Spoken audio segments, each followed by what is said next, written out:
What's up? Perfect timing because the Blue Man Group are about to pick the Bucks pick here. Oh As soon gosh. as we're about to jump on. So Why? what's up, guys? We're back. I remember Stanley may not be here. Probably won't be here. Jamie says he'll be here. We might have some other people stop by, but here we go. Here we go. This is where the fun starts. Did you guys? Good morning, everybody. Yeah. Did you guys? Oh, we could talk about JT in a little bit, but did you guys? Oh, maybe they aren't doing the pick. Maybe they're just doing Blue Man Group stuff. They're just existing. Yeah, they didn't do it. I thought they were going to make a pick with the card. So we know that after yesterday, before we ended the stream yesterday, it was Perion Winfrey and Calvin Austin. What other who else is on your kind of short list here that you want to see this fourth round? Yeah, so I tweeted out this morning just some of my favorite players, not necessarily like for this next pick, but I have Zion McCollum, who was a guy I talked about yesterday, very athletic corner from Sam Houston State. And I even said the words like I didn't think he would get out of the second round. He had 13 interceptions in his career, really good man coverage skills, just a little bit more press. So not as much off ball compared to what the Chargers do. But I think we also talked about yesterday that the Chargers might be thinking of leaning into more press man coverage. And then one guy I really like here, who's got a third round grade from NFL.com and Lance Zierlein, is Rasheed Walker, the left tackle from Penn State. Yep. Guy 6'6", 313. Unfortunately, there's no testing numbers whatsoever on him. But this was a guy who got a lot of love really early on in kind of the draft process, the early mocks, maybe like 4 or 5 months ago. This is someone that a lot of people thought would go, potentially round 2, somewhere around there, but still on the board. Again, I think it's a great value here, especially if they do really want to just finish up, fixing the offensive line and get that right tackle. What about you, Steps? Jojo Doman, a linebacker I love that has a lot of versatility to him. He came in at strong safety, I believe, in college, and then went over to went down to linebacker, similar to what we saw with Kaiser White when he came to the Chargers. If they are looking at linebacker, I think that could be a guy that would add, one, the versatility, but also to that depth that we're looking for, both in special teams and going forward. There's wide receivers, obviously Calvin Austin. We already mentioned that one, but Khalil Shakur, big fan of his, being someone who watches Mountain West constantly. Boise State, this kid was incredible. He doesn't have that top end speed like Calvin Austin necessarily, but I think he's a fantastic receiver to add to the depth chart. Jalen Tolbert, did he go? Yeah, he did. He did. That's right. Cowboys. Yep. Yeah. He did. Yeah. Justin Ross, his freshman year was incredible, and everyone started talking about him being, first round pick in the future and that kind of stuff. Then he had his injury concerns. As long as the medicals check out on Justin Ross, that'd be someone I wouldn't mind looking at here as well.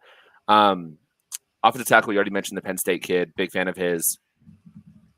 And then running back, not here in the fourth, but if they were to go one here in the fourth, I know Pierre Strong is one that a lot of people seem to like. So if they were to go that route, Strong is someone I would not mind them taking a flyer on. Yeah, I like Strong. Those are all good names. Yeah, John Ridgeway. John Ridgeway as well. If we're going to IDL, John Ridgeway. They haven't addressed that yet, and I know that I think was it your guy said they're looking for an extra addition to that defensive line, right? Yeah. Mm-hmm. Yep. Yeah. So someone like John Ridgeway here in the fourth would be, perfect matchup of that. So yeah, and in case you guys didn't see the recent reports, but Andy Isabella is apparently on the trade block from the Cardinals. Oh, so yeah. we're talking about potentially getting a speed receiver, a deep threat. That's just an option. It's just something that's interesting that's thrown out there. I know some people here I think were big fans of Andy Isabella back in 2019, I want to say. So name to keep an eye on. I'm not sure if he's exactly a fit for the team, but again, just speed receiver. That's apparently available. Yeah.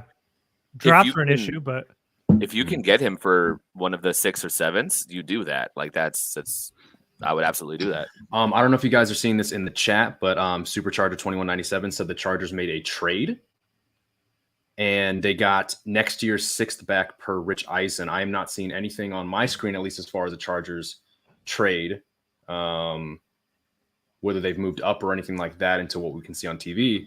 Yeah.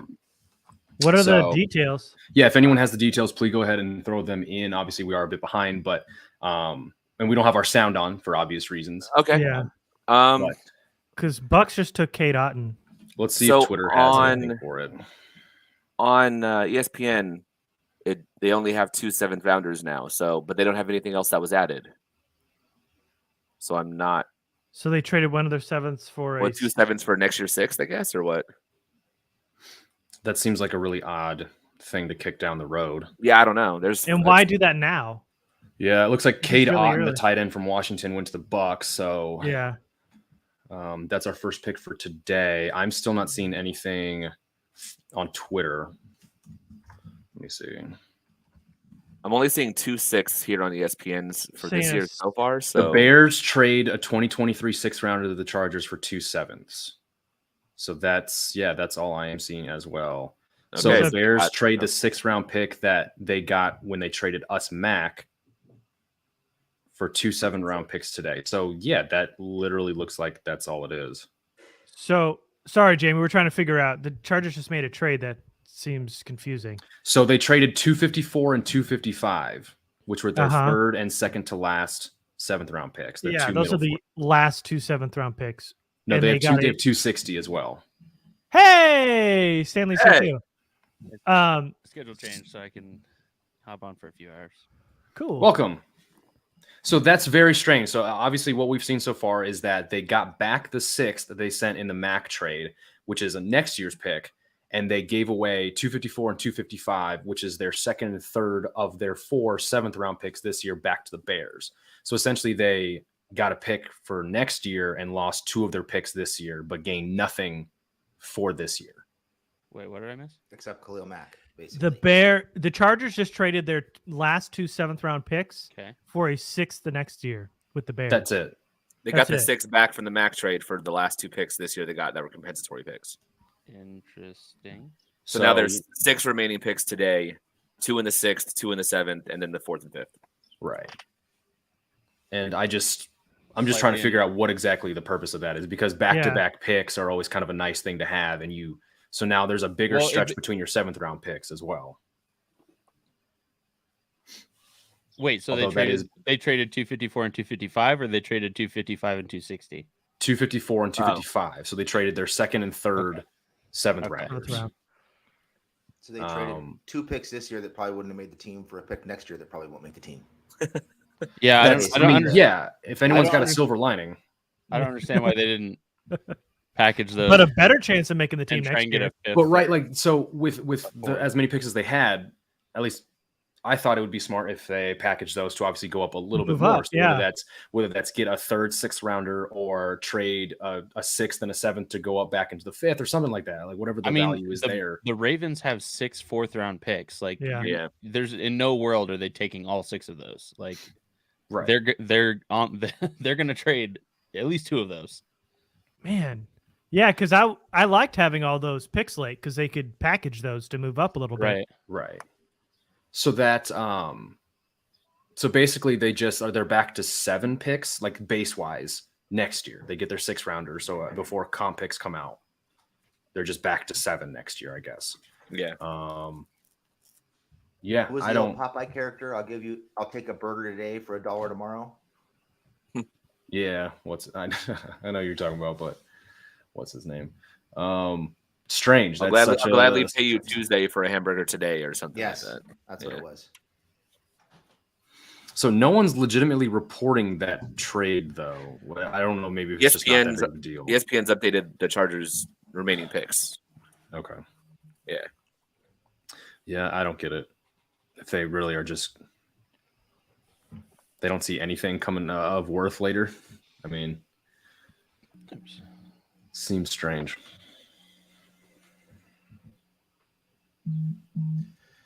So I don't know if you guys already talked about this, but does anybody have any different opinions on JT Woods after I'm sure we all watched him in detail last night?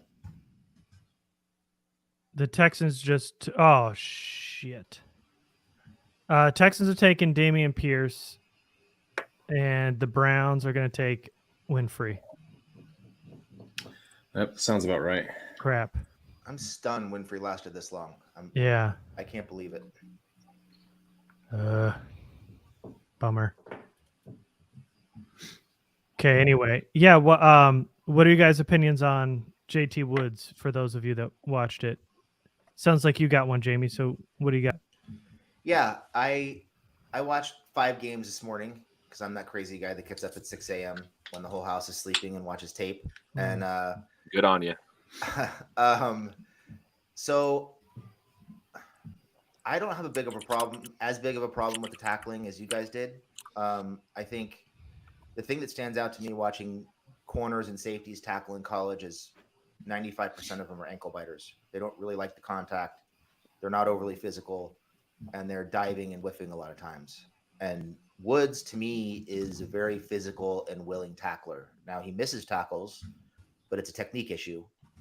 I didn't think his angles were that bad. There were some, but there were a lot of really good angles too. So for me, I think they can teach him to tackle, and I think he's going to be a thumper. He's not afraid to hit guys coming over the middle. He'll come down and fill a running lane and take a running back down. I like all of that about him. I know he had 6 interceptions last year. The ball skills are pretty good. I don't think he's that instinctive in coverage. Kind of flat-footed. Yeah, a lot of those interceptions looked like they were just like gimme balls. Yeah, horrific throws. Yeah, there was a lot of overthrows. Quite a few. There was one he undercut. He kind of robbed it real well. Yeah, but for the most part, there was quite a few overthrows, and like there was the one jump ball in the end zone. I think it was against the West Virginia or something like that. But I mean, there was nothing that really wowed you. The takeaway on the picks is everybody's talking about his prowess in coverage. I thought he was letting guys get past him in single high and two high, kind of flat footed. He kind of needs to see the ball get thrown before he reacts on it. But he does have good ball skills. He catches the ball when it's thrown his way. He can play some single high, some two high. I think they're betting on the physicality, the big frame, the speed, and the ball skills. I still think there were better players available there, but if you're betting on traits, they bet on some pretty good traits, and I think he'll make an immediate impact on special teams. So I don't love the pick, but I'm not as upset about it as I was yesterday because I feel like there are some quality traits that they can bet on. I just think he's further away in coverage than what people are being led to believe by simply looking at his stats and looking at his PFF passer rating against. I think some of that stuff is a little misleading, but good athlete, fast, good with the ball in his hands. Good. He's decent when the ball is thrown his way. Not great with the ball in the air. Good frame. I think you'll hear that comment that Staley made about Tavon Campbell a lot last year, that big engine. He's got a big engine. I think we'll hear that a lot about JT Woods this year in camp, about how big his engine is, about how hard he plays and how fast he plays. And it's just about helping him get to the right spot a little sooner.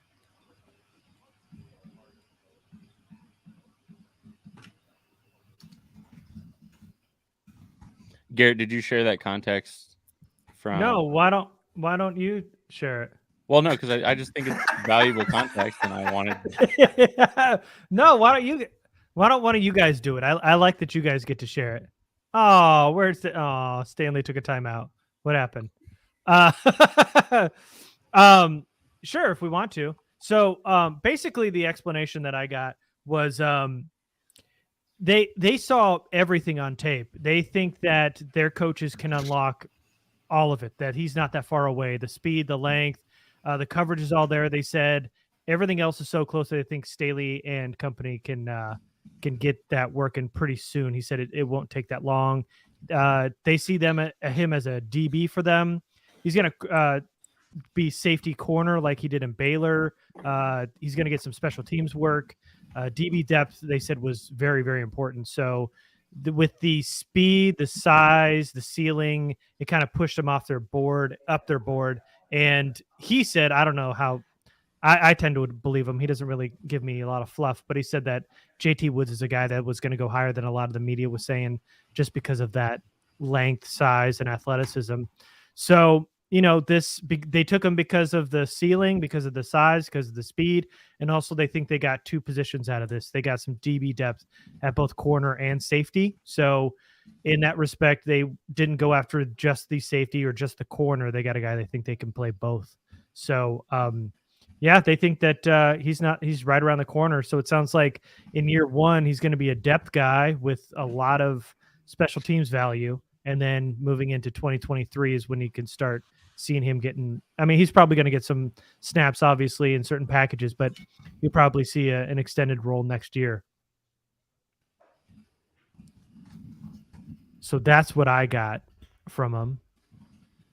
And I get it. I mean, the process makes sense. Which is probably the tackling thing you were talking about, Jamie. You know, some of the coverage things. He thinks even though they're not NFL ready right now, they can unlock that pretty soon.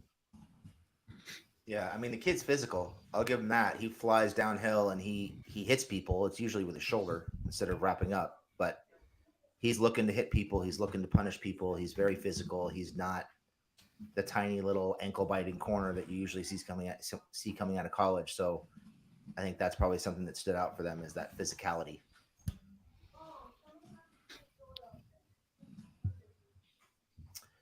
Because after doing this for so long, a lot of these corners cannot tackle, and the safeties too. They're all diving at ankles, shoestring tackles.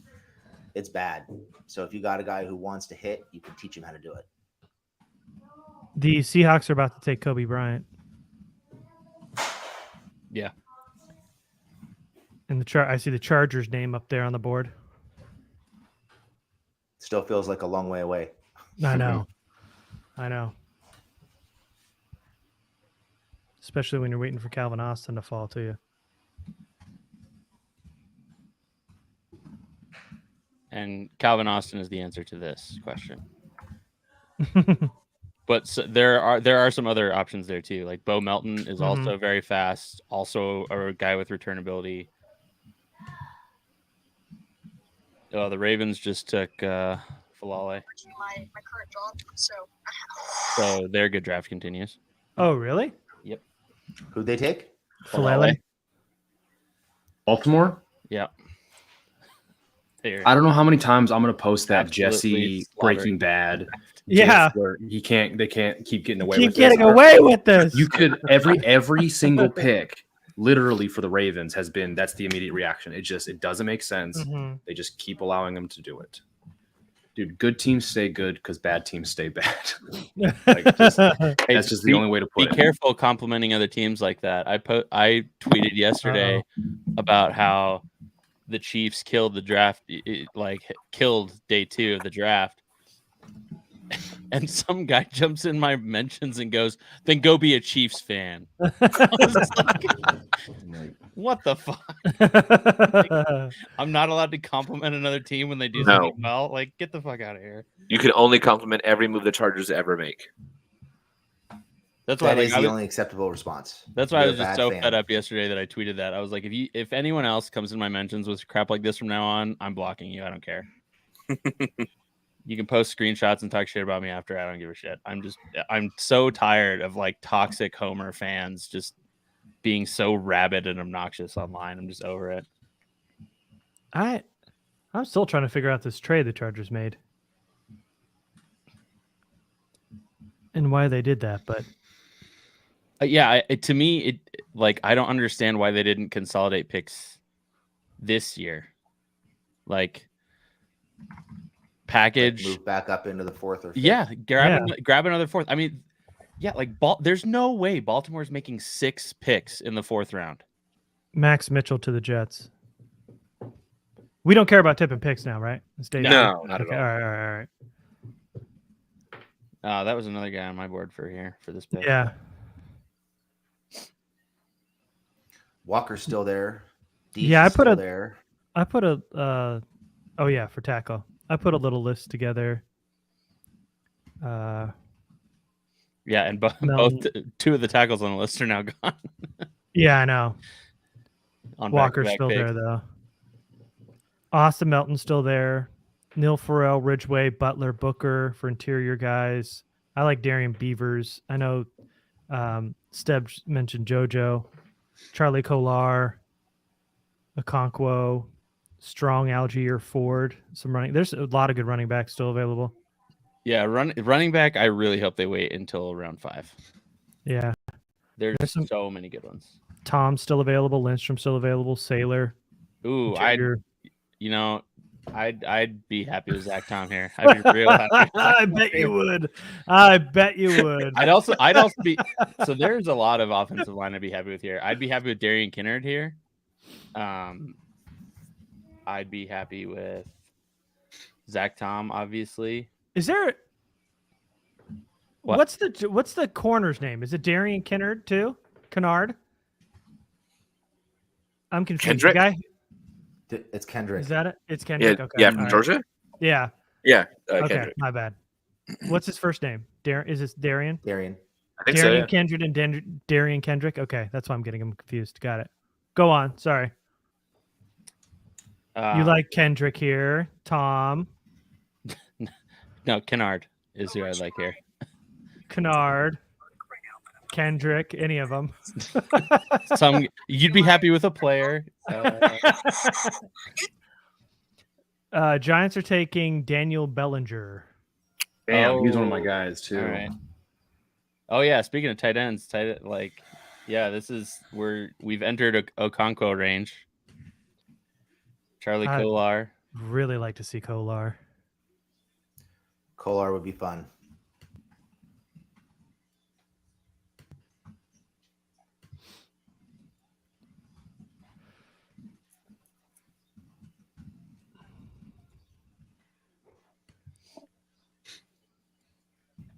I'm really surprised how low, at least the media is on Kolar. Kid is so good. Yeah. And Calvin Austin too, apparently. Well, it I mean, seems like the media Calvin is higher Austin on is- Austin yeah. than the league is. Calvin Austin is still the dream here. And We're for gonna- the reasons we said yesterday, he makes sense for the Chargers because he's a good wide receiver who's got long speed and yak ability. He's got return ability, and he blew it up at the Senior Bowl.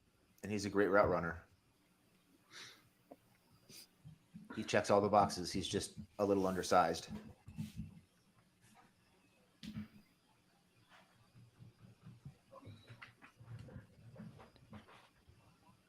The Jets are hugging each other like they just got the steal of the draft with Max Mitchell. We got a starting right tackle, Yeah. guys. Woo-hoo-hoo.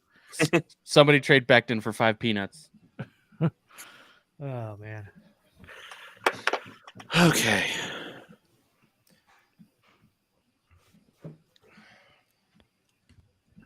Oh, poor guys have to clean the stage because these damn Vegas acts are throwing confetti and shit on the stage.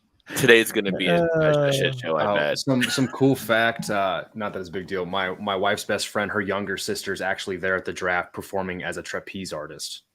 Oh, really? Found that out this morning. Yeah, she's like barely out of high school. She's 14. Excuse me, she's 14 years old, Oh and my she's gosh. getting paid Wow. apparently a bunch of money to just balance on trapezes and do like an act like that. For Chris like, Ayers is a it's 14-year-old. aerial As she silks should. and stuff like that. Yeah, so that's crazy. Good for cool. Bellinger. The Commanders are taking Percy Butler. Who? Another name that we don't care about. Cool. It sounds vaguely familiar, but I'm not. I don't. It's not like I can't place it right now. What position does he play? Who? Corner, right? Who are we talking about? Percy Butler. Butler. Yeah, he's the LSU kid. Or Louisiana. Is it Louisiana? Oh, safety. Yeah, Louisiana. Oh, yeah, the Raging Cajun guy, right? Mhm.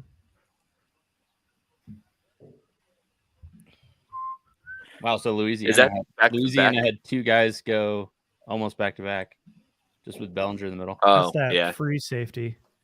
I watched a little bit of him, and then I stopped watching him. He was 277 on TDN. What ranked 277? Yeah. Yikes. Damn, that's UDFA, right? No, Yeah, is it? Oh yeah, it is. Yeah. it ends at like 262.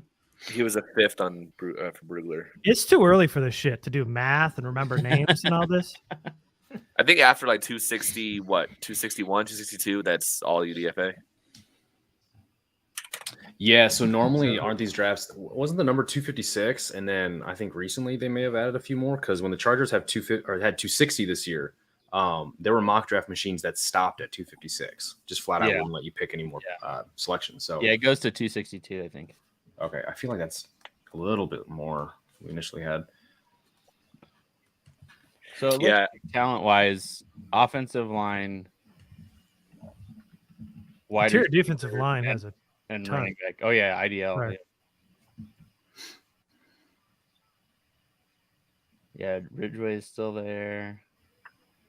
I think the Giants are going Bo Melton. No, they're not. They're going Dane Belton. Dane okay. Belton. My bad. Iowa. That is, I'm glad to see that's actually way higher than his consensus ranking as well. Another safety. Oh, you can show multiple. Oh, it's because I made this banner wrong. Man, that Schultz guy sucks. He can't type right. He's the guy who did Donald Parham yesterday. Didn't he do the Ruckert one where he just like shorthanded it? Yeah. Did the great kid from SMU go yesterday? Yeah. Great. It was a 49ers. final pick. Yeah, the final pick. Danny Of the third. Gray. 49ers. Yeah, Posey was all sorts of jazzed about it. Yep. Schultz just put Belton, and everybody in the comments was like, Melton? You mean Melton? Melton, right? And then somebody was like, Dane Belton.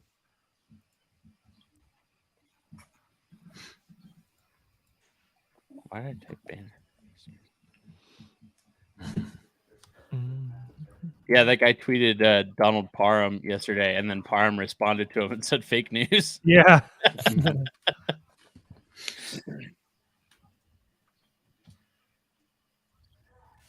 So Bellinger's gone. That sucks. Winfrey's gone. Okay. Back-to-back Denver picks here. They don't need a wide receiver. No. They could go linebacker. They could go offensive line probably. Offensive line, linebacker. Who's Denver's right tackle right now? Anybody know off the top? I don't think they it have. was- It's like nobody. Like Yeah, it was two journeymen. Damn it. They It was were Denver's right Bobby tackle. Massey. Bobby Billy Massey. Turner. Denver. Yeah. Billy Turner is just starting right tackle right now. I feel like oh, that's right. Yeah, we were all upset. A couple of us were upset that they were able to grab him because he just sat out there. I have a feeling they might go offensive tackle with one of these picks, and it's going to be like probably Rasheed Walker or somebody. He is the top Somebody guy on the good. board. Yeah, I mean, after Walker, you get into Kellen Deesh, and then you get into Braxton Jones from Southern Utah. The tackles do not look good past here. They might also. They currently only have one center listed on the board. Mm-hmm. And Ooh, here's one that's sorry. Go ahead, Stanley. the only other guy that even has like guard / center is Miners, and they like him at guard. So Who? Quinn Miners. Quinn Miners, the guy that I really wanted last year, the guy that went one pick after Trey McKitty, That's right. Yeah. and then started at right guard for the Broncos for over half the season. He was like that super What are you trying to country say, guy, Stanley? wasn't he? Yeah, he had that like redneck Rocky type workout tape where he was just running through the woods behind his house, knocking over those rotted out trees. Mm-hmm.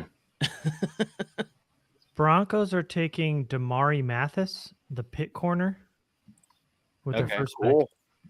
Cool. Not someone we didn't talk about. That's all good to me. Mathis is. He said corner, right? Yeah, at Pitt. He's not even rated What? among the top 25 cornerbacks left. Oh no, there he is. I missed him. He's the 5th corner on the board per ESPN, behind Woolen, McCollum, Jalen Amore Davis, and Josh Jobe.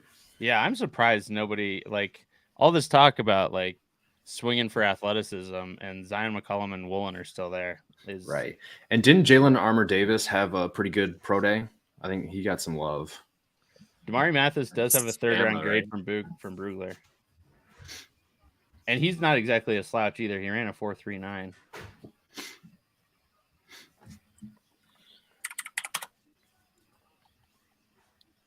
Jalen Armour Davis, 4.39. Ooh. Yep. Man, Mathis jumped out of the gym at his pro day. He had a 43.5-inch vert. Damn. Wow. And then an 11-foot 2-inch broad jump. Jesus, that is insane hops.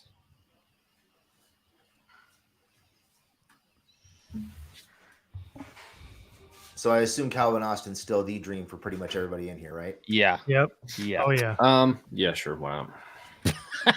I mean, he was the dream in 3. At 4, Yeah. I don't know how you get any better value. He becomes a wet dream in 4. Ha-ha. Nailed it. 7 more picks. And that's when he logs off. He Yeah. Yeah. All right. Bye, guys. Take it easy. Yeah. Costanza's it.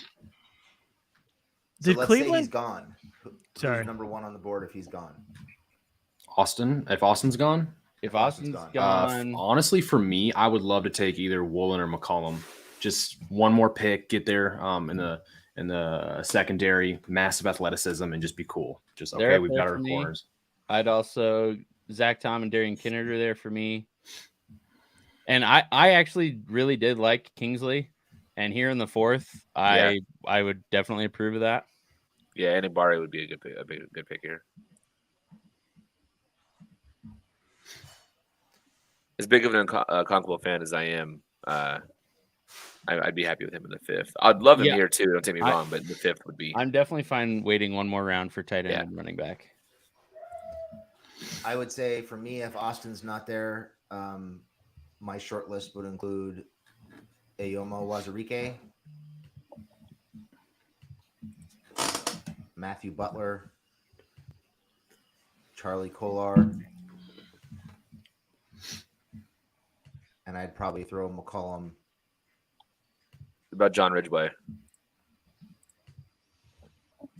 I didn't watch that much of him. I'm mainly looking at Butler because I like his ability to get upfield. I'm trying to get Tillery off the field. Yep.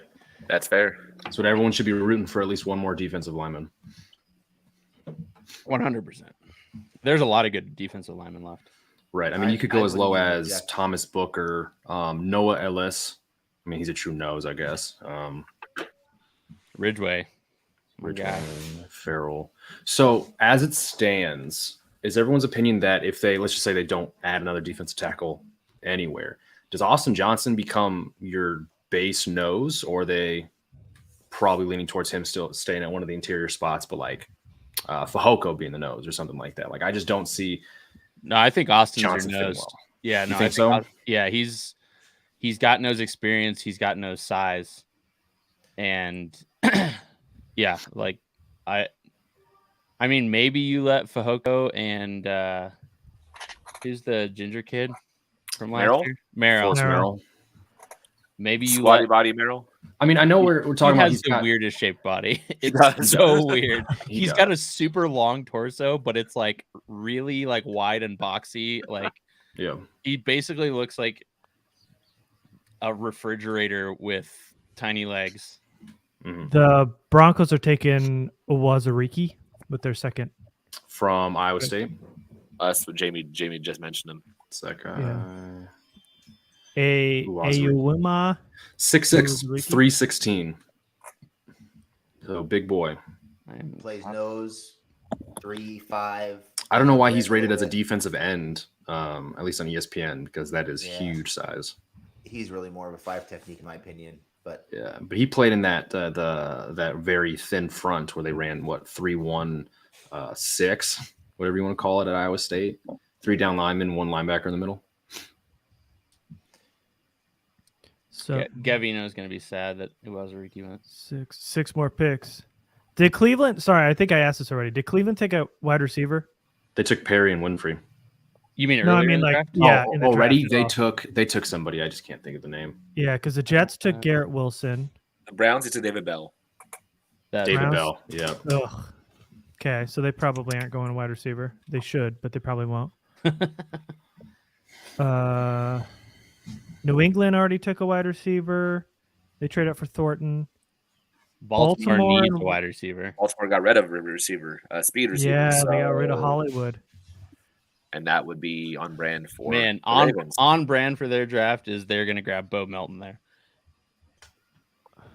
Thank you for not saying the obvious.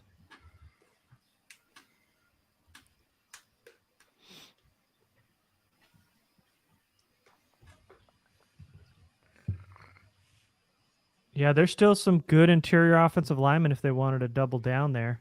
Yeah, that's what I Like was saying. Tom, Lindstrom, and Saylor. And Kennard, because Kennard projects to move inside. Yeah, Oh, the Georgia kid's still there. I thought he'd be gone. I like Walker a lot. Wool and McCollum are good upside DBs that could help.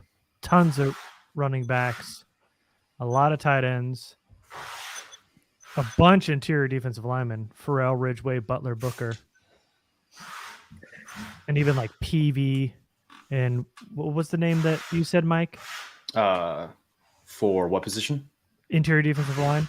There's one guy you threw out there down the list. Neil? Down No. the list. So there was Noah Ellis, who I That think was it. was Idaho?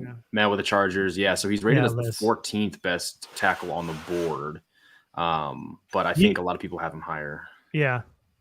And then Austin and Melton, wide receivers. Another one is if his medical's checked out, Kalia Davis is a guy that I could see them liking because he brings that interior pressure that a lot of the Chargers defensive linemen don't really have. Like they don't really bring to the table.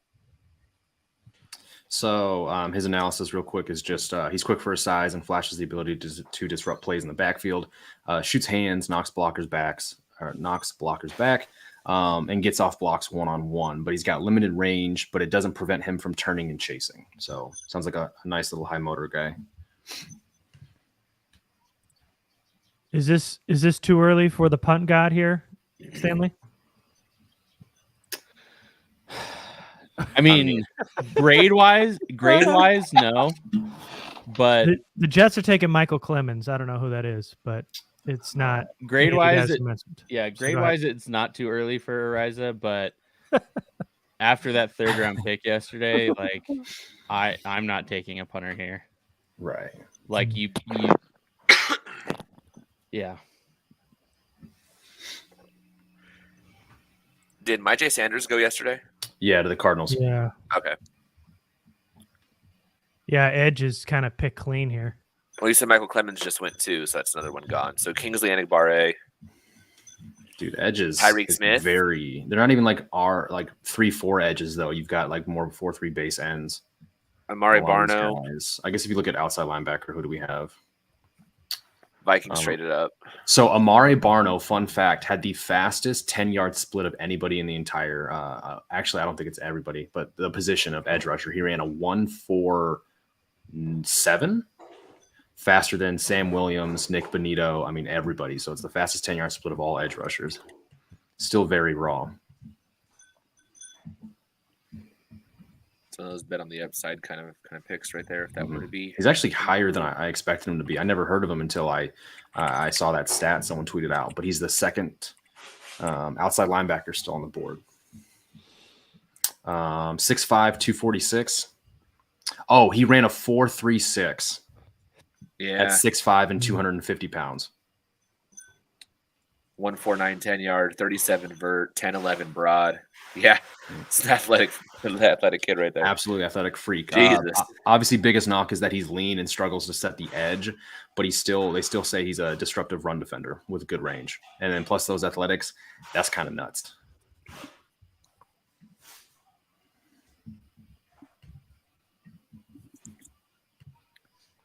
Let's see. Vikings on the clock. Who did the Jets just take? Has that been announced? Yeah, Clemens. Okay, that was Clemens. Edge out of A&M. And then, Vikings just traded up with The Cleveland. Vikings just traded up, and Cleveland gets 156 and a 2023 fourth. They traded up for whom? Wow. Oh, boy. Interesting. So who's on the board that they jumped? What would that be? Baltimore. Washington, New England? No, but they kept their other one. A wide receiver, maybe? They haven't added a wide receiver yet, have they? They haven't added one. And Would they have- really take but Calvin KJ Austin Osborne. here? So you talked about KJ Osborne yesterday when we mentioned this the last time. And he wasn't He too had bad six- last year. He had 655 and 7 touchdowns. Like, he was very productive. Yeah, he surprisingly stepped in when there was injuries to either of their top two guys. What about Rasheed Walker? Do they have Tackle a For the Vikings? Yeah. Do they have The right- tackle? The right Yeah, so tackle. Brian they've O'Neill. got Christian Darrisaw last year, and then they've got Brian O'Neill, so Oh. they're good at tackle. Okay. Yeah. Never And mind. they already drafted a guard, signed Jesse Davis in free agency, so I don't think they go offensive line. Fun fact from Brugler's draft from the Beast, Zion played right tackle in high school at the same high school where Darrisaw was playing left tackle. Man, could you imagine that offensive line? Well, what's funny is when he was playing football in high school, Zion was only 220 pounds. The Vikings took a guy I've never heard of. Who? Caleb Evans. Caleb Caleb- Evans. Yeah. Caleb Evans. What position? He's a corner from Missouri. A corner from slash Missouri? safety. Yeah. I didn't 150. watch him. I don't know. 155. He's the 10th corner on the board per ESPN, 24th ranked corner overall, 6'2", 197. He's at his best in press and zone, so that does sound like a Vikings corner. And Brugler had him as a fourth also. He has smaller hands, drops balls he should catch, and had one career interception. Oh yeah, he has sub 9-inch hands. Hmm. So let's get this straight. A team that always covets their cornerbacks took that guy over to Rick Woolen, Zion McCollum, two Alabama corners. Kalen Barnes, the fastest player in the draft class. Yes. This is where stuff To starts answer to your get question. funky. Yeah. All right, real funky. Baltimore's on the clock. Which stud are they going to walk away with now? Let's throw out some guys. Which amazing player are they going to get? I wouldn't be surprised if they took either Woolen or McCollum. They're going to get Kingsley and just be like, we have all of the pass rushers. Ajabo and Kingsley, man. We have all of them. to match with the OA and Tyus Bowser. Oof. I dare you to stop 2, us. 3, 4. So 4 more picks. I mean, it makes sense for Baltimore to go wide receiver here. So they've got, who do they have? Bateman. They have Bateman, and then they have Duvernay and Proche. So they And then haven't added a receiver yet. Tylan have they? Wallace. They have Tylan Wallace from last year, too. No, they haven't added a wide receiver yet. Okay. No, they've been too busy taking first round picks. Everybody to else, play yeah. third round. And they've Literally got like all 5 of their picks. So have been- wait. The first round Vikings traded up for this player. Yep, yeah, they did. Oh my gosh. and gave up a 4th next year. So they keep their 4th this year. Oh yeah, so they keep their pick right before us. Yeah.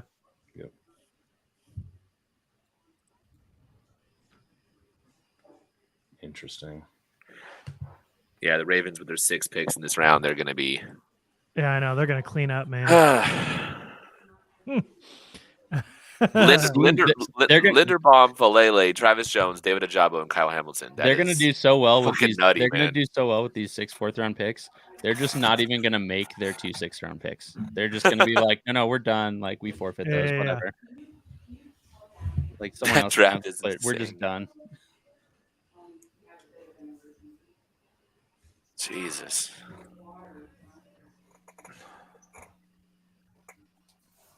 Baltimore's pick's already in, according to the ticker. I'll be right back, guys. Okay. KK. Roger. Then. Ravens are taking Jalen Armour Davis. Corner from Bama. That Yep. is such Run- a that's run on a them corners, pick. That is such. They a love Baltimore Bama guys, pick. right? Yeah, and that's a toolsy, underrated corner that he's gonna get into that team and just be amazing. Okay, He's now behind, and he's not forced. He's not starting at all. He's depth. So that's great. this is looking really good right now. Washington, do they need a wide receiver? No, they took one in the first, didn't they? They Did did. they? They got Scary Terry and Olave, right? uh, No. Let me just pull it up. Shit. Dotson. They got Dotson. Yeah, That's they it. got okay, Dotson. okay. Dotson. We got Dotson here. The Panthers So- are trading up. Oh, The no. Panthers are trading 144 and 149 to the Commanders for 120 and 189. They don't really need a wide receiver though. They need offensive line help. Oh shoot. Rasheed Walker. Trade up for Rasheed Walker. It's about the Panthers. DJ Moore, Robbie Anderson, Terrace Marshall from last year. Yeah, they're fine. at wide Rashard receiver. Higgins. Yeah, they're probably good. They need offensive line help. They have that young tight end, right? Who? Ian Thomas. No, I'm Ian sorry. Thomas. They traded. Yeah, Ian Thomas and Tommy Tremble. They traded 120. Carolina gets 120 and 189, and Washington gets 144 and 149. It's not a big jump up. I mean, it is, but didn't have to give up a lot.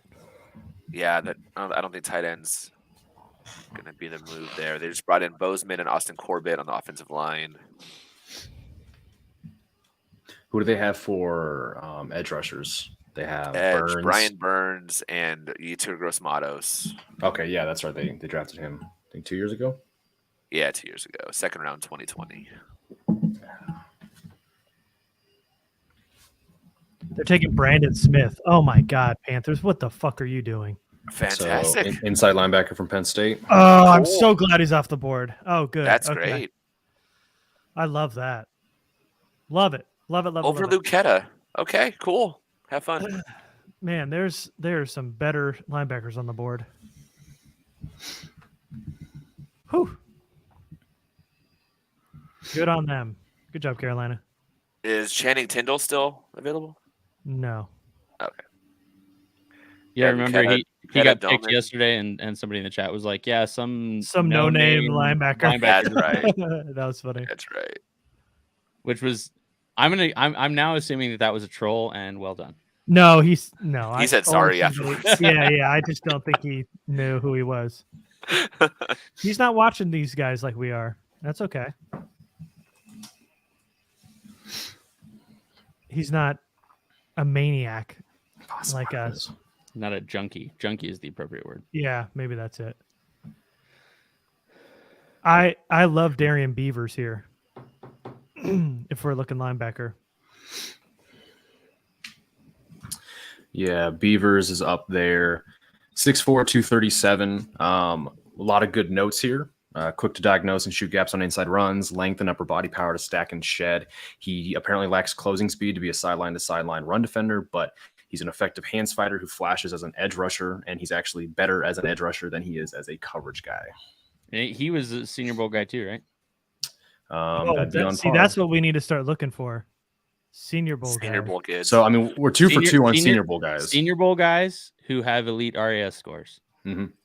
So it's been at least 3 to 4 Senior Bowl guys each draft since 2015 or 14. So we're definitely not done yet. I wish there was a list of all the Senior Bowl guys.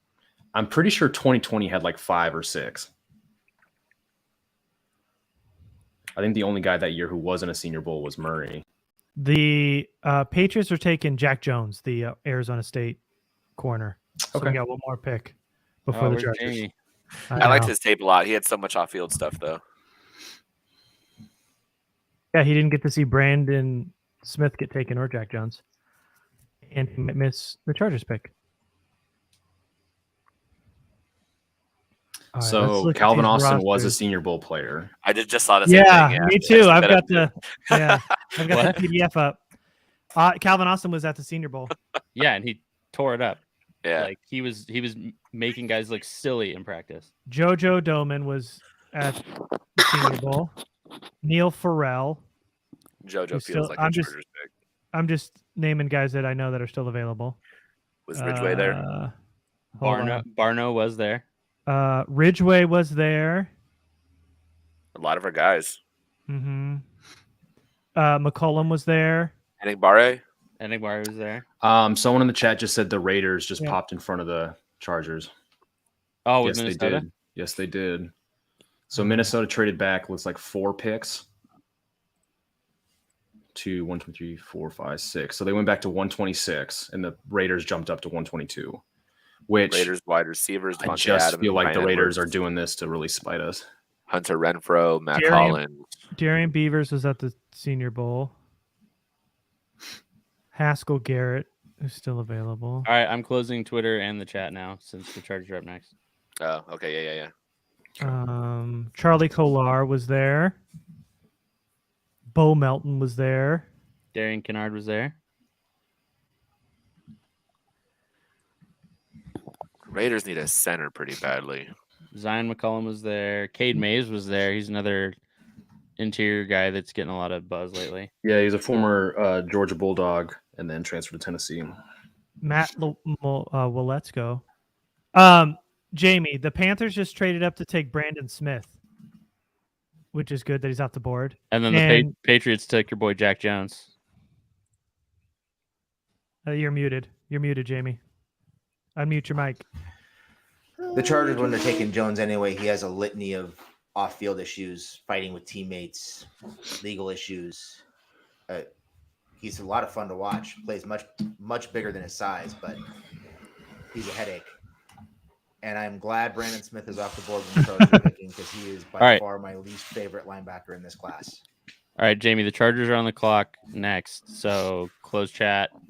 Yeah. Because the Raiders, I'm just going to find the Raiders pick, and then I'm going to close it out. Because the Raiders just traded in front of the Chargers, Jamie. I'm thinking they need a center pretty bad, maybe linebacker. They might take one of these defensive backs. They're 4 deep at wide out. I don't think. With getting Devontae Adams. Well, after losing, who was their first round corner that was kicked off the team? Oh, the LSU kid. Whatever. Damon Arnett. Was it Damon Arnett? Yeah, so from Ohio State, whatever it was. Makes sense to them. They brought in Rocky Sin and have Nate Hobbs, who they like, and then Trayvon Mullen. That's right. Yeah. So Mullen, and they're like Hobbs. They're taking Zamir White, the running back. Oh, all right. Cool. They did just decline Jacob's option. Okay, here we go. So there's a name on here that I'm half expecting the Chargers to take. Calvin Austin's here. Yeah. I know he's here, but that's not the name I'm talking about. Ooh. Okay. I could totally see them looking at Isaiah Spiller and thinking he's a perfect complement to Austin Eckler. I could see that as well. He's the big physical back that they so desperately want Roundtree and Kelly to be. He actually is. So that wouldn't surprise me. So for those who remember the footwork king, Isaiah Spiller's been working with him since he was in high school.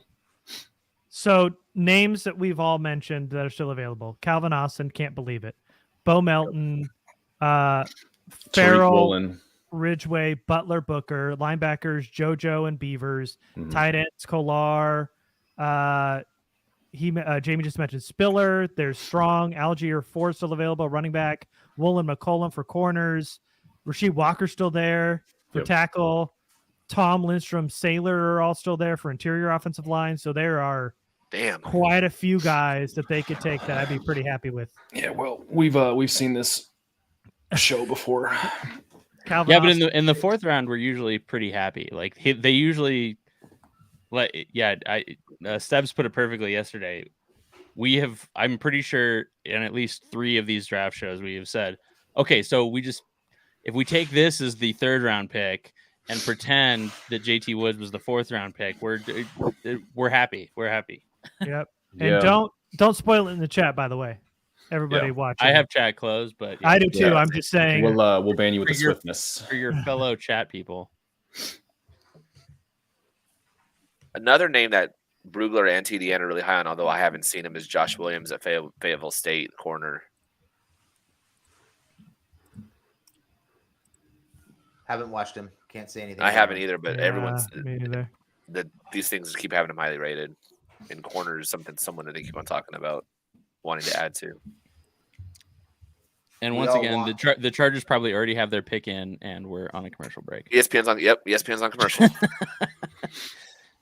We all want Calvin Austin here, but if you want a linebacker, an inside linebacker, this is probably where you need to do it. It falls off a cliff pretty quick. Who Keta from Penn State, maybe. Outside of the names we named, is there anybody else, Jamie, that you like? For me, it would be Beavers. That's maybe Damone Clark. This is a pretty decent spot for him, although I know he's got some injury issues. I think Damone would take a redshirt year, though, if they pick him. Yeah. Which wouldn't be the worst thing. Although he was, if you guys remember how high he was much higher than this in terms of if he was healthy, he probably would have been a second round pick. He's 70 on TDN, so yeah. He was the number one linebacker on some boards to start the process. Damn. So yeah. He's small, but Malcolm Rodriguez was getting a lot of love on draft Twitter the last couple of days. Yep.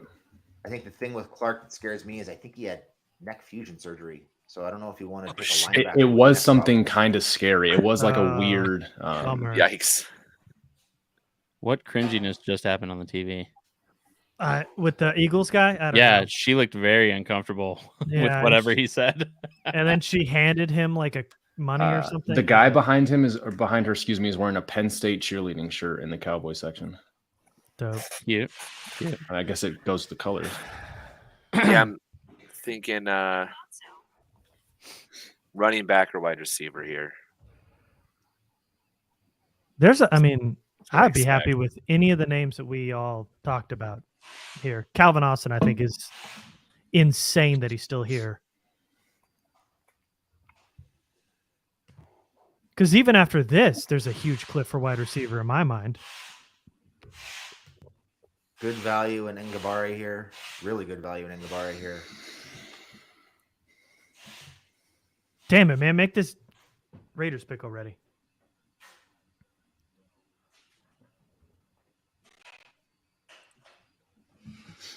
Here they go to the podium. Have you guys seen the pick made yet? No. Nope, I'm at the desk. I'm just seeing some people walk to the podium. I don't know who these two are. Are they fans or is it I don't know. Someone just did a cartwheel. I don't know. Yeah, there's a cartwheel for the Raiders? Some little girl. I don't know. Oh, it's a family. I don't recognize. Oh, they just made the announcement. for Zamir White. Yeah. Yeah. Same for you I guys? saw yesterday the Raiders declined the 5th round option on their last 5 first-round draft picks. That's pretty crazy. Yeah. Fantastic. Well, Yeah, I mean, we love the that. overall opinion on their 2019 guys was that it was bad, and literally everyone turned out to be right. Yeah. What Yeah, sucks is like all the Tom Telesco fanatics just point at that and go, "See, Tom's amazing. And then forget that the Raiders have finished in front of the Chargers. This every year. isn't happening to us." Here we go. Tom, make up for it. I think the one that surprised me was Jacobs, because Jacobs is a pretty good player. Well, he was good when they had a good offensive line, and then the second they blew it up, it was just kind of a middling year. And I think that kind of paints a picture of maybe a player they don't want to spend that money on. I just think that might be the new way of the NFL in general, Yeah. is not giving those 5th round options and the big Ooh, contracts pick to is running in backs. for the Chargers. That was Justin quick. Mello from the Draft Network just messaged me on Twitter, and it's usually to send me the interview with the player they pick. Well, be quiet. No, I'm not Yeah, looking at it. don't. No Yeah. way. Oh, my Yeah. brother-in-law just texted me. That's Don't probably a look good at it. sign. Did you tell him to go to hell? I just got a text too, but I'm not looking at it. He's either texting me to talk shit or say who. Last night was probably the Who. No, he texted me this. The text he sent me last night is, okay, what's going on with Nakobe Dean? Like, I don't understand why we didn't take him. And I was like, well, let me tell you. Although, did you see that the development this morning from Dean? No. Like, his agent released a statement from him saying like basically he's pissed that like, I don't know where these rumors came from, but a doctor has never told me that I require surgery. And when mini camp starts in 10 days, I plan on being there and being a full participant. And like, whoever spread these rumors, like, shame on you. Like, basically, like, you had my mom like crying in the back room. Like, What the hell? apparently it was like completely. Oh, here comes the pick. Here comes the pick. Yeah. Garrett, if you want to cheated, turn up your they'd have TV, you millions can. of dollars. Okay. Can you hear it? A little more.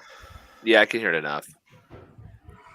With the 123rd pick of the 2022 NFL Draft, the Los Angeles Chargers select Isaiah Spiller. Oh, Jamie! They did it! Jamie, I knew what it. did you do?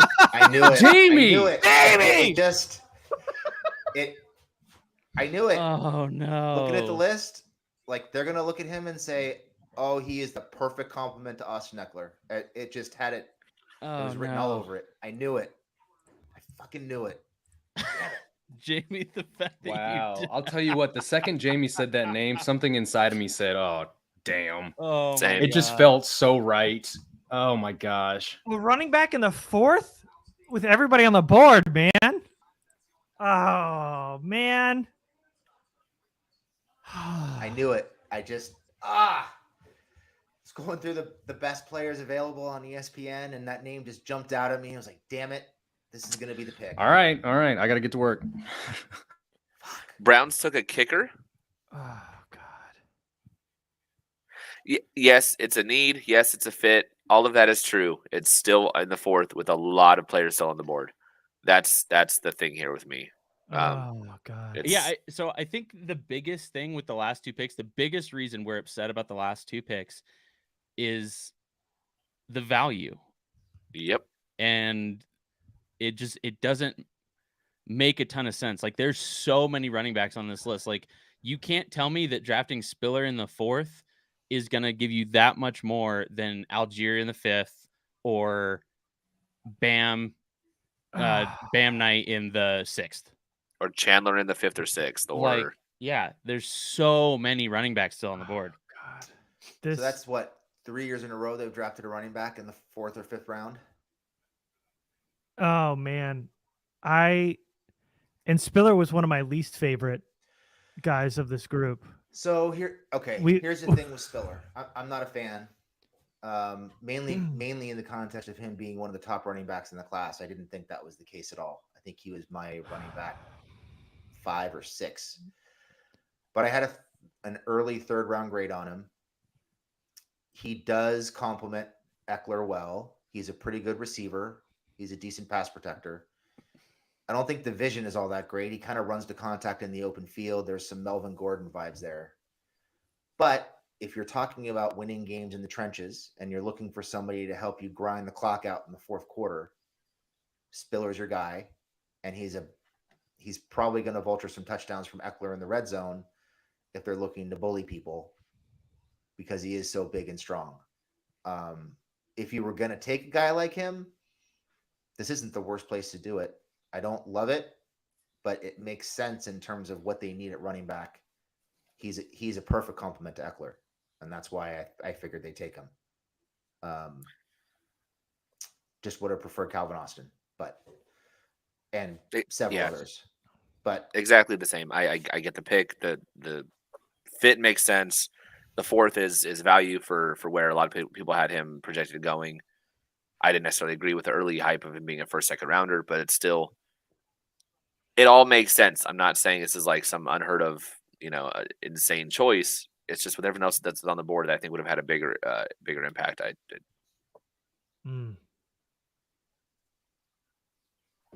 They got him a round and a half after I had him graded. So if you're looking at your draft board looking for value. Yeah. And then so he was the 3rd. He was running back 3 on Dan Brugler's board.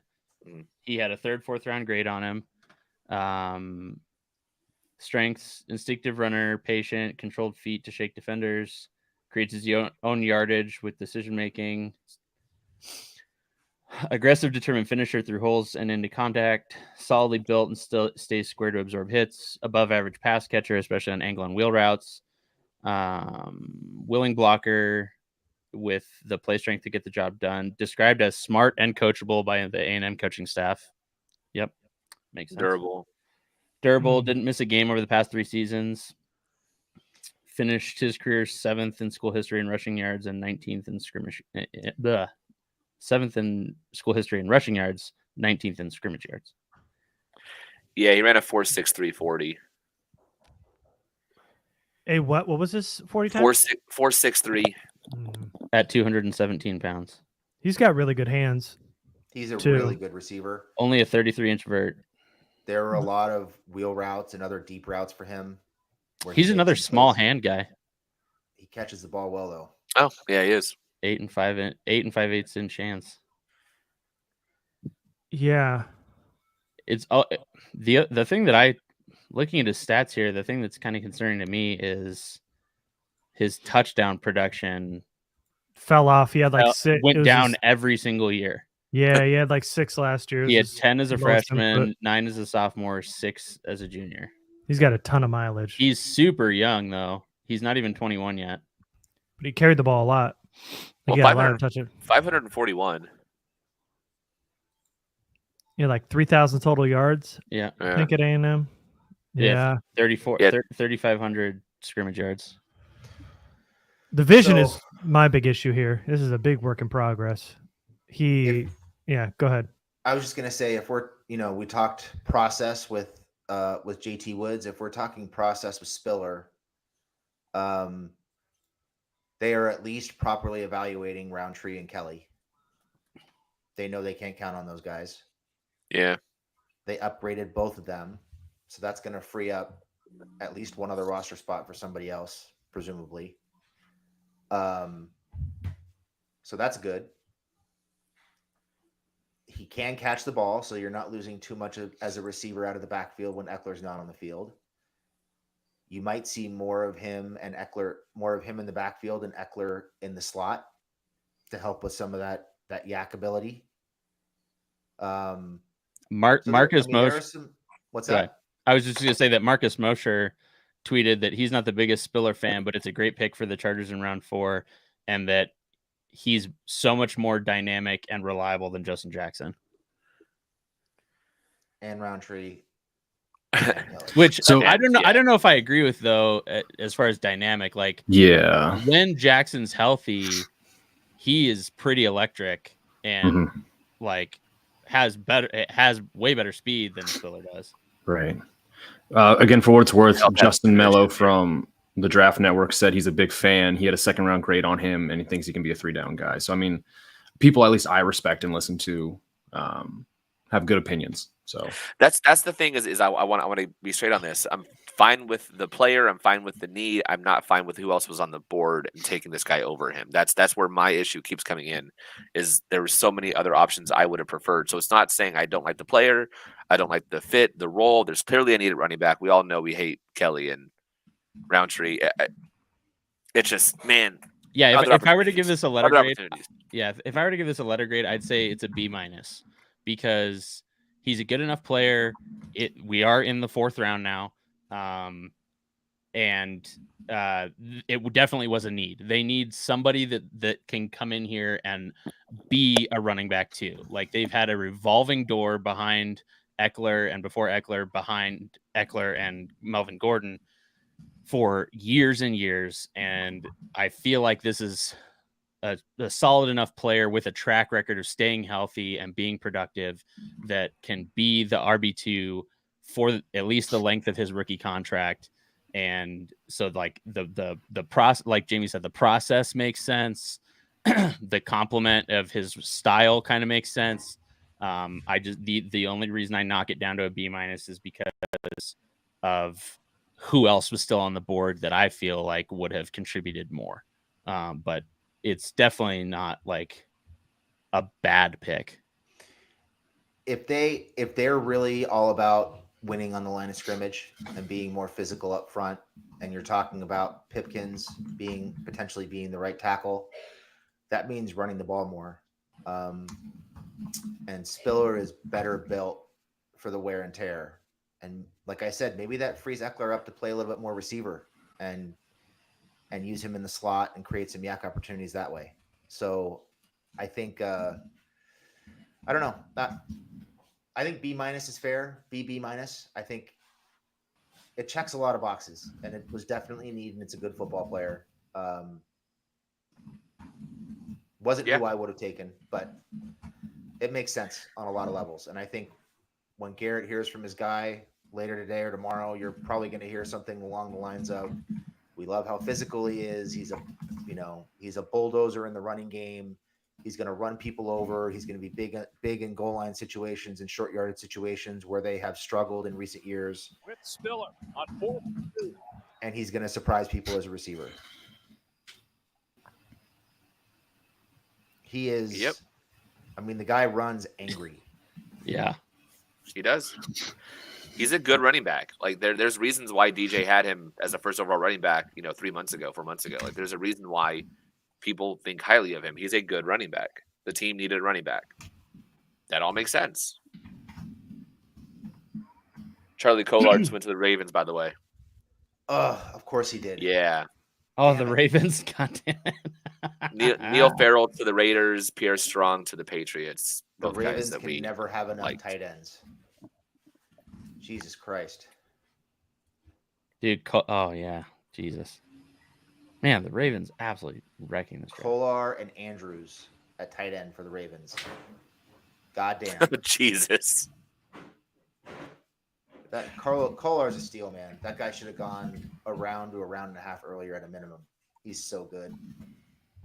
Do not get it at all.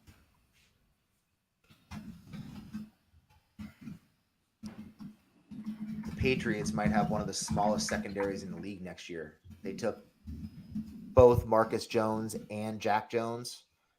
Both those guys they play big, but they're both small. Both ball hawks too.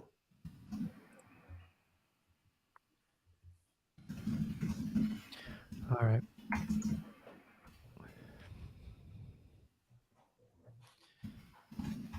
Man. It's easy to get the process with that pick.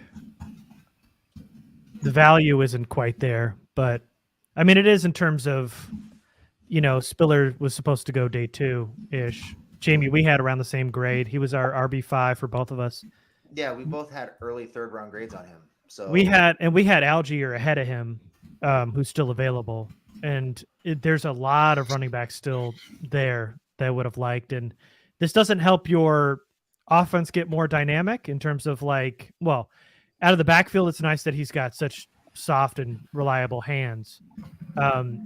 You don't have that electric 1-2 punch, which I would have liked, to be honest with you. But having a guy like Spiller who can wear down games, like Jamie mentioned, and I had the same notes. He's an angry ass runner, so he's going to punish people. The vision is still a major work in progress, but this is the value in which he should have gone, and in that respect, it makes sense.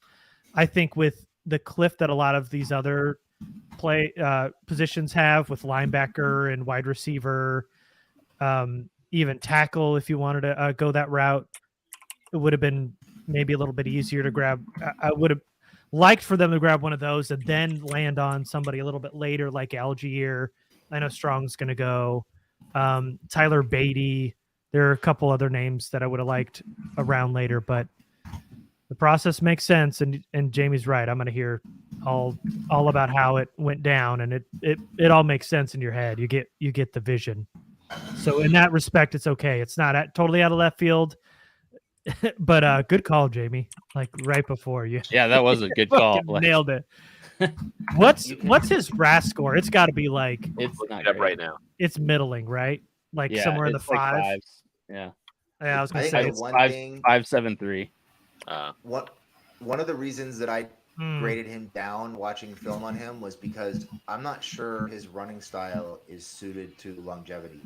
And maybe that's just the way the NFL now. Maybe you take a guy, you cycle through 4 years, and then you take the next guy. But he runs angry, he's physical, but he takes on guys when he doesn't need to, and he takes a lot of direct hits.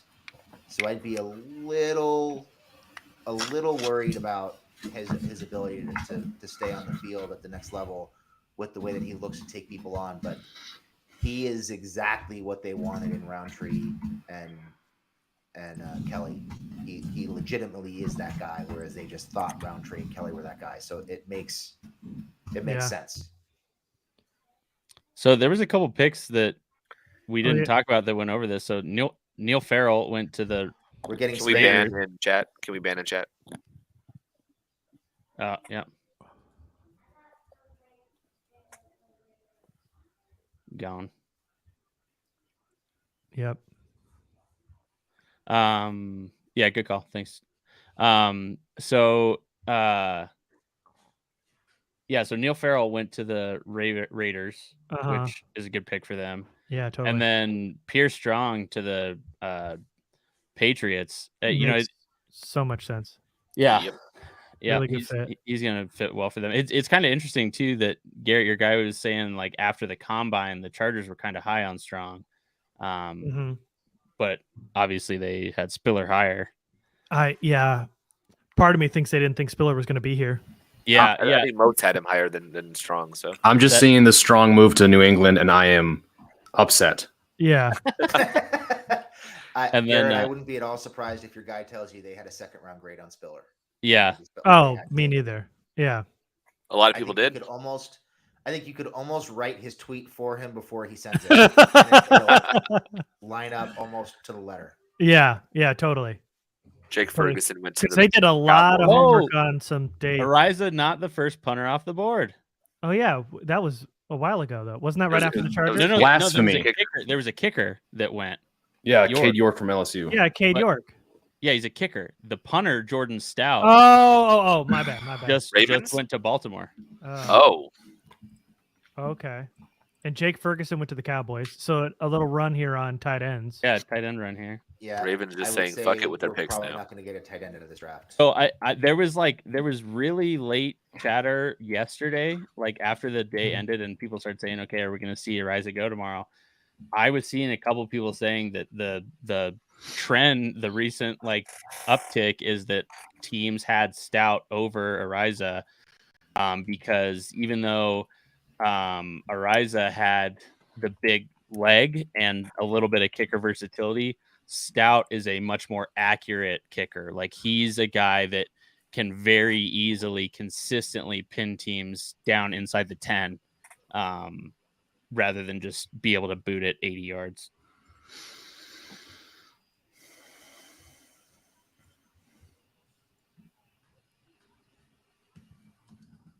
Yeah. And when you have 6 fourth-round picks, you can draft a punter. Yeah, exactly. You can just take whatever. Especially after you had 5 first-round picks through the first 3 rounds yesterday. We're definitely doing the stream as Ravens fans next year. Like, oh, look at the Chargers just picked, guys. So who are we getting with our next pick? And we're definitely gonna use we a lot as Ravens fans. Yeah. Yeah. So this next pick almost has to be defensive tackle, right? They talked about needing a wide receiver. They literally talked about that. I agree, Trina George. I agree. I don't know. I think we'll still have this talk about the same needs. Man. Melton and Austin are both still there. I get Spiller. I'm just really surprised after what they did with Roundtree and with Kelly that they wouldn't try to get a little bit more explosive. Yeah. I'm really surprised by that. Yeah, exactly. That's why, like, I was even thinking that they might go and get go Mizzou running backs back to back and grab a guy like Batty. Like, yeah, I like him a lot. Batty made a lot of sense. Like he was real fun. Titans just took Haskins. That's one of the power guys. Wait, Hassan Haskins? Yeah. Mm-hmm. Wow, he was so low on like every rankings that I've seen. Because he was a 1-year wonder, and he definitely doesn't have the long speed. He had one run over 25 yards this season, but he had 20 touchdowns. And then when you think good pass protector though. Yeah, he's really good in pass protection. Like he's basically like having a tight end just line up in the backfield. And then when you think about Telesco's success with getting guys like Eckler as a UDFA and Brandon Oliver and some of those other like guys where they're able to get some really good value out of some UDFAs where you bet on the athleticism and upside of these small school kids, to go high again in day 3 to grab a running back is just it hasn't worked out in the past. I just don't. I mean, again, I get the vision. I understand. Yeah, I think it's exactly what you said. I think that the explanation is going to be, we had an early 3rd round grade on this guy. We weren't expecting him to still be here, so we just had to take him. Like the value is just so good. Like that makes so much sense to me. Like that's how the explanation is going to go. Packers are taking Romeo Dubes. Dubes. Yeah. All right. So they're grabbing another wide receiver for him. That's interesting though. They went with just 2 like kind of straight line speed guys.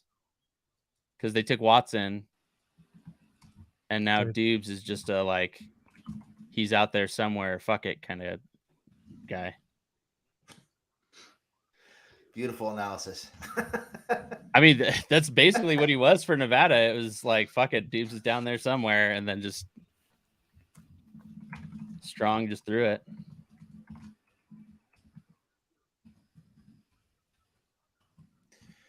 The other thing with Spiller too is he will probably contribute on special teams as RB2. He'll probably be on the punt team. Did he return at all? I doubt it. Yeah, I guess that his scrimmage yards didn't leave any room for any returning. Yeah, no, he didn't. What number does the Chargers have next? We're on 132 just went. 160. Yeah, 160. We got to wait through 30 more picks. Come on.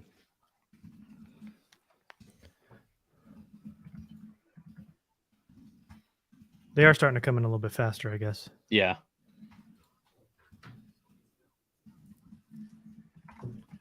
Oh, Vrabel's got a MAGA hat-esque white hat that says "Run the damn ball."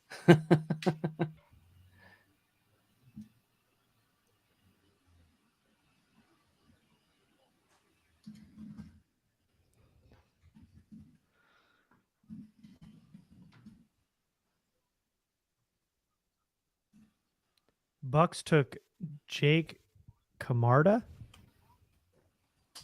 Never heard of him. Me neither. Oof. What? So PFF Fantasy Football is probably going to wind up deleting this tweet here very shortly. Uh-oh. But they Are you putting it up? yeah, somebody didn't do their homework. Okay. Hold on, let me see. Someone didn't do their homework because Oh, Justin Jackson. this guy's a free agent. Oh no! Yeah. Whoops.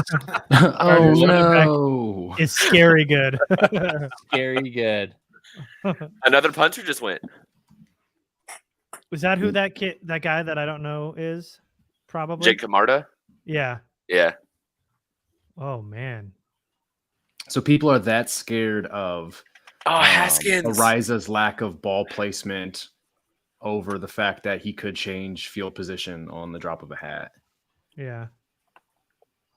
Like, I understand you need to punt directionally based on coverages and blah, blah, blah. Like, I've been there, done that. But when you could literally launch it over the returner's head and force him to run back 10 yards, 10, 15 yards to go get the ball, I think your guys are set up at a little bit of an advantage, like no matter where he kicks it. But oh well. So Chargers are about to trade up for a punter, aren't they? Yeah, Supercharger. I think Spiller is RB2 right away. 49ers The are taking other two can't come anywhere close to what Spiller can do. So Spencer Burford. That is a UTSA tackle. Or did I make that up? I'm missing Danny everything. Kelly called Isaiah Spiller Melvin Gordon-esque as well. Yeah, he's got Melvin Gordon. There are some vibes there. vision. Yeah. The open field tendency to run right into a tackler is definitely there. Yep. Antonio Cromartie, though, gave a big thumbs up to the Spiller pick. He said, "You have a special back." Thanks, Crow. Well, I that's still love and respect your opinion.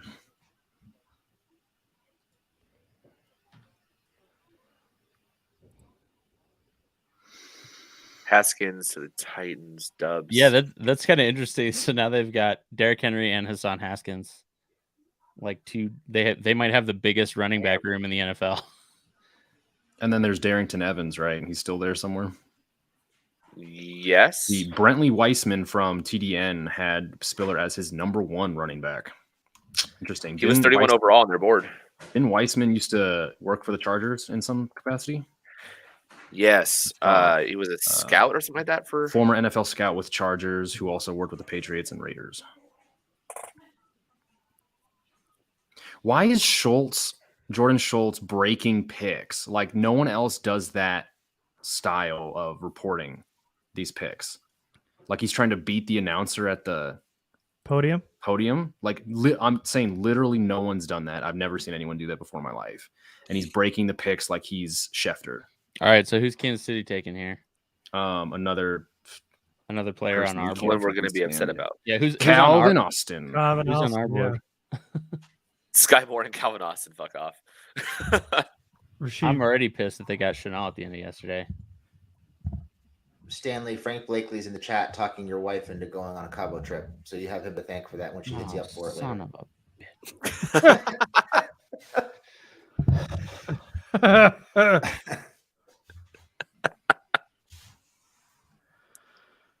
That's funny. All right, I'll post a link in chat later for my Kickstarter to send Stanley and his wife to Cabo.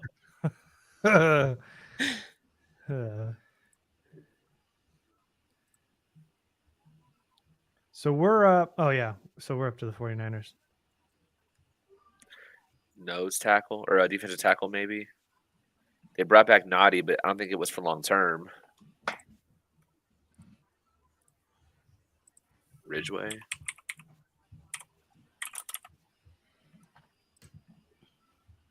I think Yeah, Spencer was a one Burford deal. was one of the.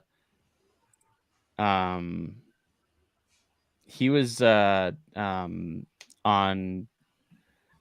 Oh my god, I can't use words today. It's early. Brandon. He was on Brandon Thorne's list of his 10 favorite offensive linemen in the draft.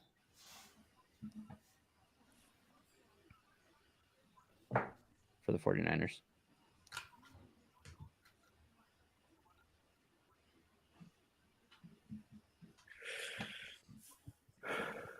Oh, I forgot Tennessee got Burks too. Man, they're just like lining up tanks on the field. Burks, Derrick Henry, Hassan Haskins. Good luck if you're a Patriot, one of those tiny Patriots corners trying to tackle any of those guys. No, the right tackle from Michigan has not gone yet. I think you're about Stuber, right?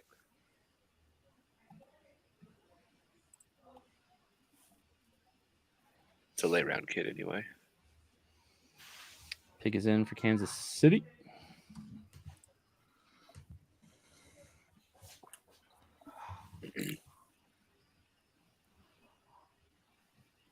I'm pretty shocked that 2 punters went ahead of Ariza in the 4th.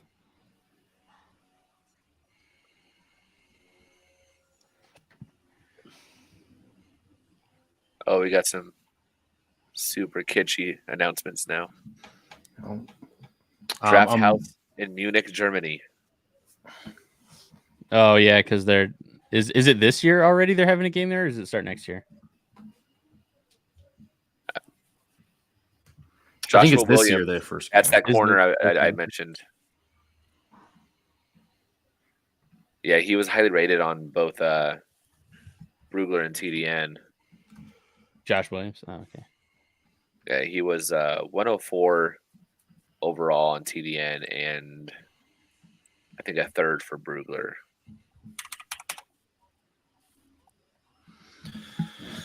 Alrighty. Yeah, he was a third.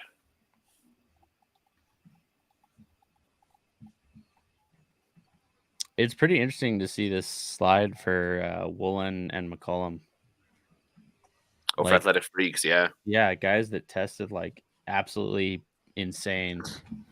Like nobody's Zion taken- McCollum has the highest RAS of any cornerback ever. Yeah. Just absolute insanity. Was he a perfect 10 also? Yeah. Yeah, he was. Jesus. Oh, here's a fun fact: Sam Howell from North Carolina is officially going to go later than Ian Book. Wow. These quarterbacks having a rough week. It's funny, last year. Bengals just took offensive tackle Cordell Volson. Clem? Tennessee. No. Where? North Dakota State. Shit. As boring as this pick is to some people, taking a running back, there's going to be a lot of people who play Madden that are going to play Isaiah Spiller over Eckler just because he's like the bigger back, and people are going to have fun with that. Yeah, If you still Spiller's buy the only game. 20. I had him for a while. I got it last year.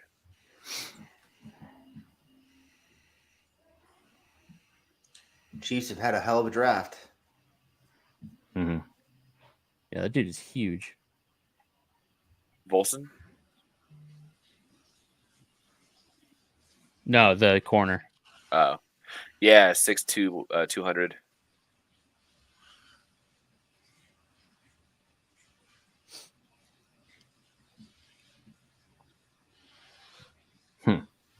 So Spiller's comp was Rashad Penny by Zierlein. Really? So we're gonna wait 3 or 4 years, and then he's gonna break out like crazy. Cool. That doesn't. TDN had him. I don't think it makes sense at all. I don't Their see running that styles comp. are totally different. No, TDN I had him can as I can Mixon. really see the Melvin Gordon stuff. Because he seems like he plods a bit, which I always felt somehow.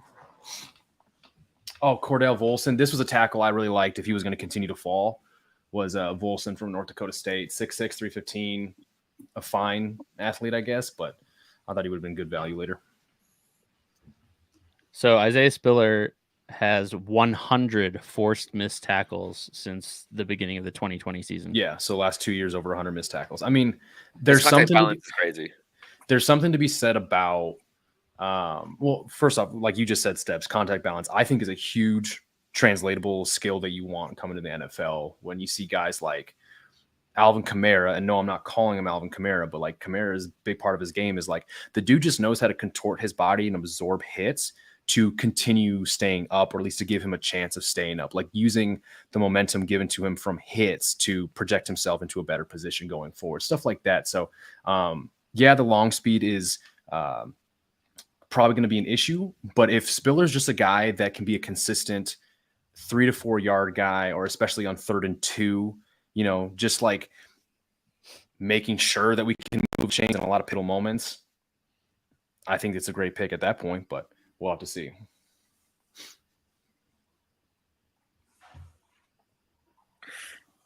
Yeah, I keep going back to, if this was in a vacuum, I don't mind this pick. I really don't. Mm-hmm. The problem is that it's not. It's not in a vacuum. There's a lot of other things to consider, and a lot of other guys are on the board. Yep. And other needs. And they're talking about the remainder of the running back class. Like, there were so many other guys you could have had later too. So, right. I mean, at the end of the day, as well, if he can be, sorry to interrupt, Jamie. No problem. If he can Go just ahead. be a consistent contributor in a way that, like going into 2021, with Justin Jackson and their multiple running back sets, we really thought we'd be able to see Eckler go out wide, or at least go out of the backfield, right, and be an offensive weapon. And I just don't think they were able to do that with who they had aside from Eckler in 2021. So if Stiller can be, again, that guy that can go into the backfield and allow Eckler to move around and give more versatility and fluidity to the offense, I also think that adds value to the pick. But again, time will tell. Yeah, Mike, get out of my head, please. I was just about to make this. Was that? I was Right just on. going to say, we talk a lot about unlocking Derwin on defense. And if Spiller allows them to unlock Eckler and keep him healthy late in the year, then there is a lot of intrinsic value in that isn't readily apparent. The Patriots just took a quarterback, and I guarantee you it was not who you think it would be. was it EJ Perry? EJ Perry? That's what I was going to say. Nope. Caleb. Bradley Zapp. Bailey the- Zapp. Bailey the Zapp. Bailey Senior Zapp. Bowl- Oh, sorry. Senior Bowl Yeah. guy. So right. the all-time leading passer in Western college football Kentucky? history or something like that? Is that the Western Kentucky kid? Yeah. So that's them thinking that they can take a guy who obviously had just the most immense production you've almost ever seen passing the football, and then they're going to be able to trade him for picks later. Like, that's literally Belichick just being like, I think I can turn this into something later. It has to be. You remember when Austin Eckler used to just be out wide and run go routes? That's what I miss. That's the kind of stuff I'm talking about. Where they're just like, yeah, Eckler, just run past this guy, and Rivers just hits him on a dime 30 yards up the field. We need that back. Oh, wow. This is kind of funny. Okay, here, I'm going to share this. So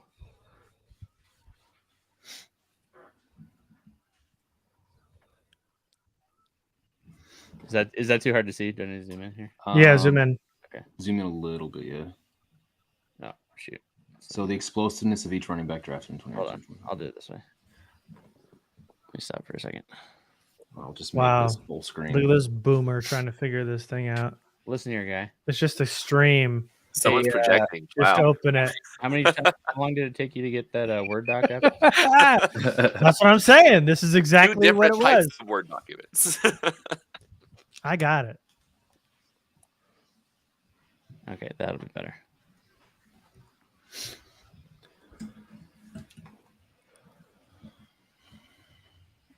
So Isaiah Spiller's explosive run rate in college was 5.8%, the same as Larry Roundtree's, which is also apparently pretty much the same as Josh Kelly's. Like this line right here. Mm-hmm. The only name up here that surprises me is Cam Akers had about the same. But Cam Akers had the most horrendous offensive line you've ever seen in college football during his years there at Florida State. It was absolutely horrendous. And that's how you knew he was going to be good, because he found all that success behind essentially a turnstile.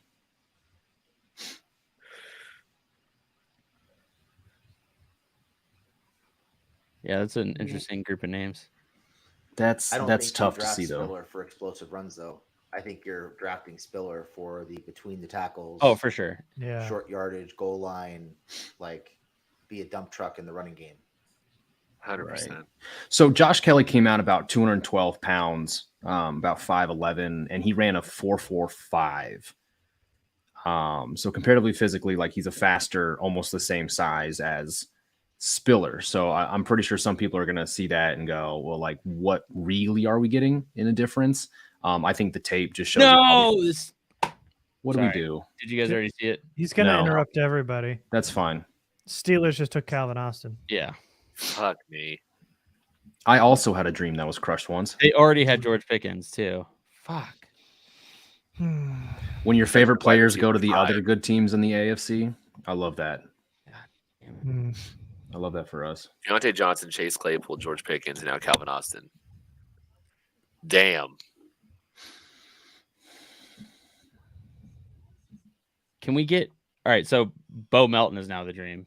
Like we need somebody with some speed who can get some yak for Justin Herbert. Like that poor guy is throwing to contested catch wide receivers all day, every day.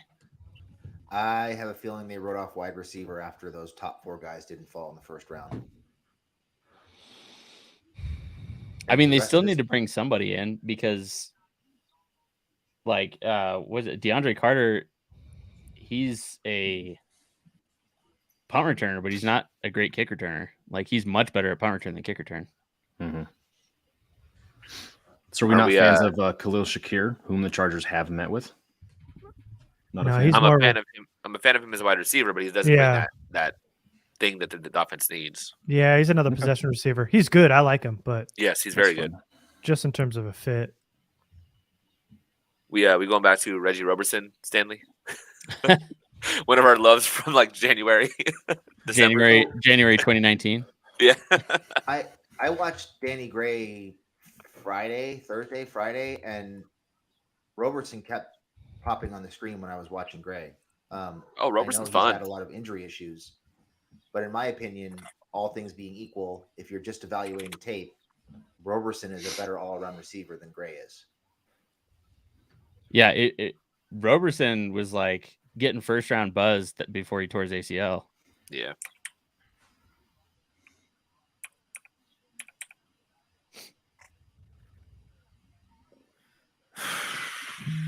Ah, that sucks. See Calvin. So I wonder if wait a minute. Someone got a text.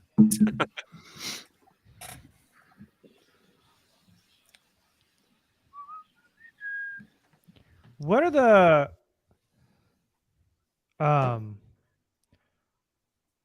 are the Steelers doing?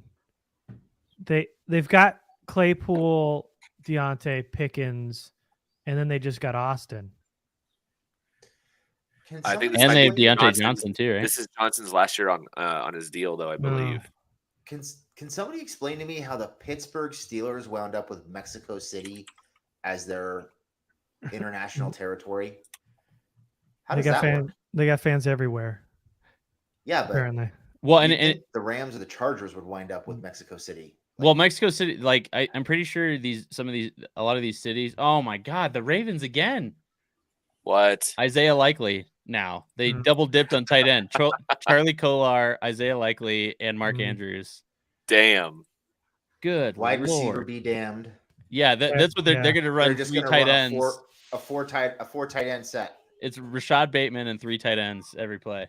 I also like Staley going fuck those linebackers and taking a DB and running back, letting Kaiser walk. Kenneth Murray's got to have surgery, and he's like, nah, more Mark DBs, Andrews, Missed me with that. Charlie less Kolar. linebackers. Jeez. Is Walker still there? Rasheed Walker? Tackle? Yeah. He is. Yep. I can't even watch these Calvin Austin highlights right now. This is yeah. This text is exactly what you would think it is. Do the Chargers have? Yeah. So Any picks what? left? So they had a 2nd round grade on him or Yeah, 3rd? yeah, second. Yeah. They didn't expect him to that? be there. They had a 2nd round grade on him. On Isaiah Spiller. Didn't I'm expect not him to be surprised there. at all. We called it. Like I said, I think we could write that text for him. Yeah. Next time that happens, we should do that. You should text him and be like, put it in quotes. We Yeah. we had a 2nd round grade on this guy. We didn't expect him to be there, and just have him go, yeah, that. Frank asks, do you think wide receiver isn't as big on the board because of D Carter pickup? They literally talked about wanting a complete wide receiver. D Carter's not going to even touch any of the things that they want at wide receiver. So I don't think that has any impact on that whatsoever. I don't think Carter has any impact on it. I just think they wrote it off after the first round. That's what I think if anything, what you said about that might be the case. Hang on one second, guys. My phone's ringing. Yeah, I mean, Carter does have some speed. And they talked about it after they signed him. It gave them some flexibility that they didn't have to take a. Oh, the Packers got Zach Tom. Fuck. What they do, isn't it? They take left tackles in college and make them something else in their line. That's what they do. It's what they've always done. Okay. And I also want to. This is one of my biggest pet peeves. Calvin Austin probably going to have injury issues. There's no statistics that back that up. That smaller guys have injury issues in the NFL. There's no stats that back that up. Oh, Baltimore's back on the clock. Who are they going to ram down our throats now? Walker? Beavers? Beavers?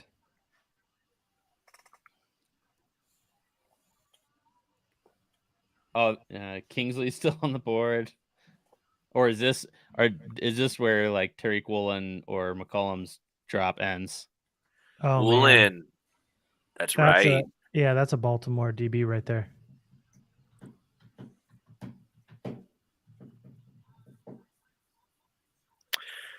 Mario Goodrich from Clemson.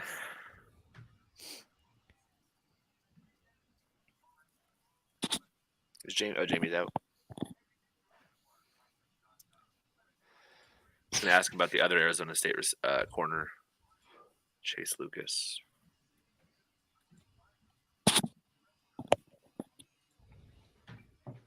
Deesh is still there too, isn't he? Yeah. And when they've got to go interior defensive line at some point. Rasheed Walker, Dare Rosenthal, Braxton Jones. Ridgeway, Butler, Booker all still there, right? Yeah, they are. Yeah. JoJo Doman. Yeah, Beavers is still there too. Jesse Yeah, Luketa. there's still some guys, surprisingly. Totally.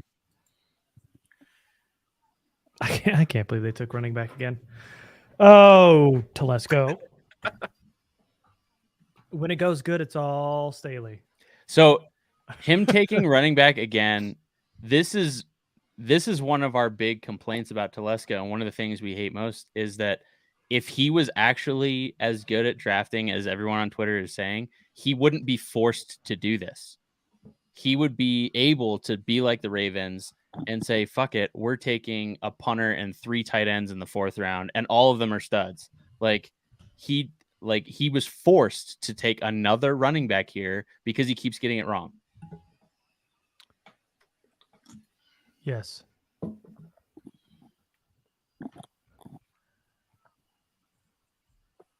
Yeah.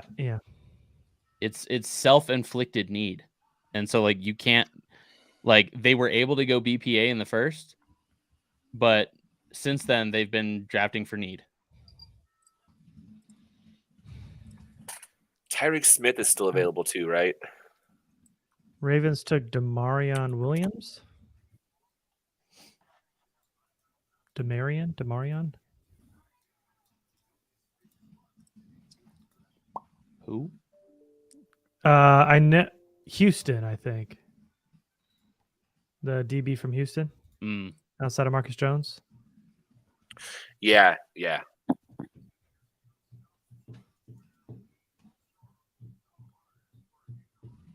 I'm surprised they didn't go either of Woolen or McCollum. Yeah. Woolen's 53 on TDN's big board.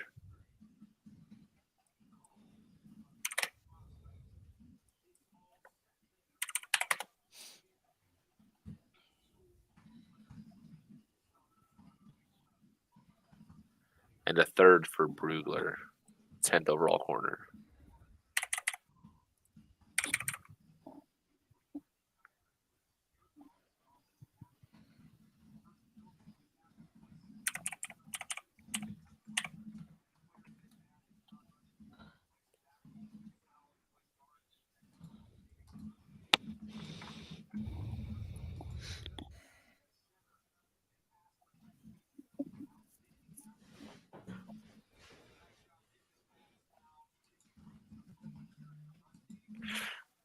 Oh boy. What? We got that junk in the comments again. Oh, I just banned it.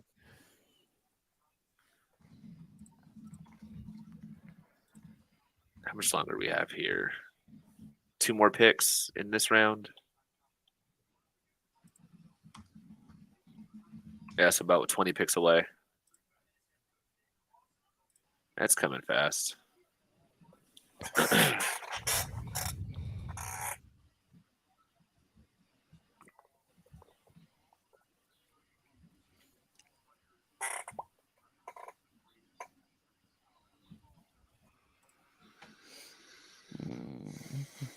Do we know the Ravens pick right here? Yeah, Demarion Williams. Okay. The Houston corner. And 2 more for the 4th, and then we're on to the 5th. Yay. Zach Austin, Likely, Tom Williams. Okay. All right.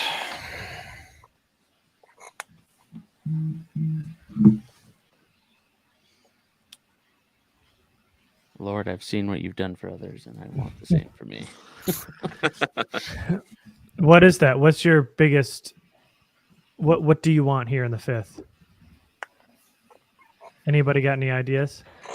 I mean, based on how they've been drafting, they're going for need more than anything at this point. So to me, this next pick is probably going to be interior defensive line. Depending on who's there, I would probably rather go wide receiver or tight end, because Chig is still there. Oh man. There's also some offensive line that's still real.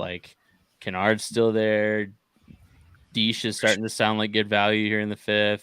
Walker, Lindstrom and Saylor for interior guys. Yeah, Salyer from Georgia, right? I can't believe he's still there. Yeah, they might talk themselves into one of these tackles.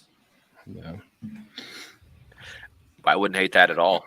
And then he's going to get a text saying we had a 3rd round grade on this guy because now we're in the 5th. At a little over 22 years old. Walker's actually one of the younger offensive linemen still on the board. 22.2. Age-wise, not a lot of guys under 22. At least as far as tackles go. Of Brandon Thorne's board. Yeah, that's what I'm looking at. Oh, you are? Yeah. Go ahead, though. Well, I was going to say, we haven't mentioned Marquise Hayes, who's his. We haven't. Oklahoma, guard. right? Yeah. Yeah, so he's a guard. He's his top-rated offensive lineman in general, but he's 23 years old already, just a little over 23. Ooh, geez. Jamari Salyer's 21.8. Deesh is on the from 25. I didn't realize Deesh was that old. Yeah, Yeah. that might take him He'll off be there. 5 before the season. He'll be 25 before the season starts. Virginia Tech's Lacita Smith, I think met with the Chargers, but he's almost 24. Yeah, I like him too. So he was a sixth year guy. You kind of forget that because of COVID and everything. A lot of these guys are coming out of their sixth year.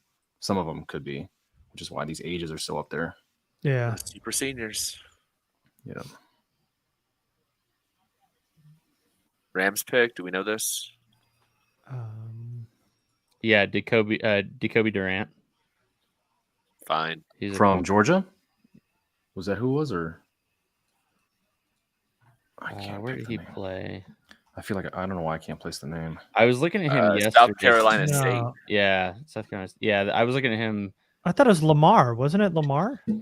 Or is that a different guy? That might be a Jacoby different guy. Durant, South Carolina State's what ESPN has. Yeah, Kobe Durant, South Carolina State. 5'10", 180 corner. Okay.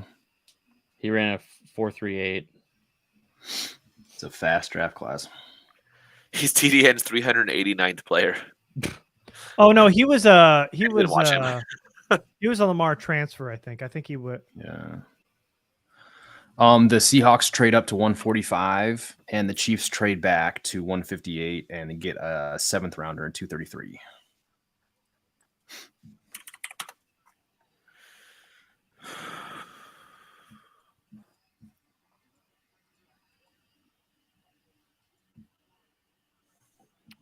Where?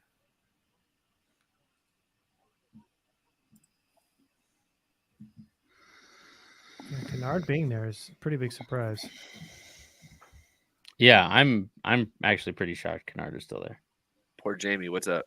Even if you're moving him into What's guard. on the poor Jamie's? Oh, got it. There we go. I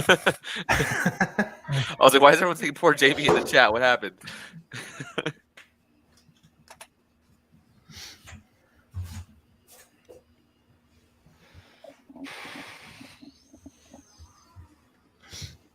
How did they know? Oh, you put it in the chat? Let me in. I also private messaged also went to the private chat and nobody responded. Help. So Help, let me in. I wasn't even looking.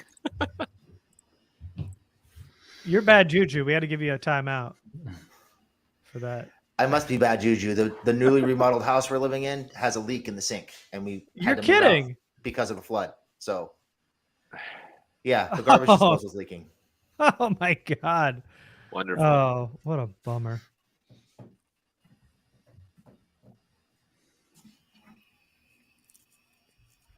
People think your boy JT Woods is going to be a stud in the comments. Oh, Conquo goes to the Titans. I guess it's better that Western Woods is my America. guy than Mager being Garrett's guy. Well, he's your boy, so you better hope he does better than Mager. I'm not sure how he God became damn my it, guy, Titans. but All right, just- now I'm set. Round Conquo's 5. gone.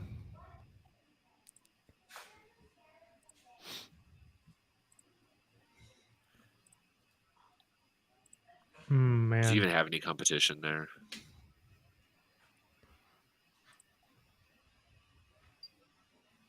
Austin Hooper, Jeff Swain. He'll be better than those guys.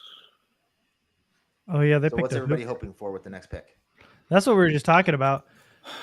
And Conquo was then on think the opposite. a lot of people's list, but Oh, there's he was on mine. there's a bunch of interior defensive linemen still left, like Ridgeway, Butler, Booker,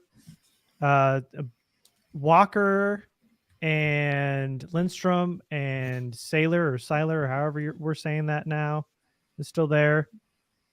What was the other one that we keep forgetting about that shouldn't be there? What Tyreek position? Woolen? No. Walker. The interior defensive lineman or offensive lineman. Ridgeway, Butler. Offensive lineman. Oh, offensive lineman. Excuse me. Interior Lucita guy. Smith?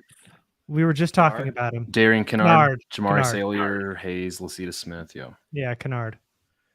Yeah. So there's Woolen, Andrew McCollum, Stuber from Michigan that's working with Duke.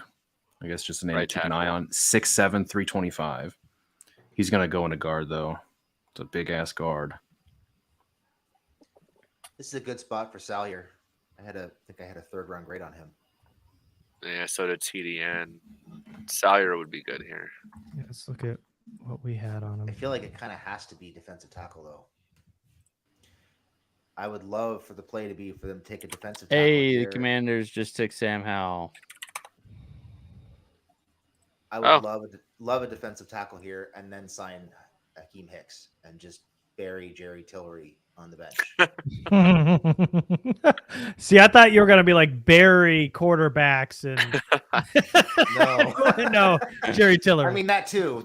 Jerry. But Right. let's start And with then- getting Tillery off the field. and Bo Melton's still there. Was the guy we were talking about? Yeah. Man, Kennard, Salyer, Hayes, Lucita Smith. There is definitely some IOL there. Kennard is nasty in the run game. He absolutely buries people. I mean, fuck it, get both guards.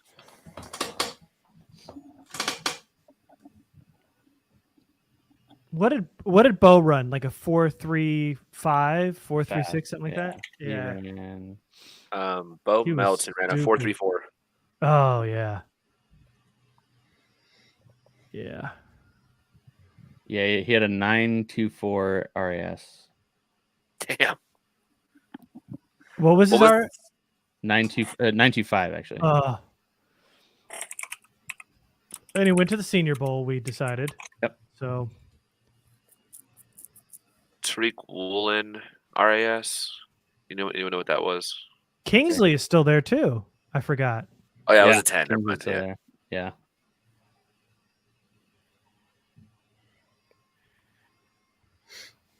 Man, Woolen would be a fun one here in the 5th.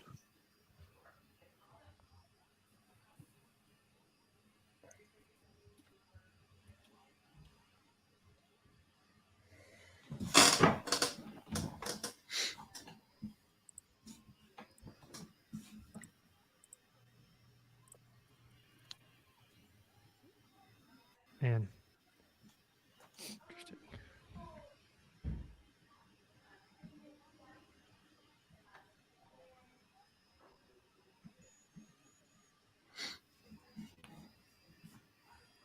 I'll be right back.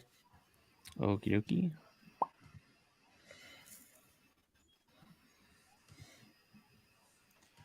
I'm surprised Ngabari is still here. Yeah, I am too. I mean, the biggest criticism on him from people is that he can't bend well, and teams really do not like non-bendy pass rushers. I mean, one went in the 1st round. Karlaftis? Yeah. Well, it's because he's also a brick shit house.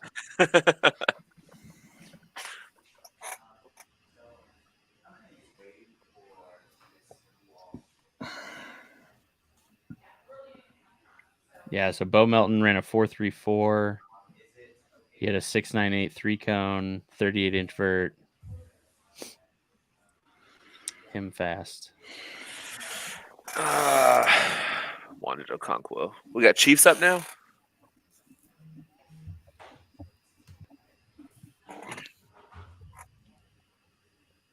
Who ended up with Leal yesterday? The Steelers, right? Good for them.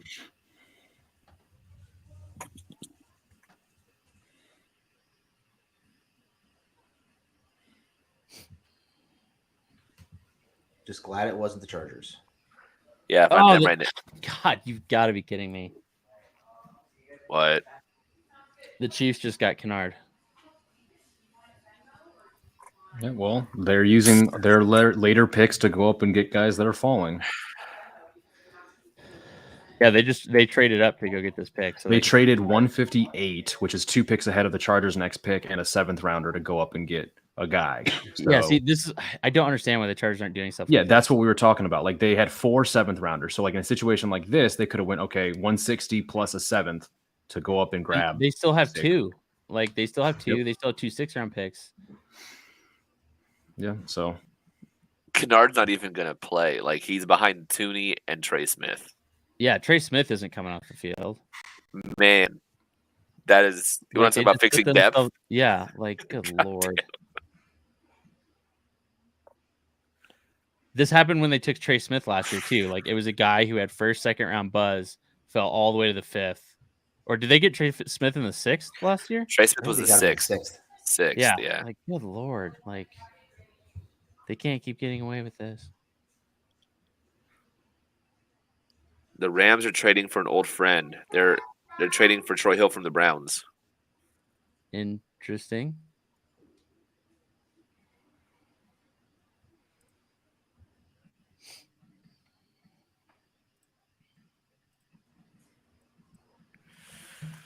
Ah, that's upsetting.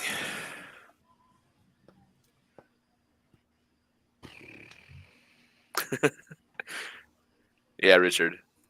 He says, I'll bet it's fun to support a team that has a front office staffed by professionals.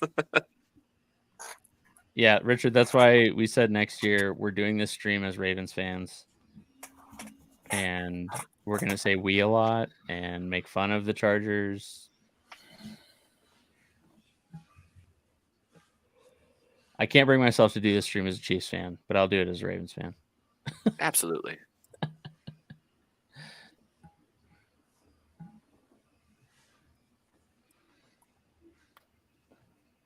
We've always been Ravens fans.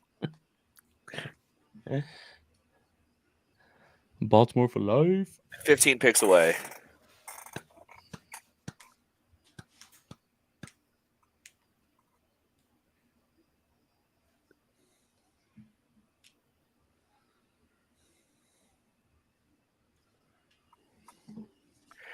Is this when we started getting into some of the late round guys they had met with? So the Chiefs just got Trey Smith again and took Kennard here in the 5th. Oh, That's who they God. traded up for. What a bummer. Yeah, so probably starting next year, their interior 3 are going to be Trey Smith, Creed Humphrey, and Darian Kennard. Just absolute insanity.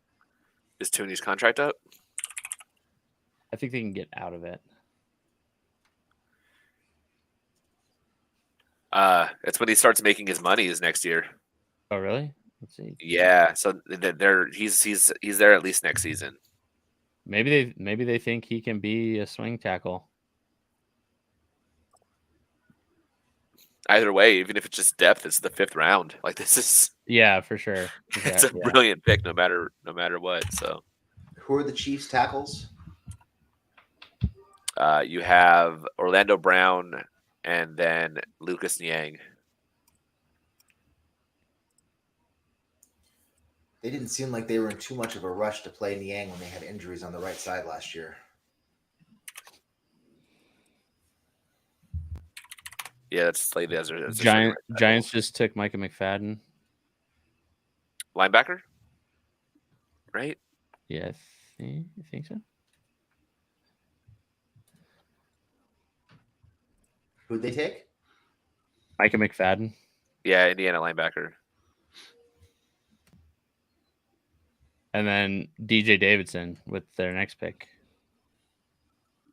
That's the ASU defensive tackle, right? Yep. Oh, Yeah, that's yeah. right. I meant to ask you, what do you think about Chase Lucas? Oh, so sorry. The Rams are trading to get Troy Hill back from the Browns. Yeah. And then the Bears just traded pick 148 to the Bills. Oh my gosh. Chase Lucas is a guy who he's got decent length. He's a pretty good athlete. I think he was a fifth or sixth year senior.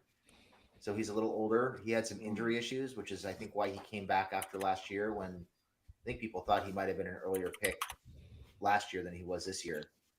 I think he'd probably help out on special teams right away. I don't know if you want him on the field as a corner too much. Yeah, he's 25. Yeah. Damn. If you were going to take an ASU corner, take a shot on one, it would have been Jack Jones. Mm. But that's not the Chargers' way. They wouldn't have taken a guy with that many off-field issues. Yeah, I'm thinking the Chiefs might be seeing Kennard as a right tackle. That would make more sense for them.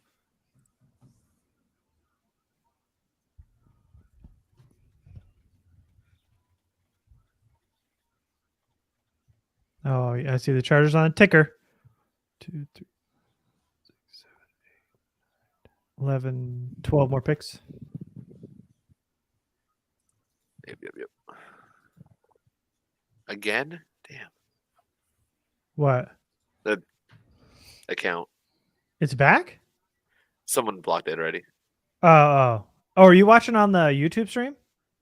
No, I'm not looking at the comments. Oh.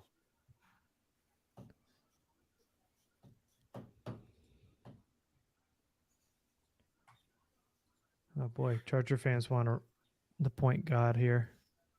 The punt god, excuse me. Punt god here. I'm trying to think who the point guard would be. Different guy.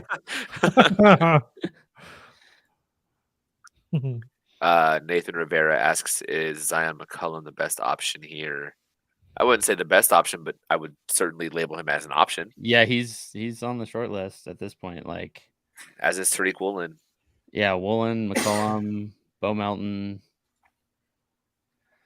Let's see. All those The interior same. defensive linemen we talked about. Yep.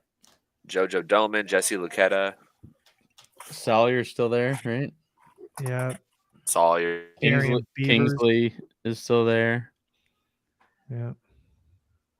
Marquise Hayes.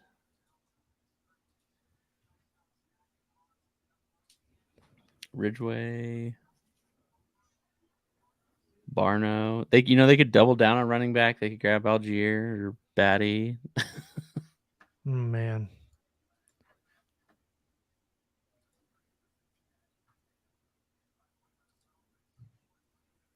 Did Beavers go? No. He's still there. Yeah.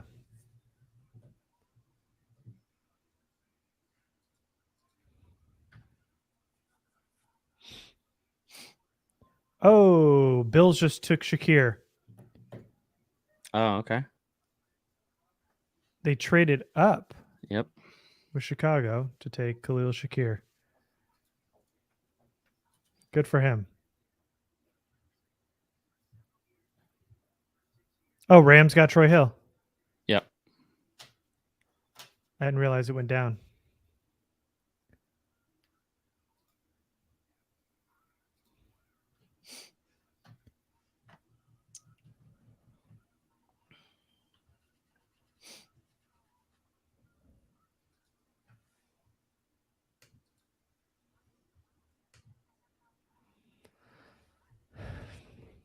Shakir's good. He wouldn't have worked out for the Chargers, fit wise. Didn't make a ton of sense, but he was a good one.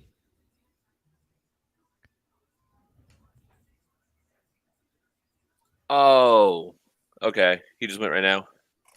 Oh yeah, the Bills traded up to get him. Oh, and then Atlanta. Wait, what? Should be Washington. Oh, okay.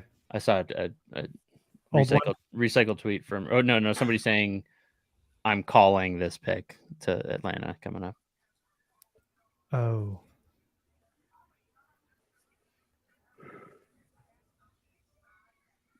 Which is weird that he would tweet it now because looking at the. Oh well, I don't have all the trades updated, but I don't see where their next pick is in the 5th round. It's coming up. There's 3 more picks. Washington, Chicago, Atlanta. Oh, there it is. Yeah, okay.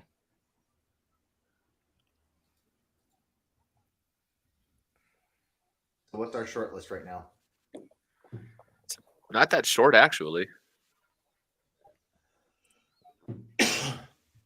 Stanley, pull it up on a Google Doc. That was fun. Bo Melton. We had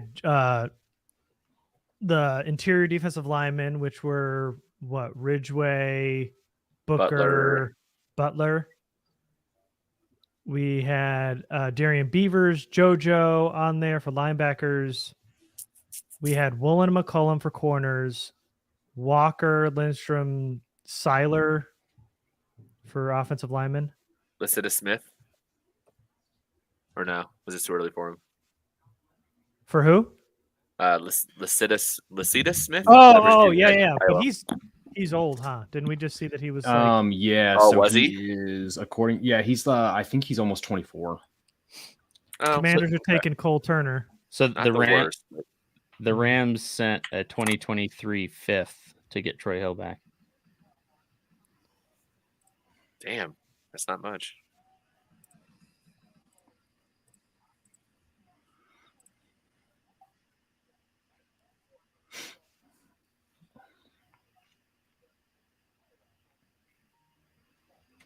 And then I think there was one other name that we had been talking about. Kingsley. Enigbare, yeah. Yeah. I'd say Jesse Lucetta too for linebacker.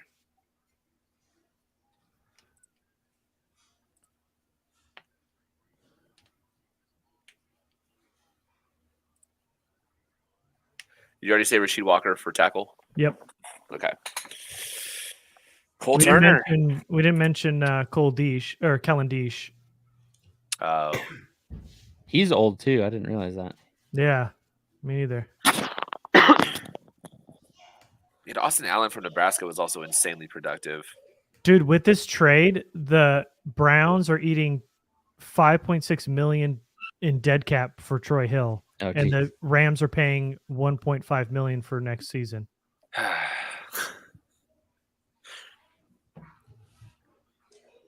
One of my least favorite tight end prospects right here, Cole Turner. Yeah. He looks so slow on tape.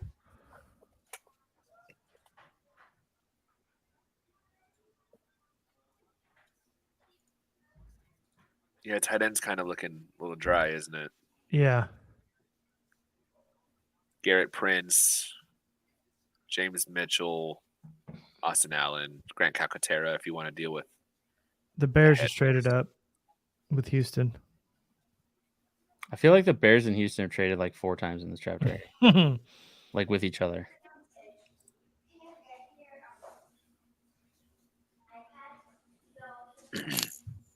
Oh my gosh. How are they still here? I blocked him again. Yeah, I blocked them every time.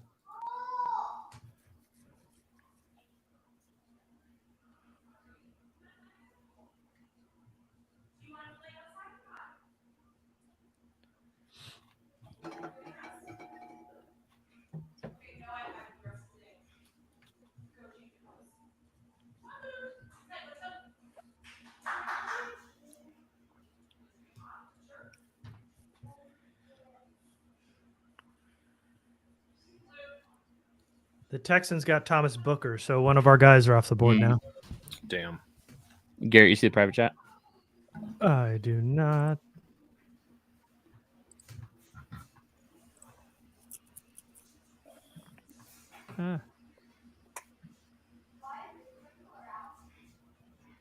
All right. Time to add our special guest here. He's going to take over. I'm going to be taking off soon. I got to leave soon, too. Jamie's going to be leaving soon. Stanley might leave. Who knows? But Might just blow up the whole stream. Craig is chasing us all off. here we go. Here he is, blowing up the whole stream. Now, why would you guys Craig! wait? Why would you guys wait until I hop on and decide you have better things to do? Sorry, but we got to go. No, it's all good. Today's actually my 39th, so I can't stick around for too long. Oh, man. Happy birthday. No, I Jamie's got a appreciate it. special Happy birthday. guest. We Yeah, should happy be going birthday, better man. right now, man. Yeah, thanks, man. Really didn't Happy birthday. get- Here's Isaiah Spiller. exactly what I was wishing for. The Chargers got you a 4th round running back. Where have I heard that before? Who they had a 2nd round grade on. Yeah. Of course, naturally. Yeah. Yeah. He was like my RB5, I want to say. So, I mean, of course, we knew they were going to do the whole value thing. So, Yeah. Mm-hmm. Yeah. RB5 for Jamie and I too. okay, cool, good. I mean, So, yeah. at the end of the day, there was value to be had there, but there were also backs that could have been had later. Of course, I had to watch Calvin Austin go again. Yeah. Yeah. And he's a Steeler now, right? That hurts, Yep. man. That hurts. Yeah, I was at my kid's football game trying to keep up to date on everything, and I think I just so happened to hop back on and saw that he had just gotten selected by the Steelers. So I was a little grumpy for about 10 to 15 minutes, but had to compose myself for the children. And here we go. Here's a running back we had. Jamie and I had above Isaiah Spiller. Tyler Algier going to the Falcons here. Oh, That's good for them. Traded up for him. yeah, he was very good. Yeah. So, guys, what are your thoughts about how they're utilizing, or I'm sorry, not actually utilizing this draft capital? I mean, Like trading away those last 2 7th round picks, you mean? Kind of, sort of like the Chiefs are doing. yeah, exactly. So the opposite of what the Chiefs are doing. They're Yeah. doing it the Yeah. right way. Yeah, there you go. Wow. We kicked a can down the road for no advantage whatsoever. I guess that 60-year next pick next year was just had to have it. The Chargers must have like just awful grades on this whole class if they're willing to do that. Like, they must just like Isaiah Spiller was like basically their last draftable player that they had on the board. Like, they're just like, why wouldn't you move up to grab a couple more of these guys unless you just had awful grades on everyone and you don't want to make a bunch of 7th round picks? Do they think they're going to have a decent amount of comp picks next year where they're like, we'd rather have, more capital to work with for next class? Or I can't think off the top of my head. I don't. I mean, they're losing guys, right? Like they're going to get one for Kaiser. Well, I guess a lot of these I think are going to even out, right? Yeah, I think you're Justin probably gonna see Jones. that even out. So Jones, Kaiser, Kaiser. Nwosu, That entire draft class, basically. Right. So based on over the cap on their about to pull that up. calculation, the Chargers are getting 0 comp picks next year. Okay. Like, Cool. and they still even have Gerald Everett is still counting against them. Like, Sick. who hasn't been crossed out, who hasn't been canceled out yet. So yeah, they're not getting any comp picks next year. Again. Hmm. Is Bo Melton still on the board? He Yeah. is. Yeah, he's yep, one but of the guys. He's one of the guys on the short list right now. And the See Broncos you guys are later. up. I got to run for a basketball game. All right. All right, Okay, Jamie. All right. See you, Jamie. Enjoy the rest of the day. You as well. Take it easy, Jamie.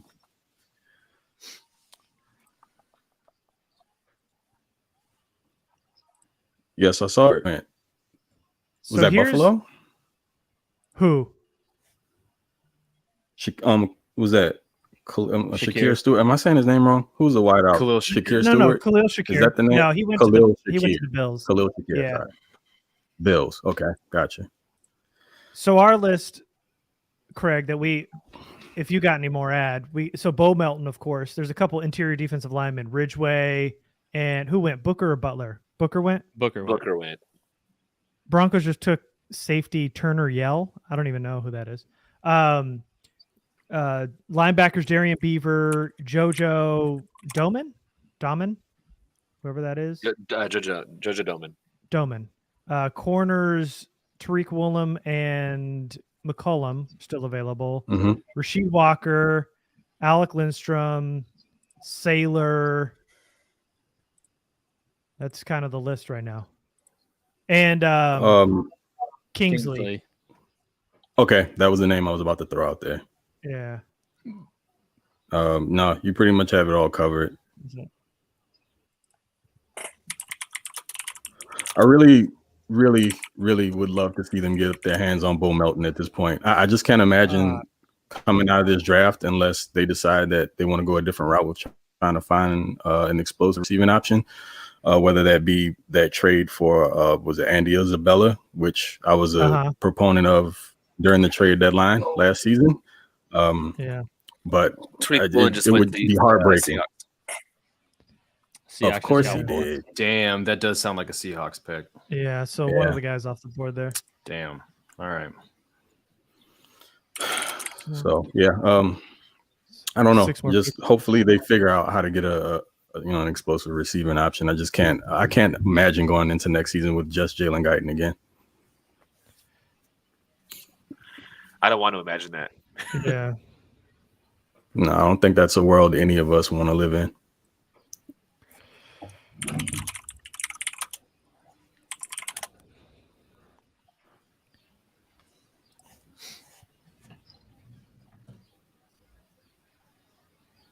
So they've gone offense, defense, offense. Think it might be defense here. As much as they've stressed corners and I'll never stop taking corners and all of that kind of stuff. I mean, yeah, and if they believe in their ability to develop people, and keep talking about grabbing athletes, McCollum makes a lot of sense. Yeah. Do you see McCollum going? Because there's some teams here in front of him. There's also the Clemson kid too, Mario Goodrich. I mean, they said when they got JT Woods that they took care of safety and corner depth with that pick. So I don't know if that's so high on their board right now, but yeah, but if it's like Spiller and they had a 3rd round grade on him, they're like, well, oh my God, he's still here in the 5th. We got to take him. Of course. Yeah. And to be honest, I would love McCollum here. So I'd be fine with that. Yeah. Oh, totally. I'm just saying in their mind, it might not be high on their board, but we'll see.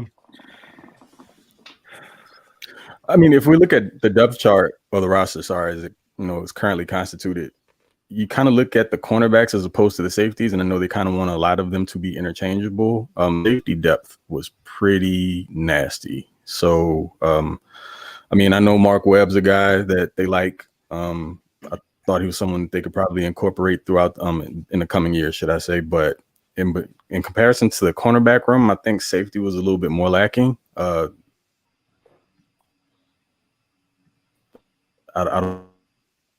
don't know. It just looks that way. I value more hybrid styles is the pure cornerbacks, at least in this particular draft cycle.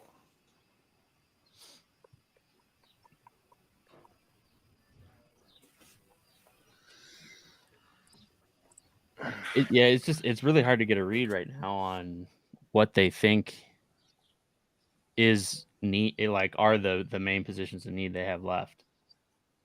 Mm-hmm. And what they keep that basically since they picked Zion as BPA, but then since then they've been taking position of need. Although I guess they said that Spiller was their BPA. I mean, I guess that's kind of their fail-safe. Well, I guess that's the idea. They want us all to kind of believe that they always go BPA, but it's more so BPA at position of need as opposed to the best player on the board. They got Weezer playing while picks are happening. Oh, I guess they just traded. Welcome to Vegas. It looked like it was night outside. This is, I think somewhere else or a different time entirely. Jacksonville just traded into. Oh no, they're on the stage. Yeah. Oh, they just got dark green lights going. But it was zoomed out before, and it just looked completely dark outside. Yeah. Oh, this must have been last night, I bet. Oh. Okay. The Jags traded up to take Ole Miss running back Snoop Connor. Okay. Interesting. Because they definitely need another running. Yeah. With Ty Chandler, Ford, Kyron Williams, a lot of guys on the board. Is the 8th rated running back still available? Amari Barno. Edge is a position of need. Barno's one of my sleeper guys. He is? Yeah. Just from an athletic standpoint. Athleticism, man. That athleticism, man. Yeah, that's crazy. Was he 4.37? He's a high 4.3. 6'4", 240. That's pretty disgusting coming off of the edge. I mean, if you can pack a little bit more muscle on him, even just situationally, that would be a terror. Yeah, and get him in the same room as technicians like Bosa and Mac. Like, get him some plans on his pass rush. And then you have Enigbare, Tariq Smith, if you want to go that route. And they only have those top three edges other than Egbule and Jamal Davis. So edge could be a good position here too. Edge, IDL. If we're only looking at like positions of need, that's. Did you guys catch that picture of Davis that was floating around on Twitter? He's a tank. That's insane. Huge. I've never seen a guy with hamstrings that much bigger than his quads. Like, it looked like somebody photoshopped the picture backwards. Like, that was. He looked like he went like Super reverse Saiyan. Like, Saquon what Barkley. shit was that? It was reverse Saquon Barkley. Yeah, he had calves the size of my head, and then his hamstrings were bigger than his quads. I was like, whoa. And you, of course, I mean, as a workout guy myself, we do this on purpose. You absolutely wear the tightest shorts humanly possible for sure. because you want to accentuate that.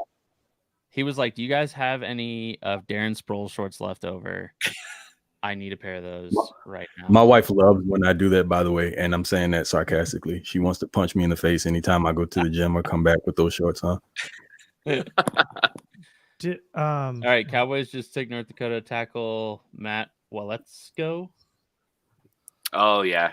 That's someone that the Chargers had met with, I believe. All right, 4 more picks. The Florida tackle that they met with. Well, yeah, is he still out there? I mean, he probably is. It's probably like closer to a priority free agent guy. Lance.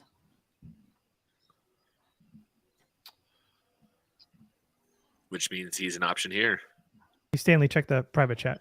Oh, so we got 3 picks until we're up. Cool.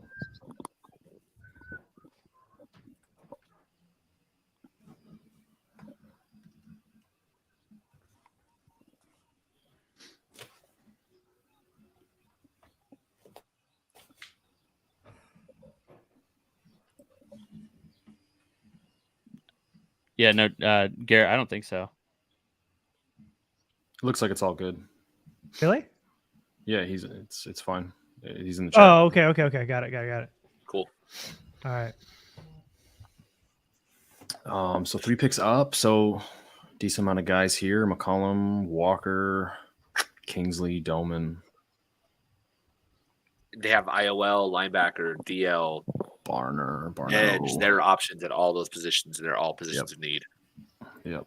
I kind of like half expect Jamie to like pop back in for a second and be like, it really feels like they're gonna draft Matt Araiza here, and then or something and real he's just gonna shitty. speak it into existence. I don't know if you saw Craig, but he called that Spiller pick right before it happened. Oh hell, yeah. So I just so happened to have my earbud in.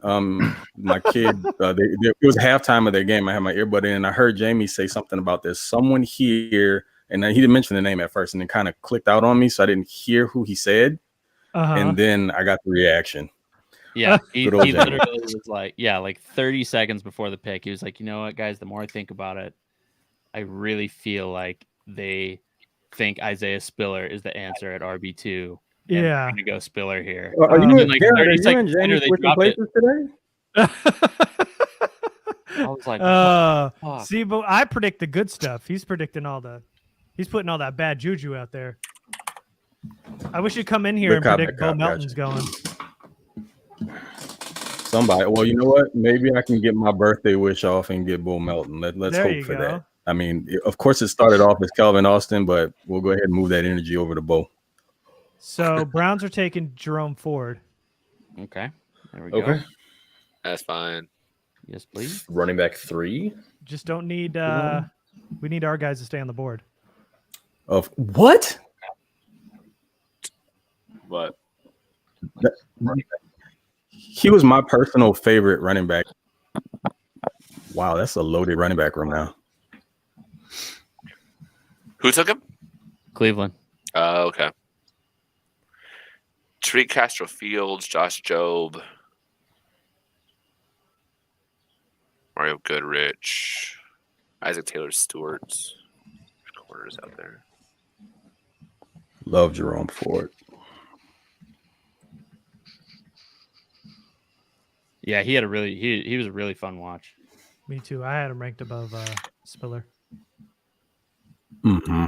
As far as his speed goes, I mean, it seems like his build-up speed is ridiculous. He gets faster as he goes along, and you can see on those like 60, 70 yards he breaks, literally everyone leaves the frame after he gets about 10 yards ahead.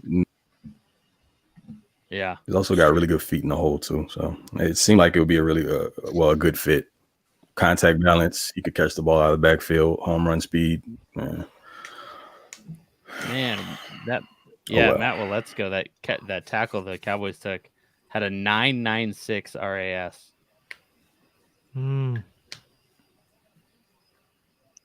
He's the 6th most athletic tackle from 1987 to 2022. Damn. That's Smith. No, well, let's go. You think the first? You said Cowboys tackle? Yeah, the guy. No, the one they just drafted, Matt Waletzko from. Just okay. North Dakota. Yeah, apparently just an insane athlete. All right. 3 picks away. Yeah, let's go.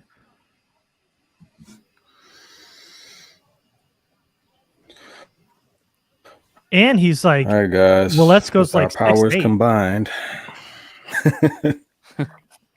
Yeah, we need something to happen here.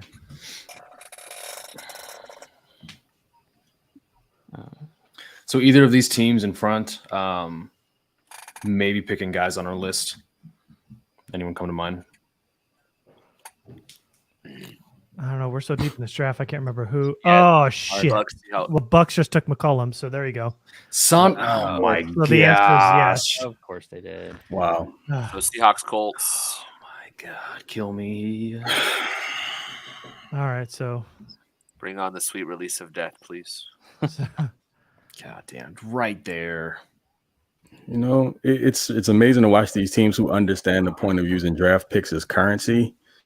And for some reason, good old Tom just doesn't subscribe. Our lads is projecting that the Seahawks have drafted 3 starters already this draft, and Charles Cross, Abraham Lucas, and Kenneth Walker. Both are both tackles in the same draft. And now that's fine, but the rest of Seattle's roster is a dumpster fire with huge holes at a bunch of critical positions. And they have Drew Lock at quarterback. Yep. They got Boye Mafe too. Damn. Golly. You've had a good draft.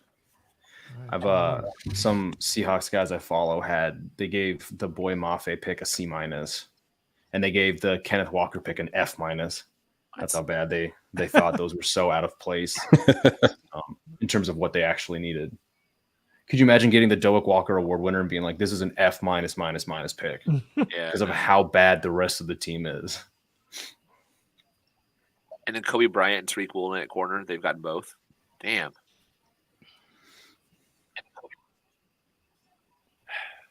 Sneaky good draft. Yeah, for real.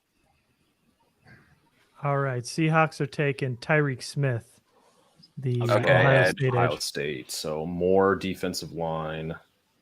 So we just have the Colts now. Yep, just one more pick. Damn. Come on, Bo. I don't know who I want here. I guess the receiver's fine, but yeah, who's everyone's number one? Number one choice right here. I want Rasheed Walker. OT. I want.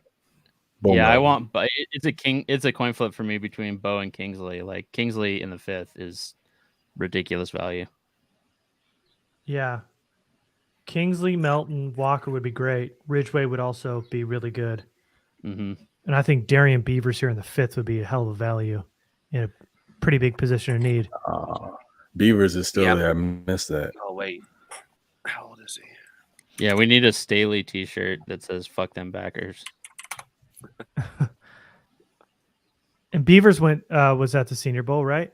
Yep. Melton and Beavers. Yep. What about Walker? I don't think Walker was there. But to be honest, he might have been invited and was hurt though. Let me see, because he didn't test at all this offseason. Oh, Walker or Ridgeway? Which? Let's see.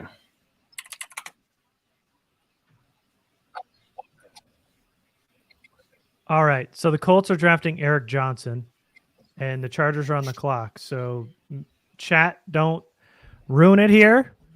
All the names we just mentioned still on the board, and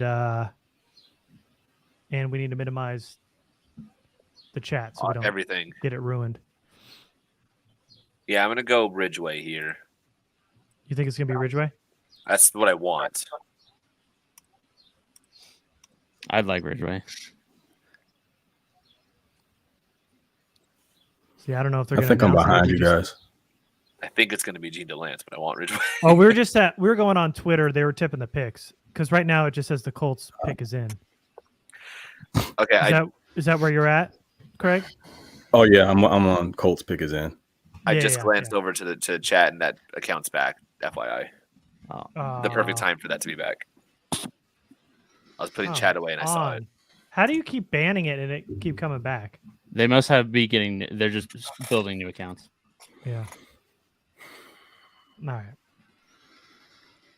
Oh, I get that, but why us? You know. Okay. Anyway. They did right before the Chargers pick, so honestly, good timing on their part. Oh, and once again, NFL Network's in a commercial. Yep. Chargers are on the They're clock. picking. Yeah, because Yeah. Eric Johnson ESPN's just not- came up. ESPN's not. All right. Eric Johnson was a guy I saw going a little bit later, but I mean he was hired for the Chargers too, right? They met with him. Yep, they did, and he's, I guess, at least according to ESPN, Pick is in. Chargers pick is already in. Yep. Oh shit! It's not on NFL Network yet. Crap. Who's the furthest behind? No, It's not me. I'll turn mine off. Are you on NFL Network, The Craig? Chargers aren't on the board for me. Like the Oh thing God. at the bottom. Oh no. Well, me too. I've got Yeah. the Colts Eric Johnson stats rolling. Yep, I can't fast forward. Damn. We got a commercial. Come on, man.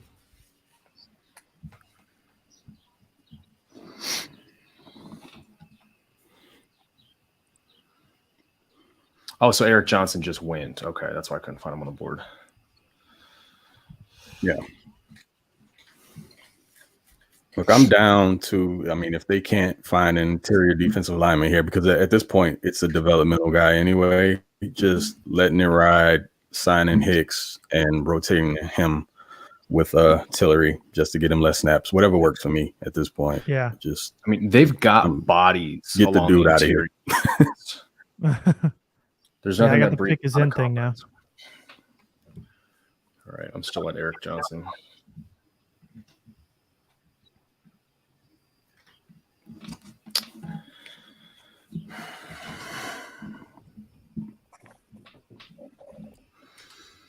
I could see one of our From guys a going value because it's standpoint. insane a value. Yeah, that's what I was just about to say.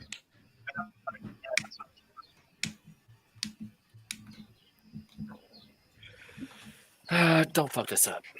Come on. I mean, if they don't love an interior defensive lineman at this point, you can kick that can down the year, roll it another year, and sign Hicks. Was it- Oh, It wasn't one of the okay. guys on our list, It isn't. but it's not But- a bad. Oh player. my goodness! No. Who is it? I haven't seen it. Oh, okay. Should I just see it? I just put it in the tracker. Okay.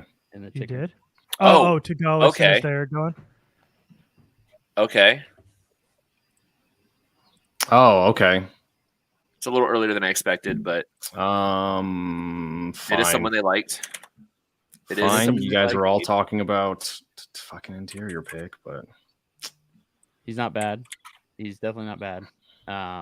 I had a couple other interior defensive linemen ahead of him here, Same. Yeah.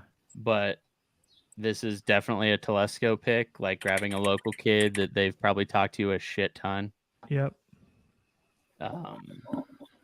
He did have a jump in production this senior year. it says he has no pass rush plan usually. Yeah, was he a- only has 4.5 career sacks. Yeah. He's a Well, I straight think up he only nose. had a single season as a starter. Yeah. He's Yeah, got- he had spot starts here and there, but not consistently starting. Yeah. He's got good size. He's just shy of 6'4", Senior Bowl. 320 plus pounds. And with 34 and a quarter inch arms, he put up 225 29 times. So this is your nose. So he's now. strong. Your Yeah. 4-3 nose. Yeah, it's going to be him and Austin Johnson at nose. Yeah. So you guys, did any of you guys actually get any work done on him at all, or is this just kind of a newbie for everybody? I mean, he met with the Chargers, so like I only know just the stuff I had to look up for the meeting and stuff. I watched 2 games on him. Yeah, Gavino did a lot of I work didn't on catch him. a single It was snap. like Okay. all I kept saying was how he's a shot put champ. It's just like, really? This is the traits we're looking for? Explosive hips. He's a shot put champ. Could see where that comes in handy, I guess. Maybe. Yeah. Whatever. He's a like Boy Scout too. It was all Of about course. the shot put and the high character. I think J.C. Jackson was the biggest shock for a guy who had any sort of questions in their background as far as like a stretch it would take for a guy with any character concern. That was amazing to me. So I guess that was their one guy. Yeah. Well, I mean, they needed depth at interior defensive line. We got it. They got bigger. I mean, he's what, like 324? Yeah, 320, he's yeah. 6'4", 320 plus. 6'4", 324. Dang. Yeah. Did we look at his score? Yeah, let me pull that up right now. So going into next season, as of right now, they only had 2 defensive linemen on the roster in Joseph Day and Johnson. So the depth is just completely wiped out after the season. All right, he's definitely not a Chargers typical RAS guy.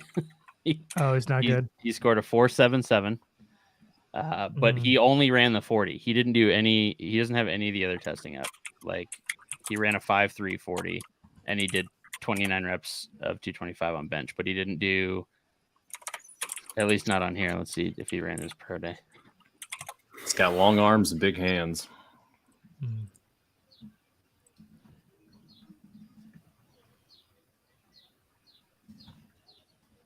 Okay. All right, fellas. Well, I got to get going. Yeah, I gotta go too. All right. 3 you Damn. taking over. And I'm going to be writing for a little bit, so It's all Stebbs, right. you better lift this weight. Craig will be here for a little bit. Happy birthday, Yeah. Craig. Happy birthday, Thanks Craig. for coming on, man. See you guys later. He's just staring at me. Is Craig frozen? He might be. Yeah, I'm here to No, hang out. he's that upset that we're leaving. Yeah, thanks, man. Appreciate it, fellas. Appreciate it. All right. Did I freeze? No, you're good. You're good. You froze where you were like Am I back? absolutely just staring into this dude's eyes. Yeah, you're back now, but it was funny because Okay. you were just given this look and it Oh, just wow. held it for so long. It was great. Yeah. Oh, great. Cool. Now, No, it wasn't creepy. It was like someone said something wrong, and so you were giving them that side eye. It was cool. I thought about it. Like the fuck you just say. All right, no, this guys. is my regular face, actually. Okay. Long wait now until the next pick. Yeah, I gotta write up this news. Sounds good. Sounds good. So I guess we're punting on receiver this year. Man, it looks like it. I mean, I know they needed a speed guy, but okay, let's just say they draft one, and then it's like, well, how does that room shake out? Because as much as they like to spread the ball around, as much as they like to use 2 tight end sets, like who really is seeing any sort of notable receiver snaps besides Allen and Williams? Because we saw what Palmer did kind of as their wide receiver 3. I mean, you're only looking at like 350 to 400 yards. And I don't think Palmer's just going to be kicked out of the lineup if they got a speed guy, right? So like, it'd be weird to see how that room would flesh out, I guess. And the site's back. I guess, like from a depth perspective, yeah, it would kind of mess with things a little bit. But I mean, you need that element, and You do. Yeah, Guyton you're correct. being a straight line guy, not providing very much. Yeah, not Guyton not providing very much. in short area or being able to kind of take one to the house off a slant, hitch, anything like that. He's not super explosive. You need that, and just someone else to provide some value in the return game as well. I would love to have one of those guys. It just feels like all of the really good teams have at least one of them, even if he doesn't see a ton of offensive snaps. Just a gadget dude, someone who contributes on special teams, and every few games gives you something big. It would just be really nice to have one of those dudes to unlock Herbert fully. Just, it's annoying not seeing it. Feels like you're limiting him. Yeah, you're correct. And it's something I feel like I've been saying for the last few years now is that they miss someone like Tyrell Williams, who really ate up soft underneath coverage, where Phillip Rivers literally just hits him on like a 5-yard drag route, and he's able to just outrun anybody to that corner. And it's such an easy 10, 15, 20 yards when you got a guy that's 6'4" and can basically glide the way he was able to. So they don't have anybody that they can kind of, I guess, put into that role, gain yak yardage. And it's not even like, a gadget player type guy who's going to catch the ball, shake a few ankles and stuff like that. I mean, just a guy that they can run horizontally, take advantage of certain coverages, get the ball out in front of him and let him beat the guy, the nearest guy to a corner and gain a few extra yards. So it's nothing big, no like crazy athletic type player, just someone with enough speed and coordination to just get those easy chunk yards that you see a lot of these really good offenses get fairly easily because they just happen to have their guy for that role. Yeah. I didn't envision even going to the draft. Of course, it would have been nice to get one of those top tier wide receivers to fall to them, but I didn't feel like at any point they were actually looking for anyone with number 1 or number 2 wide receiver skills per se, just adding that element, because of course they're not going to see a ton of action unless they come out in a bunch of 4 and 5 receiver sets, which technically isn't going to be the case because they have a plan for tight end usage. So, just somebody that has that no one else on the team has. And like you said, like crossers, things of that nature, someone who can open up the intermediate and outside portions of the field for the other wide receivers. It's just that doesn't exist. And it's I hate seeing it. Mm-hmm. Carter is not that guy. Can we stop that? Carter is not. Don't expect that out of Carter, or your expectations are way out of whack. I'm sorry. I was just gonna say, I went back and watched a little bit of Carter from last year, and they did get him involved. Washington did get him involved in the passing game. It was cool. Yeah, they did. And he made some pretty nice plays, but he's not necessarily a guy that's going to take the top off of a defense unless like you do some game planning, run a bunch of short stuff, and then get him maybe on like a starter go, something that requires a double move. You kind of lull defenses to sleep with the short stuff and then break them out deep. He's just not a game breaker. And literally at this point, that's all I want. Just somebody that has that ability, because you want to be able to threaten the defense with a guy like that, even if he's just a decoy.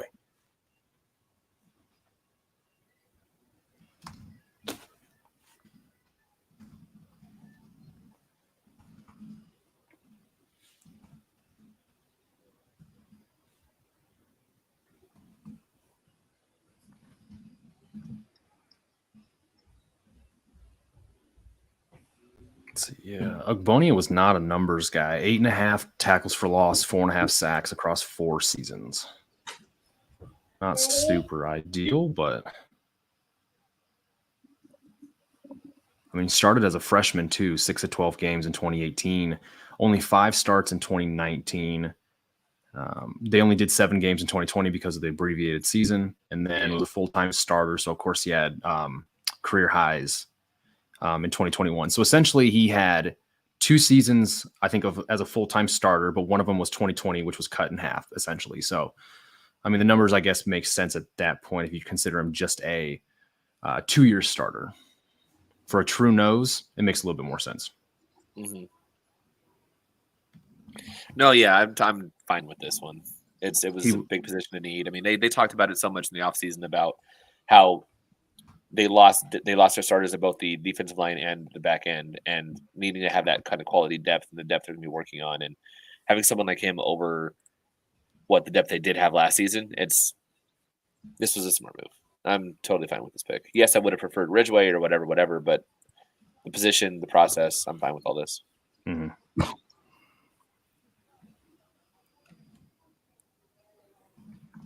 I know that Staley kind of his schemes really so lean towards a light box. So I can understand wanting to beef up the front for sure. Which is why I'm wondering if that kind of safety corner hybrid guy is what they value a little bit more right now, because you want to have somebody extra in there that can actually tackle and be able to cover. So the interior defensive line picks, I'm perfectly fine with. I don't hate this at all if that's the plan. I mean, you want to have as many bodies as you can throw in there. If you want to keep guys fresh in the rotation, that's awesome too. But I guess as we go along, you look at the firepower just building up in the AFC West, which Sky Moore going to Kansas City breaks my heart because he was one of my guys. I'm just curious to see how they finish it off here. Are there any more like project DBs hanging out there? I haven't checked the list to see who's still available. So DBs, as far as corner, there are definitely some good options. You have the Clemson kid I liked a decent amount. Mario Goodrich, he's still out there. Yeah. You had I'm missing names now. I think Monteric Brown wins. Monteric Brown from Arkansas, he's still out there. What was Tariq Castro Fields, the USC kid. Yeah. Cam Taylor Stewart? I think that was it. There's still some corners. Josh Jobe out of Alabama, Darion Kendrick from Georgia.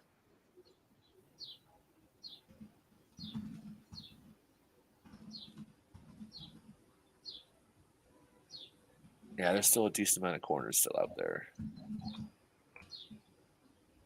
This pick's going to throw me off because the Rams drafted a couple years ago the edge rusher Ogbonia Okoronkwo, and then this guy's name is Otito Ogbonia, and so I keep wanting to do Ogbonia Otito, but we'll get there. All right. Rams went Kyron Williams from Notre Dame. The Rams did, so they get another speedy guy they could use to just be a one cut runner in that offense. Kalen Barnes, is that the USC kid? Kalen Barnes, that's Baylor, right? That's Baylor, yeah. It's the corner. Yeah, Kalen Barnes out there. Yep. 6 foot, 183. Over some of his measurables.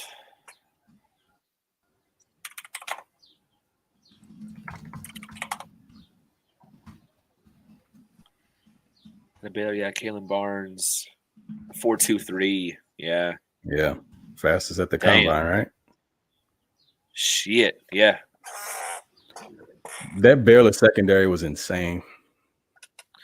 It really was. Even just watching, going back watching JT Woods last night, several guys were popping. Barnes, was he number 5? His number, 12, was he number 12? 12.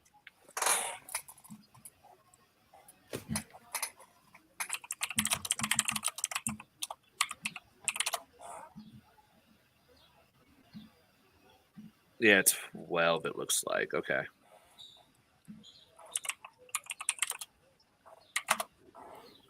Yeah, they had like a world-class 4x1 relay team in the secondary. And what's his face didn't even run the 40, did he? The strong safety star kid. Can't remember his name right now. Petrie, yeah. Yeah, no. So imagine Petrie actually being like the slowest guy in the secondary.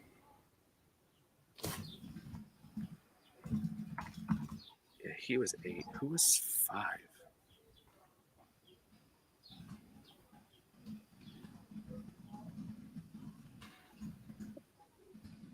I kept seeing 5 when I was watching JT Woods last night. All right, fellas. So overall, how do you feel about things up until this point? About the draft overall? Yeah, Stubbs, you go first. Yeah, but the draft overall? I mean, I get what they're doing. Yeah. So the number 2 running back was such a big need, right? Like, I mean, Austin Eckler said it himself. The team has said it numerous times. They've tried Roundtree and Kelly. They obviously ain't it. I get they needed to provide depth. And that's kind of what the team's missing, right? There hasn't been that depth behind anybody, really. So you have that depth at DB. We have Derwin James, who's obviously has injury concerns. Nas took a big step forward, and having another guy who can be there deep would be great. That takes Alohi Gilman maybe off the field, takes Mark Webb, who's unknown because of his injury concerns. Again, injury concerns. You don't want to need to have to keep going to these undrafted guys, these guys that weren't on the roster in training camp, weren't on the roster first 5 weeks of the season, whatever it may have you. So adding that depth at DB, adding that depth at defensive tackle, adding that depth at running back. I get it. These guys are going to be contributors. These guys are going to be needed, I'm sure, if injuries happen. I just keep saying each one of these rounds there's been guys that I would prefer above them. So my own personal opinion, it could have been better, but I get what they're doing. It makes sense. I feel it's like a solid double, like what they're doing in this draft. I don't see the home runs. I see doubles. I'm okay with that. Right. I have to agree. I think your point about bringing up depth at all these different positions, I think is a big theme here. I wanted them to at least get one more defensive lineman to kind of help shore up that group, because in my mind, even after signing Austin Johnson and Sebastian Joseph Day, I just said, well, one more body to help keep Jerry Tillery off the field, I think is a good thing. And as weak as that group was in terms of stopping the run, I wanted them to have as the minimal amount of excuses as possible, right? Completely revamp the group, get a lot more talent there, and make sure that just is not going to be a problem that leads them to losing more games than they should in 2022. So I do like the Abonia pick. I think round 5 was right where he should have been. I did think they needed to get more of a true nose, or at least more depth at a true nose position than, one of their 4 eyes or something like that. And then with the Spiller pick, yeah, I have to agree that while there were so many other players on the board that we all wish the Chargers would have got, that running back 2 position was an issue. It's been an issue for some time. And as good as Justin Jackson looked in his 2 starts in that limited amount of time, he's not on the team anymore. And you're left with Joshua Kelly, Larry Roundtree, and Darius Bradwell, all of which don't inspire confidence in anybody, and then being able to back up Austin Eckler. And I think when you look at a lot of these good teams, running the football is still important in the NFL, and you need to be able to switch out players without a huge drop in talent for your offense, right? The offense needs to move well, no matter who's on the field. And so I think Isaiah Spiller gives them a good compliment to Austin Eckler. I think his skill set is going to translate well to what they want him to do, be more of a short yardage guy, just get those much needed yards to keep the chains moving. I like it. It also allows Austin Eckler to be used outside of the backfield as an offensive weapon that we know he's capable of. So again, I like what they're doing. Yes, there's, like you said, there could have been some home runs, some really strong triples, but hitting some of these doubles and making sure that your team, especially when that injury bug starts to kind of creep in, like it always does with the Chargers, they're not signing guys off the street to come in and play for a week or 2 while one of their starters gets healthy, right? This team needs to make sure that if there are injuries, they're fine for the moment, right? That'll help kind of keep them going along, because we just saw in 2021 that they lost some games that really ended up they should never have lost, that ended up biting them in the ass, towards the end of the season, obviously. So as long as they can keep kind of hitting these doubles, like you said, I think they're in for a good draft. Heads up, it's back. Yep. Sorry, I had to quit talking. No, for sure. How about you, Craig? Yeah. I'm right there with you guys. It feels like a pretty strong double at this point. Everything makes sense in regards to addressing needs. Of course, we knew the right side of the O-line was an issue. We didn't know what they were going to do with the Bushi. I think we were hearing that they had a deal ready for him, but that signing of Zion Johnson kind of switches things up there. We hear what their plan is for him to keep him at right guard and keeping Fowler at left guard. So again, it seems as if the plan is to kind of roll with what they have at right tackle. The Trey Pipkins thing, working with Duke, maybe that plays into maybe that's a bigger factor now, should I say, moving forward. But as far as everything else goes, I get it. Going ahead and getting JT Woods helps to unlock their winner. Woods can do a little bit for you in regards to defending the slot. Guard and tight ends, playing the deep portion of the field, of course, explosive athlete. So it all lines up there. And the Spiller pick, yes, RB2 was a huge need. What they had wasn't working. And a guy that had a lot of second round grade for a lot of people around draft community fell much further than anyone expected. So I get it. And again, going into later in the season, we're talking about playoffs. You need to be able to have some balance. That's the point where you want to be able to break out something that if you haven't been able to lean on it throughout the season before, you didn't need to. Having that option in your back pocket if you have to travel, cold weather games, things of that nature, you're not going to be turning around and handing the ball to Austin Eckler 15 to 20 times a game. And getting both of them on the field at the same time would be tremendous. If you want somebody who can create in short areas, you can get Austin Eckler involved in the screen game, out wide, something like that. So again, it all makes sense. It's not the sexiest draft in the world. We've seen more exciting, but everything aligns with need, and we can kind of all justify what they did for the most part. But it seems like as far as input goes, Staley's getting a lot of what he needs. So it's good to see that they're, still leaning on coaching and allowing those guys, the football guys, to do their job. And hopefully with the newer coaching staff, some of these guys can get developed and fast tracked, because that's what we've seen in the past. They take shots on dudes maybe a round or two too early. They wouldn't develop. They end up phasing them out or holding on for too long, not willing to accept the fact that it's probably not going to work.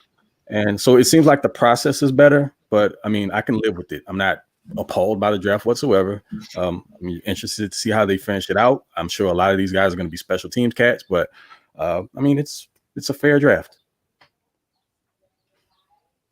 Yeah, definitely. I think if bringing in someone like let me try to get pronunciation here, Abonia, it's like that's how Brugler says it's pronounced. So if you get someone like Abonia, and that prevents you from having to start Forrest Merrill all of a sudden in the middle of the season, that's a plus. Like, you're not having to rely on guys who have never seen game time, or who are coming from, again, UDFAs that no one expected to even make the roster and didn't make the roster, and having to be brought up from the practice squad constantly. That I'm all for that. So yes, justifying the picks the best we can for sure, but the processing, or the process that they're going through, is cohesive and makes sense. It's just not what I would have personally been doing. Yeah. So that's where my kind of consternation comes from. So it's a double. It's a double. I'd probably be like a B minus. Like, it's a fine draft. It's not what I was hoping for, but it ain't awful. I'm updating the picks for the ticker. I had to literally teach myself how to do this, apparently. So give me a sec while we figure this out. We're on 168, which means we're actually past all the tickers that I'd even be fixing. So maybe I don't even do this. I want to point out 167 is Deron Bland from Fresno State. Thank you. Had to point out any Fresno State guy. It's kind of what I have to do. So I did not expect him to go this high, if I'm being honest.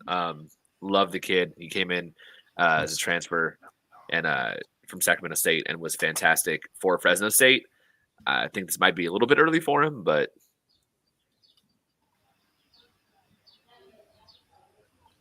164 was Williams. Yeah, 165 is Sezi Otemowo.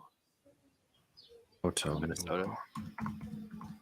Never heard of him.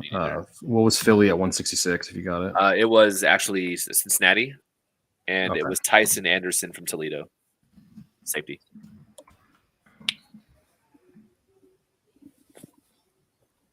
Cool. Well, one thing we know for certain, that linebacker is definitely not something that they were looking to add depth to in the draft, apparently, unless they get something really late here.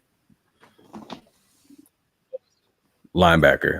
Inside linebacker wasn't something that they care very much for. Yeah, I mean, we kind of been making that running joke this whole time, similar to the Rams and their picks. Well, actually, the Rams and linebackers as well. If you remember 2020, they had the number one defense in the NFL with like two no-name linebackers. I think it was Micah Kaiser. Troy Reeder started half those games, and then there was somebody else who I couldn't even tell you their names. So, like, I don't think Staley really values the linebacker position. I think he believes that remember, he always talks about the positions that affect the passing game, whether defensively or offensively. So For him, it's rushing the passer and your coverage on the back end. Offensively, it's obviously quarterback, receivers, pass protection, stuff like that. So if we look at it that way, he wants to be able to surround his linebackers with so much talent that like the linebackers pretty much just have to be okay and not make huge mistakes and just kind of do their job. It doesn't have to be flashy. They don't have to do anything crazy.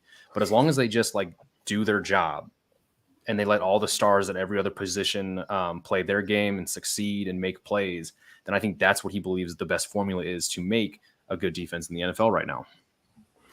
Yeah, I was going back and forth about this a bunch in the past few weeks. So I don't disagree with that. I do think that of the levels, first, second, and third, second is probably the least valued. That 20 Ram squad, though, that linebacking core was like decimated. It became an attrition issue, and they made it work.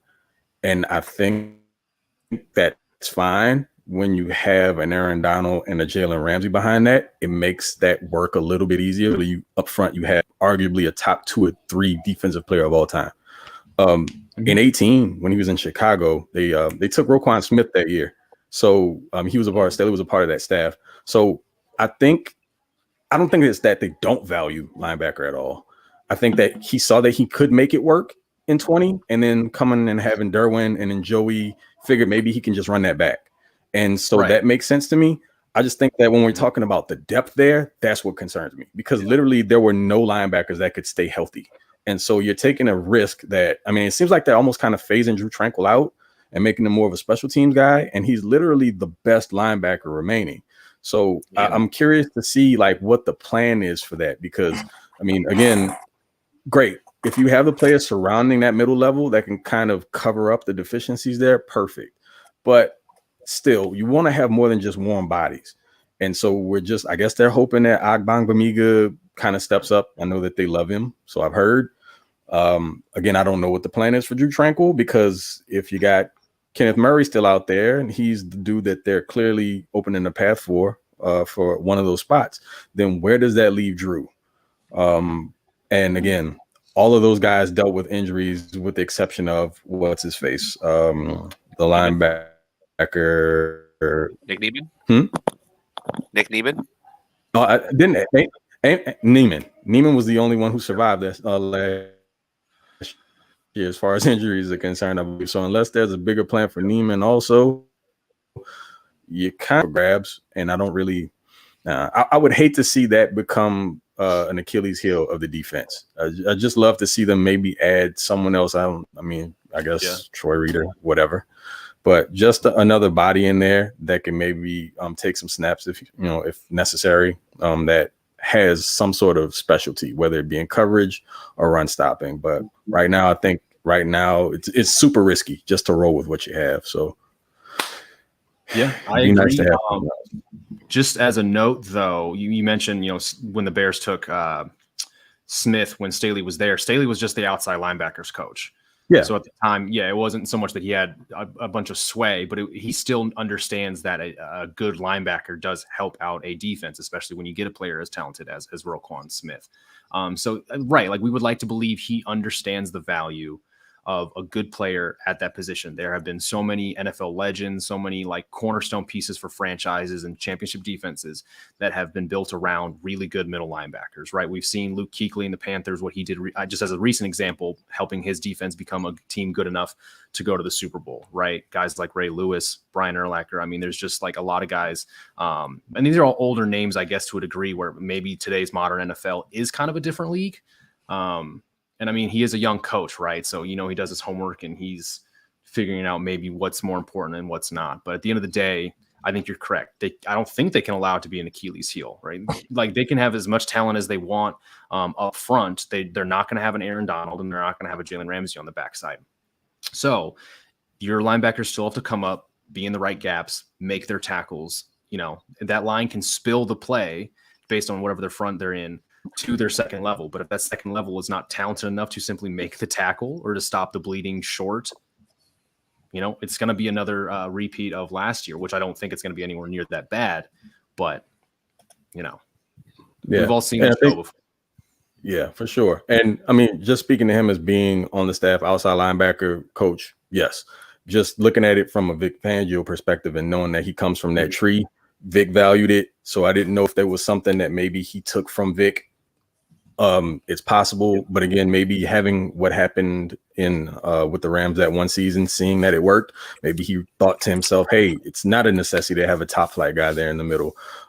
Which again, if you have everything around it flowing, and that second level can just be, complementary in regards to like run stopping, coverage in the middle of the field, then great. But your defensive front had better be hellacious. Otherwise, again, like you said, we know what that story looked like last season, and the run game could become a problem again. So, I mean, I like that they're throwing new bodies in there. The name that really, honestly, kind of I've been wondering about a little bit, Sebastian Joseph Day, in regards to his athletic profile, and you look at his RAS score, he profiles as a pass rushing interior defensive lineman. His numbers align there. So are they looking at him to kind of be twofold? Is he going to be nose tackle? Because I just assume Austin, who's more of the true nose, would align there more. Maybe they have a plan to move those guys around. But I think there's a lot left on the bone with Sebastian Joseph Day as maybe an interior pass rushing lineman also. Yeah, I agree. I think it's a consensus around the NFL actually that Sebastian Joseph Day is one of the better up and coming linemen in the league. And I think the numbers, I don't have them off the top of my head, but they show a guy who's also one of the better young run defenders. And I know, like you said, but he's got the athletic profile for a guy that can rush the passer. And so that's why I think he's, he was good on a very good defense. It's because he can do a bit of everything. And hopefully what the Chargers need is for him to do the exact same thing. They need him to help stop the run. But this was a front seven that didn't really get after the quarterback as much as, we would have liked. There was too many years of Melvin Ingram and Joey Bosa are a top 5 edge rushing duo. And, just in general, Chargers can get after the quarterback, where all of a sudden, the last few years of Ingram were really nothing, including his final year with the Chargers where he had 0 tackles for loss and 0 sacks.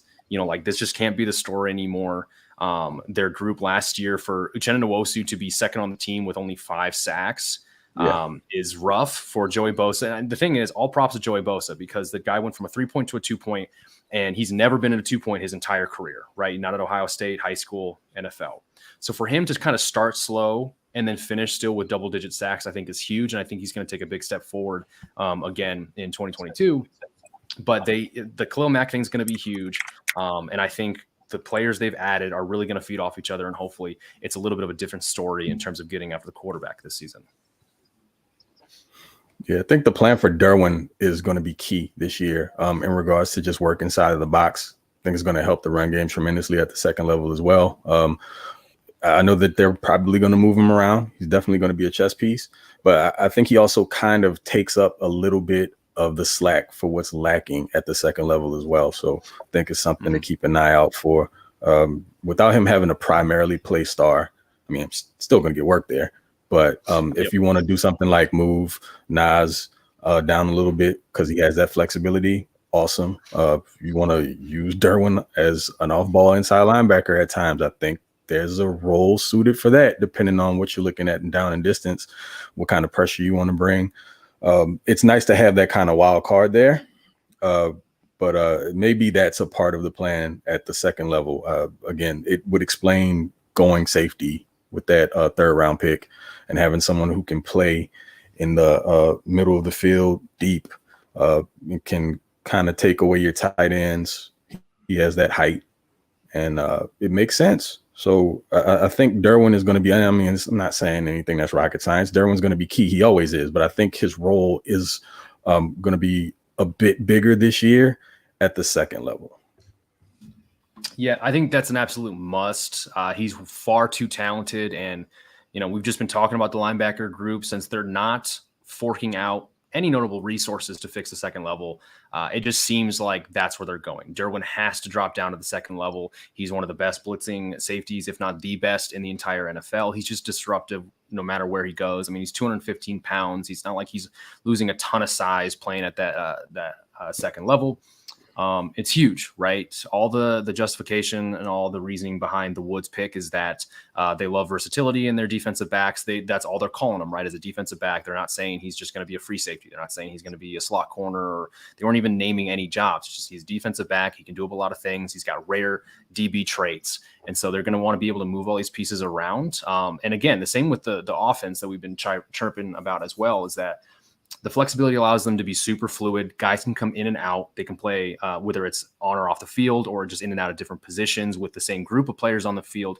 To be able to disguise defensive coverages in their packages is huge, right? Like they don't want offenses to look at the field and go, okay, here's who they have, so this is probably what they're going to be doing. They want to be able to have the same 11 guys on the field, or only mix and match maybe the top 12 or 13, but do everything in their playbook. Right. Like it just gives them an advantage. They don't want the offense to be able to tell what they're going to do. And I think it's going to be huge. It was something my college offense wanted to do. We ran like a spread pistol, and we had something called a J back, which isn't like a traditional football position, but it was a guy who could be a fullback in the backfield, a slot receiver, connected tight end, or just do everything, all those roles combined. So we could go in every formation with the same amount of people, or the same players, the same personnel, but do everything in our playbook. So similarly on defense, I just think the Chargers are really beating over the head this whole versatility thing and the fluidity that which they can use on that side of the ball. Yeah, they since Staley walked through the door, it's all been about having I think what he referred to it as was a professional DB operation, something along those lines. I could be saying that wrong, but yeah, all of the guys, he wants to kind of eliminate some of those terms, which is why the outside linebacker term went away. It's just been edge, and DBs are DBs. So the guys that have positional flex are the ones that help to benefit and help the defense run more smoothly than in years past. But I think it's like you said, as far as the defense is concerned, looking at those different positions, I think something like a 2-4-5 works pretty well in regards to if you have the right dudes up front and you've got solid edge players that are not only good at rushing the passer, but stopping the run. We have those. It creates a situation where you don't have to flip personnel out a bunch. You've got 5 defensive backs out there, which you're talking about guys in the slot and the safeties that can fill in the run and defend in the slot, defend tight ends, making sure to keep those seams clean. Like all of that lines up. And I think that there's actually I think that's a lot of stress on the defense. If you don't have to flip out your personnel very often, and you can pretty much, like you mentioned, have your playbook fully opened up on the defensive side without having to flip a bunch of guys out, without having to change a bunch of formations. Defenses have no idea what's coming for them. So I think he's doing a good job with that. It all kind of lines up. So hopefully that's kind of the ideal moving forward. And like we said, maybe that's why the second level isn't that big of a deal, because you don't necessarily need 2 awesome guys in the middle of that defense. It'd be nice to have them, or at least one. But if you're looking to run something like a light box and you have 2 studs up front and 2 edge guys that can also participate in clogging up the run game, you pretty much have all you need to make that happen. Yeah, I think that's a good point. With that type of defensive front, this 2-4-5, essentially, because you're going 5 because they love being in nickel packages. They've been doing I'm sorry. I said that backwards. 4-2-5, not 2-4-5. 4-2-5. Okay. Either way, I mean, essentially, it just depends on how you view those edge guys as well, whether you're putting them up the first number or the second number, right? And the thing is, why I like you bring it up is because they have those 2 players now on the field in Bosa and Mack, right? Mack was literally 1 year a first-team All-Pro at defensive end, hand in the dirt, and outside linebacker. This is before they had edge rusher clarification and stuff like that. But like he's done both. Bosa just had his first year as a stand-up backer, so like they can run those like what you would consider more leaner, smaller packages, pass coverage, less pass rush heavy units, because they have the flexibility with those 2 guys. And of course, they got 2 interior defensive linemen who actually are kind of worth their salt, right? They just drafted one as well in Ogbonia. So it's no longer like, cool, we have good edge rushers, we have good secondary, but then you look at the interior and it's like Jerry Tillery, Justin Jones, who took a while to even become a notable player. And then, sometimes Linval Joseph among those two. Now we have our 2 edge rushers. We have actually 2 notable interior defenders. And then we have the secondary and blah, blah, blah, what else. So it just feels a lot better when you start kind of painting the depth chart. You don't in heat maps where like green is, or like something like that, green is good, red is not. Yeah. And you like build out a depth chart, and in your brain, you kind of have colors over certain position groups and certain players. And you're like, damn, like this looks weak. We're strong here type of thing. Mm-hmm. The Chargers heat map in terms of their depth chart and their roster just looks a lot more green than it has in recent years. And I think hopefully that's going to be a big deal this year. Sure. It's really all about, when you're looking at what they have on the roster, it kind of, I guess it depends on the scheme you want to run. So whereas you look at it, if you're looking at the roster itself and you start looking at names and you're not impressed by names at certain positions, particularly at the second level, you have to consider what the defense requires. If you look at it and you look at what they want to do, and if it is in fact that type of defense, then that level doesn't matter nearly as much. So it's like you said on the heat map, you're looking at different positions, and what may seem red typically really isn't that big of a deal because it's not necessarily a huge part of the defense. So, yeah, I mean, I think it all makes sense. To me, it kind of all wraps up in regards to, again, and I keep repeating this over and over again because it sounds like a broken record. I think it's all scheme based, and he's picking his players based on what fits the scheme. And I think that now, since he's got his handprints all over it, he can get the guys, or has gotten the guys that he wanted to get, as opposed to just kind of dealing with many leftovers from the previous regime. It's kind of ready to go. It'll start building itself out here. I think there's going to be a big difference in regards to the run defense next year, because like you said, we have 2 guys up front that can take care of their business in the run game. And now we also have another edge guy that can do the same. There's no sacrifice being made. Everything in that specific area has been upgraded. So it's cool to have that and to think of what it means for the future. I'm sure, drafts moving forward, there's going to be even more emphasis on defensive back and up front. And you'll still probably see, I guess you want to call it a lag at the second level, but just guys who aren't, world beaters. Probably be free agent dudes off the street that come in on cheap contracts.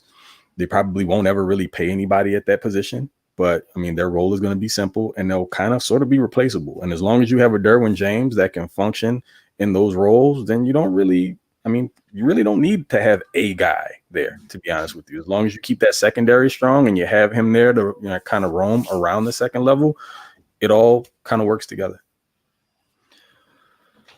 Yep. I mean, I just think it's so impressive what Staley was able to do with a bunch of guys who may have not been even, middling names, right? Name power that wasn't there on that 2020 Rams defense. And then they also had 2 rookies in Terrell Burgess, I believe. I'm trying to remember there was the Ohio State 6th round safety.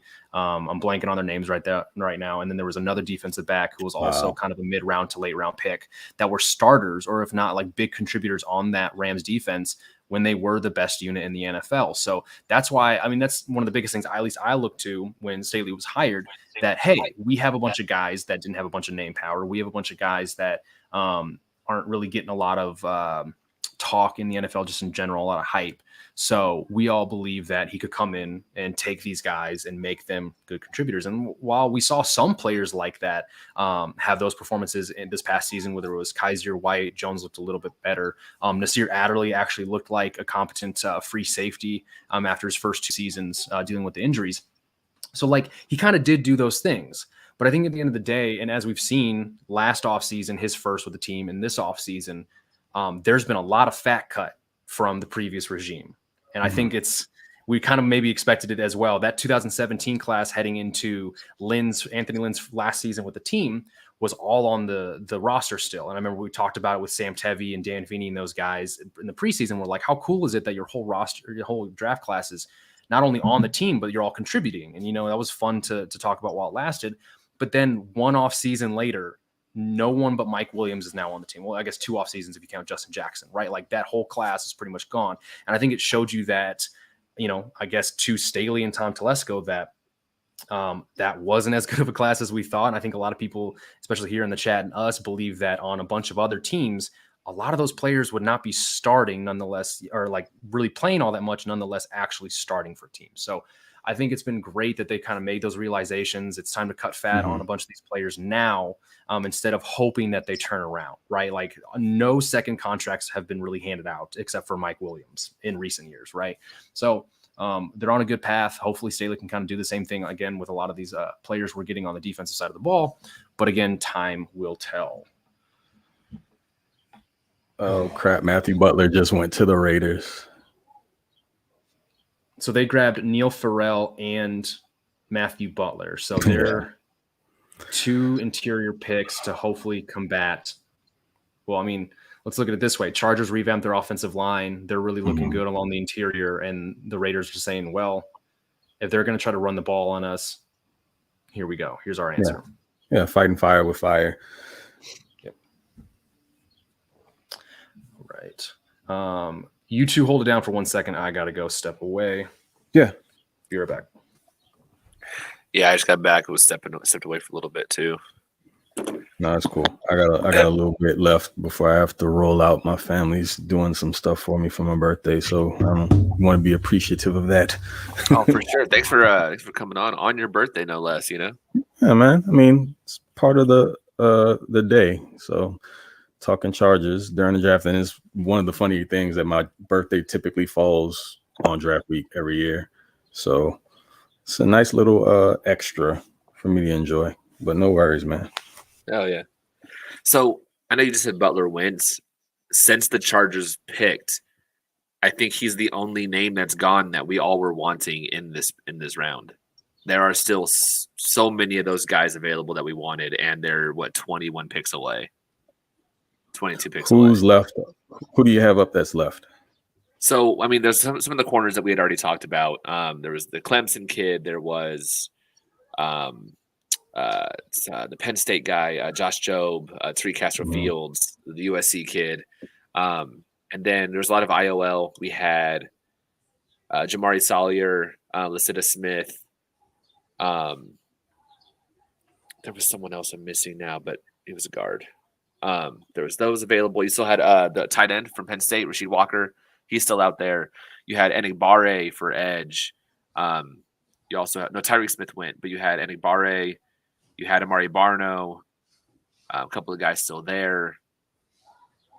And then IDL, I know we just went that, but still we're Ridgeway. There's still plenty of dudes that we wanted earlier still on the board, let alone guys that were more like 6th rounders that will be coming up too. I think Barno is a name to keep an eye on. That just seems way too easy of a pick for somebody you can bring in and be a developmental guy and put in that room behind Mac and Bosa, whatever side you want to put him on. Typically, that right edge dude is more of the athlete. Yeah. So, that would be an amazing pick at this point. It seems like it's just an easy decision to make. So, and a lot of these guys, again, are going to have special teams flexibility. That's where they're going to kind of make their hay to get things started. And again, I can't afford 240-pound 4.37 edge rusher. That would be the dream right now for me. Barno. Oh yeah, Amari Barno. Yep. Yeah. So wait. Is Bo Melton still around? He is still around. Yeah, he has not gone. I didn't even look at wide receivers, but yeah.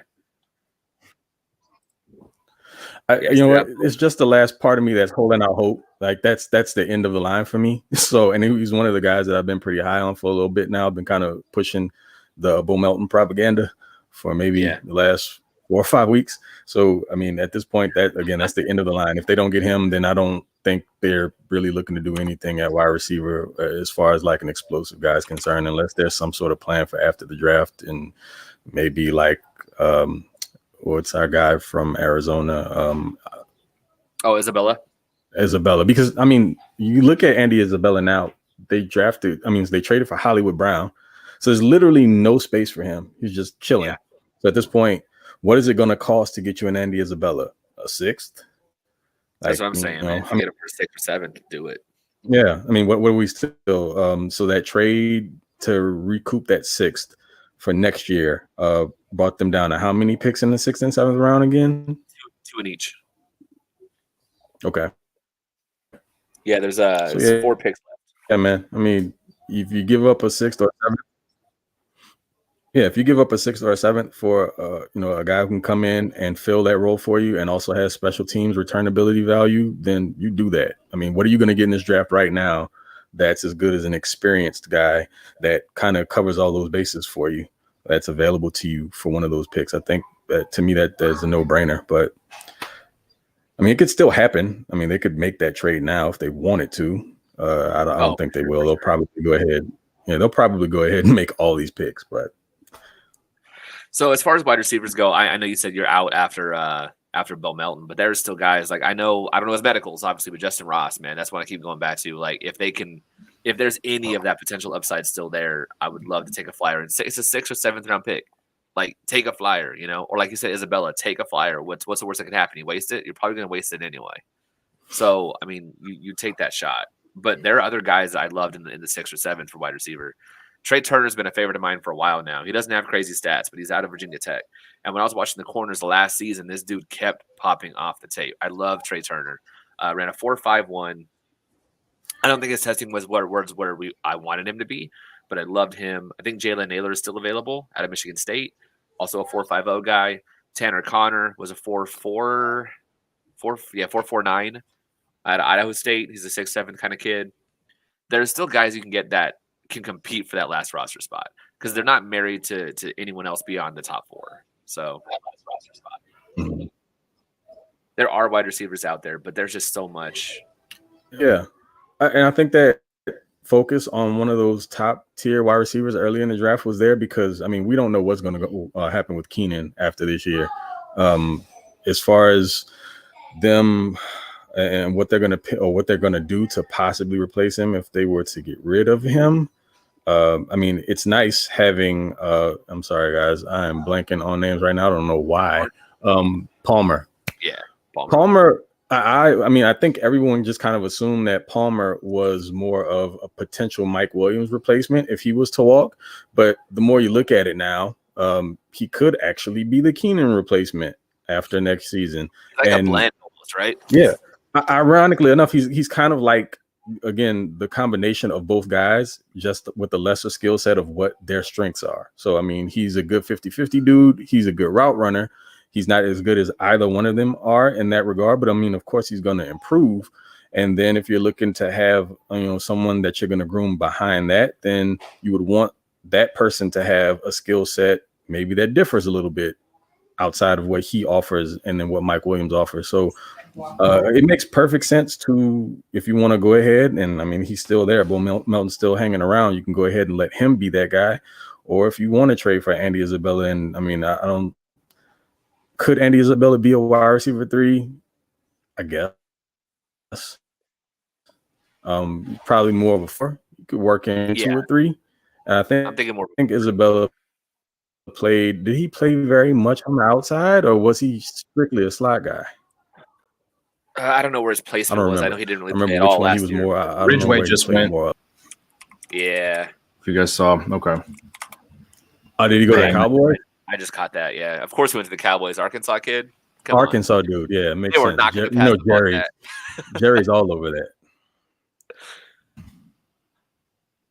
I'm really interested to see what this Green Bay pick is. Yeah.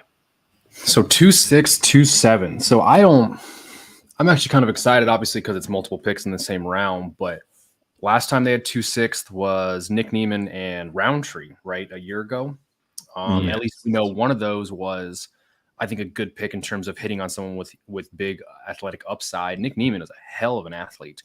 His RAS was actually higher than Kenneth Murray's. Ran a faster 40. I think jumped better. I mean, and roughly the same size, I think. And he's also put on weight. I think he came in around 233 and he's over 240 now. I think he put on almost 10 pounds since joining the Chargers, according to their latest roster update. So I think there's still plenty of good players on the board. If I can pull up my overall right now. Heck, man, JoJo Doman's still on the board. Yeah. Kingsley is. You've got an Alabama corner and Josh Jobe. Rasheed Walker is still on the board. Yeah. Kingsley's State? not anymore. He just went to Green Bay. Oh, is that who the pick Okay. was? Yeah. F. All right. Let me Yeah, update no, but Rasheed Walker, man. And I know, they just took I was just wondering if they were just about to go super. Gene Delance, right? They love Gene Delance apparently they interviewed or they met with him a couple times. I think he was a visit, right? So like Gene Delance is someone that I'll probably watch out for too.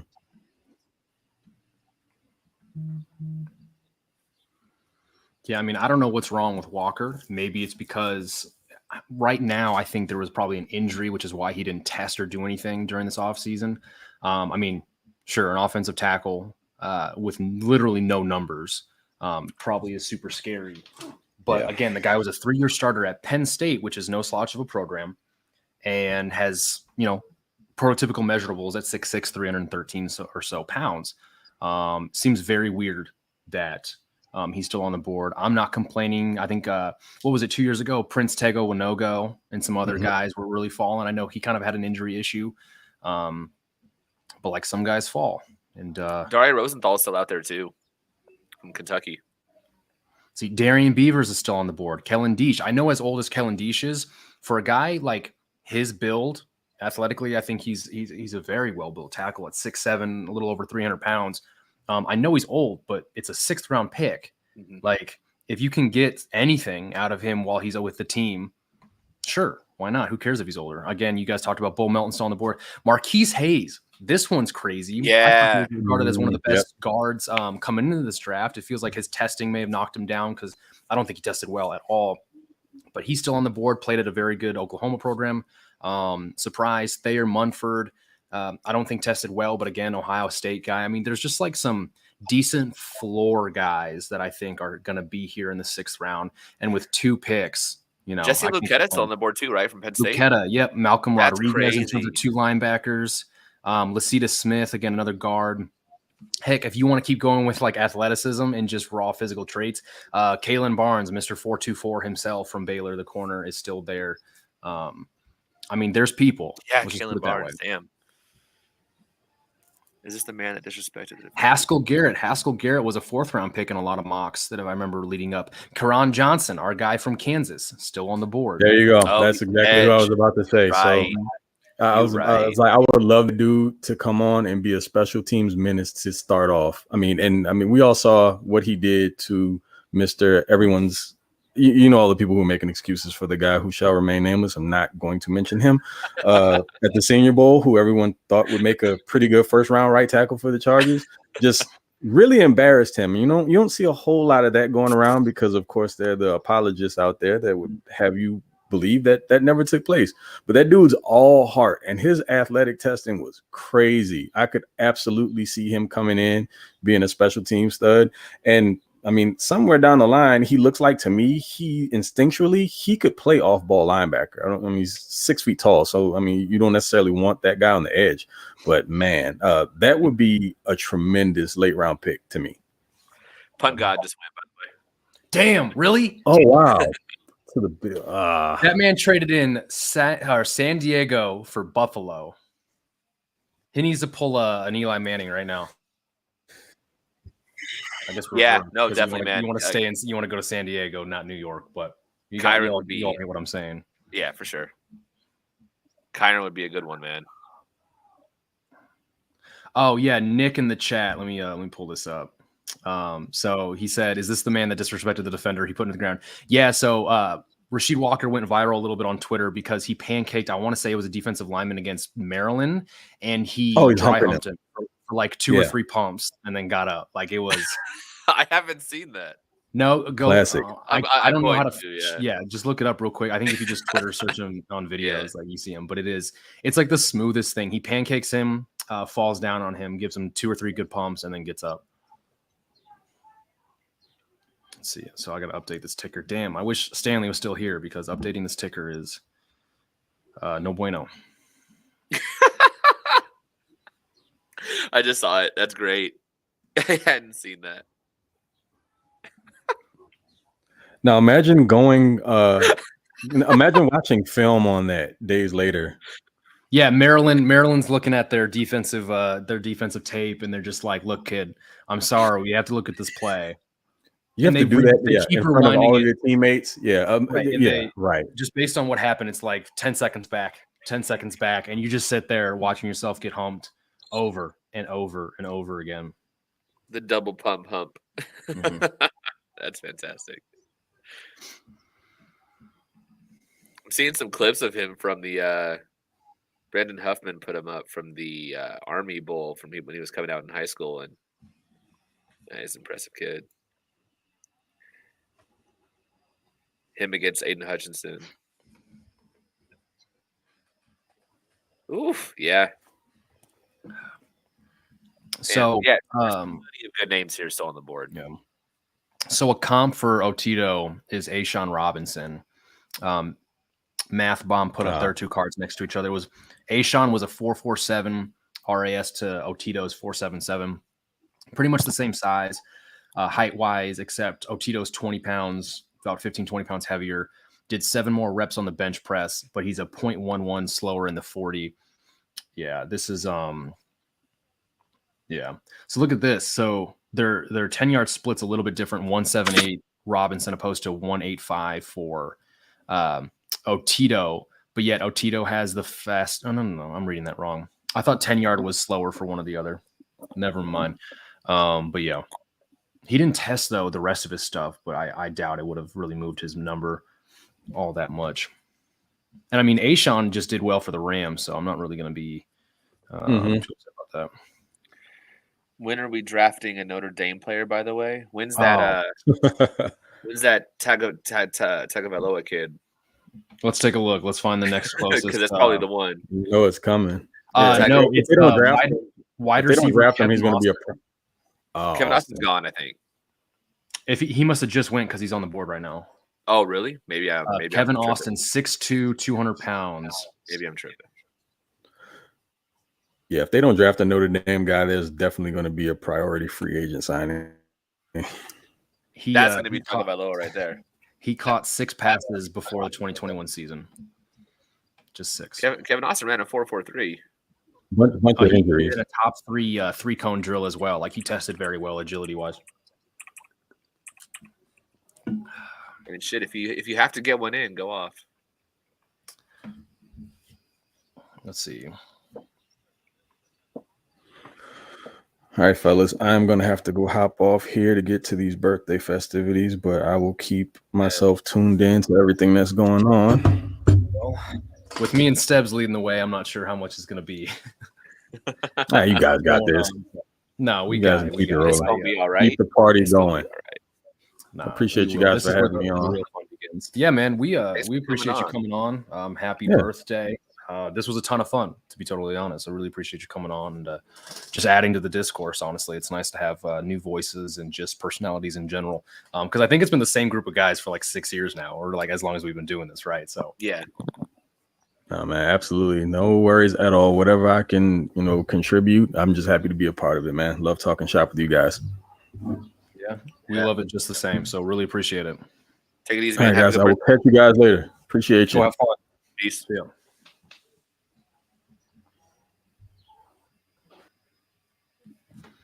And then there were 2 Stebbs. Viewers dropped to 3. No, yeah, we got 4 more picks still to go, man, and it's moving real quick. And Kyron Johnson just went to the Eagles, motherfucker.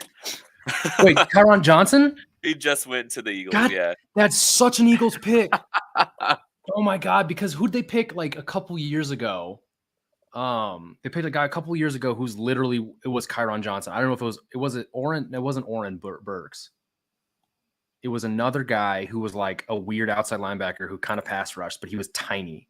The Eagles, Josh Sweat, Teron Jackson. No, it was this last year.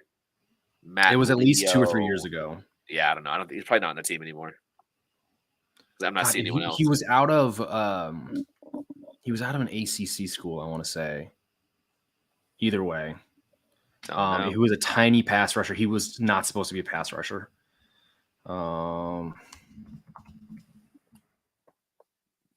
me see. Man, Barno, Bo Melton, JoJo Doman, all the interior guys. Marquise Hayes.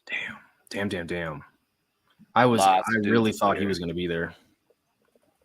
Lots of dudes still here. for them to take Gene DeLance here in the next pick. All right, let's update the ticker. So Ariza, and then Philly traded up to Detroit to pick Johnson? Oh, I don't know if there's I guess so. Must have. Okay, because I'm just going off what Stanley has here. So Oh yeah, Ariza, damn. Darian Beavers just went to the Giants. No. Yeah. Oh my God, the run on linebackers. Yeah. So right now the top overall is David Aneni, if I pronounce that right, a defensive end from Houston. He is a 6'2", 245-pound. That's a D end. Interesting. Aneni is a natural pass rusher who does a good job of setting up his speed to power by working upfield before shooting his hands and attacking offensive tackle's chest plate. He doesn't have elite closing speed, but he's quick, bends well, and is tough to knock off course. He's light for an edge and gets stuck on blocks, but he has long arms, is strong for his size, and does a good job of stacking blockers. That sounds like Karan Johnson, an even poorer Karan Johnson. But whose top is that? And it's top edge? David Aneni, overall player on the board. Whose board? ESPN, sorry. Oh, okay. Huh. So he's a 16th ranked defensive end, 187 overall rank. So that makes sense. Over Barno. Okay. So as far as the best overall players go, it looks really bad. I like Mike Rose, the inside linebacker from Iowa Michigan. State. Oh, Joshua Ross is Michigan. My bad. Yeah, Josh Ross in Michigan. Yeah, but he's what's funny, just real quick, he's Ross, awesome on special teams. I like Ross. Right. I had him drafted in a Madden franchise like a year and a half ago, and he was like stellar for me. But then, so that makes me think he's going to be like a good player this draft class. And then he's like absolutely terrible. He tests so poorly for such a small guy. Yeah, he's special teams only for if you were to get him. But damn, man, those two going off the board back to back is such a kick in the nether regions. Oh my goodness. Mike, were you talking about Jernard Avery? That's what Jernard Avery. There it is. Yeah, Craig asked it in the chat. Mm-hmm. Jernard Avery. Yep, that's who it was. Yeah, so Doman and Lucetta would be my top two linebackers still on the board. Although I haven't seen anything about Mike Rose. Lucetta sounds good. I'm surprised he's not even in the top 50 available players, like best available. That's insane. So you got Jack Sanborn from Wisconsin, who I think is just going to be another like blue collar, instincts only linebacker with like not a lot of good athleticism to go for. But the normal Wisconsin linebacker, not the Chanel. Chanel was the anomaly. The other one. So it says he is an instinctive off-ball backer who dips under and slips blocks between the tackles. He's quick to react and chases with good effort, but doesn't close well and isn't a sideline-to-sideline defender. He shows good awareness in underneath zone, has limitations in man coverage, and doesn't win with his hands enough as a pass rusher. Okay. Sure. So we'll read Mike Rose, unless you got something. No, go ahead. Okay, so Mike Rose, I like his size, 6'4", 245. I just, I'll take the bigger bodies on this team because that's what they did with the offensive line. I just like to see them get bigger everywhere if possible. Rose has long arms to stack blockers, anchors well, and flashes the ability to get off blocks in time to make plays. He locates the ball, takes sound angles, and has a good motor.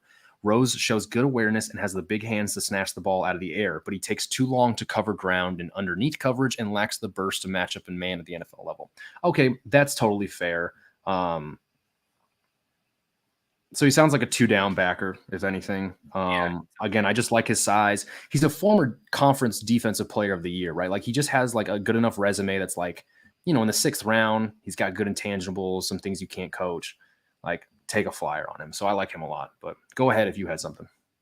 No, I was just going through one of these players, man. JoJo Doman being available is kind of crazy to me. The value here would be insane.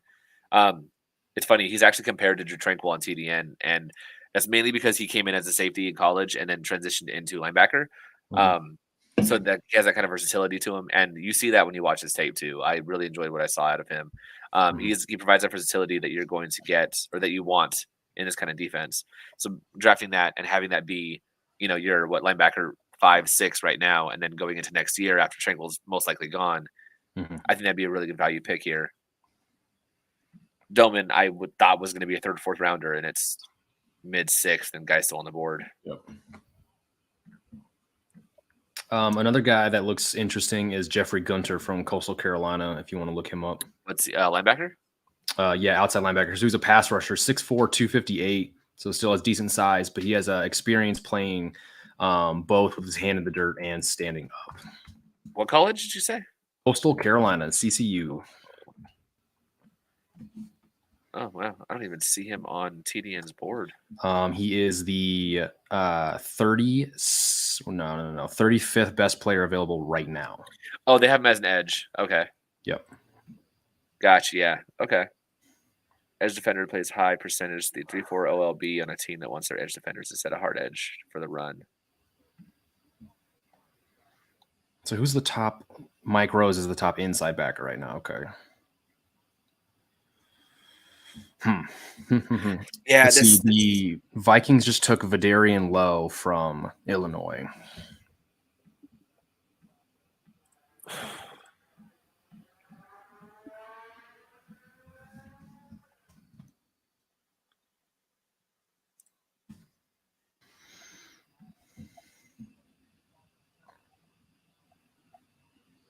Let's see. So we got so we're on the ticker now.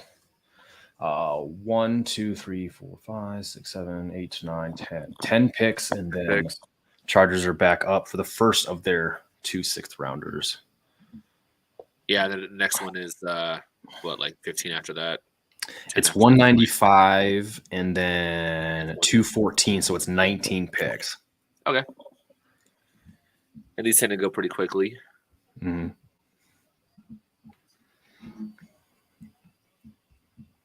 Christian Benford, corner out of Villanova, went to the Bills. Okay. Benford. Yeah, I'd have to agree with Nick Melton there. Just take Bo Melton if he's on the board there. I mean, yeah, at this point, there's no reason not to.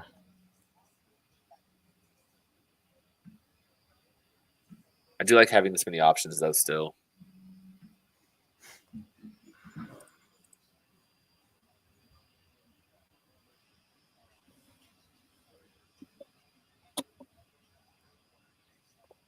Whoa, Ty Fryfogel's this low? I only say that because just as a guy who's watched the Big Ten, he was a good receiver for Indiana, but it sounds like he was just that. He was just a good receiver for Indiana, and that's it. Interesting. Devin Williams from Oregon, 6'5", 210. Probably be an undrafted player, but it's a big old receiver. Mm-hmm.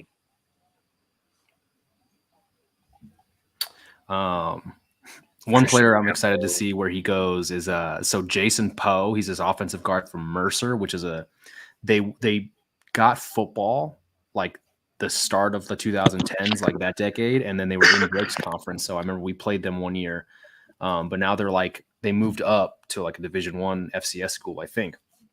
Regardless, this is a guy who Ben Fennell, who works for NFL Network, scouted, and he said Poe pulls like he's got a rocket up his ass. Like he's got good size. Let me find him real quick. If you actually search him on Twitter, I'm sure you could find the video. But he's like a really athletic, compact guard who tested very well. 6'2", 295, but apparently he just goes.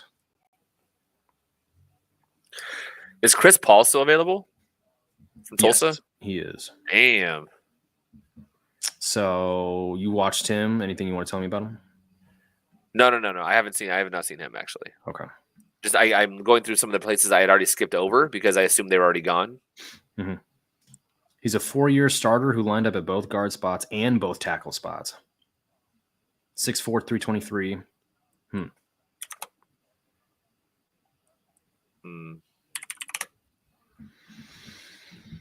I mean, dude, at this point, the fact that there's Sawyer and Hayes on the board, and hell, even Lacita Smith, I feel like I wouldn't even mind them double dipping at guard if it just means getting reinforcements along the interior. Brugler had a second on Sawyer and a third on Hayes. Oh, wow. And a fourth on Lacita Smith. Yeah, these interior offensive linemen are not going. But why? There's other interior offensive linemen going. So what's wrong with these guys? I mean, when you pick – I mean, the thing is with Brugler and Zerline and all these guys, giving them much higher grades than obviously where they're going to go as we are right now. I don't think they're missing anything, right? If anything, they'd be more, in tune than most others. So what made them literally go with a second, third, fourth for these guys who somehow are ending up in the sixth, This draft, if over anything else, I think we're seeing a lot of these kind of situations. I know there's always these things that pop up. There's always guys that were like, man, I can't believe he's still here in the fifth, and it's like I had a third on him, but it seems like this year it's even more kind of jumbled.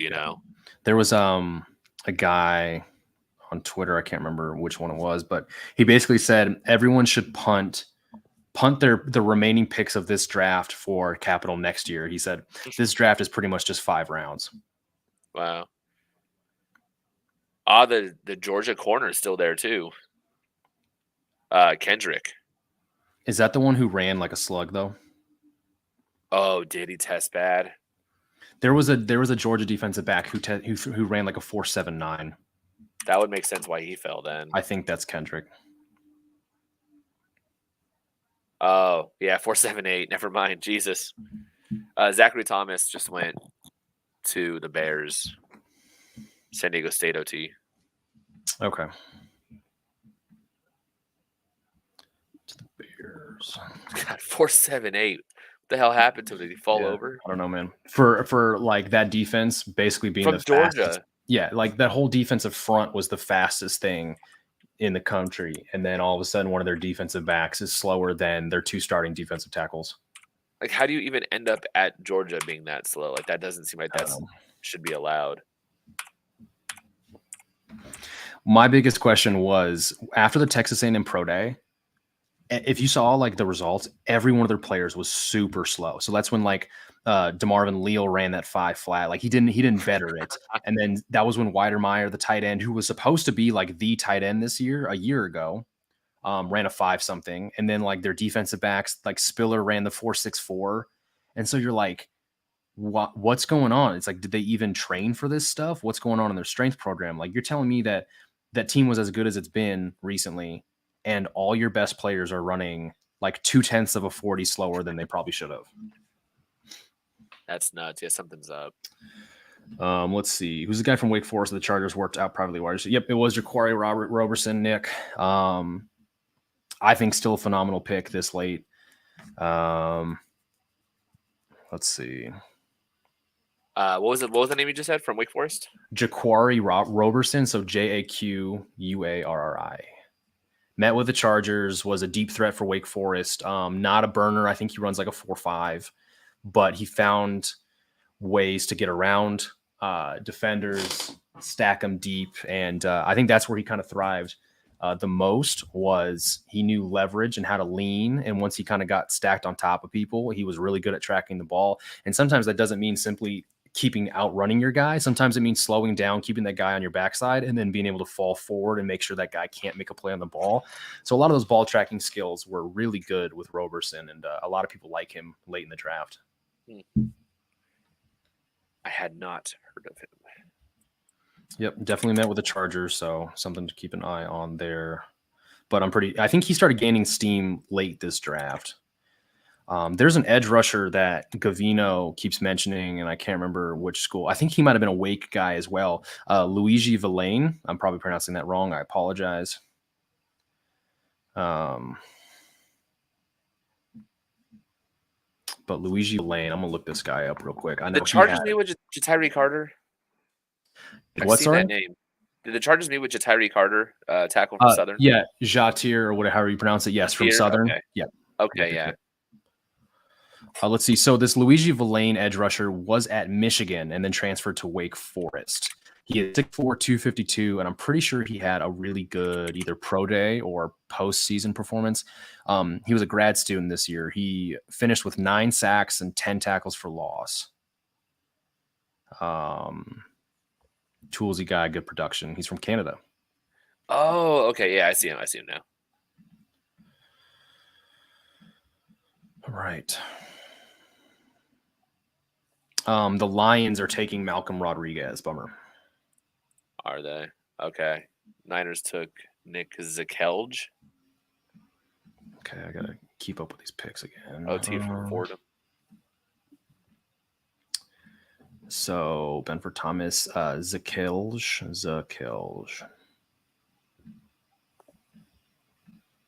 It's SF. I did it again. I should have ordered pizza earlier. We just ordered something as well, and I'm gonna have to eat a burger on stream, but it's what you guys want. Probably It is what it is. All right, so we're out of that ticker now after the Niners made their pick at 187. Next up is the Jaguars at 188. No, the Lions, excuse me. The Lions traded from Seattle. Okay. You just said they took, you know who they took, right? No, the Lions have not picked yet. Oh, I thought you said you, okay. The Niners picked. That's the college guy you told me about. Oh, okay. Okay. This pick has been traded like 4 times. I love that. So ESPN, it says Lions are on the clock from Seattle through Jacksonville and Philadelphia. Jeez. When you get passed around, yeah. No point. Okay. So, yep, there's on my TV at least Niners picking Zakelj, tackle from Fordham. Lions took Malcolm Rodriguez. Yeah, you had said that already. Yeah. I did say that. That was. I was like, wait a minute. Yeah, I'm crazy. Nick Ames, Joey Blunt, redundant now with the Woods pick. I don't think you're going to see another safety, even though Ron McKinley is still there, who is someone I would have loved, but neither here nor there. Yeah, you have Smoke Monday, you have Ron McKinley, you have Leon O'Neal. All guys I was thinking they would go for safety in the 6th or 7th, but didn't. Yeah, I wouldn't imagine the safety here, though. I mean, linebacker depth is still a thing. Offensive guard, offensive tackle, edge, all positions of need, wide receiver, and there's plenty of names out there, so I wouldn't think a safety would be a double dip.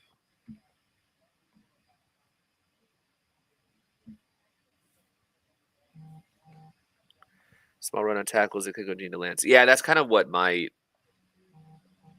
they've been linked so many times, and they met with them. It sounds like a pick they would make. Okay, so 1, 2, 3, 4, 5, 6 picks until the Chargers are back up. Still good players on the board. JoJo Domann is interesting, but at his size, is he a linebacker or is he going to play still a strong safety role? Because is he legitimately 228 pounds? I guess it's not. Patrick Queen was 225 or something, and I'm pretty sure Patrick Queen is actually playing at less than 220 right now. So some players are just able to do that. If he's able to hold his own at 228, cool. But I'm just thinking, where does he fit in the offense? The defense? Excuse me. It's been such a long time. Kaiser White was 218 at the combine when he was coming out. So I don't think it's unreasonable. Damn, the Panthers just took Amari Barno. Yeah, they did. Damn, they're going to pair him with Brian Burns and just have 2 wicked athletes off the edge. Damn, dude. It's at 189. Yep. God, man, I want some of these traitsy, toolsy guys. Yeah, so I think you take Doman and put him at linebacker. Just have him be that rangy kind of, sideline to sideline linebacker.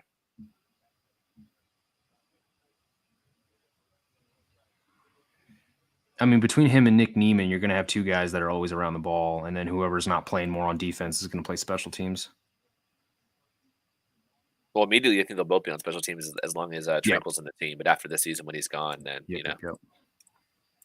Yeah, it'll be interesting to see, like, okay, in a hypothetical, which one would rotate in more? Because, oh my gosh, is freaking Murray really going to start for this team? Yep, he is. Kevin Austin Jr. being available, the Notre Dame thing feels. Let's see. So Nick asked in the chat, is Joey Blount redundant now with the Woods pick? So Virginia safety Joey Blount has met with the Chargers. He's, I think, on the bigger end. I actually think if we just want to talk traditional positions, Blount is more of an actual strong safety, while Woods is more of a free, just in terms of build and athletic talent, stuff like that. So I wouldn't say he's redundant. I'd take Blount. At this rate, he might end up being an undrafted free agent. But more players that can give Derwin a spell, despite us actually wanting Derwin to play every single snap of every game, isn't the worst thing in the world. I wouldn't mind it, but I think Blount could be had for a 7th or even undrafted at this point. And I'm not sure if they already have 5, unless you're saying he might be able to take or beat out a Haloe Gilman spot, but they already are going to have 5 safeties on the roster. So, yep. So that's the safety picks are a little frustrating because Alohi Gilman was like fine. Tranquil talked him up pre-draft, and so I think he kind of like convinced them to take Gilman when they did. He's been, I guess, fine, but it's just like fine isn't really going to be good enough. I think the Chargers have dealt with fine and serviceable players for far too long. yeah. I like Gilman. Hopefully he still continues to take a step forward. But then like the Mark Webb pick, I think was even more head scratching because he was just another, not all that athletic, strong safety type player who was the star, I believe, or the cash role, whatever it was for Georgia. Again, that was a very redundant pick, especially after the Alohi Gilman selection the year prior. So the Woods pick is good because it does give them more actual athleticism and juice on the back end. But Doman seems like, again, he's more of a hybrid player. Yeah.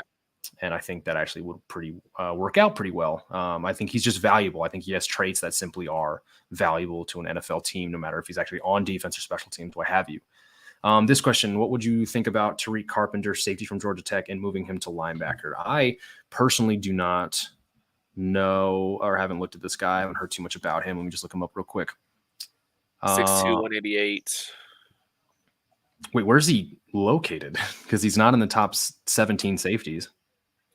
He's on. I'm on TDN. I just saw him there. He was their 258th overall person. And then I'll look at Brugler right now. Tariq Carpenter, safety. He is the 22nd safety, 7th round pick. He ran a 4.47. He's 23. Yeah, he's almost just a hair under 6'3", 230. Okay, he's under inside linebackers on ESPN. So they already have him converted then. Yeah.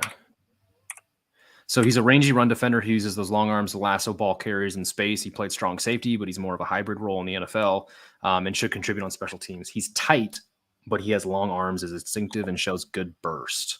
I am all for those types of players, but I'm not sure if they're worth a draft pick if he's especially that low, basically on consensus boards.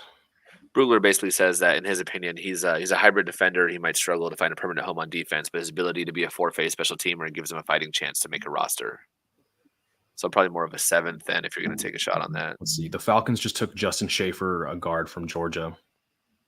Chorizo, that's a great question. It looks as of right now that it's probably going to end up being the 2, in Pipkins and Norton.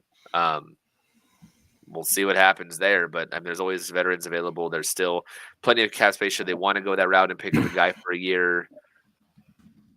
But it would appear from everything we're hearing out of both Staley and TT that they plan on keeping Filer at left guard. So if that's the case, see what kind of magic. Damn it! Oh my god, my brain, man. Yeah, see what kind of magic Duke can pull off with Pipkins. Right. Man. The best case scenario, actually best case scenario, not saying like they're going to get the best player and some crazy is going to happen. I guess something is crazy going to happen. My best case scenario, which is Trey Pipkins becomes a competent player.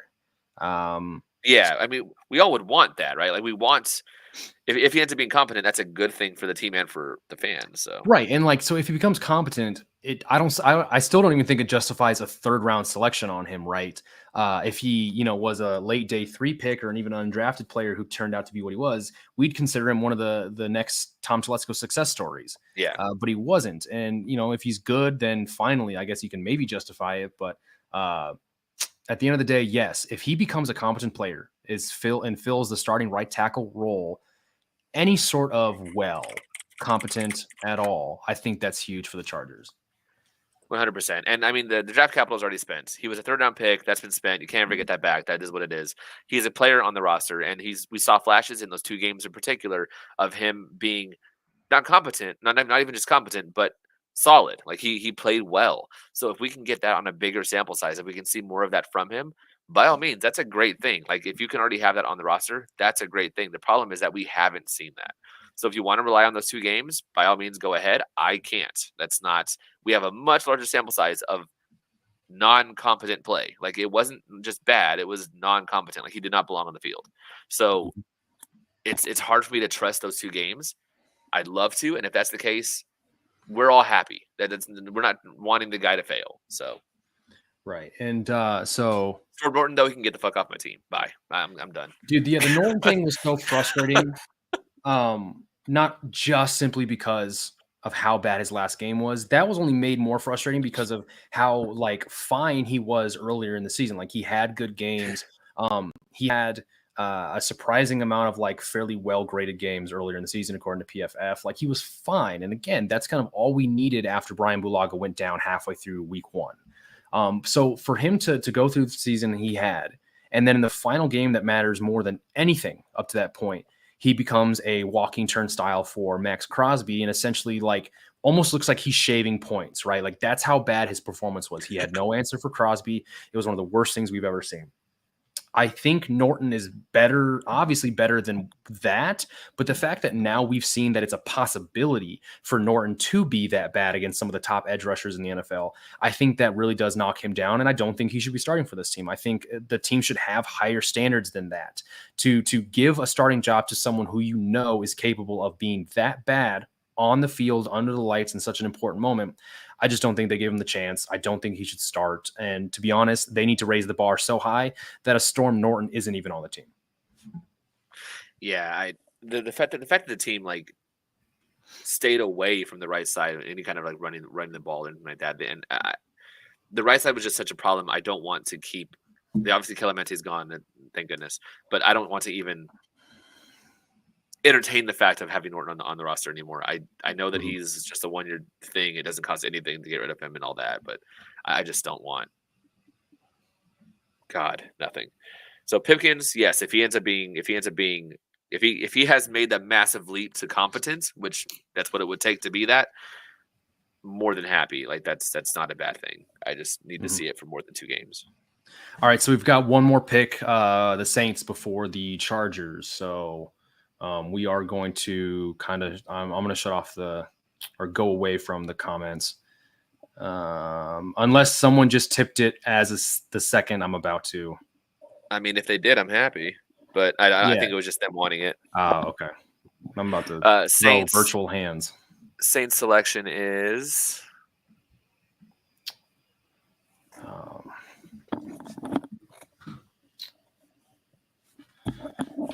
Saints took Jordan Jackson, DT from Air Force.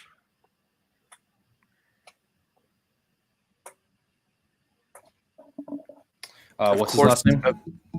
Jordan Jackson. Of course. So yes, Duke has done amazing things, but he also, similar to taking the words of what's the guy's name who's over the Senior Bowl? It's like listening to him on one of the Senior Bowl guys. They have vested interest. So wait till you see it for yourself. Like, he has vested interest. Yeah, he does. I mean, his work speaks for himself, and he's amazing. I'm not saying he isn't. Yeah, he has to believe. Obviously, we know he has vested interest, but he has to believe in his guys before his guys probably believe in themselves the same way he does. So, but we know he does good work. We just take it with a grain of salt. He has a good success record, but at the same time, there are still plenty of players who have worked out with him who did not become well, because Dan Feeney spent a summer or an offseason, I know, working out with him. I don't know if it was any more than just that one offseason, but that obviously didn't do anything for him either. Yeah. But no, I all the shitting on Pipkins, it's deserved for his previous play. But yes, it's not that we don't want him to succeed. Mm-hmm. Pick is in. Pick is in. Do you want me to say anything, or wait till you see it? So what do you see on your screen? Are you on ESPN? I'm on ESPN. Just pick is in. Best available 7 and 8, 9 and 10. So I still have the Saints talking about their pick. Oh wow! Okay. Work, yeah. They're showing a tweet from Matt Corral that just says "Let's work." #keep pounding. Do you want me to turn this up, or? Yeah, actually, you turn it up. Turn it up. I'd like to listen. Can you hear it? Yes. All right. The pick is in. Just came on my screen. I don't know if they're actually going to announce it or anything like that, but because they haven't been announcing anymore. Oh, that's true. So then maybe I'll just see it here. Yeah. That's fine. Then you can turn it down, and I'll read it on my thing. If you want to react, that's fine. All right, cool. I mean, it's the 6th, right? Yeah. And my cat's screaming at me. Bo Stop. Melton would be amazing. I'm hoping for Bo Melton, Marquise Hayes, Rasheed Walker. What's the other interior offensive lineman that we've been saying for 2 rounds? Sawyer. Yeah, Sawyer. Any of those would love it. Jojo Doman. So many players. Mm-hmm. Shit, even give me the Gene DeLance. It's fine too. They need tackle. Kevin Austin. Trey Turner. I love how in the details about the Chargers pick, they have to say missed playoffs in the last 3 seasons, but then in parentheses, it's did not capitalize on win and in situation against the Raiders in week 18. Like it's such a long note to throw in there, but it just like really rubs in the salt of the wound, you know? I mean, it's true. It's true. It is true. Yeah. Like, it's like, look, you guys did it. Don't do something that lets us write something like that. I mean, there was a ball in a wide receiver's hands that could have had the win, but you know, Goodness, may he not be mentioned. Okay. Corner was the fast kid from Baylor again, not Baylor. Kalen Baylor. Barnes was Yeah, the very Kalen fast Barnes one. would be great. Tariq Castro Fields, Isaac Taylor Stewart. There's so many players I would love to get here. Yeah. Yeah, I agree, Teresa. Cornerback depth is still a big need for sure. They fixed the depth, or they've been. I shouldn't say fixed. They've been working on and addressing the depth at so many other positions. They know depth at corner is a big problem. So I'd be shocked if you don't see at least one corner in this and the next round. Commercial time? Yep, commercial time. Wait, really? I got Ian Rappaport talking. That's annoying. Come on.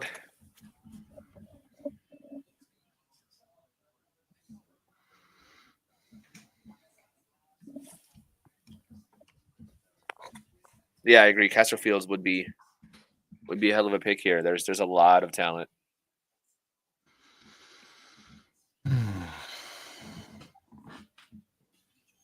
All right, selection.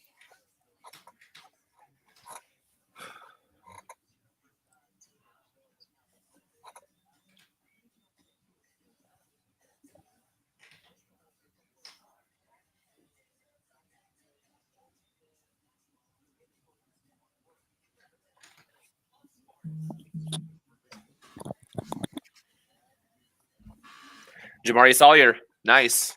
Wait, They for got real? Sawyer. They got Sawyer. Hell yeah. Wow. Oh shit. Another guard. That's what we said, man. Just That's double dip. fantastic. Wow. Okay. I like love that. this pick. I liked it a lot. The 7th ranked guard on ESPN, 122 overall rank at 195. Yeah, having him and Hymus as depth, if not potentially starting with who knows if Filer going to right tackle. Who knows? But at worst, him and Hymus's depth is amazing. Oh, that's great. That's a nice, good, solid pick. That's somebody that was like on our list, kind of from a good school. Obviously, just won a national title. Is that Senior Bowl? Senior Bowl. No, yeah, this he fits everything that we want and need. And so, are we 5 for 5? Senior Bowls? Yeah, I think so. 5 for 5 on the Senior Bowl. Telling you, man. So, according to Brugler, they got the 1st and 4th ranked interior offensive linemen, or guards, I should say. It kind of sounds like 2017 when they got Lamp and Feeney. But in the 6th? In the 6th? Mm-hmm. I wonder what's wrong, man. Something has to be off. I mean, he's going from tackle to guard. What is? I'm trying to see if there's anything that has here, but stout frame, quick reactions, overall skill are ideally suited from the interior. He projects as a plug-and-play NFL guard while offering position versatility in a pinch. Position versatility, that also is another one of those boxes that we seem to check with every pick. Dude, freaking put Filer out at right tackle and call it a day. Seriously, man. I mean, really think about that. Like, just You got Zion at right guard. Have him and Hymus compete for left and move Filer to right.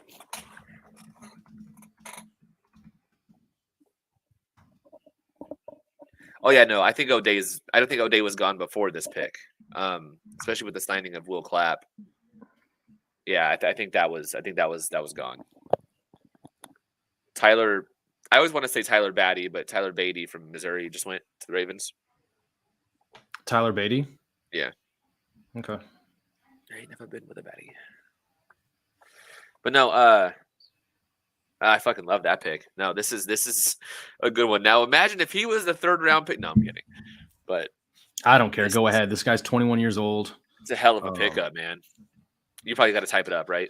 I am. I can try to cool. talk and stuff like that, but That's cool. I mean, okay, so he started all last year at left tackle. He played 11 games there, 9 games at left tackle in 2020, 2 starts and 13 games at right tackle in 2019. So he has played both tackle spots. He's only played guard once. He was at left guard once in 2020. He was a second-team All-American last year, second-team All-SEC, team captain. Of course, he was team captain. It's Telesco. Everything about this kid's tape was screaming 2nd, 3rd round. This to be a 6th is insane. So there has to be something there. I mean, it's someone from Georgia that just doesn't fly under the radar. That's not how that works. Apparently, his weight fluctuated between 310 and 345 during his time at Georgia. He missed 4 games because of a left foot injury last year in October. Only penalized 5 times as a senior, including 2 false starts. We take that. yes, we will. Plays with wide hands and pass rushes to easily reach his chest. Takes narrow steps, which hinders his base and overall range in space, especially at tackle. But he's looking at a guard. They announced him as a guard, or showed it as a guard. They didn't announce it, but He was the top offensive guard recruit in the class of 2018. damn, He played with Andrew Thomas in high school. Yep. He's 6'3", 321. So he's a little short there, yeah, for if you were to consider him a tackle. So that's probably a big reason for it, but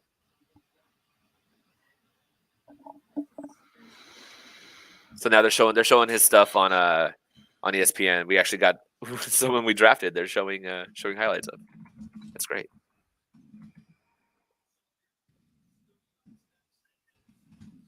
Yeah, I mean, watch him against Hayden Hutchinson. Like he had a good game.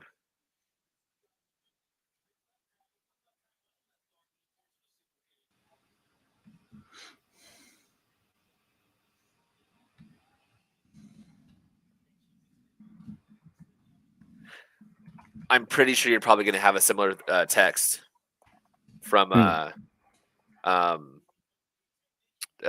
probably gonna have a similar text from his guy about they probably had this guy 2 rounds higher, honestly. Yeah.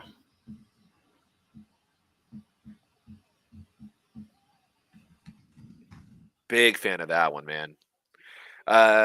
Is it Jesper or Jesper? Sorry if I mispronounced it. Jesper, yeah, it's a soft. Jesper? Okay. Yep. All right, Jesper. Didn't like seeing Sawyer being beaten badly by Wyatt on 1v1s at the Senior Bowl, but it's great value here to get Sawyer. Well, I mean, if you're getting a guard in the 6th that got his ass beat by a 1st-round guard, it's not terribly surprising. Who also held up well against Aiden Hutchinson in actual gameplay. Mhm. I'm not terribly worried about that. Man, that's fun. So yeah, Hymus, Zion, and Sawyer all within a 2-year span. That's potentially setting up your entire interior. I mean, they even mentioned Zion being the immediate guard and potential center in the future. So this interior offensive lineman, young and promising all across the board. I love it. And yeah, it's a good point by Frank Blakely.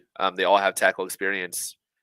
And there's been all that talk about them kind of mimicking the Packers, and that's what they always did. They always took left tackles and moved them over to other positions. They literally did it earlier. Didn't they get Zach Tom, I think? So Packers, yeah. Yeah, it's mimicking exactly what they did. Big fan of this pick.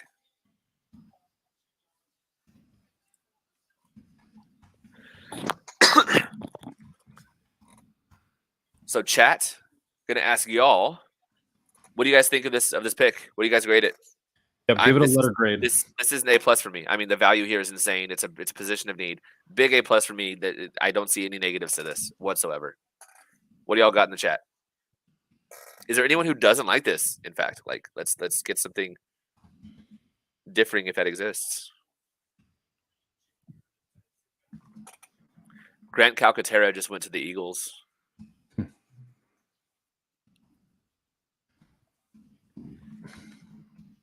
A+, A moves us to a solid A-. A- overall. I wouldn't agree with that one, but I love the positivity. Value was dumb. Agreed. Great pick. A-. A+.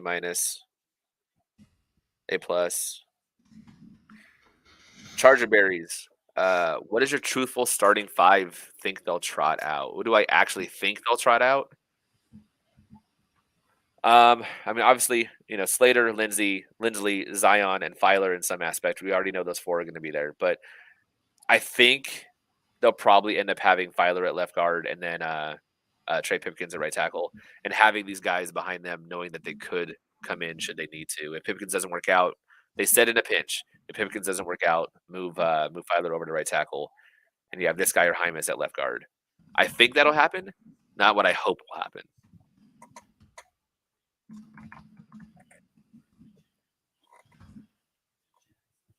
Garrett tweeted that it was his favorite pick of the last 2 days. It's hard to not love this pick.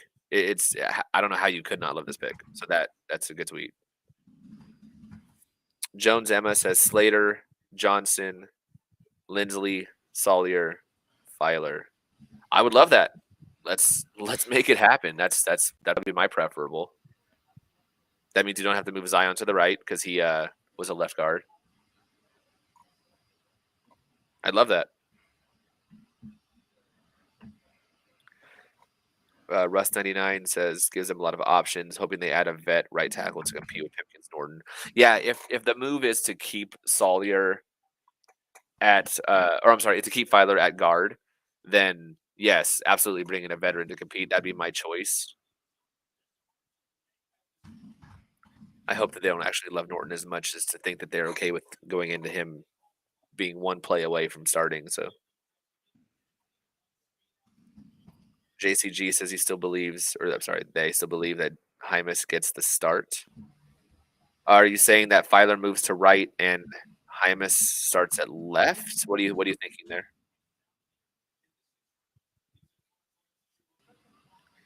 Popper says he was number 80 on consensus big board. Yeah, no one was this low on Sawyer. No one. I have yet to see anyone had him below the third round, let alone fourth, fifth. Dude, this pancake on Aiden Hutchinson is hilarious. Isn't it?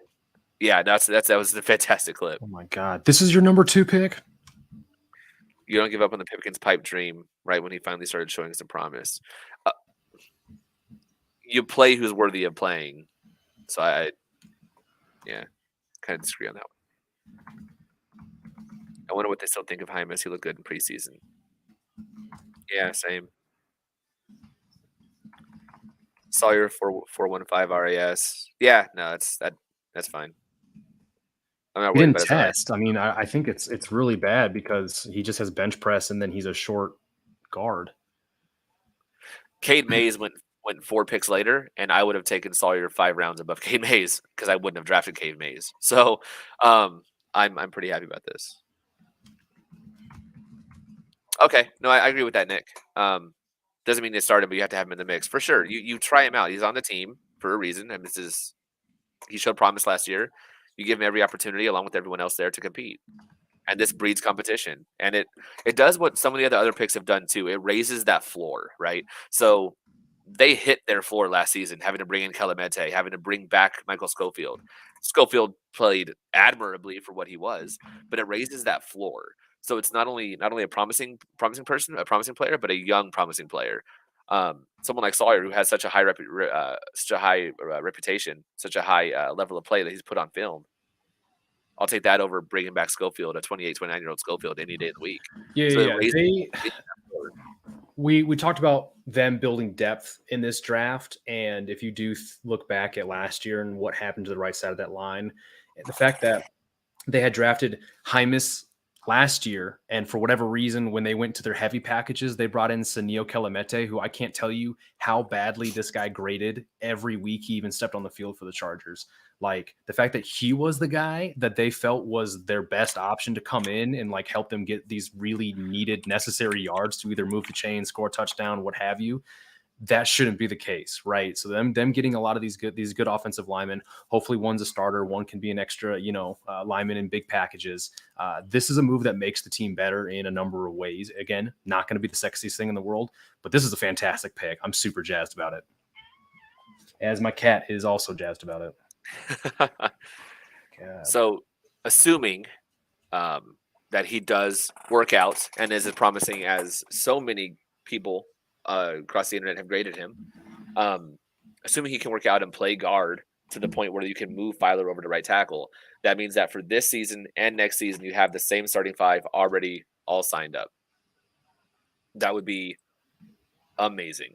And then you have Hymus as the backup guard, or if Hymus wins, like it just, again, it raises that floor of needing to go out and sign some who knows what, or some undrafted free agent like Ryan Hunter, who's still on the team. It raises the floor so much on your offensive line. It provides you that depth. It allows you that assurance that should someone go out, someone who is on the team, who's invested in the team is invested in them, is there to take that mantle. I love this pick so much. For all the negativity I had for some of the other picks, this one is that, but the opposite. It is such a value pick here. Yeah, I absolutely agree. Again, you kind of reiterated what I was saying earlier. It raises the bar of what they deem good enough offensive linemen to not only start, but to be even backups on their team. This team, their offensive line has been serviceable for far too long. And then when any of those serviceable guys would go down, you're stuck with literally nothing. And that couldn't have been what they keep doing, right? They had to change. Just a heads up, everyone in the chat, if you want to partake, I'm putting in polls, like letter grade polls, in all the articles announcing each pick so far today. So for Spiller, Sawyer, and the like, I just threw a poll in. If you guys want to go into each article and just like partake in the poll, it gives me content to write about later and talk about their letter grades that you guys all voted on. So please go ahead and do that if you feel like it. Would be cool. So there's 3 picks left. Yep. Corner, linebacker, edge, big needs as far as adding depth to. Tackle could still be one. Although that isn't the need if they're moving Filer, and they just address depth at guard. So even though I don't think you necessarily just on the surface level want to move a solid starter because of a 6th round pick, this does open that up.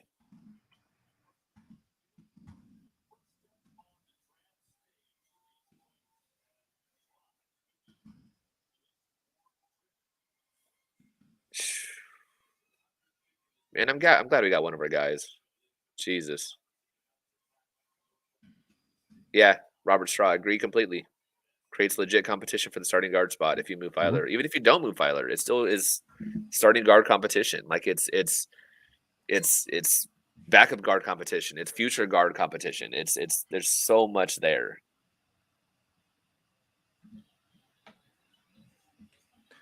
What was that 195 for us? Yeah. Having a solid day, grabbed some good depth rotational pieces. 100%. Again, I would have gone different areas earlier, but each pick has added to the depth. It's raised that floor of what we can see should injuries or whatever may happen. If not just rotational, it raises that floor, which we saw that floor far too often last season. It really held the team back. Anyone know when that one Austin kid got picked? Yeah, he assuming you're talking about Calvin and not Kevin. Calvin Austin was at the Steelers.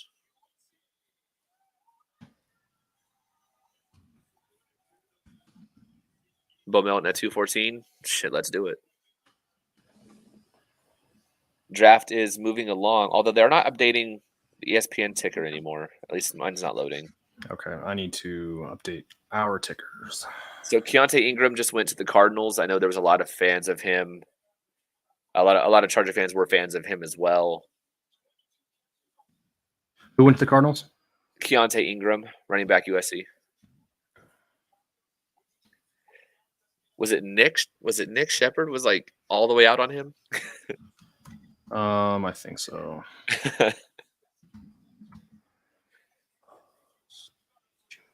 Calcaterra went to the JCG. The poll is on the pick. The pick articles on BFTB. Yeah, so all Right. the ones that are just titled "The Chargers took blank with blank overall pick." At the very bottom, past all my words, there's just a poll that says give it an A through F grade. Just go ahead and partake in those. So then, like tomorrow at noon, I think is when they all end. I can go ahead and just like look at all the results, and then I can put up those results in an article. Michael Woods, wide receiver, Oklahoma, just went to the Browns. So Cade Mays went to the Panthers. Oh yeah. Do you need anyone else? Let's see. So 199. Just need to make sure. Yeah. 199 was Panthers. Cade Okay. Mays. So I have 196 Baltimore Beatty, 197 Jacksonville was Junior, and then 198 I have Jacksonville again, but that wasn't Jacksonville. No, they traded to the Eagles. The Eagles got Grant Calcaterra. Okay, so Calcaterra, and then 199 is Carolina. Yep, Cade Mays. Cade Mays. And then I have who is New England? Sam Roberts, DT, Northwestern Missouri State. Roberts, and then 201 with Arizona, which is Ingram, and then we're at Cleveland now. Cleveland just picked Michael Woods from Oklahoma. Okay. Yeah. And Okay. caught up. Cool. We are caught up. Dope. And we are not too far away from the Chargers' next pick, y'all. And so many of those names we've listed off are still there. We can, of course, probably pass up on the Marquise Hayes, which, again, it's insanity. He is still available. But we got two fantastic guards, so we're happy there. Mm-hmm. That Baylor, they watched a lot of Baylor. Obviously, they got the safety in the third. So Kalen Barnes would be one hell of an option right now. 111 comments since I looked at it. Damn, boys. Good, pop off, y'all. Pop off. Oh my God, Cat, relax. Sean O'Brien, anyone else tempted to throw Filer at right tackle? Yeah, in case you've missed it, that's exactly what we're talking about. That would be incredible. If Sawyer or Hymas can be good enough to start at the other guard spot, more than happily move Filer over to right tackle. Let's do it. I don't remember who it is or what medium it was on that I kept seeing it. Someone kept saying that Filer wasn't very good at right tackle. He was a good right tackle. He's fine at right tackle. He was fine. That's where he performed well enough for him to even stick around with the Steelers in the first place. They moved him to guard because he showed that he could be that versatile. But right tackle is where he first showed a team that I can fit in the NFL. 100%. He's not going to be some top 10 right tackle. He's a starting solid right tackle. Put him there, you'll be fine.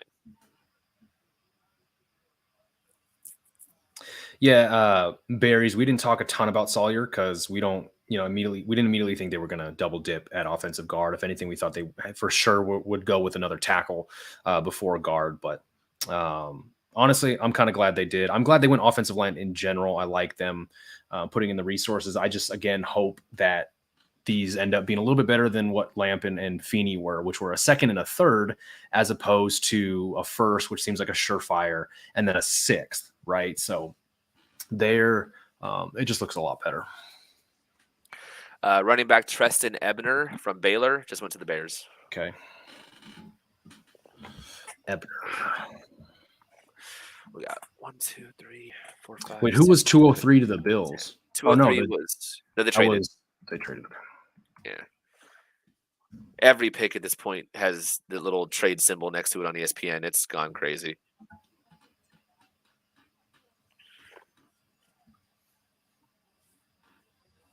Titans pick is being announced right now.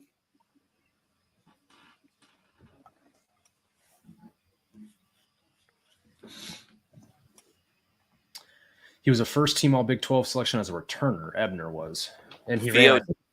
Go ahead. Theo Jackson to the Titans. Safety. Sorry, what were you saying? I was just reading. Ebner was a first-team All Big 12 returner. Oh, okay. It would be nice if the Chargers were able to grab one of these returners because as of right now, I mean, they got Carter. Okay, fine. They got Carter, but we mentioned he's more of a punt returner than a kick returner. And he also, his contract is not prohibitive of if you have someone better, because he has the one really great year of return on his resume. If you get someone better or someone else that can do it, his contract does not prohibit you from moving on. And he's not going to offer a ton in offense. I know we have a fan of his in there, but I don't. see it. He has no year better than 200 whatever 60 yards. It's this was his first year where he was an actual contributor on offense, and then he had his best year as a returner. He returned his first touchdown of his career, so it's fine. But remember, he's also like quite old. 28. Yeah, he Wrong? he didn't latch on for several years, and then he's been fine the last couple. But like his 29. his NFL career didn't start till he was almost 26. Yeah. So like that's Okay. not So someone you Popper invest- saying Sawyer being viewed as a possible right tackle. Sure. I mean, fine. His biggest knock was that he his pass set was clunk. So this is what ESPN said. His pass set could be clunky at times, but they said no matter, even with that fact, he was confident as a pass protector. So that tells me, okay, he may not be the prettiest when he's doing that, but like if he can get the job done, he can get the job done. I'm not against it, but 6'3" is kind of short. Yeah. We'll But see. so is hold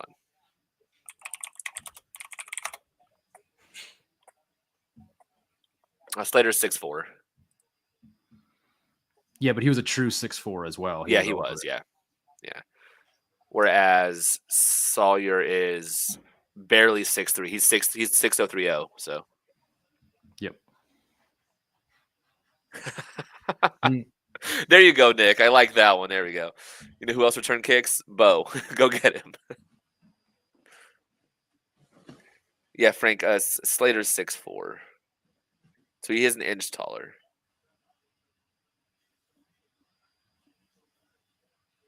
Yeah, it's Garrett. Dude, I didn't ever mention it, but earlier when Garrett was on the stream, he had a stretch of like 6 different player names that he pronounced them all wrong. One of my They were favorite all things slightly about that off. podcast. One of my favorite things. Lightning Round Podcast is the best Charger podcast. It is what it is. One of my favorite things is him constantly getting player names wrong. I love it. It's such an unaddressed thing that just keeps happening. They work so hard just to get those little things wrong. They do, man. They're for sure. fantastic. I appreciate the absolute heck out of them for running the podcast for the site and being able to add that. It's huge, but we can nudge them a little bit when they all it is. It's not even like they pronounce it wrong. Sometimes they take out one letter and put in a different letter. Clip this and send it to him. No. Austin Deculus. Oh, Deculus from LSU. Deculus. Mm-hmm. There I go. Mispronouncing. Let's go. Oh my God. It's like you guys don't even know anything. I do not know anything about a lot of these guys going right now, and I have no problem saying that.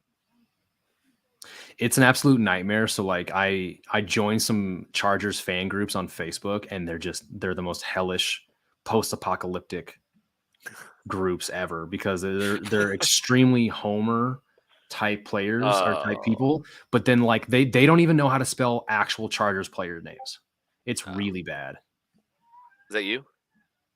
My Discord, yeah. Yeah, okay. Like, dude, people don't even know how to spell like Eckler right anymore. Oh. No one knows how to spell Eckler, apparently. It's not like he's the most favorite player on the team aside from Derwin James. I can't wait to see them mess up Abonia then. Gosh, everyone still throws in Hebert every now and then.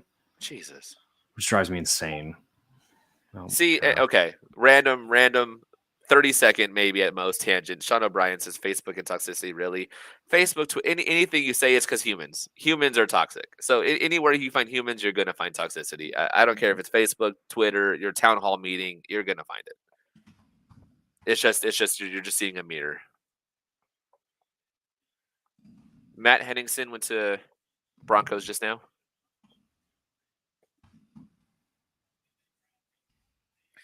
I see what you did, Jesper. Well played.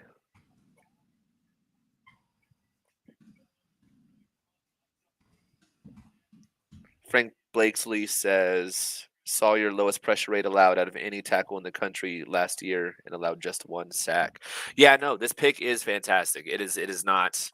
It's not just like, oh, a nice breath of fresh air in the 6th round. It's a great pick overall without the 6th round context attached to it.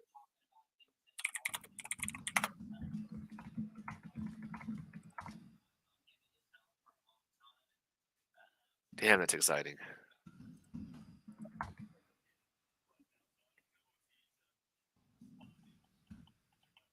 Did I not? Oh, I'm an idiot.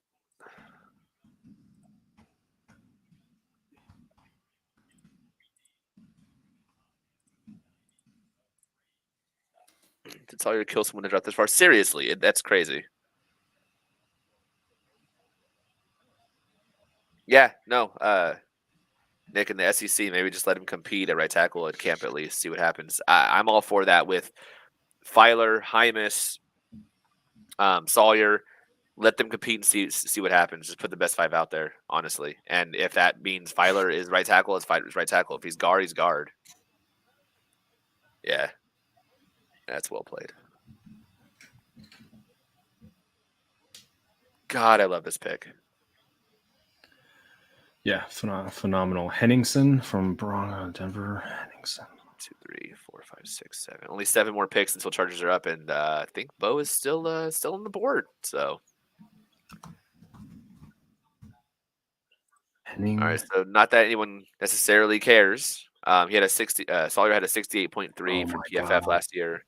Gave up 1 sack and 2 hurries.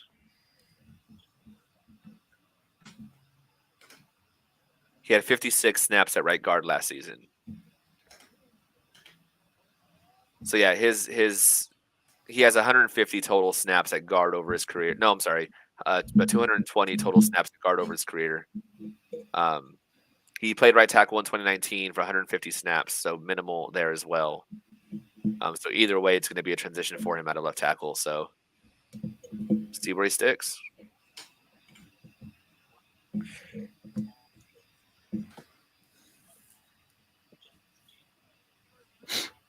Again, this has to be. I don't remember who had the tweet yesterday or Thursday. Was it Craig? All the Philip Rivers watching his TV with all the dad gums in the world. Mm-hmm. Like seriously, they have done so much to address this offensive line in the last 2 seasons. They are not in the business of wasting Herbert's career. Yep, I agree. Dude, I can't believe Luquetta's still on the board. Yeah. Doman, Luquetta. I don't know how confident they are in their edge rushers because behind Bosa and Mack, it's just Rumph, right? Like I'm not missing anybody. It's Rumph, and then it's like your Aguilera, who they brought back, and then Jamal Davis. They have Davis. Jamal Davis, who was the CFL guy. So he's that fucking tank. So I don't know how you don't add somebody else along the edge because I don't think Rumph is going to improve enough to be a competent third body, and so I'd like a little more competition there, to be honest. So that's the weird thing about Luquetta. So many people talk about him being a hybrid. He could potentially be an edge. He could potentially be just a normal linebacker. He didn't produce at edge. I mean, he has 0 sacks. I don't think he has a single sack. Like he has not produced there. But so many people have talked about he has upside as a potential edge. Even if not, he's a good enough linebacker to take here too.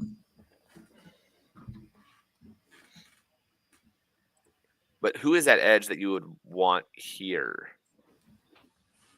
An edge I would like here. Let me take a look real quick. Yeah, because I mean you're so good at some of these later dudes I've never even fucking heard of. I didn't get to do a ton of stuff as much as I would have liked to, but there's Gunter who I mentioned. Yeah, you mentioned Gunter. 6'4", 258. I like the fact that people are talking him up as a good run defender. It's good setting the edge. Let's see, active hands. Your Villain, you mentioned Villain as well. Yeah, Luigi Villain. Gunter has the experience of 2-point and 3-point stances, which I think is a small detail, but still matters here.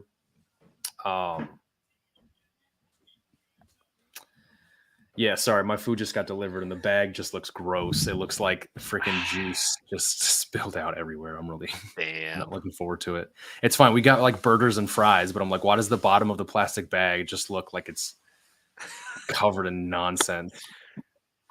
Oh my God. Doug Kramer just went to the Bears. That's pretty decent value. Okay. Went to the Bears. 6 more, y'all. All right, let's see it in the chat. What position do you guys want to address here? Or a specific player in particular? Who's your number one? Give me something in the chat.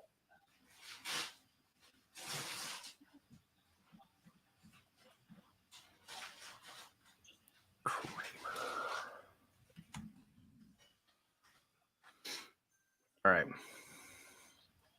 Maybe they treat So Tillery as a Nick big brings edge. up cornerback as well as edge here. I think cornerback is still a place where they'd like to add in some depth. Yes, you have your top 3 guys in Jackson, Davis, and Samuel. But past that, I'm pretty sure it's still Tavon Campbell and Kamon Hall.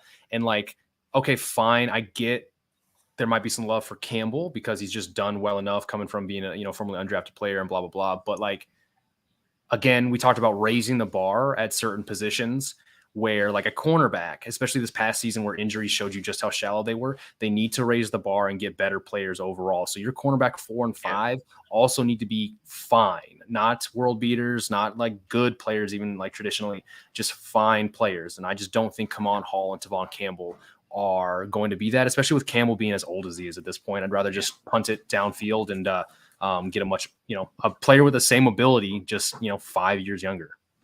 Yeah, I liked a little bit of what I saw out of Hall, but he looks a lot sexier being your number 6 corner than your number 4. Right. So corner would be fantastic here. Josh Jobe out of Alabama, if you want to go with the pedigree of an Alabama kid. Tariq Castro Fields, Isaac Taylor Stewart, the Kalen Barnes, a lot of corners there. Get a fullback, just go. At 208. Connor Hayward. So, yeah, reading the chat here, a lot of Bo's, of course. Bo would be an incredible pickup here, 100%. Outside of that, you got edge, corner, wide receiver, edge, corner. Go get Bo Melton. Yeah. I forgot for a corner, Monteric Brown from Arkansas. I don't know, like he's not highly regarded, but he did lead the SEC with 5 interceptions. So, like, if they want to talk about guys, that their notable production raises them amongst their own ranks, despite maybe having actual logical concerns in their tape, maybe they do pick a guy like Brown, who apparently is just around the ball. Mario Goodrich out of Clemson still there too. I don't think there's any reason he should still be there. I'm gonna look back at corner. Let's see: Josh Jobe, Fields, Barnes, Dallas Flowers from Pitt State. Interesting. How high is Mario Goodrich? He's the 6th available corner. He's good, man. I would definitely take him. So Mikhail Wright is still there from Oregon, the 10th available corner. He met with the Chargers recently. Isaac Taylor Stewart. You guys might be able to hear my air fryer. I apologize if you do. You're good. Okay. Matt Hankins. Oh, this one's painful. Cornerback from Iowa, Matt Hankins.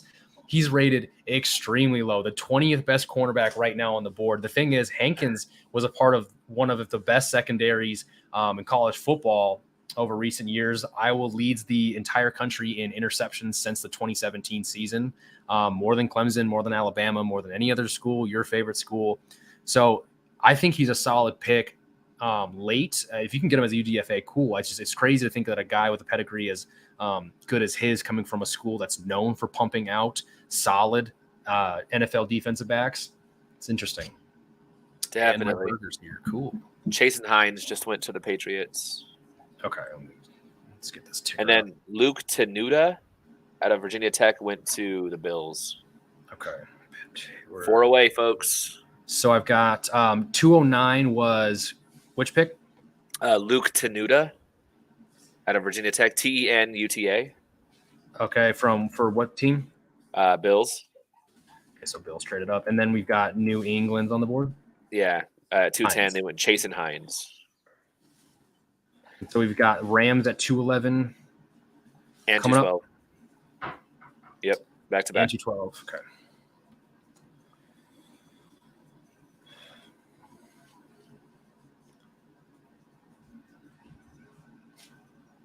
Man, yeah, a lot of people we still want a lot of corner options.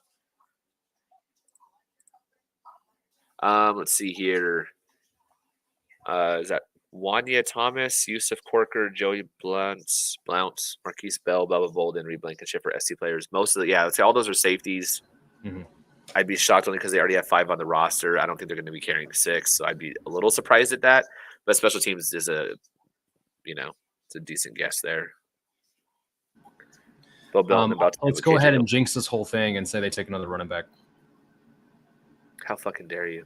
Devontae Price, Florida International. Bam Knight's still on the board, man. Tyler Goodson from Iowa. Did did my dude from North Carolina already go? Yes, he did. He went to the Vikings. Damn. I think that means they don't think they're going to re-sign Alexander Madison because he's going to get a really good contract somewhere else because he's for sure a good starting back somewhere else that a team could use. I loved him in college too. Mm-hmm. Yeah. Did Abram Smith out of Baylor go? No, he's still on the board. I mean, 6 foot 213. if we're gonna be jinxing this, then fuck it, let's go, dude. I'm surprised Kennedy Brooks is this bad coming out of Oklahoma. I thought that guy was gonna be a stud. Like 2 years ago in fantasy, he was really good when Trey Sermon was out or something like that. It was some situation where he was starting, and he's the 30th best running back coming out of this draft. That sounds so weird. Yeah, no. So this pick is gonna be Kevin Austin for sure. Yeah, our Notre Dame guy. Oh yeah, get your Notre Dame guy, 6'2", 443. They need a wide receiver badly. It's gonna happen. Let's just do it.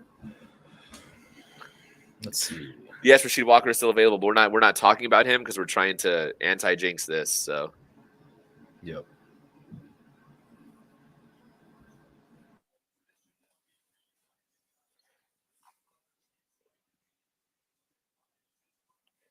Naomi Judd died.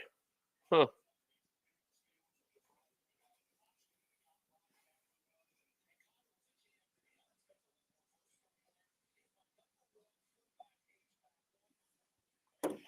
Don't have much blocking skills in the tight end room right now. As in the Chargers don't have much blocking skills in the tight end room. I mean, they drafted someone in the third to be a blocking tight end last year. So.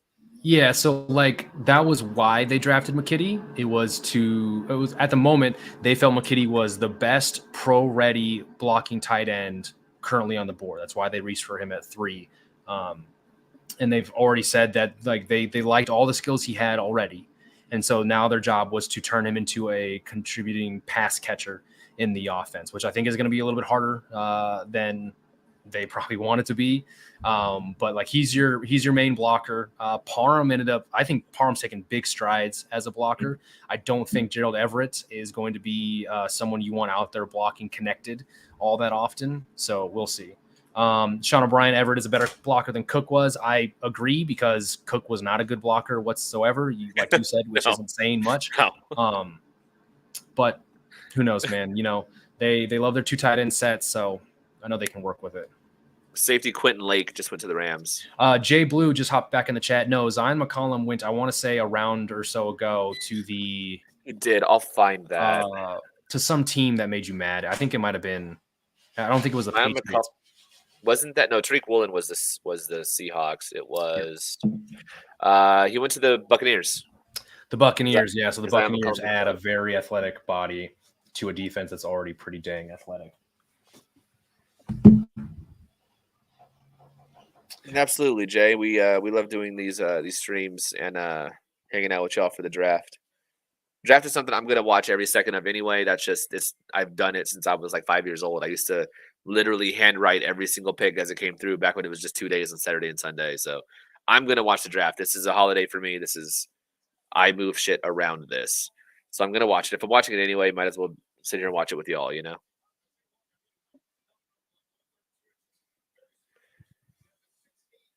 I assume they want to use McKitty more in a receiving role. I'm sure they would love to get him involved. I mean, you don't want to take someone in the third round and have him only be a blocking tight end.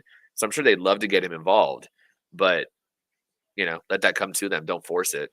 So you have Everett right now, and you have obviously Parham, who is now, as Mike pointed out, is getting better with the whole blocking situation and can already be a receiver and your red zone threat. So he feels like someone who's going to be a long-term, like second tight end, like someone you keep around on the roster. Maybe not your 600-700 yard guy, but he's someone who can contribute and will find his role there. McKitty, I don't know if he's ready to do that, to maybe take the next step as a pass catcher. But unless they add someone else, he's going to have to, because Steven Anderson saw the field last year. So, Nick Ames in the chat. So we're going to have a UDFA tracker. I'll be on top of it because the other 2 guys who could be on top of it are not here, and probably wouldn't do it anyway. So I will be updating the tracker as much as possible. I'll be on here, coming through Twitter, and this is also where we always love to get you guys involved too. So if you guys see someone the Chargers grab, if you're still here in the chat, please shout it out. Yep. If you guys want to live that whirlwind together, we can do that. Oh yeah, I don't know if you're even up for that, Mike. I mean, if you are, cool. I mean, I don't want to put you on the spot, but I mean, it's very important that I do that for views Okay. and stuff like that. So I will for sure be here for the whirlwind of UDFA, which is already so much fun in the first place. oh, it is. Saw some good tape of him making catches at FSU. He didn't get a lot of targets after the transfer. Yeah, I mean, there was always that kind of upside. And you always had people talking about how much of a good of a pass catcher he was. It just wasn't ever utilized. So it would be nice to see that come to fruition. We haven't yet. Doesn't mean he can't, but we'll see. And again, he's a third round pick. They're gonna get him involved if they can. They're not gonna just not do that. Sawyer pick sort of feels like the Chiefs and Trey Smith last year. Absolutely, man. I don't know if there is something in his medicals somewhere to make him drop this far. There's no reason for him to have dropped. The tape is there, the pedigree is there. Georgia, like there is no reason for him to have dropped that we're aware of at this point. Agree completely. And shit, if that's the case, move Filer out. You got your starter. We're good. Move him over to right tackle. We're done. Chorizo, I think it might be a little crazy. I don't think Woods is a day one starter or immediate significant contributor. Neither is Agbonia either, or Abonia. Neither is Ogbonia. Spiller, if he wins RB2, I think right away, of course, he's going to be a contributor in some way, shape, or form because Eckler's not going to be toting the rock 20 times. And remains to be seen about Sawyer, whether or not they actually give him a shot at right tackle or if he's just going to be good guard depth.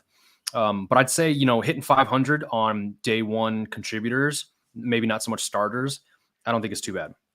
And also important to realize that Nas, this is his last year. So the potential of getting a compensatory pick, perhaps, because they're not going to be signing many people next offseason. Prepare yourselves for that unless they make some big cuts.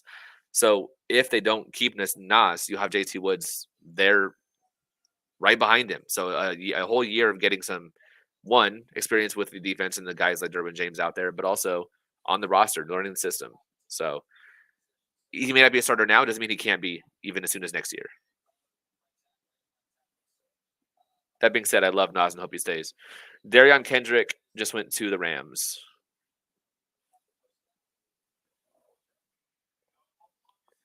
Would Woods be the 6 DB in the dime package? That's all to be seen, Mike, honestly. JT Woods, it sounds like they have a lot of ideas to potentially fit him in to this 6 deep as you're talking about.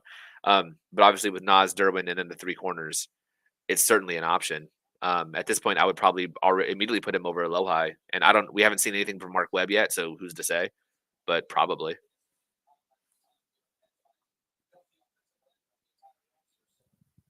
Slayer, love it. That's an easy mix up there. I wonder if he already has a nickname. I know we already have a Slayer, but whatever.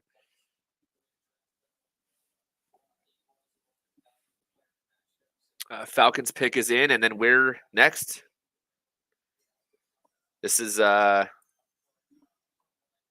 Melton is still John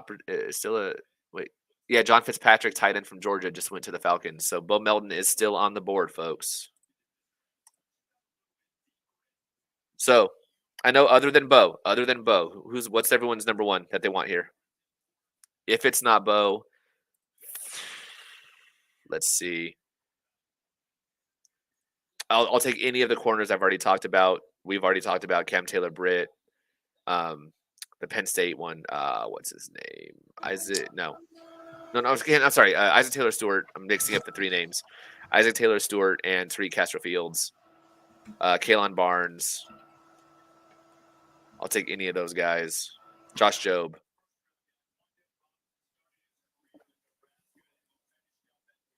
Other than Melton, and I know you're eating, but if you get a second, who's your number one outside of Bo Melton? Well, you guys are assuming I want all these wide receivers. Unless you don't want Bo Melton. I mean, Bo Melton would be fine. I'd still take Walker. I would triple dip into offensive linemen in general. Walker would be cool. Lucetta, Haskell, Garrett. Well, no, I guess I don't know if I double tip in defensive tackle. There was one I can't think of. Oh, Mike Rose from Iowa State, still there, your top inside backer.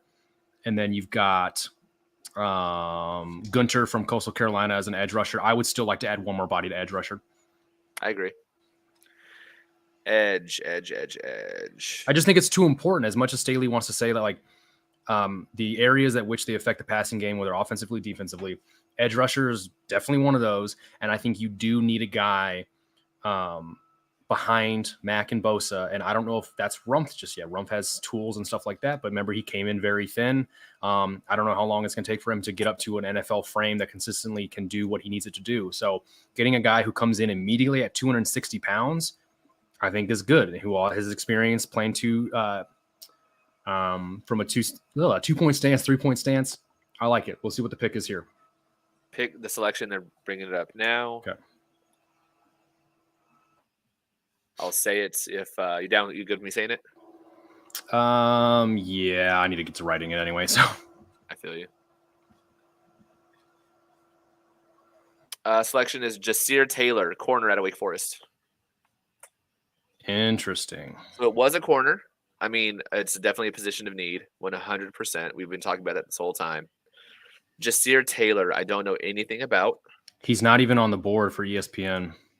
You said he is Wake Forest. You brought up 2 other Wake Forest guys. This is another one. He is not on the board.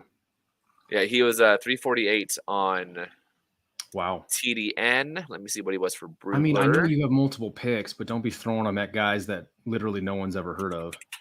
That's fine. That's fine. It was still a position of need. I just think you have other guys here who have better resumes and who have played against better competition. And he's 23, ran a 4.46. He was Brugler's 48th. A 5'10", 185-pound corner. Sure. But he's shown that he doesn't really care about size. I mean, they just paid J.C. Jackson a shit ton of money, and he's 5'10". Yeah, but J.C. Jackson also has an ungodly amount of interceptions and stuff. I know. But they also drafted Asante Samuel at the Rams. He made it work with, I think, 3 guys that were all 5'10". Fine. We had Troy Hill, Deontay Dion, and who was the other one that just left this year? I don't remember who it was, but Darius Williams. Yeah, Darius Williams. And then in Denver, he had Bryce Callahan. They made shorter corners work constantly. He's 5'11", 188, 6 picks, 2 each of the last 3 years. He's a super senior. Had 5 years of play there. Last 2 years starter. Honorable mention to all SEC or all ACC both times. Team captain for 2 years. There's Telesco. Overall, Taylor put too many negative plays on his 2021 film. 9 penalties, 5 touchdowns allowed. But his explosive speed and aggressive mindset are functional building blocks. He was a Shrine Bowl player. 3-star recruit. He flipped from Temple to Wake Forest. His only 2 offers as a DB and went on to play a school record 62 games. First player in school history with a kick return touchdown and interception in the same game. So he has kick return ability. Big plus there. Route recognition seemed to decline from his 2020 tape. So he has it in him. It just went down last season for whatever reason. Likes to mix things up with receivers. Marginal play strength shows once blocked and run support. We have there's always corners that don't play run support.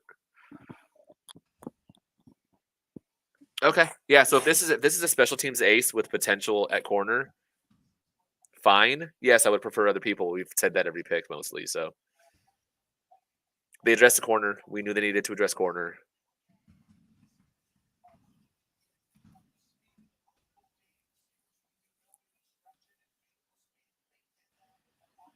Let's see. What are y'all saying? Better than Campbell? If he's better than Campbell, I'll take it. I mean, Bo is still there. Yeah, Bo is still there for sure. I mean, Calvin Austin was there for 2 of our picks too. Dude is old. Yeah, he's 23. He's 23. That's okay though. Who in the blue hell? 99-yard kick return touchdown. Are we done with picks or we have more? We have 2 more still. There's still 2 more in the 7th. Yeah, Jay Blue. They traded 2 of those picks actually for a 6th next year, so only 2 left. Nick says he doesn't mind it. Kimball, kick return experience, exactly. Seeing that as a kind of tips me over to maybe it's more of that than pure corner. So, okay. There's a Lasita Smith, guard from Virginia Tech, just went to the Cardinals.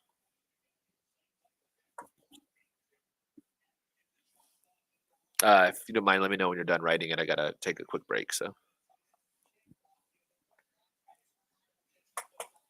Yeah, I'll have to go back and watch some film on this kid. I haven't seen obviously anything, never heard of him before. So we'll be curious to see what I see. Aldo Salazar, what's up with Doman? I don't know.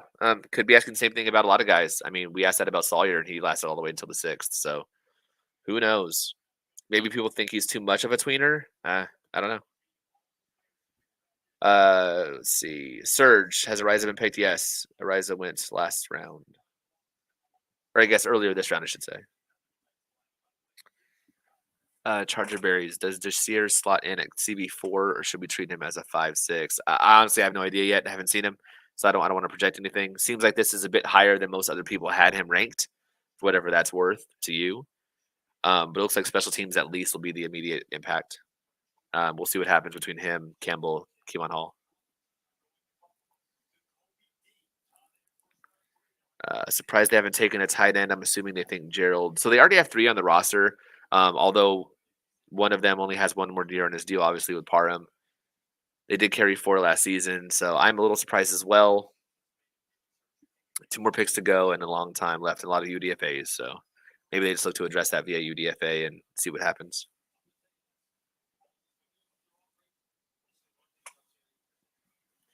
Colts took Curtis Brooks, DT out of Cincinnati. Nick Ames, wonder if this leads to Chargers signing a free agent corner like Hughes to compete with Davis. Yeah, who's to say? Who's to say? We'll have to see what happens. I mean, they have the money, and if you sign someone at this point in time, what are you paying $1 million, 1.1? That's only actual cost of $200,000. So at this point, why not? Good, average, or bad draft so far in your? I'd say average, but good. Good positions in which they've addressed. I would say average overall, as far as immediate impact, but good in that they've addressed a lot of their deficiencies when it comes to depth.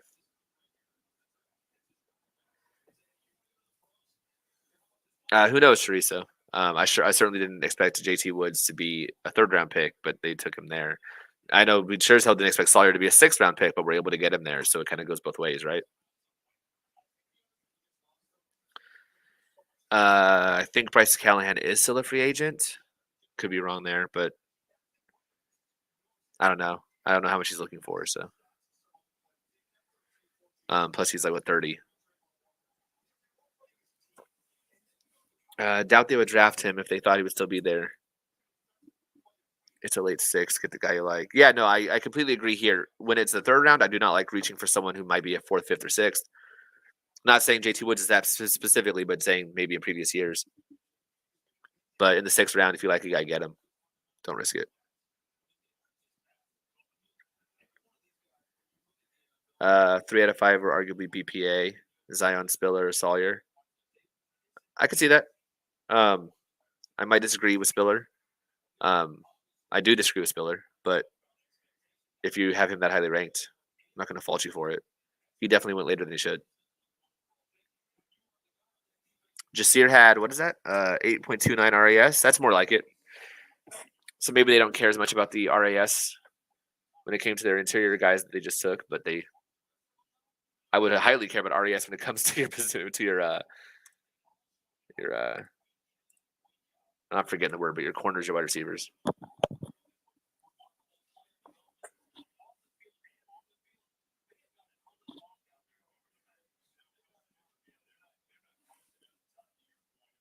Yeah. So what does that leave? 5 picks this round. And then they're up again. So 20 more picks until the next one. And then they'll basically be finishing out the 7th. So 2 more picks left, y'all. 20 more to go until they're up again.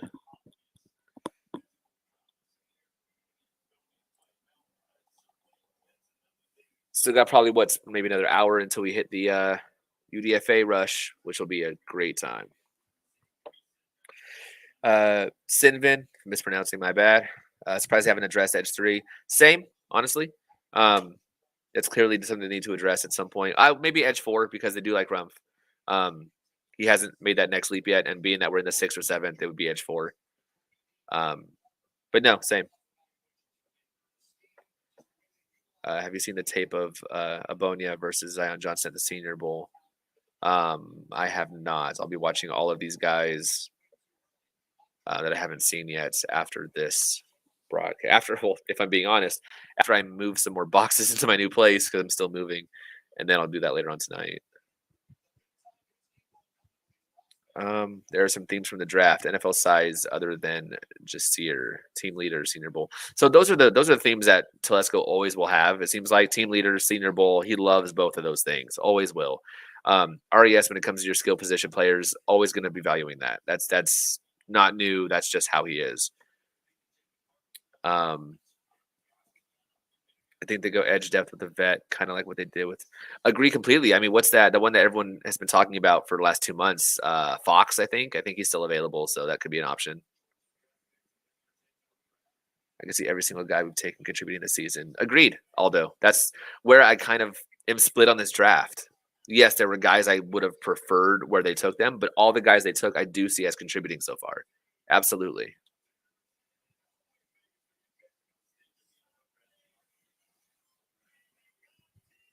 I'm not sure how links work with this, so I don't know if they can do that or not. But Clowney's still a free agent, but he's going to get money. He's doing his normal thing. He's.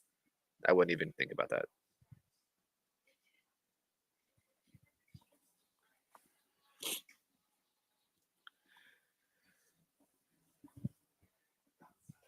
I mean, Clowney is worth whatever teams are going to keep on continuing to pay him for his 1-year mercenary deal. So if he can keep getting his 10-year per, go off. But I don't think he's going to be an option for Chargers.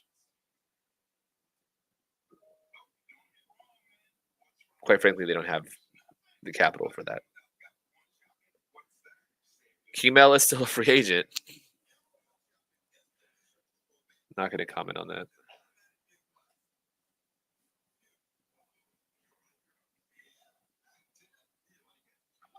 So with the amount of wide receivers that I know, at least I have named off that I'm a fan of,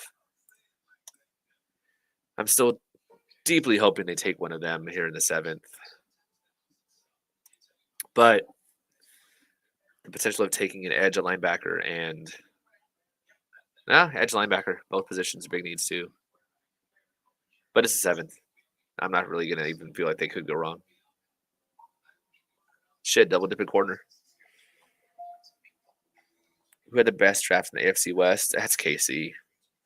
KC has killed it. Your name's Hefe KC. I'm guessing you know that.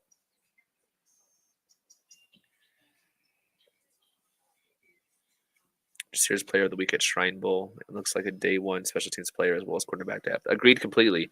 He's day one impact as a special teams player for sure. I have no idea how he is at cornerback, so I'll have to figure it out.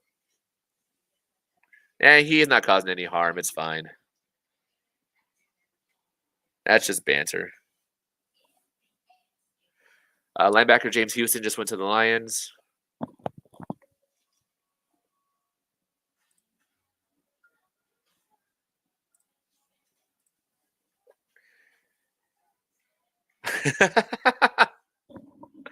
You're muted in case you're talking.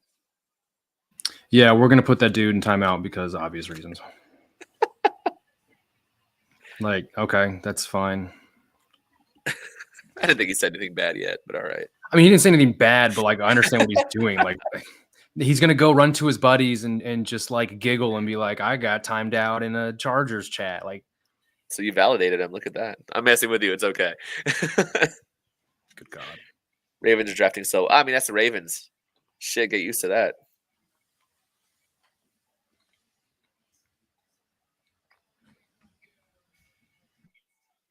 Chargers have everything, don't need much. I am done writing. So if you need to go take a break, go ahead, chat. I have a burger sitting in front of me. I'm going to eat that shit. So continue to chat and I guess watch me eat if you have to, but we will figure this out together. I mean, yeah, Nick, you're correct. I could have, before timing him out, just said the Chargers have the best quarterback in the AFC West, objectively speaking. Totally objective, totally based in fact, and everything that you could use to rate a quarterback and their success in the NFL. It is totally Justin Herbert. Of course, right? Of course. Mm-hmm.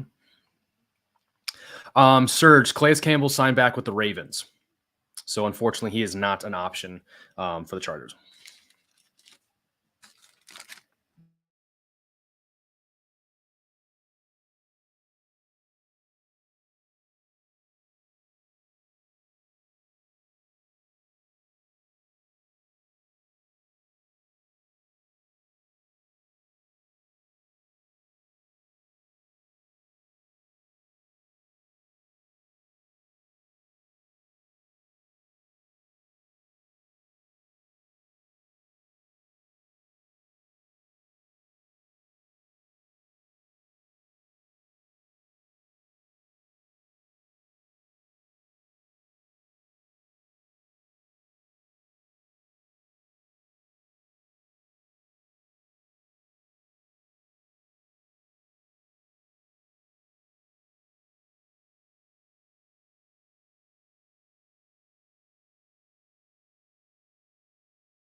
So it looks like, I'm do we back. trust the linebacker room? No, I do not trust the linebacker room. It's something I've been harping on for feels like a while now. Oh, we got more Chiefs people. That sucks. Oh well. Really? So It don't could trust be cool, huh? don't trust the linebacker room because I can't even trust them to make the right decisions with said room, no matter who's in the thing. Because Raiders game, Kenneth Murray played just an ungodly amount of snaps. The thing about what was so weird about the end of the last season was Kenneth Murray barely played at all. He was hurt a little bit, but even when he could play, they barely played him. And then it's like the do or die make or break game against the Raiders to get into the playoffs. And then they decide this is the game where we apparently are going to try to let Kenneth Murray, I don't know, become who he needs to be. And there was no reason for it. And I think he was a big reason why the defense couldn't hold enough to win said game. So it was absolutely bogus. I don't get it. That's why I wanted Leo Chenal so badly in the third round. But again, Brandon Staley does not like linebackers. I don't think so, Adam. I don't think the draft sucks. I think that's objectively a very bad opinion. I'm not sure why it sucks. The worst pick is probably JT Woods in the third. But other than that, not entirely sure what you think. If you want to go ahead and expand on this, that's totally fine. We'll listen to.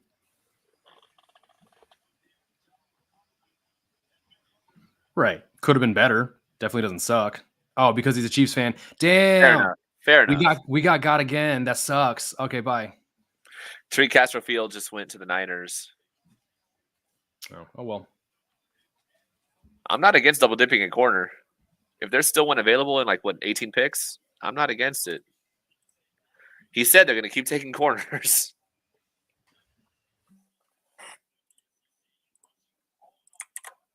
I gotta add him to my. I keep a depth chart on my own. Made it one time when I was randomly had extra time at work and just kind of kept it rolling. Updating this shit since 2015. It's interesting sometimes to go back and look back and see what the previous depth charts look like. Jasir Taylor.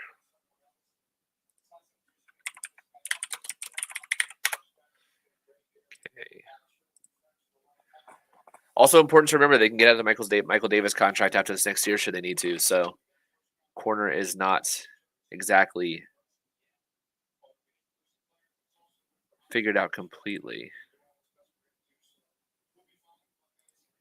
If Michael Davis doesn't bounce back, I'm sure they'll probably be wanting to get out from underneath that. Josh Jobe, I mean, he's still there. Should we bring in Hicks? Sure, why not? Is Bo really going to fall to us again? Just because they keep getting passed. Man, everyone's passing on him apparently. I mean, you kept on having that comment about. I remember you kept having that comment about Calvin Austin. So maybe it's the same about Bo Melton. Maybe others just don't view him as high. We all do, obviously, but he keeps falling. Don't know what's going on.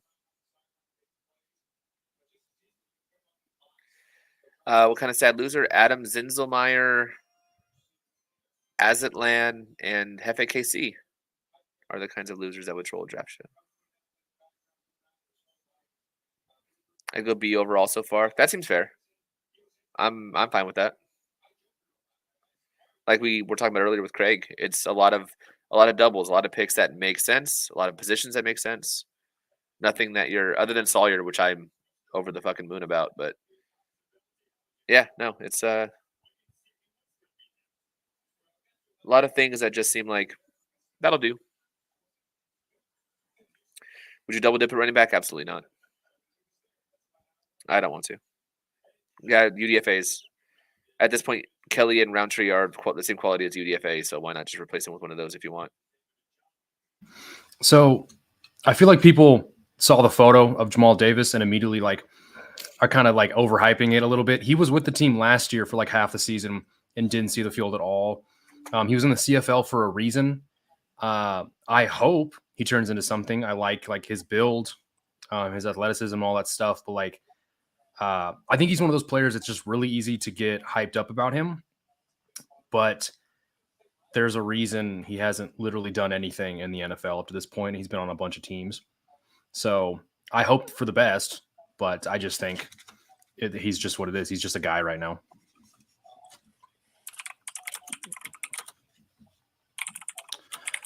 Same, Richard.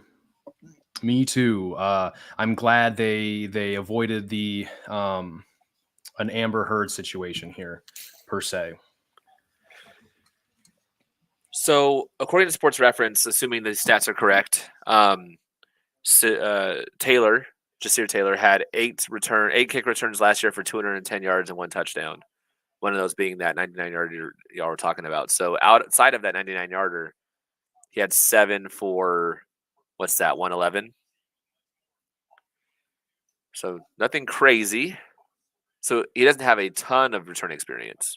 Only 8 returns and 2 punt returns.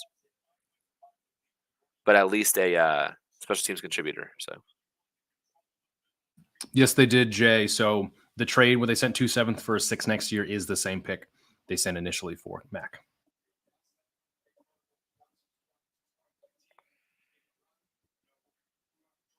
Yeah, Rohan again. Apologies if I mispronounce. Other than Sawyer, the value wasn't ideal, but I like the overall transformation on offense into a team that should be able to protect Herbert and run the ball much better. Got better in the red zone. Absolutely. 100%. They have done what they did not do with Phillip Rivers, other than that one time they tried it with Fortis Lamp and Dan Feeney. They have addressed the offensive line repeatedly last year and this season. They're not going to let their franchise quarterback waste his career. It looks like, at least on the offensive line. Addressing the running back situation too, for sure. They only had Eckler and then nobody. So I get it. Again, the picks make sense.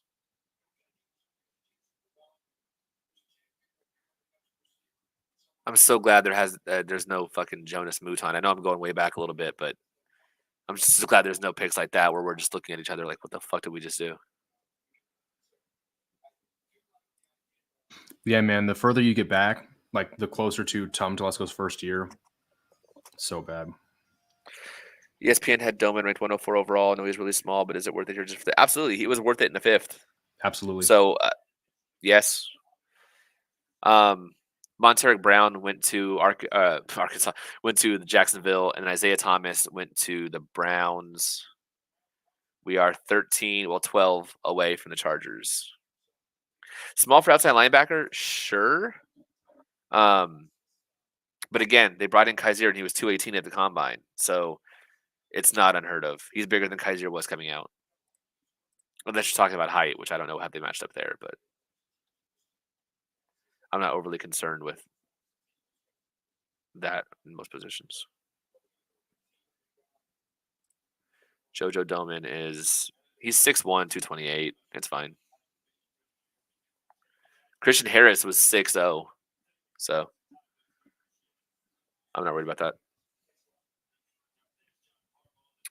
Did the first round pick this year show a change in Telesco's philosophy of the draft, or did the 3rd and 4th round pick nullify that? I think you see shades of Telesco sprinkled throughout this draft. It definitely feels like more of a collaboration. I don't want to only pin it on Telesco and on only Staley unless they have the same values as far as the Senior Bowl guys, team captains, production. It's all there. So it feels very Telesco, but with a Staley twist, maybe.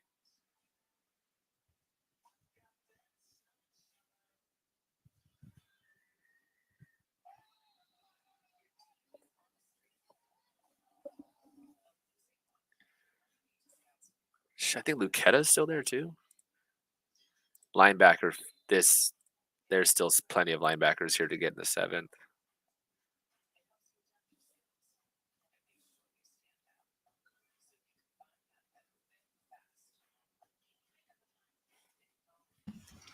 Just what's interesting about this note is that, yeah, we were all pretty excited for Lamp and Feeney.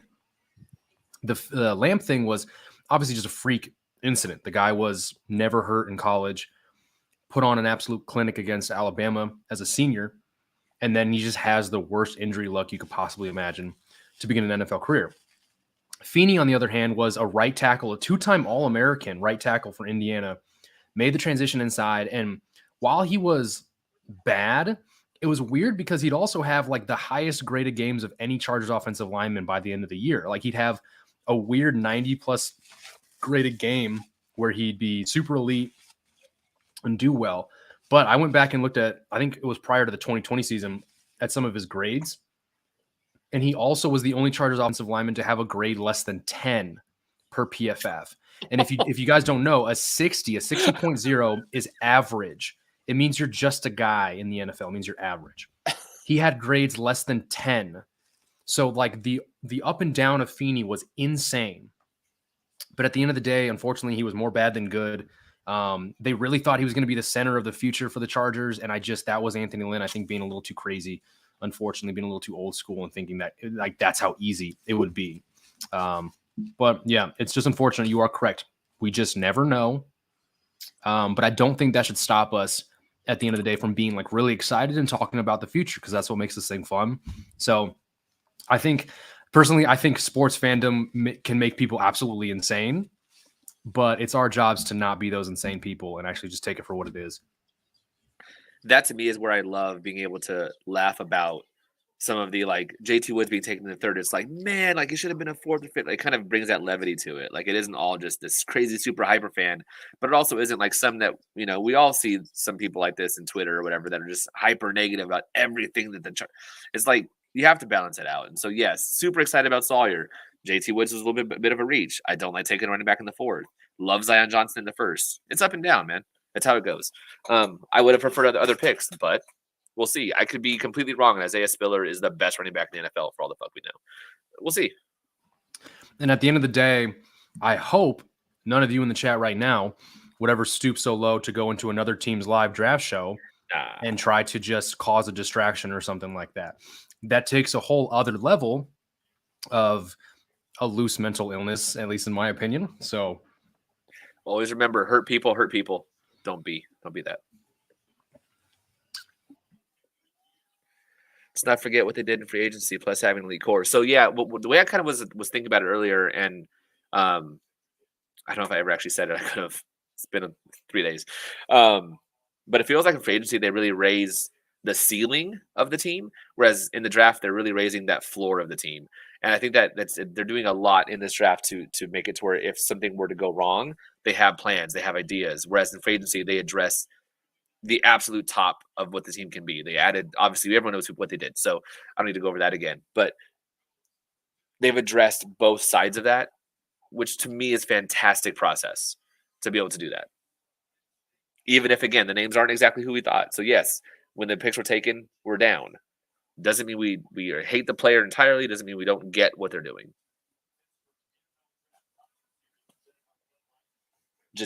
Jatire Carter just went to the Bears. However you say that. Jatire.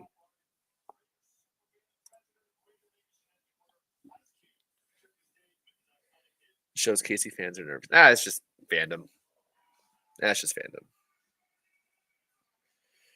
Teams value players differently than fans do, so we got to keep it realistic. Yeah, and that doesn't mean that one's inherently correct. I mean, at all. I despise the argument of, well, the team knows what they're doing better. We see repeatedly that's not the case. So, yeah, everyone's taking their best guess. They have their preconceived notions. They have their biases. That's all it is. Doesn't mean it has to be anything crazy. How does a revolving door at O-line's coach from James Campen to Frank Smith and Brandon Nugent affect the development of the O-lines as a unit? I mean, it of course could. What I do think, though, is that the person that's ultimately making that decision on who to hire and who to bring in as the next O-line coach, as long as their thought processes are similar, I'm okay with that. Like, obviously, you can't do anything. The guy took promotion, so it is what it is. But, you know, Staley's making that choice. So it's, if I trust Staley, I trust that.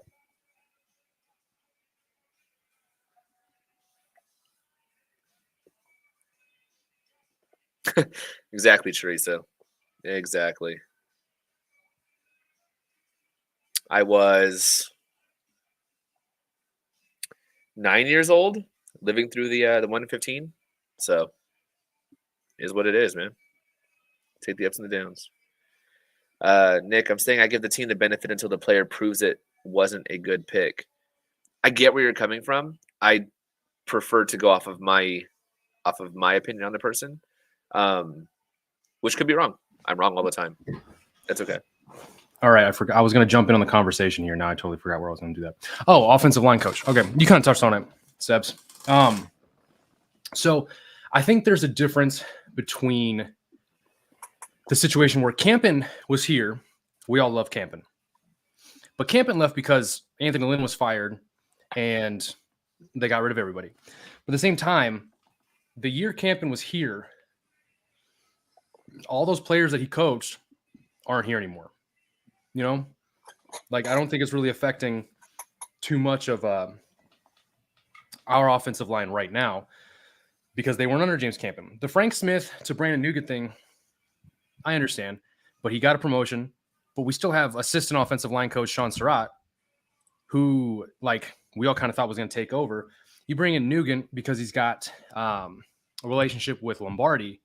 So I don't think there's as much of a break in familiarity between the moves, at least recently in the last year, right? So these guys, they're not going to change fundamentals. They're not really going to change, I think, the base and the foundation that they've started building with this Brandon Staley-led team, right? It's still going to be the same offensive line. They're going to be doing the same things for the offense. I just don't think it's going to be anything crazy. Tariq Carpenter went to the Packers. Nick Muse. I don't know if I can do this ticker. I don't know if I can keep up with I mean, it's probably. I mean, Yeah, I don't want to do the ticker anymore, guys. I apologize, but I'm way behind. I'd rather sit and hang out with you guys and talk. There's 30 picks left. 40 picks left. We're good. We're good. Yeah, especially because you're gonna have to be going crazy with the UDFA thing. So yeah, take this break. Oh yeah, and I'm going to have to write up 2 more articles for each 7th round pick. Yeah, at least better than 4. You would have had 4. Yeah. And then my 2 helpers aren't here. Yeah, while you're typing up, I'll just do this with the chat and all that. That's they fine. got off so scot-free, dude. I don't get it. Seriously, like I mean, the thing is, like I normally would be like, yeah, can you get we like have a plan, and I'd be like, Garrett, you need to do this. Stanley, you need to do this. Yeah. And just because I'd rather like everyone else be able to enjoy the show, I'm like, yeah, I'll just F it. Like I'll just do it all. So I feel you. I need to get an overworked and underpaid intern in here. Interns, that's where it's at. No, while you're typing up, I don't mind just riffing with the chat. That's totally fine.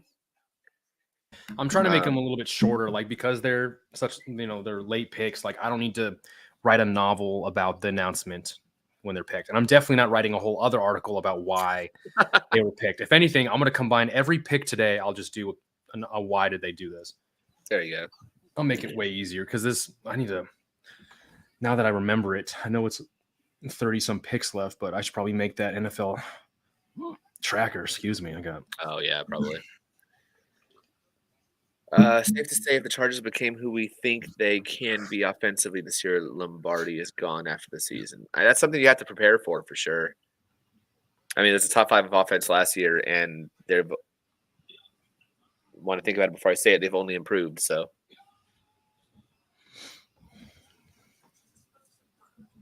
damn Seahawks! What would they do? Oh, Bo Melton. Oh shit, he just went. Oh well. Yeah. Yep. So yeah, that was the last, at least 4-3 guy out there. Kevin Austin did have a good time though. I want to say it was like 4-4-2 or whatever it was. So, do you think they could target Kevin Austin next? Or Kevin Austin's? I mean, it's Notre Dame. I mean, Telesco does have his through threads. So, but edge and linebacker would be my edge linebacker and wide receiver. Any combination of those 3 positions in the next 2 picks would be my ideals. Although Rasheed Walker's still there, which is damn tempting.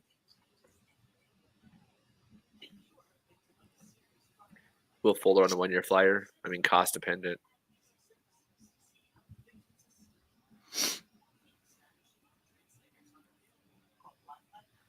Yeah, Fuller will take a couple mil, then shit, do it. He's looking for 8, 9, 10. Nah.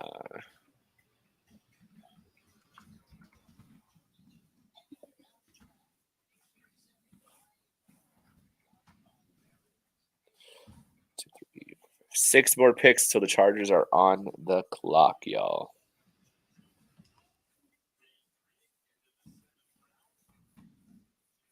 So, at this point, a lot of names still out there that we like.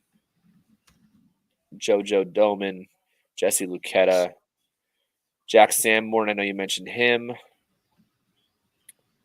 I don't know if Jacoby McLean's gone. Mike Rose, you mentioned him. Josh Ross out of Michigan. David Aneni. Probably mispronouncing that, out of Houston. That's been talked about before. A lot of linebackers out there.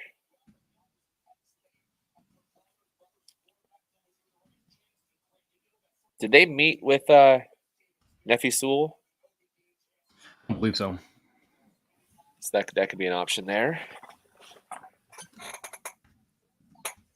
Gene DeLance, right? He's still a thing. Yep. So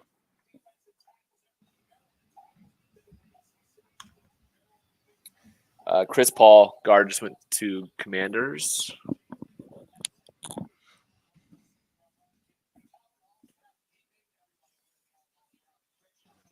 Yes, Washington took Sam Howell. Pipkins looked way better last year, but he's not a Staley guy, so who knows? Yeah, Staley's shown he can work with guys who he didn't bring in, though. So I wouldn't, just because he wasn't a Staley guy, disregard Pipkins. If he's quality, Staley wants quality. So if he's quality, he'll be there.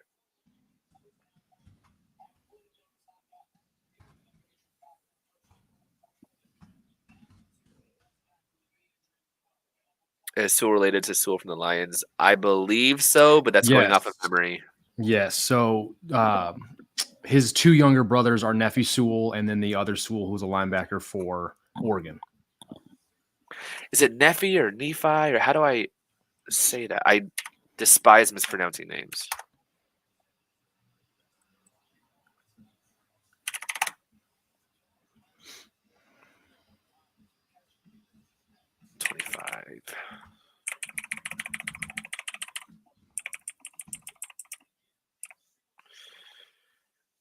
Nephi. It's Nephi. Okay.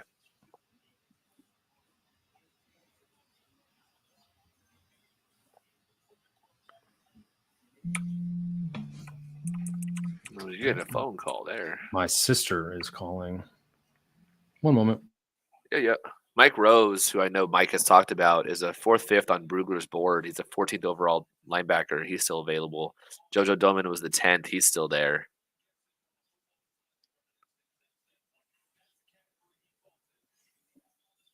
Balin Spector, linebacker out of Clemson, just went to the Bills. That's one of them down. Yeah. Linebacker looks pretty deep still.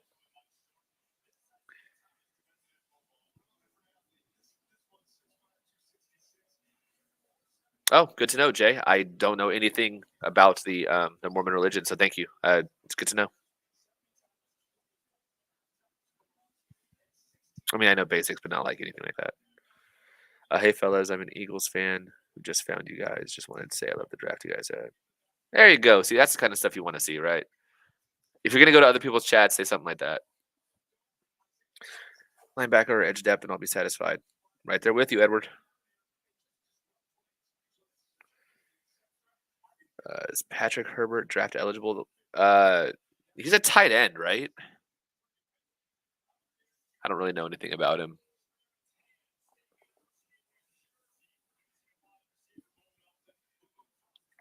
Whatever happened to Hunter Henry's younger brother? Is he still around? There were so many people when he went to Arkansas, they were like, "Oh, he's actually better than Hunter." Yeah, Hayden Henry. He's still at Arkansas. Is he? Yeah.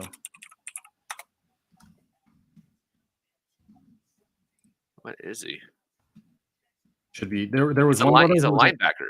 There was one brother who was a linebacker, and then another who I thought was a tight end too. But Hayden's a linebacker.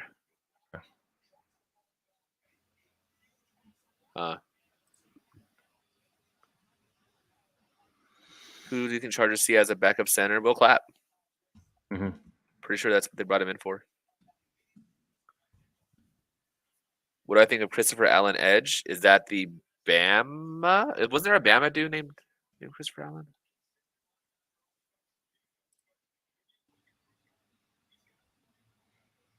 Yeah, Bama. I didn't watch him. No idea. He's 212 on TDN's board. I can tell you all that stuff, but you can look that up too. I have no idea. You have him as a 5th-round pick there.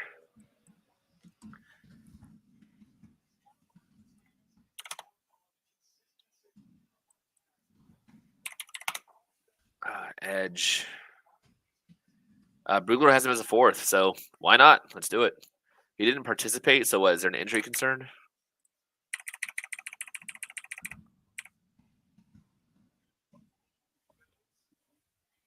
Oh, can you block it?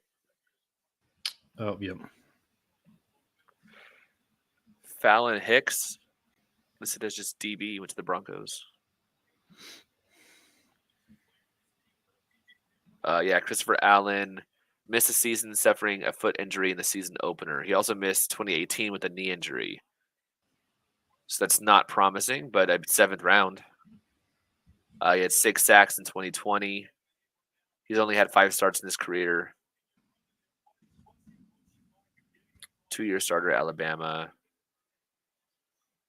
Has some tweener traits. Medicals are obviously a red flag. He could wind up being a steal as a forgotten prospect. Sure, it's 7th. They need edge depth. Do it. Again, it's the 7th round, so this is when you take guys like that, especially at a place like Bama.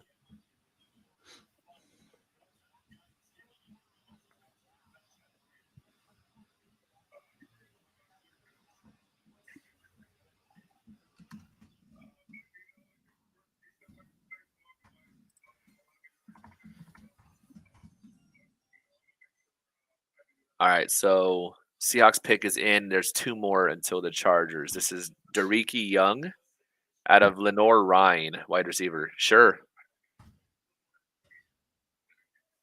Interesting. Yeah, so we got Green Bay, Rams. Then the Chargers are up again with their 2nd to last pick.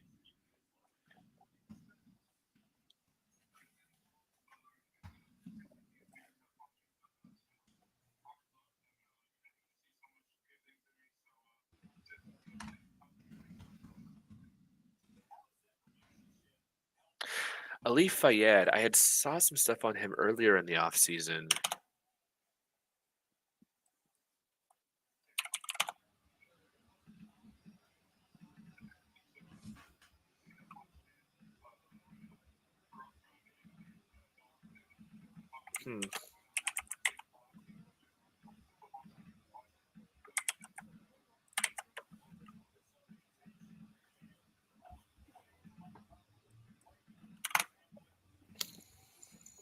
None of those things you just said exist. Seahawks drafted a fake name from a fake school. Nah, someone was drafted from Lenore Rhine last year or the year before also.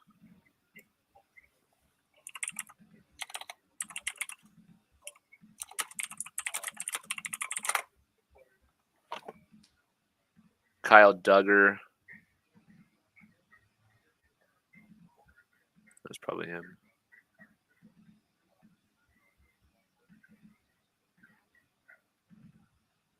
Yeah, it was Kyle Duggar. 2nd round pick last year. All right. Typing out every name of each of the 32 NFL teams doesn't sound too bad until you do it. And then you got to make sure they're in alphabetical order. Weirdly inconvenient. Jonathan Ford, DT to the Packers. We love it. All right, just Rams, Chargers. All right. Let's see who I like on this board. Yeah, let's go. Rattle off these names. Doman, Rasheed Walker, Marquis. I don't think we triple dip into guard. I won't say Marquis. Nah. Justin Ross is very interesting because that dude balled out with Trevor Lawrence, so I'm still surprised he is going this far. I know there was like an injury issue or something chronically wrong with him about a year or 2 ago. I get it. Lucetta, Kalen Barnes, that speed. Why not work with it? Haskell Garrett, that's really weird to see him this low. DT? Yeah, from Ohio State. It is. That was, I'm sure he was mocked quite a bit in the 4th and 5th rounds this year. Then you've got Mike Rose, like I always liked, Jeffrey Gunter, the edge rusher from Coastal Carolina, Andrew Stuber, just another guy working with Duke, but again, triple dipping in guard would be weird. Let's see. Chris Allen, I would not mind taking a flyer on that. I know he has the medical issues, but it's the 7th, and he has high upside as an edge, so I'd be fine with that one too. Who else is here? Bam Knight, sure. Bam Knight has special teams. value. The dude has 3 kick return touchdowns, 2 of them over 100 yards, 1 for 97. The Wow. dude is actually a dog. Damn. So 5'11", 210 on the 7th. Yo, Reggie Roberson. Reggie Roberson. I forgot all about Mario him. Goodrich. Yeah. Trey who Turner, I'm a else? big fan of. I'm trying to find the players that are like so far down here. Kevin Austin. Alec Lindstrom. Oh, I mean, another interior. Who else? Mikhail Wright from Oregon. These are real deep guys. If if they're like in the 70s right now, they're pretty bad. Oh, Peyton Hendershot, Indiana tight end. He was a good tight end for them. I just don't think he translates well to the NFL. You know, Austin Allen, tight end out of Nebraska. Yeah, same thing. He was hyper productive, wasn't he? Yeah.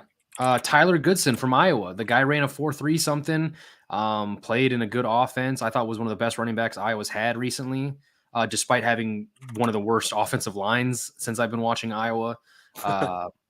Let's see. Derek Deese, the tight end from San Jose State. I know Garrett liked him as a late round guy. There's Allen that we were talking about. Derek Deese, Austin Allen, for sure. God, these are so low. Garrett Prince at a UAB. Noah Ellis, the big nose tackle from Idaho. He's still Yeah. Chase Allen. Dude, I thought Chase Allen was going to actually get taken because, one, he's massive at 6'6", 251, and he was the better blocker of the two, him and Kolar. So I really thought people were going to like him just from his blocking traits and his size. They could figure out a way to use him. So that's surprising. Let's see. This is absolute bottom of the barrel.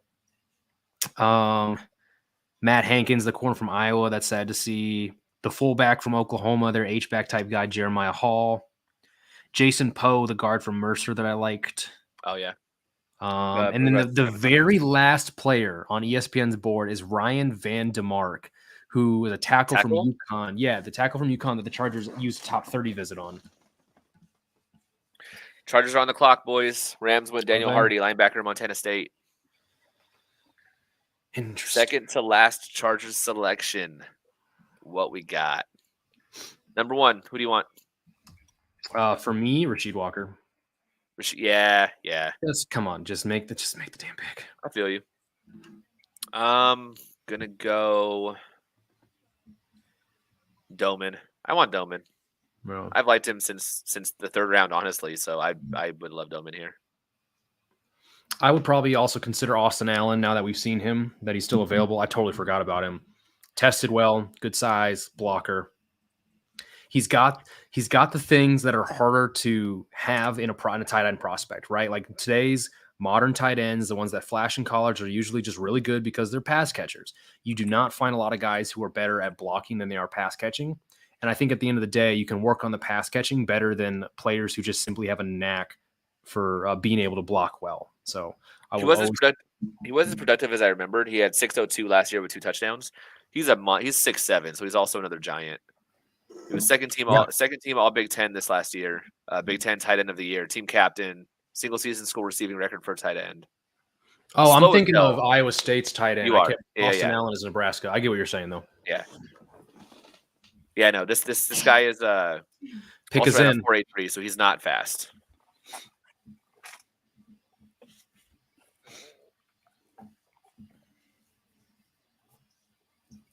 All right. Honestly, we just need a Nick Boyle equivalent. All right. Selections in. What we got? It's being announced. Yeah, you can go ahead and tell me. All right, got you. Come on, don't.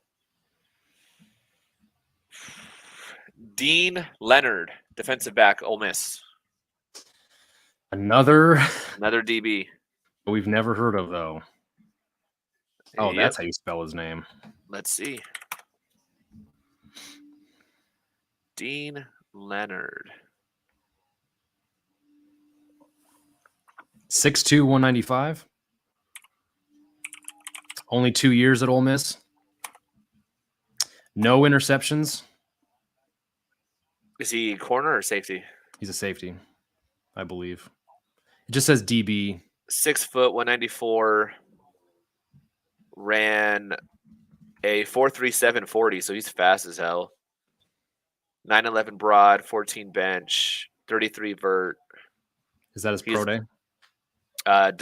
He's one of the other guys listed for Brugler, so I have no idea.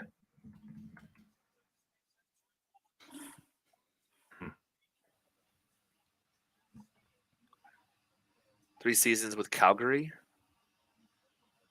That's what someone in the chat said. 3 seasons with Calgary. What does that He's mean? listed as cornerback on NFL Network. Corner would make more sense to me. They're not going to carry 6 safeties, so corner would, yeah. I still don't get it. There's a lot of like actually talented football players on the board, and There are. we get just these guys. Yeah, I said earlier I wouldn't be surprised if they double dipped at corner, so I do get that. Let's see. Is he on? I'm not seeing him at all on TDN.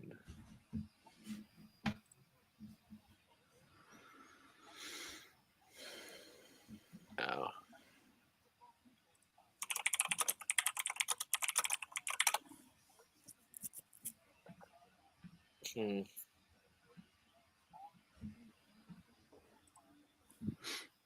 Von McKinley and Josh Jobe still on the board. Yeah.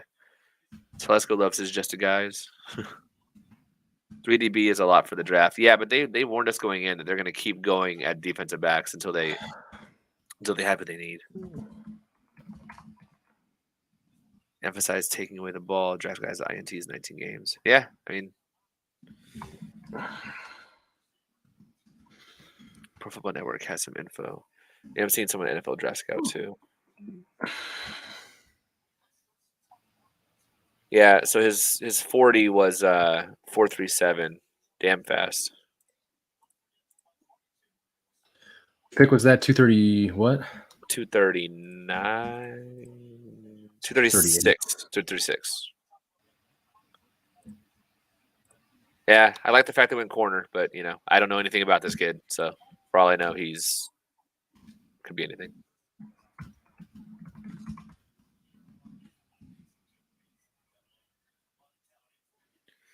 As long as all the unlocks are win, I'm all for it. Fingers crossed that draft trades count on Staley to coach him up actually works.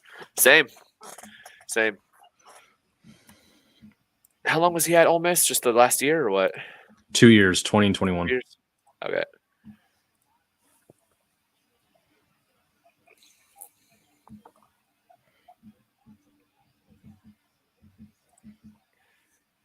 So I'm guessing this is competition with Hall and Campbell for the back end of the cornerback room.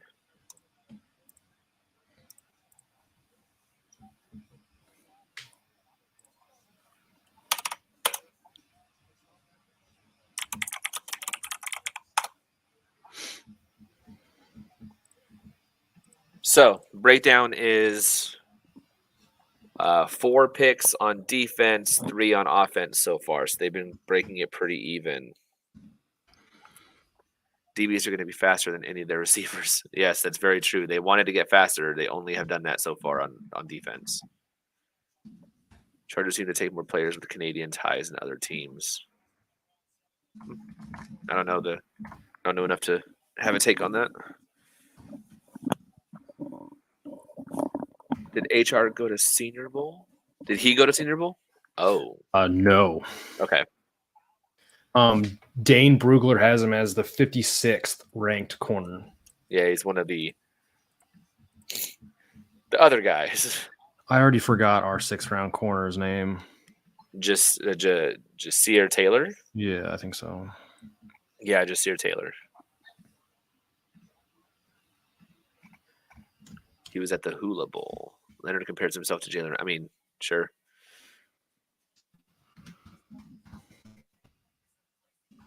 Parham, Storm Norton, Dexter McCoyle before that, all CFL. I'm going to go way back to Vaughn Martin.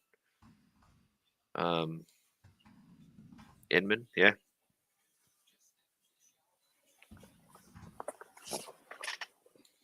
Canadian Jalen Ramsey.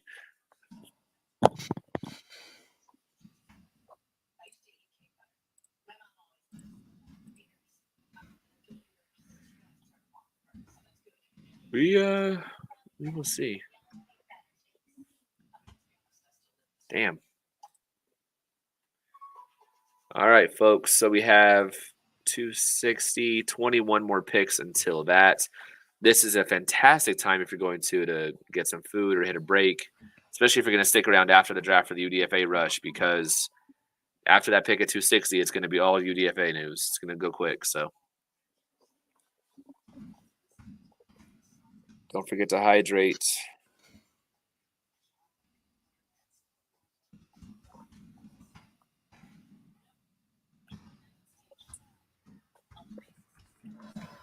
So where was he before Ole Miss? Calgary. That's what I keep seeing. I don't know what that means exactly. I don't know if that's his high school was so hometown is Calgary. His high school was Notre Dame.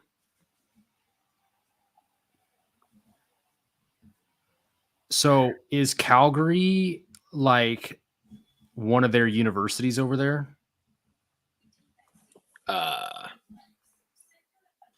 Calgary University? Where will Canadians be selected? Yep. It is? Yeah, University of Calgary Dinos is the mascot. Dean Leonard, defensive back. Jesse Luketa is also Canadian. Let's just draft him next. Yeah, Calgary native, was the first team All-Canadian in 2019 at the University of Calgary before transferring to Ole Miss. He dressed for 18 games, recording 62 tackles, 1 TFL, 11 pass breakups, and 1 fumble recovery. 6'1", 194. Had a top 30 visit with the Raiders and Colts. CFL, yeah, he was drafted. He was a second-round pick in the CFL draft.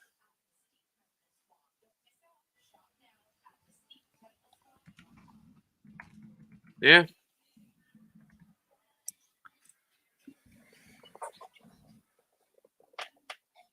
No, yeah, he hasn't played. He was just drafted for the CFL, apparently.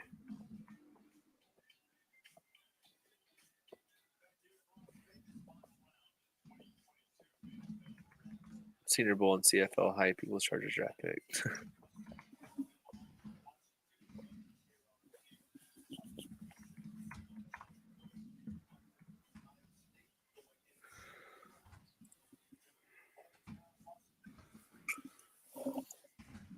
Oh, they went there. Munford, Rodney Thomas.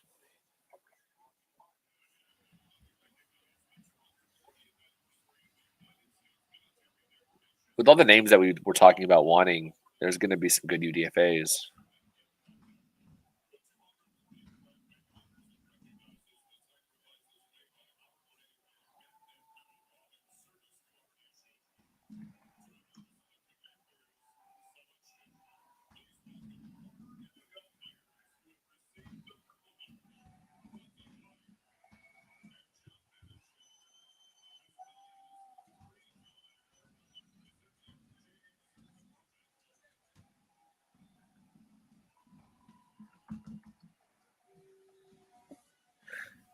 Yeah, Teresa. Loves when the Chargers draft someone who we never mocked to them in our 1 million mocks we did. Being honest, he wouldn't have been an option on TDN's mock machine, and I don't know if he's on PFFs or not, but that's the fun of it, right? James Malia, again, mispronouncing, my bad. What position do you think a UDFA could get on the roster at? Safety, linebacker, wide receiver. Edge could definitely make it. Edge might be the top one where someone could make it. Because outside those top three, they certainly are married to Agbule. They cut him twice last year. And then Jamal Davis, they don't know at all yet. He just got there this year. I think that's an easy position. So, Stebbs, do you know who Emery Hunt is? Yeah. So he does said he does like the deep dives, right? And he does HBCU. Does he do HBCUs? Yes, he's a football game plan, all that stuff. So he said Chargers got a really good corner in Dean Leonard, was a CFL draft pick last year. And he posted a picture of his scouting report. And his scouting grade he gave him was an 80. It says football game plan positional rank number 3. I don't exactly understand. Does that mean the third best corner? I would venture to guess not. Maybe third I venture to round. guess not as well. So strengths, explosive athlete who has elite level acceleration when he closes on the ball or flies up and run support. He plays his time speed of 4.39, has the busy footwork to mirror and match with receivers, and also the length to play press as well. When his feet and hands are in unison, he's able to tie up the receiver. Excellent tackler who tends to arrive with bad intentions. Has a nice speed turn that is able to keep him within arm's distance of the receiver. Areas of improvement. Needs to get stronger and improve his core strength. He can get out-muscled a bit. He can get out-muscled a bit out there by more physical wide receivers, and this shows up in the run game and when receivers are trying to get off his press/tight coverage. Oh, that sounds fantastic. And Emery puts in a lot of work, so if he says it, I'm more positive about it than I was before. Not that I hate it. It's a 7th rounder, so. Yeah, I just don't understand the positional rank because it literally just says football game plan positional rank number 3, and then it says cornerback, and then in parentheses it says field, which I'm assuming is just outside cornerback, not slot. You're to the field, essentially. Yeah, field corner has been a term I think has, at least from my perception, has really picked up in the last year or two in this. So I think he means like boundary corner. Yeah.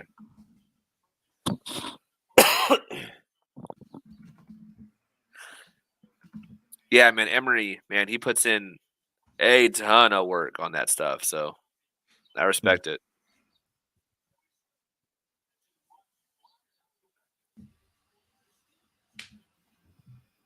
I always love whenever he's a guest on any of the mocks I listen to. He's a gem. Yeah, I remember meeting him in Mobile. God, what, 4 years ago? Jesus.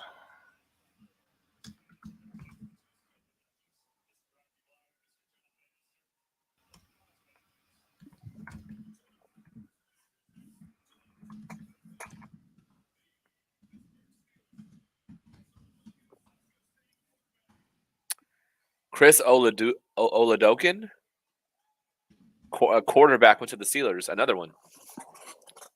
Oh, from Brown? No. From South Dakota State? South Dakota State, Oladokun, or whatever his name is, yeah. Oh, yeah, that's probably how you say it, not whatever I said. He was at South Florida from 16 to 18. And then Samford in 19 and 20. Damn, he's been all over the place.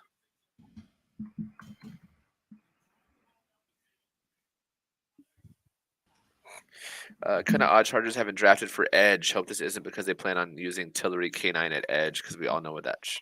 Man, honestly, that might be the biggest surprise. Sorry, reread that. It's Teresa's comment here. He's just surprised they haven't attacked edge yet. That's the same.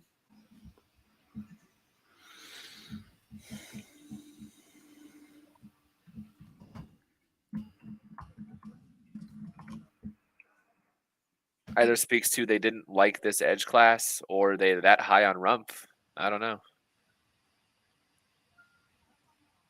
And I guess Egbule and Davis. All right, that's done. Cool. One left. One left, man.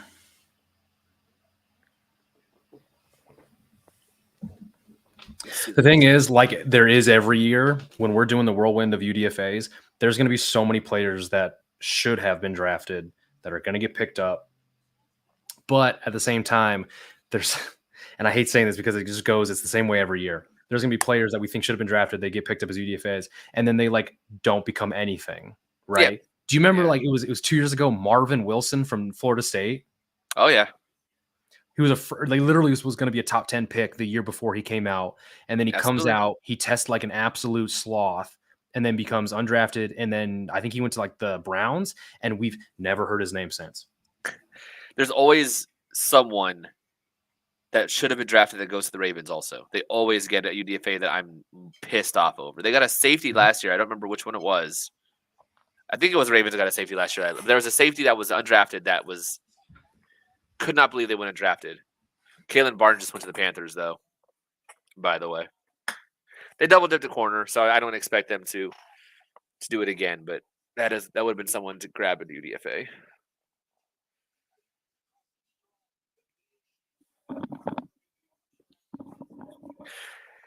Surge 1, where do we pick next? I'm assuming you mean draft position. It is pick 260, 39th pick in this draft. We are 17 away. If you're talking about position, who knows? Who knows?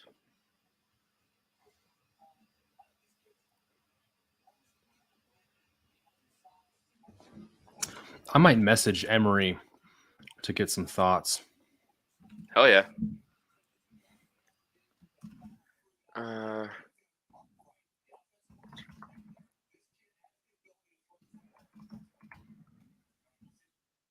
You must feel great about Bosa and max durability. Even if you feel great about that, you have to have it. You have to have 4 deep at edge. You have to have 4.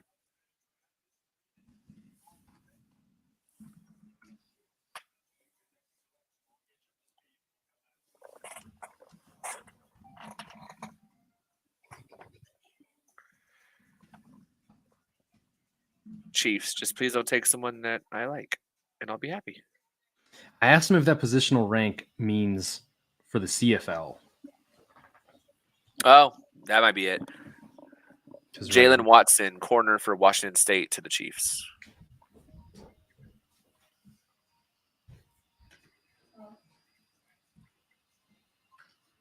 Wait, so Oladakunle played at 2 different schools in the same year? Oh, because he had the 2021 he had the spring season for FCS, I think, was it? Maybe? I don't know I thought it was 16 to 18 somewhere, 19 and 20 somewhere, and then 21 somewhere. Okay, so he played in 7. So the spring of 2021, he was at Samford because it was the COVID delayed spring season, and then he made 15 That's starts right. at South Dakota State. Oh, that's crazy. That's right.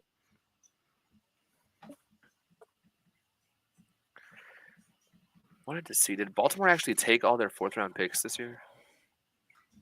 They did. Mm-hmm. Baltimore took 6 4th rounders. Damn. Daniel Falele, Jalen Armour Davis, Charlie Kolar, Jordan Stout, Isaiah Likely, and Demarion Davis for Williams. Woof. What a draft Baltimore had.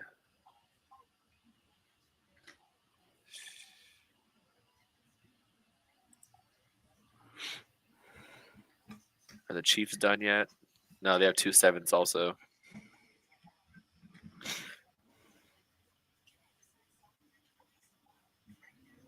Yeah, there's been great too. The Raiders do Parham, Zamir White, Neil Farrell, Matthew Butler, Thayer Munford. For not having a 1st and a 2nd, that's not bad.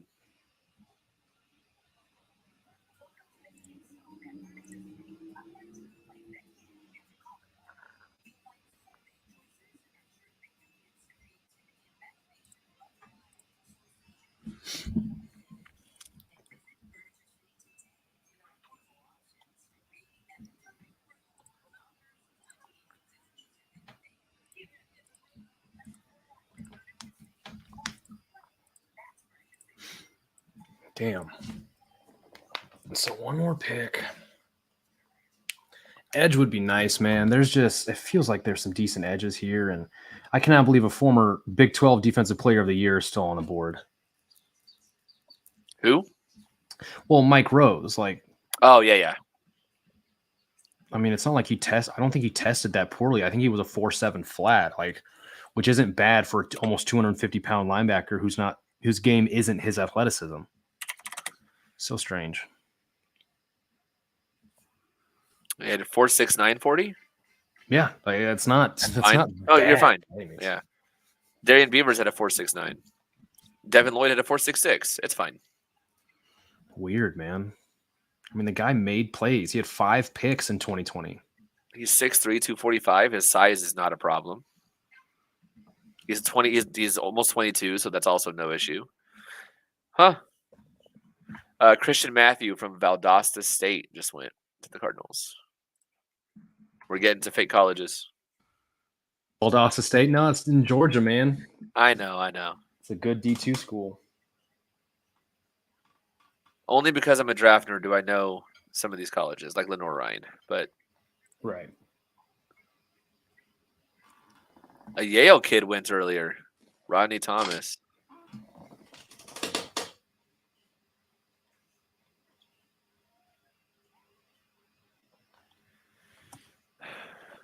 Emery said NFL draft class. So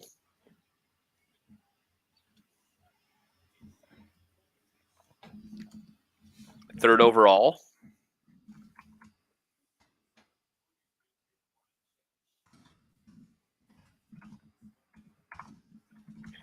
RG3 ran a 4.48 just now. Oh shit.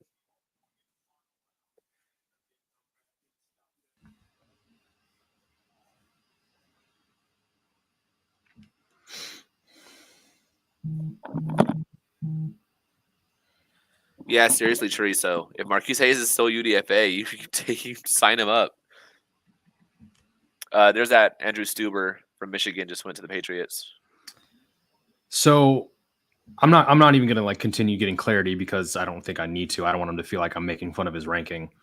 But Emery Hunt, who does Football Game Plan, who's someone I've respected for a long time, a lot of you probably know on Twitter, has Dean Leonard as his number 3 corner, field corner in this draft class.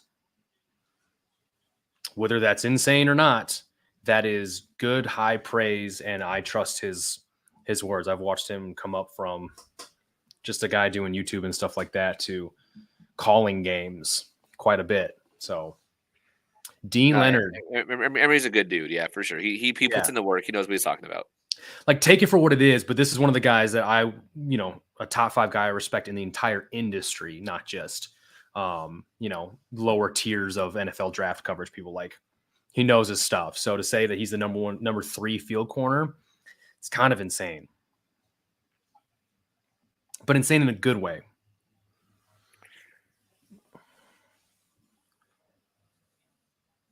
His lowest traits, he says, are what? Run support, ball skills. Yeah, run support and ball skills. He has lowest, which translate to the stats and what we see. Dawson Deaton went to the Browns. No idea.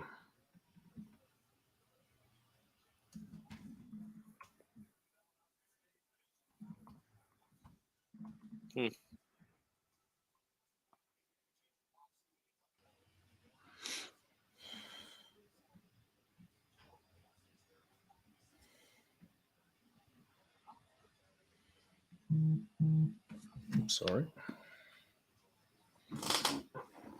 Exactly. Emery does know his shit. Ron McKinley being available. Yes and no. I know before the combine, his hype had gotten to be where he was more like 5th, 6th. But before all that hype had kind of happened, he was undrafted. Then the combine happened, or his testing came back, and it wasn't the best, and it went back down. So I'm not entirely surprised. That being said, I'd love to add him to the room. His tape is fun. Smoke Monday being out there is nutty to me too. Loved him, especially as a contributor.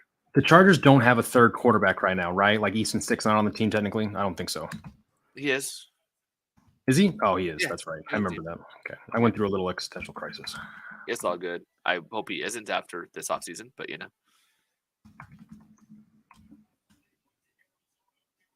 that's also true, Richard. I mean, he really believes in his small school dudes and stuff like that. He really believes in those. So again, know your source. So it's like Senior Bowl listening to, I always forget the guy's name, but the guy who runs that, and Jim Nagy.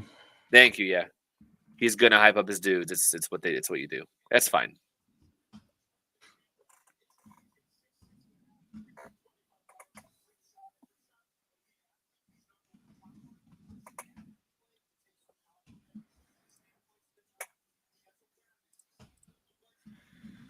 Whew. Almost 3:30. I have not eaten today. Dang, dude. I don't plan well.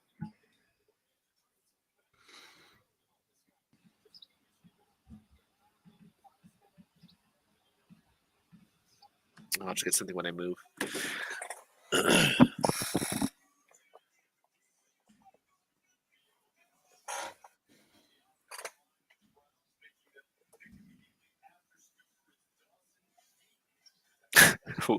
Dawson Deaton looks so mad for no reason.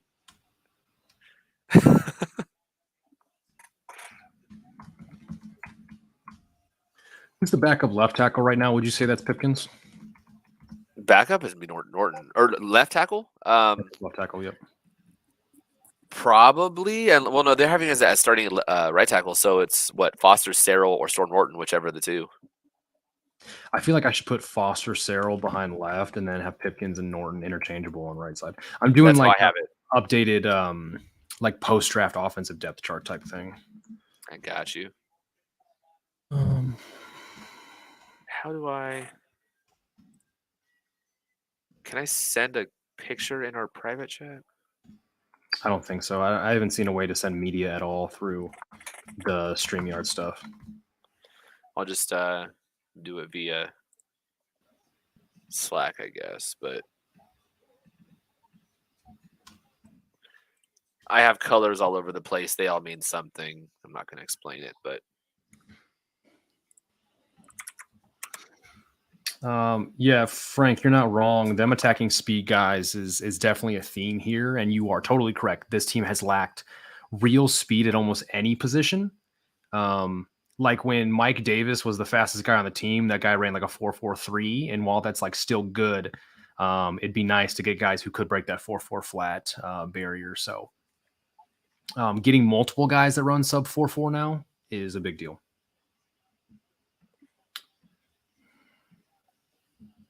I just sent you what I have, what I keep updated. Oh, cool.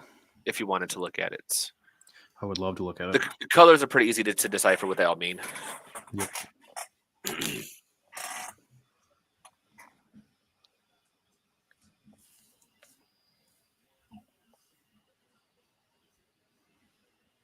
Who's your guys' go-to draft guru? I like to compile a few. Mainly, I love what TDN does. I really do believe in what they do there. And then Dane Brugler, I am such a fan of. Those are the two biggest. But also Benjamin Solak is probably as far as a solo person, I'm a big fan of his. Rasheed Walker just went to the Packers. There's your tackle. They always take their tackles. God damn. All right. Whatever. They got Rasheed Walker and Zach Tom. Oof. Bummer. All right.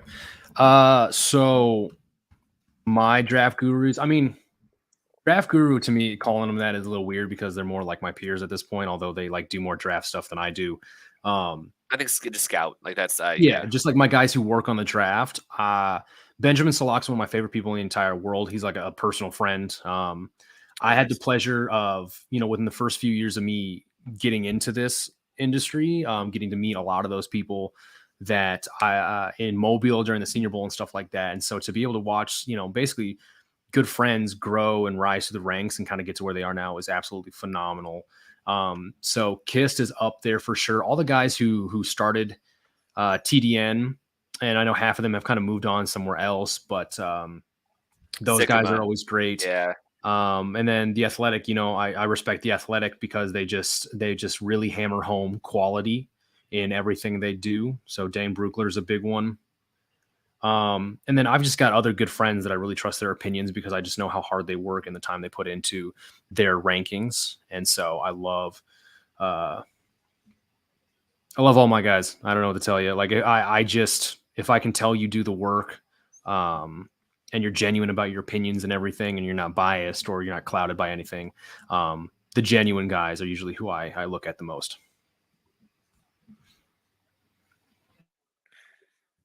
Yeah, it's cool. Benjamin seems like just someone who I would love to actually meet too. He seems like such a good dude. Yeah, I love to listen to any podcast he's on, man. I'm such a fan of his. Yeah, he's phenomenal. He's still he's a small person. He is a little boy, but I love him to death. I bet next to you, he's about this big. Yep. My favorite story will always be our first trip to the Senior Bowl. We were like, when you're down there and you're not somebody just yet, you're like trying to figure out who you get rides from and stuff like that. So from like the stadium, hotel to stadium, back to hotel to dinner and all this stuff. And I remember we just got packed into I think it was Michael Kist's car at the time. And it was me, Brad Kelly, who's also a large person, and then like a couple of people. But so to make everyone fit, Solak, we stuffed him in the trunk. and he was like, Great. he was texting us, or something was going on while he was in the trunk. I don't know. It was something super funny that was going on while he was in the trunk, and we just loved it. It was so fun. Just good times. But yeah. Yeah, all those TDN guys are definitely fun, and I've kept up with most of them after they've gone elsewhere. Like Sycama and the two that are Marino and Krabs are still there, and Solak, and yeah, good dudes. Listen to all their stuff, and even KP obviously that's someone we used to work with, and really good guy also. Mosqueda, I loved his stuff, always have. Justice.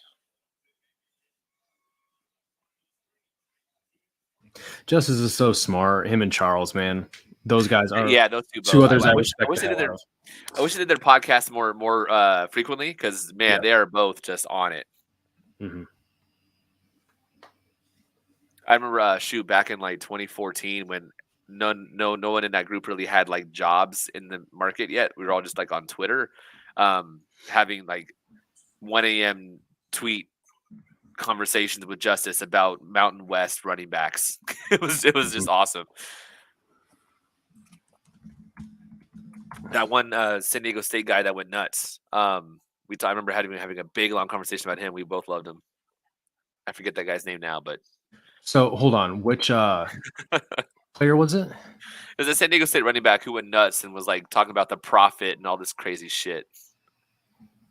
Why do I not remember anything about that? He's literally insane. In my line of work in the prison system, he'd be labeled EOP. Are you talking about Donnell Pumphrey? No. So it was before Pumphrey and Penny, right? Yeah, Adam Muema. Oh, I don't remember him at all. No? Oh, yeah. He was nuts. Rock on. Yeah. Yeah, he left NFL Combine for religious reasons. He was a whole shitstorm. Very interesting. Yeah, I mean, I hope the dude's safe. I don't know what's ever happened to him since, but yeah, it was a whole problem. Anyway.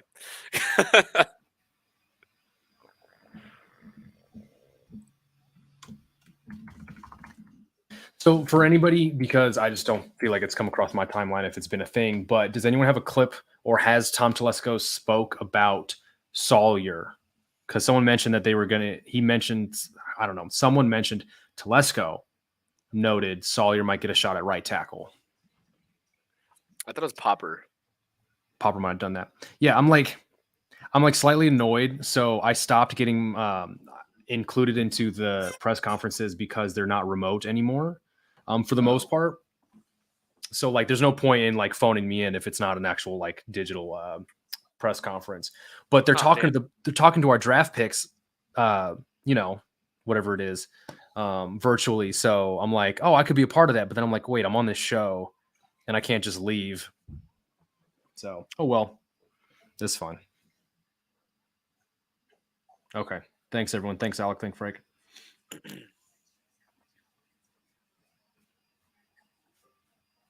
Yeah, it'd be cool to talk to Zion because he played his first 2 or 3 years before Boston College, or 2 years at Davidson, which was, again, in the same conference as Drake, where I played my little bit of college football as well. So I always like being able to get on those things and bond real quick by like throwing out a connection we have. Davidson, yeah. So here's a fun story. So Davidson, and I'm obviously like 5 years older than Zion or so, but my freshman year, we were playing Davidson at home in Des Moines, and Davidson was giving it to us for no reason. Like I didn't understand what was going on.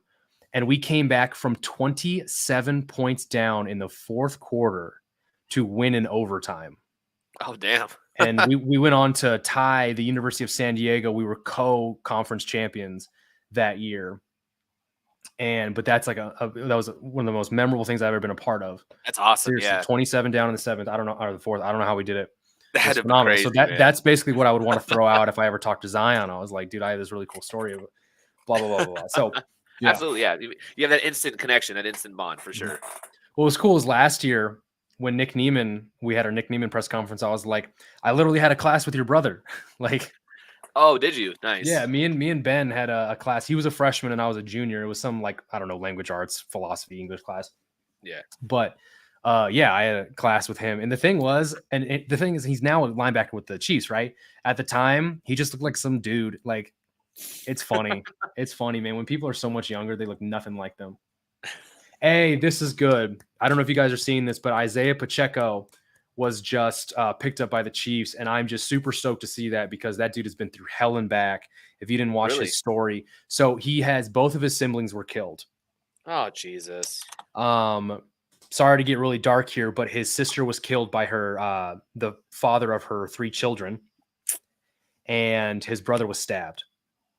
Oh my goodness. So again, sorry for being very dark, but like this is what I saw at like 7 a.m. this morning. He's been through the ringer. They played this, and so hear him talk about that was super heavy, and then immediately I was like, God, I hope he needs to get drafted.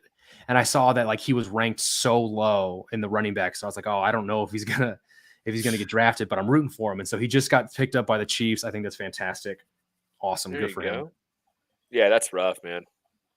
Mm-hmm.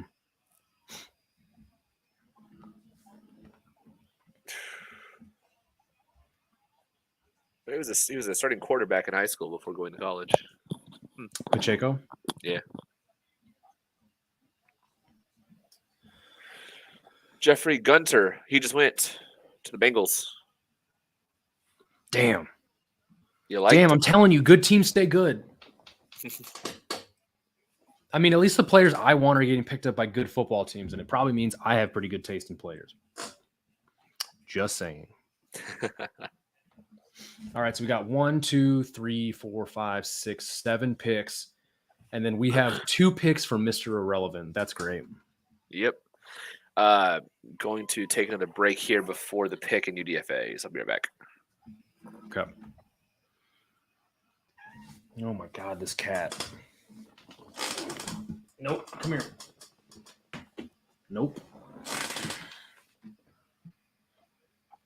If you're going to sit and yell at me, you're going to deal with the consequences.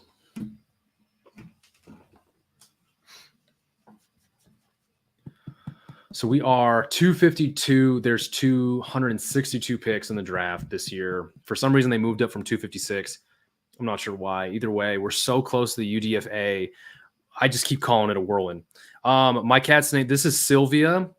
She's a diva. She's absolutely incredibly annoying. Seriously, the 3 days that we've been doing this, she's just been constantly screaming at me. And that's what she does. She doesn't meow. She screams. She just chirps. It is the worst. But yeah. Juan, you're right. Calendish is still here. I would take a flyer on him, 6'7", 305, I think. He is very old, but again, like these players aren't going to be probably on the team for a while. If you can get anything out of them, I'd say do it.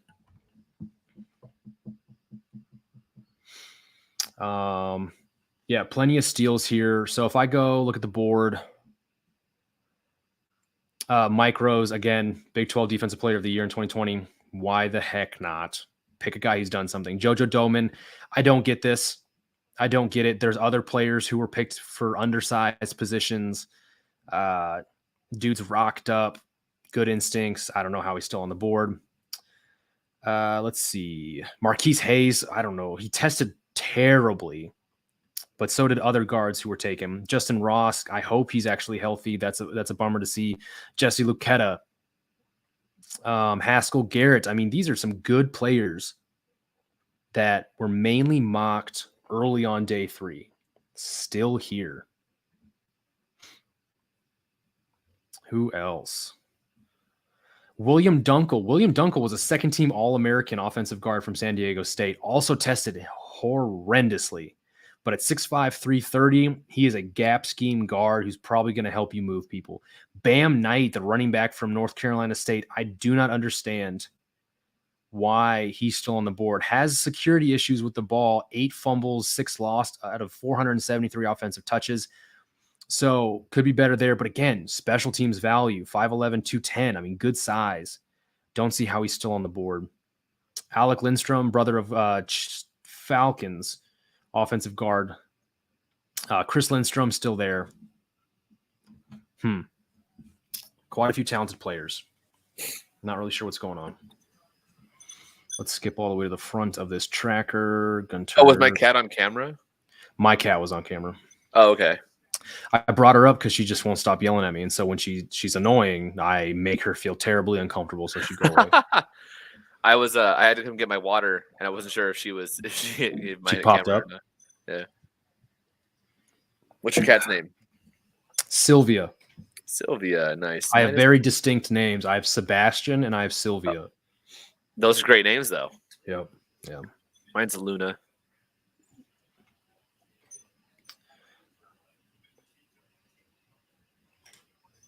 So Alec, you asking about Weidermeyer? Are you asking like for him to be a pick? I would pay the Chargers not to pick Weidermeyer because there's never been a tight end less athletic than him, which is absolutely terrible because a year ago he was your tight end 1 for this class, and now he's dog water. I don't know. I feel like you have to actively try to run a 5+ 40 when you're a tight end. I don't care if you're a big tight end either.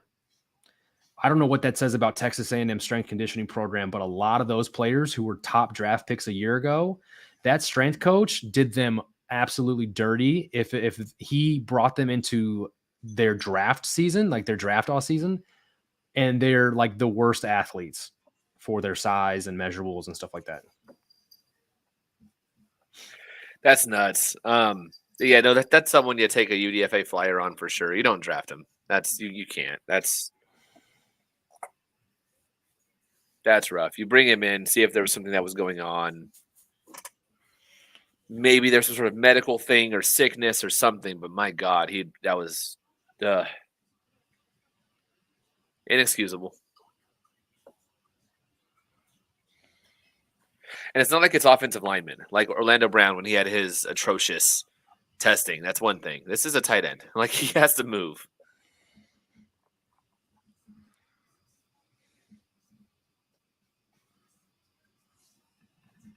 God, we're so cool. What the fuck? My stream keeps turning off. Come on now. We've been at this for 6 hours and 38 minutes. Yep. Thank you, everyone. Definitely. Well, that's just today. That's just today. We've probably done this it's probably close to 15 hours of coverage the last 3 days. And UDFA, we're normally doing it for, 40 to an hour or something like that? Yeah. You have that crazy rush, and then it starts to slow down, and then we're not going to say the whole, until it stops. So we'll be around. Yep. I wish Garrett and Stanley were here, but them's the break sometimes. It do be like that. Yeah, I don't know how long we'll be on for the UDFA stuff, 30 to 45 or so. Because it starts off fast, and when it really dies down, we may just end up thanking everybody and getting on with our evening because it's almost 6 o'clock here on my Saturday. I'd love to just go lay face down in a pillow and. Yeah, it's almost 4 here, and I need to take at least a carload of boxes to my new place, which is 40 minutes south. So gross.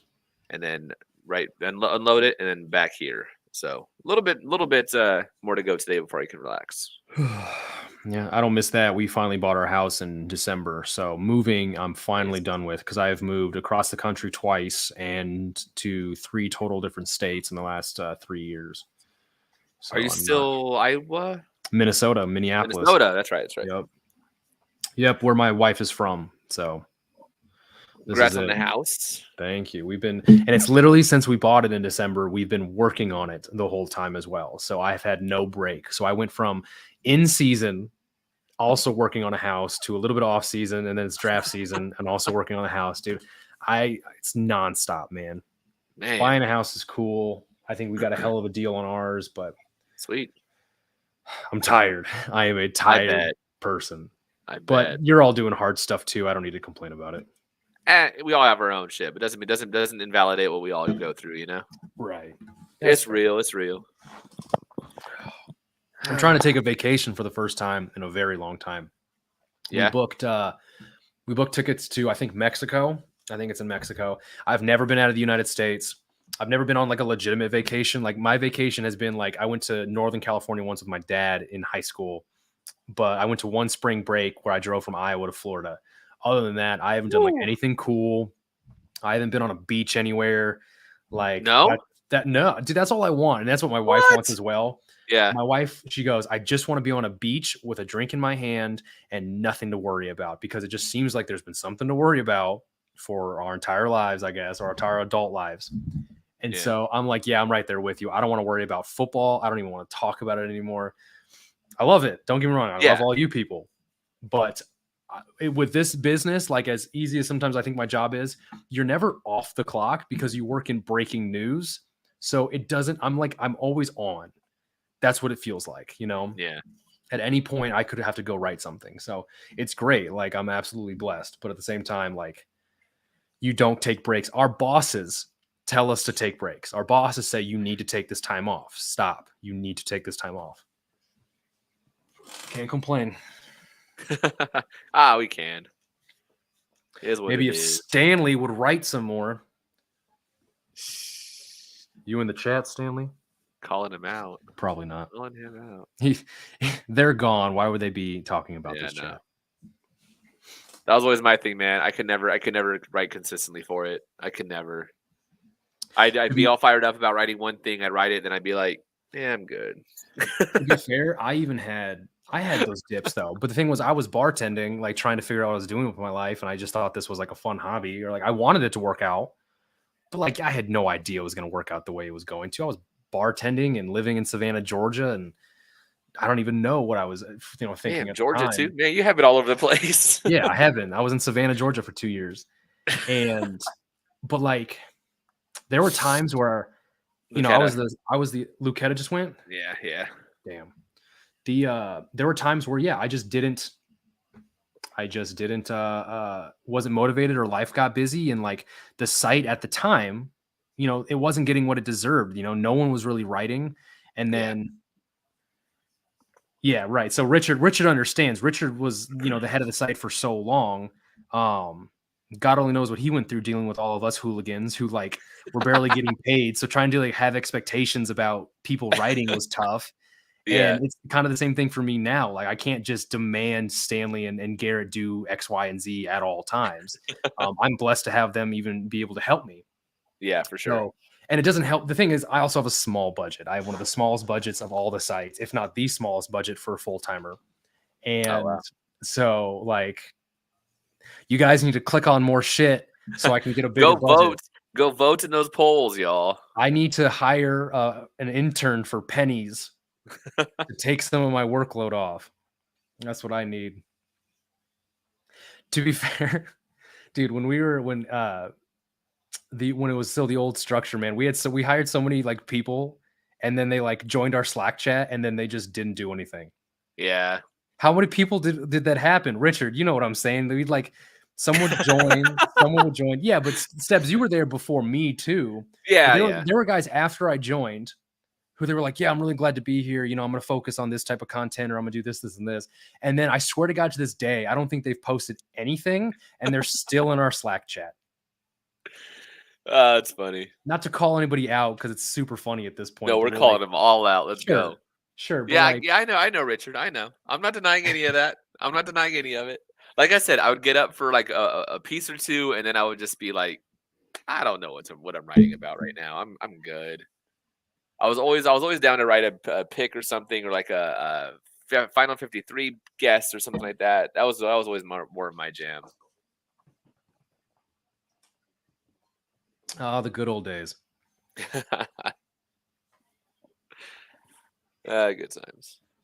Marquise Hayes just went to the Cardinals. Good for him. Man, what a back-to-back, Lucetta and Hayes. It's not bad at all. Yeah. Still so many good players on the board, which is weird to say. We're 5 picks from the whole thing being over. 2 picks from the Chargers. Who's the best available player on the board as it stands? The best player on the board, according to ESPN, is Quinterio Cole, a safety from Louisville. Oh, okay, sure. Wow, these names. Richard's dropping the names in the chat. Let's go. Yes, Mike Murray. Dude came in hard as hell. Nothing. Nate was like a younger. I think he's a little bit younger than me. I can't remember. He is, yeah. But never did anything. Grant, I don't even remember Grant. Like Grant who? But yeah, man, we had a lot of them. The thing is, I even brought in. So we had Cole, who like Cole is a legitimate like industry. That was the Rams person. guy too, right? No, so Cole right now covers I think Texas A&M for Sports Illustrated and also does radio. So like he came and went. But because British Jamie was on point. British Jamie was good. We had my buddy Brad, who is now a Division II wide receivers coach. But Brad came in and wrote a couple things and then just like didn't have time because he also had like a full-time job that he was working at the time as well. So I had a couple people I brought in that came and went, but like they're still like off doing things and which is good to see. But I don't know about those three. Yeah, and Richard paid them out of his own pocket, maybe. I don't know. What? Richard, they weren't the worst. Okay, so they didn't. First off, they weren't the worst ones. I think objectively they weren't because they actually wrote something and they left because they had actual good opportunities to go do something in the business. We're airing out BFTB. I love it. This is great. You didn't pay them.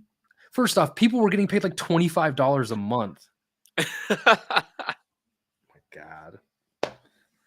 That's not. I love this. Right? This is peak 7th round talk right here, and I'm here for it. I'm so here for it. They were the worst ones because we paid them. Yeah. I guess it feels a little worse because they were given something and they didn't necessarily give it back to us. That's fair. I'll give you that. $100? Who? I'll take that $100. That's fine. That's fine.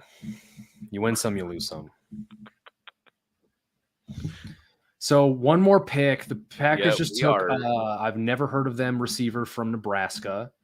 KC, Chargers, Rams, and then Niners. And then we're out of here. And then the UDFA hurricane begins. Let's get it. I'm so excited. Everyone in the chat. Come on. So everyone in the chat, just to prepare for this, when the draft's over and all the UDFA news starts coming in, go ahead and send it into the chat here and give us the name, the school name, if you just want to throw it in as well, because some of them might be people we don't know. And then if you have the source, go ahead and give the source so we can find it quicker as well. We can make this a whole group effort. We can do a thing. I'm going to post the UDFA tracker probably right now. And then we'll get rolling.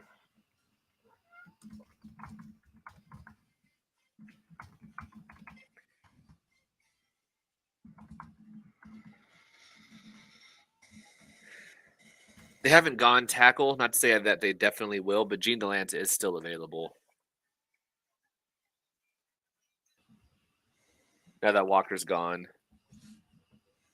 Dude, I haven't even seen DeLance's name on the on any of the rankings for ESPN. Christopher Allen at edge would be fun, but those medicals, who knows? Same with Justin Ross. So good. Just those medicals are a concern, but it's the 7th. You take that. Reggie Roberson, Trey Turner, Charleston Rambo, Kevin Austin. Still some good wide receiver depth. Mm-hmm.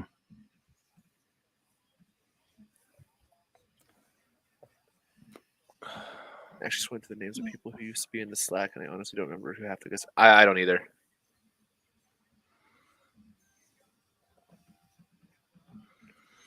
Everyone in chat, who's someone you want right now? Give me Chase Allen, Iowa State 6'7" tight end. Give us some names, chat. Who you got? Najee Johnson from Marshall just went to the Chiefs. Okay.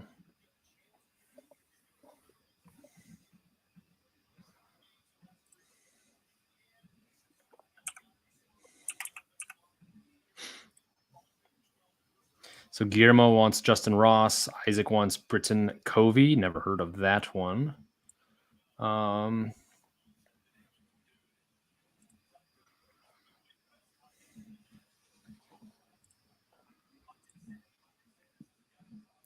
Isaiah Weston. Let's see. Come on. Give us somebody cool with an interesting name.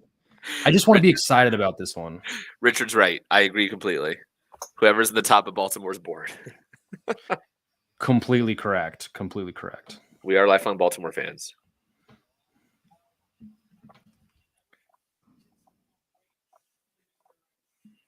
How am I supposed to write up their 7th round pick at the same time and then do the UDFA tracker? I'm done.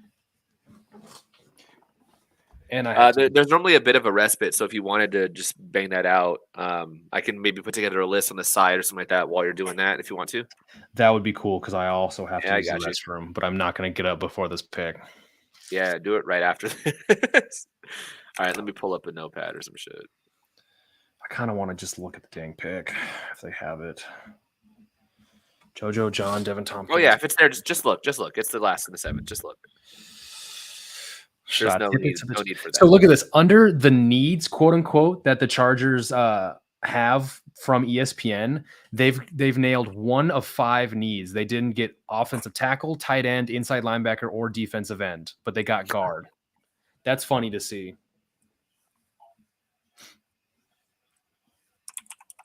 Come on. It's going to be a little rudimentary, but I bet this is going to be names. another no-name pick I've never heard of. All right. Selection is. Is it on your screen now? But they're about to say it. Okay. Someone's about to say it in an amazing outfit.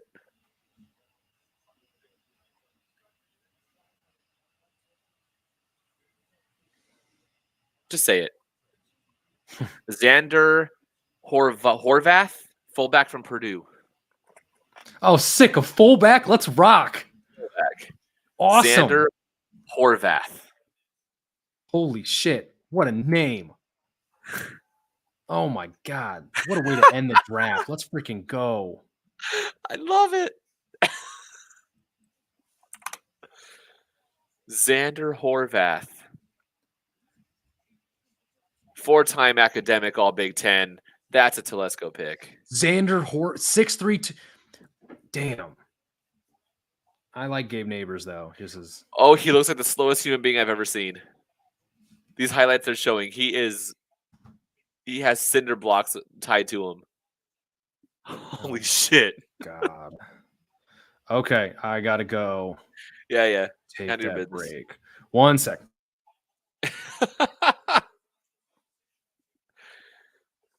Boy, did he look slow on those things. Okay. Horvath is a name. It's supposedly a name. I have no verification of that. Yeah, then I have to watch them burn 2 more 7th rounders. We'll see about who was the other one? Dean Leonard? Sure. All right, so Xander Horvath. Let's go. It's the best pick of the draft, folks. We're all fans of Xander.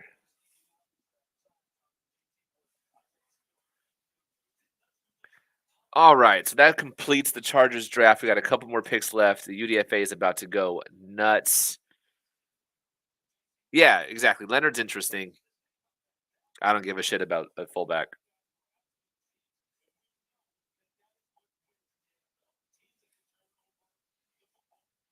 Brugler says he has special teams experience. Sure, fine. You're not going to get anything out of me for a fullback. It is what it is.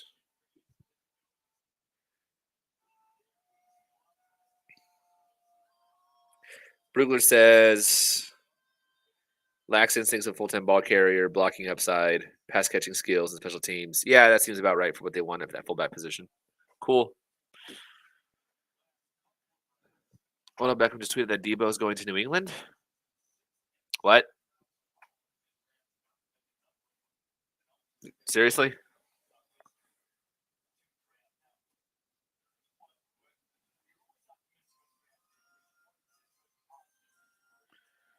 I mean, it is Odell, so who knows? He could be trolling. He recovered an onside kick once. I love that.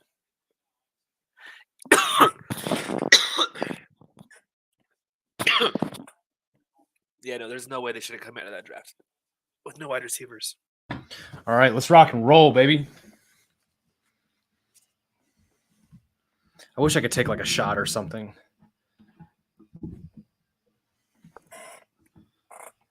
I mean, I'll join you if you need to. I just finished off my tequila. It'd be like coconut rum or something like that. Xander Horvath. Nice little 21%. I got you. Oh my God, this guy. Oh my God, is he my favorite pick of this entire draft? Do you see the freaking arms on this cat? I didn't. I saw a clip and he looked like he was the slowest human being I've ever seen. So I didn't really watch. That's fine. This guy looks like a freaking tank. Oh my God, I love big brute. I don't even care. So apparently OBJ is saying that Debo's going to the Patriots. Take that for what it is. That'd be crazy. Okay. UDFAs. You're going to type up your fullback, right? I'm doing it right now. Yep. All right, cool. I don't know how do I even write 150 words about this fullback? He was a running back as well. He once recovered an onside kick. Apparently has special teams ability.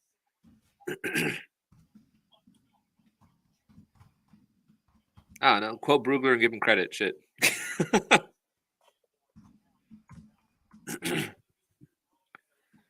Mr. Irrelevant is Brock Purdy from Iowa State. Iowa State. Oh, suck it, Iowa State. Let's rock. Okay, that completes it. Let's go on these UDFAs. Yeah, seriously, if y'all see something in the chat, let us know.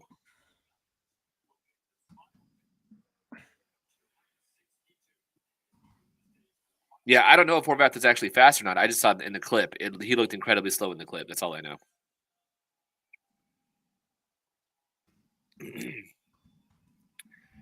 Quarterback Anthony Brown to the Ravens.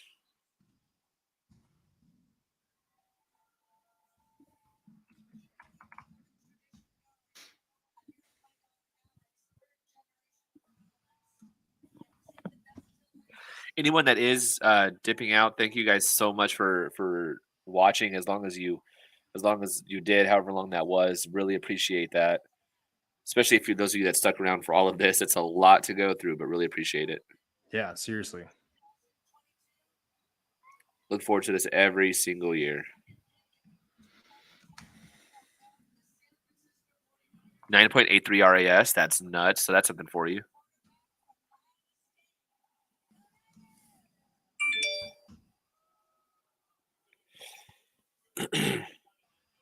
Utah offensive tackle Olaseni going to the Raiders.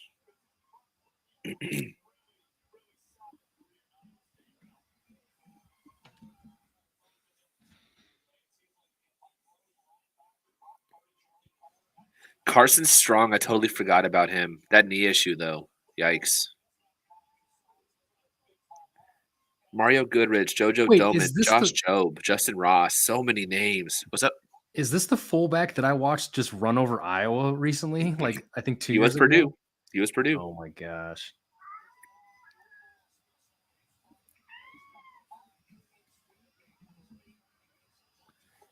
Retweeting Arif Hassan, another person who I am a big fan of. Retweeting, he has a consensus big board of top UDFAs available. What a list. Smoke Monday, Leon O'Neal Jr., Dare Rosenthal, Christopher Allen, Kevin Austin Jr., Mike Rose, Trey Turner. So Caleb Ellaby, quarterback out of Western Michigan. I would love if they took him and got rid of Stick. I was a big fan of Ellaby.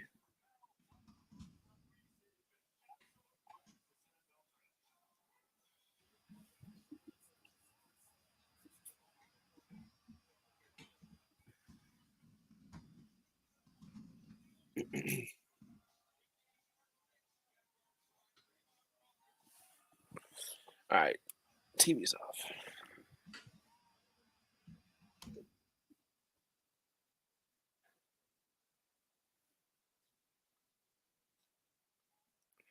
Kadofi right to the Broncos.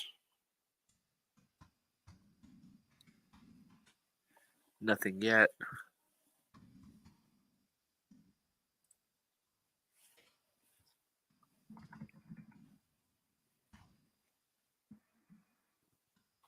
I mean, he had over 1,000 career rushing yards. So, like, Okay, so first one of the Chargers is Old Dominion tight end Stone Smart.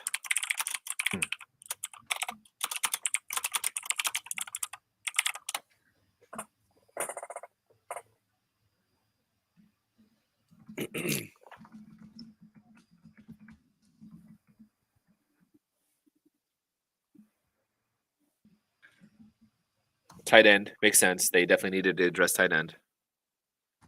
Yeah, his name is Stone Smart. That's a real name. Cool.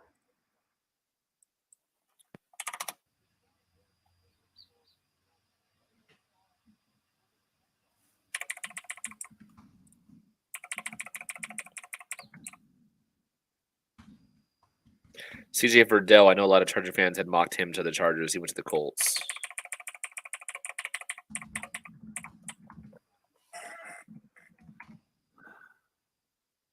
Let's see.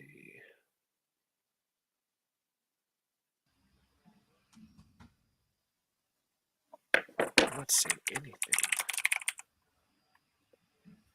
Stone Smart ran a 4.59. He's 6'4", 226. 40 vert.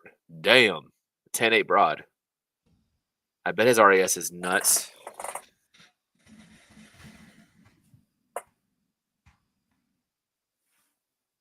Anyone in the chat wants to be a gem and look up his RAS. Brava Conte. It's again, I'm totally probably mispronouncing that wrong. Just Twitter. A lot of different people will be tweeting out these kinds of things. Yeah, Weidemeyer to the Bills.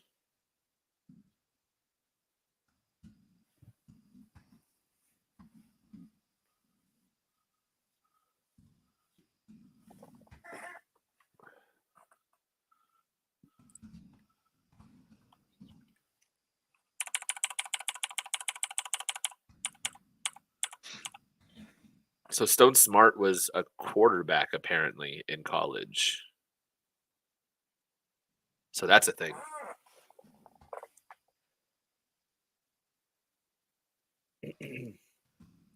Bam Knight went to the Jets.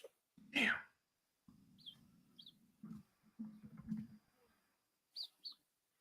Chris Allen to Denver? No. That sucks. Dude, Horvath had a 6.75 in the 3-cone. What?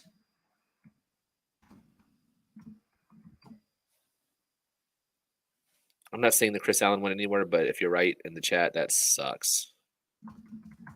Hey, is Gabe Neighbors actually still on the team? He is, yes. Okay. He is. I'm friends with his agent, so I like him a lot. Baylor Abram Smith went to the Saints. Horvath edge 3. Shut up.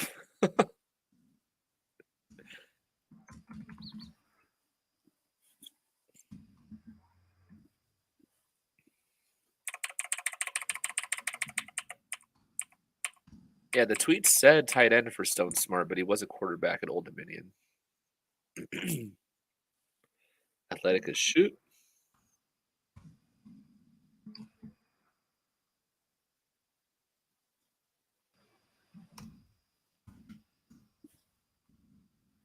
Kellen Deesh to the Dolphins. Yeah. That's fine.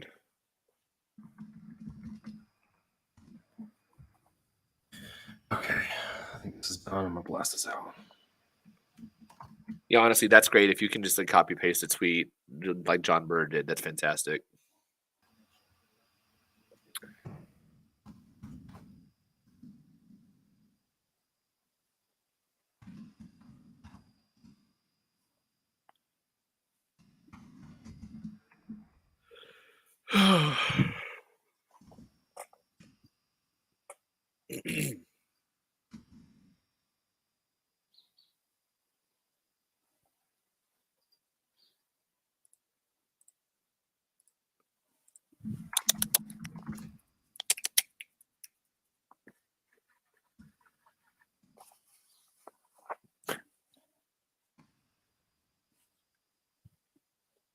Tagovailoa to the Raiders. Okay.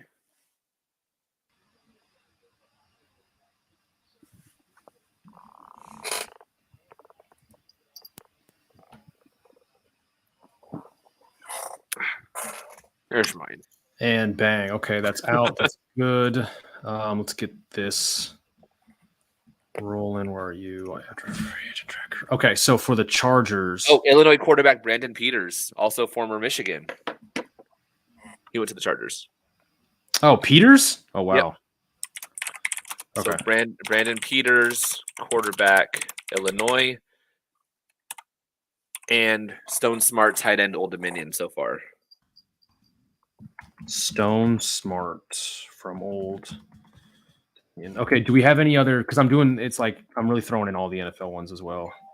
Oh, there's a ton across the NFL, man. Okay, well, I'm just gonna keep throwing shit in there. Pittsburgh State corner Dallas Flowers to the Colts.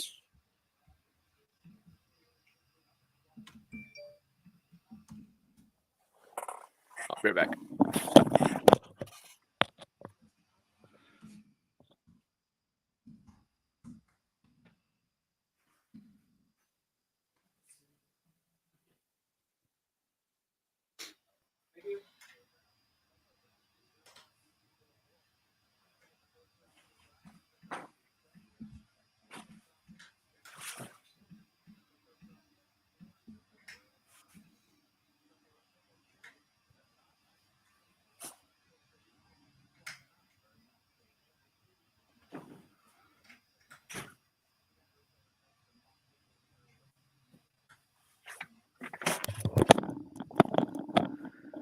Okay. Anyone else yet? Not that I can find. LSU corner Darren Evans to the Giants. Seahawks getting Framingham State. That's a fake name and school.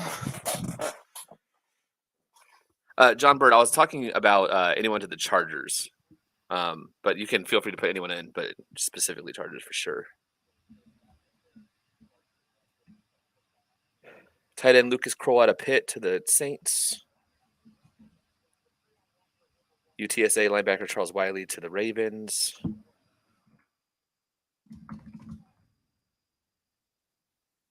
Luigi Villain to the Vikings.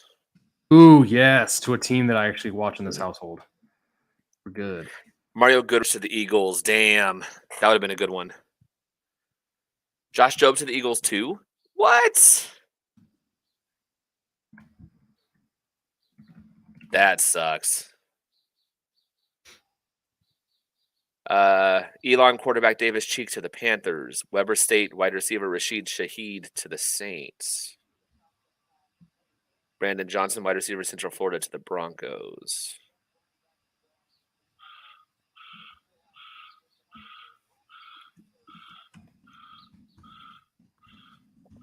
That Ryan Vandemark went to the Colts, if you said that already.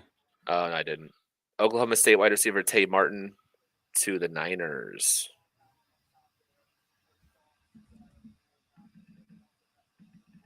North Dakota State OLB Braden Thomas to the Rams. Charleston Rambo to the Packers, or to the Panthers, excuse me. Oh, okay. Oh, Reggie Roberson to the Titans. Damn. Big Cat Bryant signing with the Cowboys, UCF Edge. Big Cat Bryant was in this draft class? That's what Pelissero has. He was from Auburn. Did he go to UCF? It says UCF Edge. Weird. Indiana's Caleb Jones to the Packers. Former Josh UCF Jobe. Edge, Big Cat Bryant signed with the Cowboys. Crazy. Wanya Thomas, safety, Georgia Tech to the Cowboys.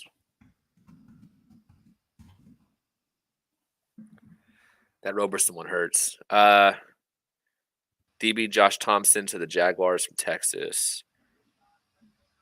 UTSA Charles Wiley to the Ravens.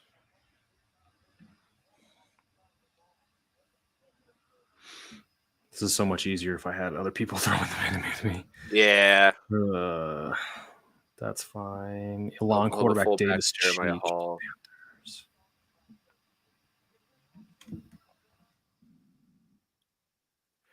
These are going fast. Still Kevin Austin out there. Mike Rose out there. Donovan West, JoJo Doman. Georgia Tech safety Juanya Thomas. Yeah. Iowa State tight end Chase Allen to the Bears. Damn.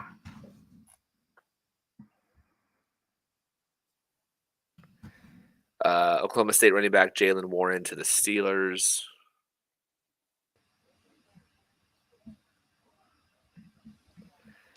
Penn State DT Derek Tangelo to the Falcons, or Tangelo. You said Jalen Warren was from where? Jalen Warren is from Oklahoma State running back to the Steelers. Okay.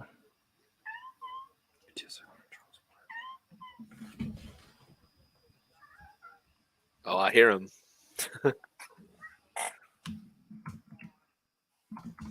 Louisiana defensive end Chauncey Manac to the Packers. Manac. Iowa free safety Jack Corner is going to the Saints. Okay. Only 2 so far for the Chargers. Georgia Tech corner Trace Willing to the Titans.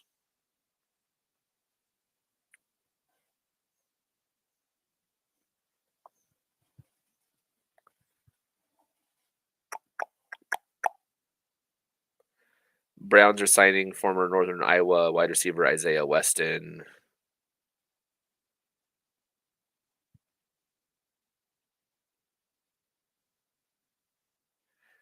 Washington State wide receiver Travell Harris to the Browns. Cowboys safety Marquise Bell. That's a good one. I liked him a lot too.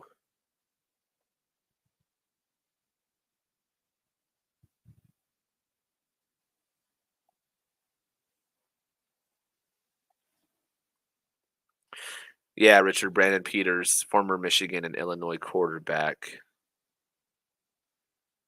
Hawaii corner Cortez Davis to the Broncos.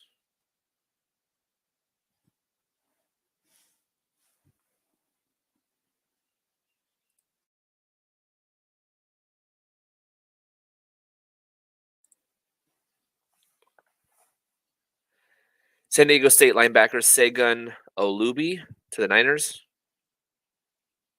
Segun Olubi. South Dakota linebacker Jack Cochran to the Chiefs.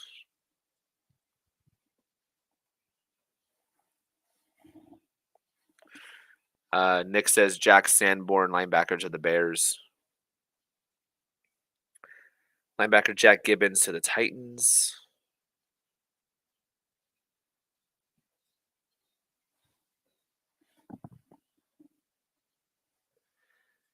Do something, Chargers.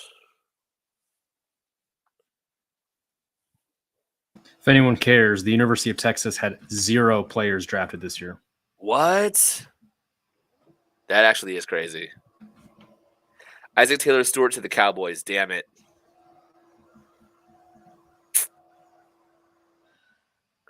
Freifogel to the Cowboys also. Man, Cowboys are cleaning up this UDFA.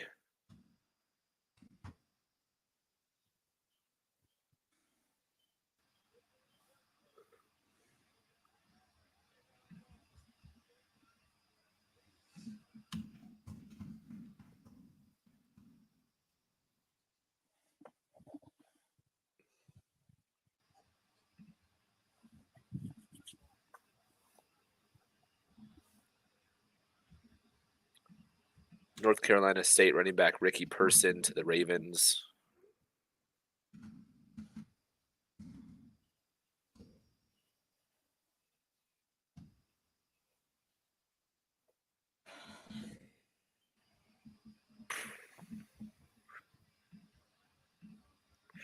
Coastal Carolina wide receiver Javon Hiley to the Bengals. I don't know.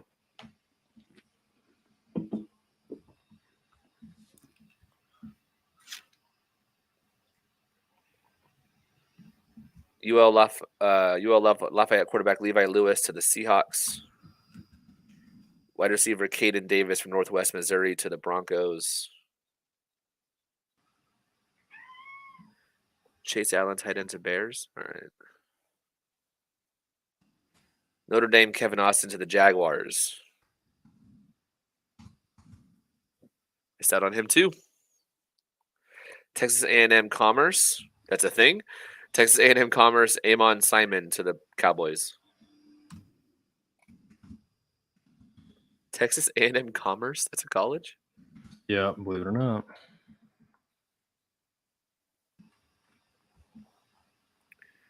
Caleb Ellaby to the Seahawks. Oh, but it's just a rookie camp. It's not a signing. I liked Ellaby. Former Iowa kicker is going to the Titans. Caleb Shudak. That's good. Kalen Geiger to the Buccaneers.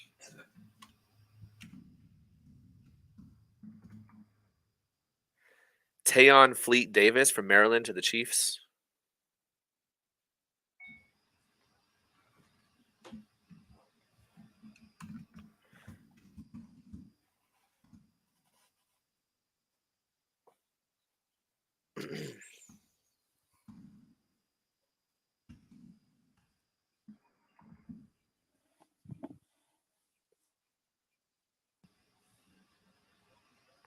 Northern Iowa, Isaiah Weston to the Browns. I think I already saw that one.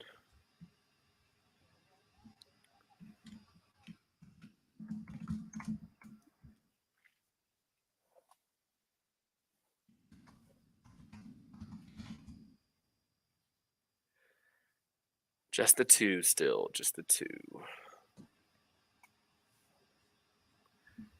Quarterback Carson Strong to the Eagles. Nice. Jeremiah Hall to the Giants. Thank you, Michael. Appreciate that in the chat. Steelers signing USC corner Chris Steele.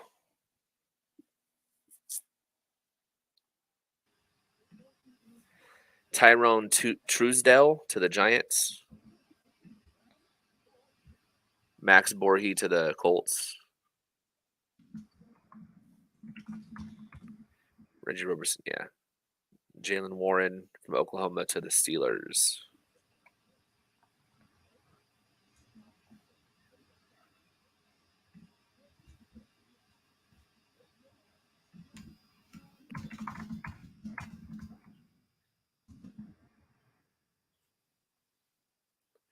Nephi Sewell to the Saints. Nephi Sewell to the Saints. Just wait on this Gene DeLance announcement. I swear the Chargers are always one of the worst when it comes to this. Yeah. Verone McKinley to the Dolphins? No. Damn it. Trenton Morrow to the Jets for a tryout.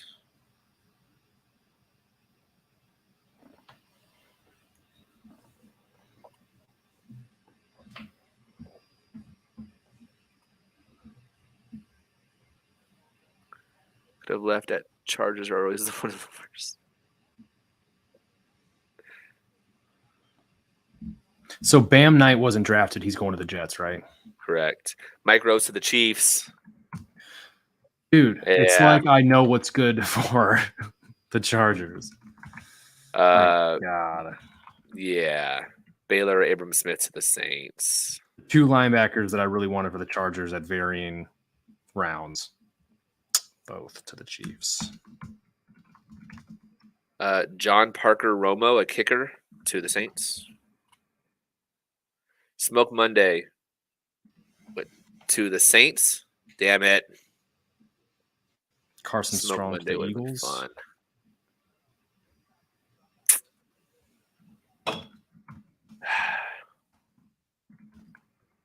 Didn't get Smoke Monday or Chargers never land any actual notable names. yeah. The one time they did was Never Titus do. Davis. That didn't turn out at all. I was so happy they got Titus Davis that year. Bengals signing Ole Miss Ben Brown.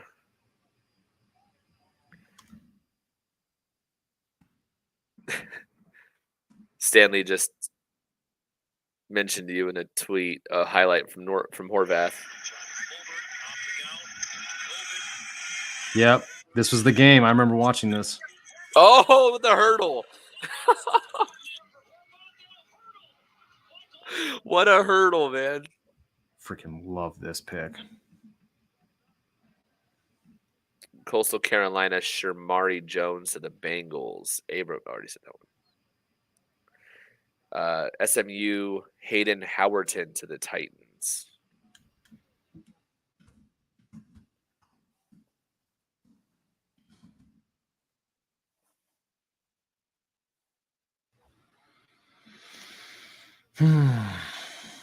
As slow as he looks, he definitely had that vert was showing out there, man. He got air on that. He's got a better RAS score than Derrick Henry. Shit. There will be no Horvath disrespect. Jeremiah Moon to the Ravens. That's another Damn, edge. that's a good one too. Yeah. Ravens, Raiders, Cowboys cleaning up. How do we find out Horvath's number so we can order jerseys? Well, he wore 40 in college. Is he coming straight for Gabe Neighbors' neck? Is he going to take his 40 also?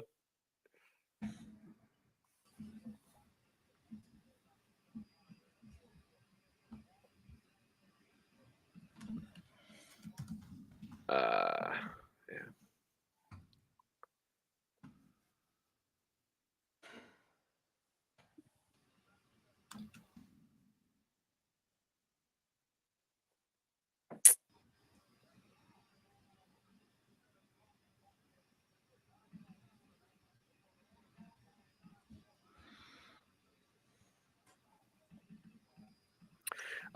Alabama offensive line Chris Owens to the Steelers.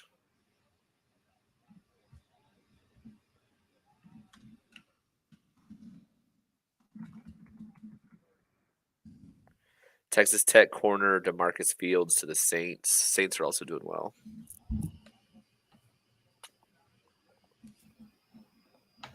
Titans releasing quarterback Kevin Hogan. So that's something. Dolphins get Verone McKinley. Yeah, that sucks. Yeah, McKinley and Smoke Monday were two big ones for me. Is that where Smoke one day went as well? No, Smoke went to the Saints.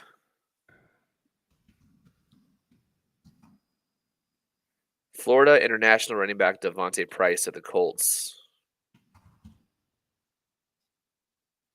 What running back?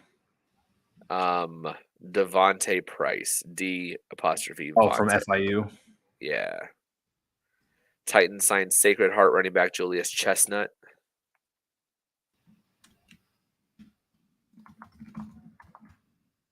Cool was he? Yes. Who? What?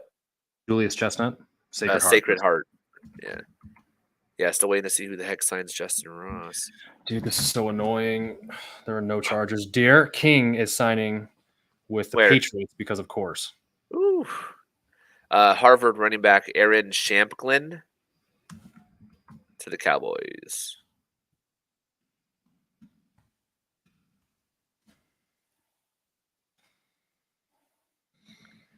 Rams are signing San Jose State OG Jack Snyder. Nick says Missouri corner Allie Green to the Bears.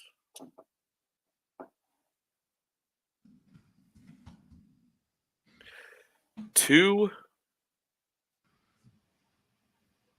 Illinois linebacker Kalen Tolson to the Panthers. Come on, Chargers. Pick up some edges.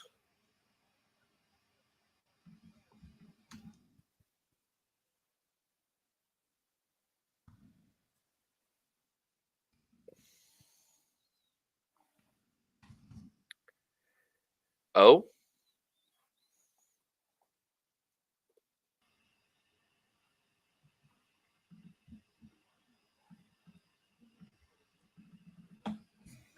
Ronnie Rivers to the Arizona Cardinals. That's good for them, man. That's my Fresno kid right there. Love me some Ronnie Rivers.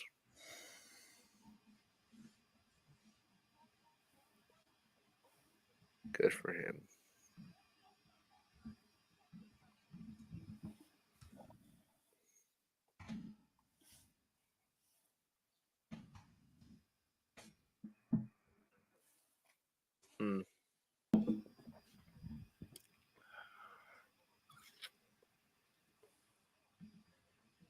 What are we about 20 minutes in? Something like that, yeah. 2 guys. Former Duke running back Mateo Durant to the Steelers.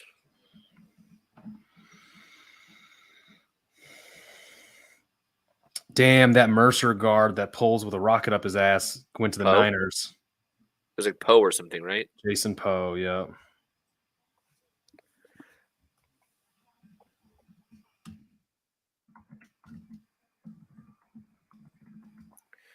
Browns are signing West Florida safety DeAnthony Bell.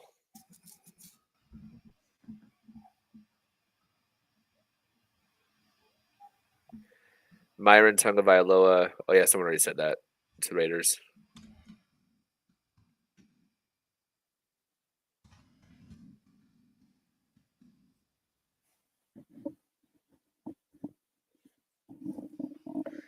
Malik Smith, basketball player turned tight end and brother of Tyreek Smith, is rookie camp invite to the Browns. Mario Goodrich to the Eagles, if you've already said it or not. Ah, that would have been another good one. Giants signing Florida defensive tackle Tyrone Truesdale.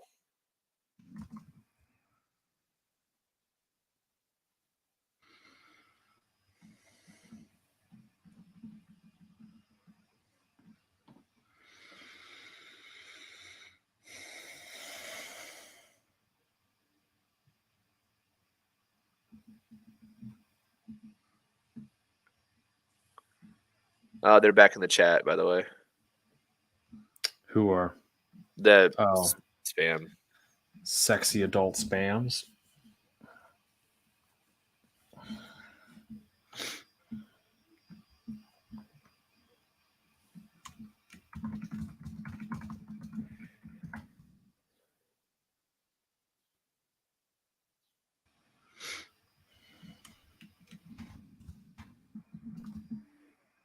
Jim Nagy does not understand context. Tay Martin. Oh, that's Niners. Already said that one.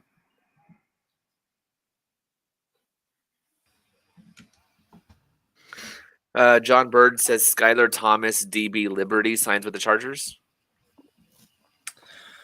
Big ol' who on that one. Oh, no, he's amazing. Should have been a third rounder.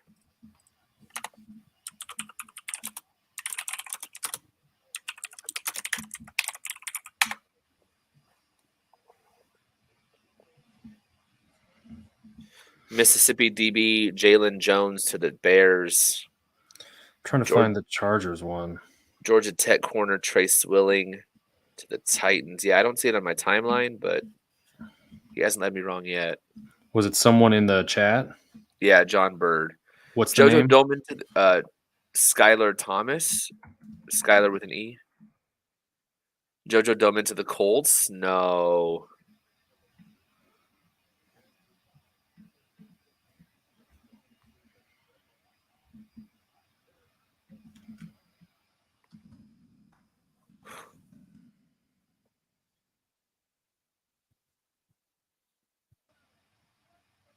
Yeah, they're getting all the DBs. So we got a QB, a tight end, and a defensive back. As far as we know. Garrett just tweeted saying that Staley said they do not see Saldier as a right tackle right away, more of a versatile interior offensive lineman. Cool. Matt Hankins goes to the Falcons.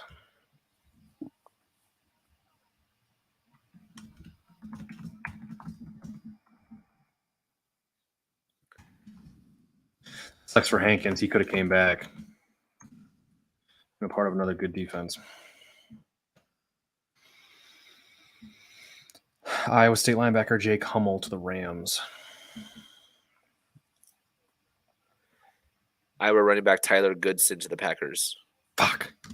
That would have been cool. Well, because the Chargers running back coach is the Iowa running back coach. Oh, Would have okay. been very That's cool. right. That's right. Derek Foster would have been really cool. Titans. I already said that one. Cal Adamitis, long snapper to the Bengals from Pitt. Nick says Lindstrom to Dallas.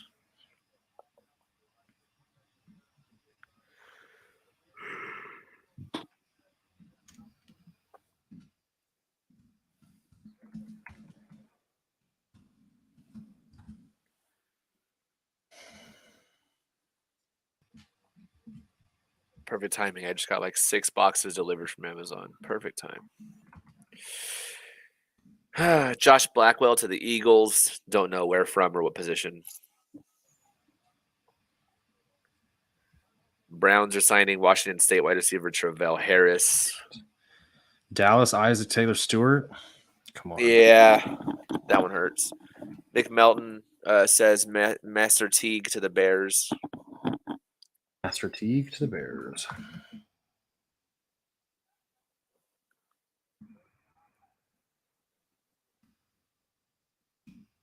Whoa. They gave Luigi Villain a big contract at Minnesota. Well, good, because he's actually a talented edge rusher. 227 guaranteed, 20,000 signing bonus. That's a big part of their money. Mike Vrabel's son signs with the Falcons. Oh, yeah.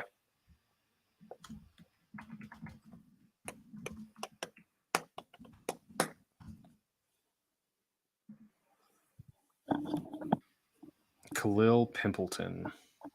That's a name.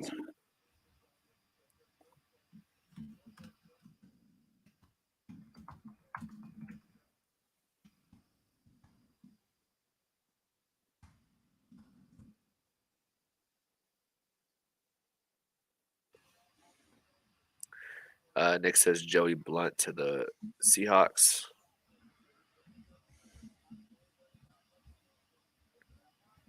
Texans are signing Memphis DB Jacoby Francis. Chargers meet with all these players, and they don't want to sign with them. Yeah, they got a tight end, a quarterback, and a DB.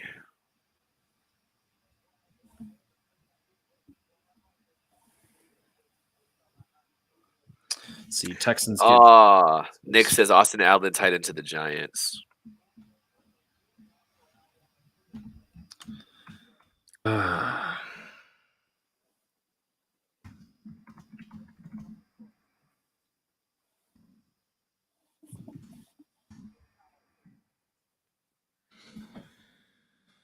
Texas safety Brendan Schooler to the Patriots.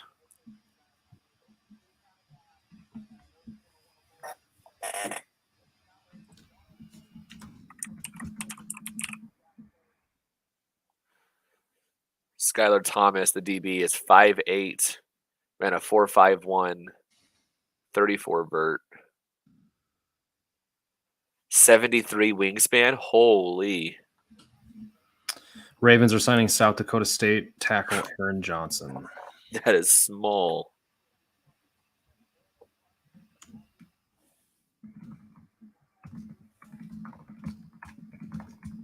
Yeah. Staley does not mind his small DBs, man.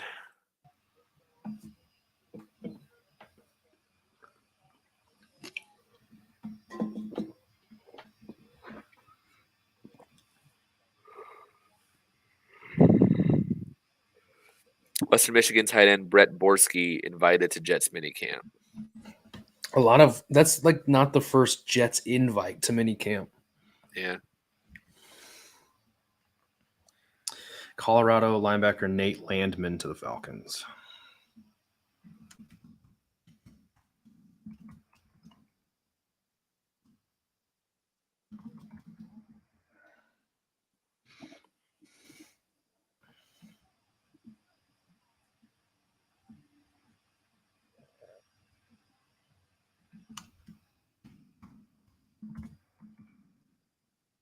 So I don't have any players for the Buccaneers, the Commanders, the Raiders, the Texans. I've probably missed names, obviously, and the Cardinals. For whatever reason, I just do not have. Cardinals had Ronnie Rivers from Fresno State, running back. I know that one. Okay. Of course. RONNI. Yeah. RONNIE. RONNIE, Rivers, Fresno State. Okay, cool. Yep. His dad was in the NFL before.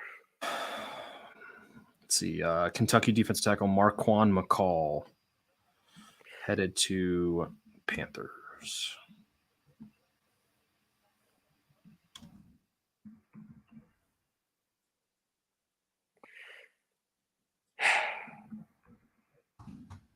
I hate being reminded about Smoke Monday not being a Charger. Thank you, Justin M.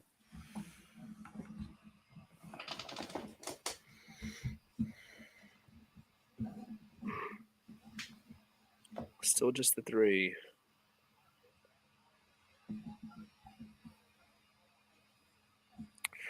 Virginia Tech kicker John Parker Romo to the Saints.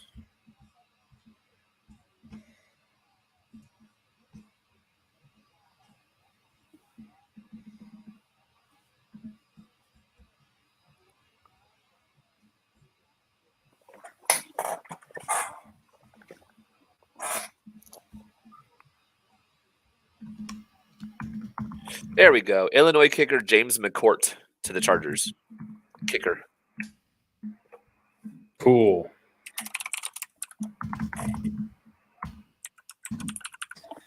A kicker. So you said from what school? Illinois? That's 2 Illinois people. One more time. What's the name? James McCourt, 2 C's. McCourt. So capital MC, capital COURT. Correct. Cool.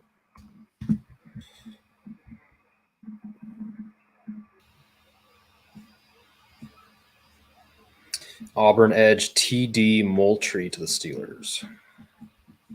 Garrett tweeted that they're looking to add more edge after the draft. From where? Unsigned guys. I'm guessing that maybe that Fox guy.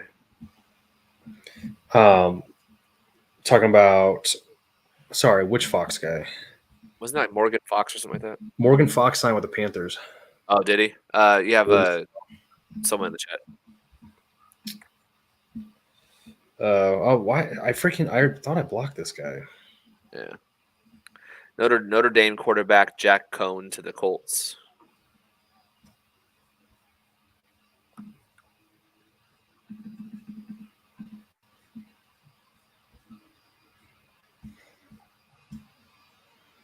Jack Cohn to the Colts.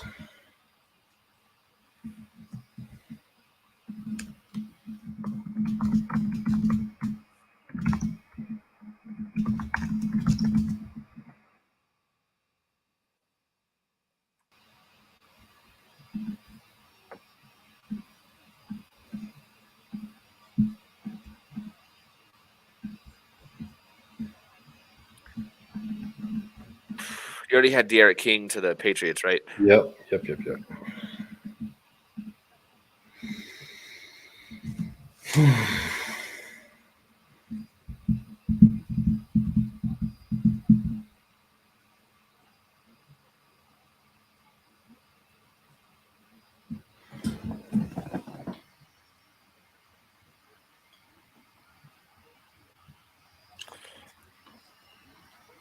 So Peters is not going to be making the roster. McCourt's not going to make the roster. Skylar Thomas, a small DB, they just drafted 2. And Stone Smart tight end, that's the only one so far that I'm like, yeah, it could be.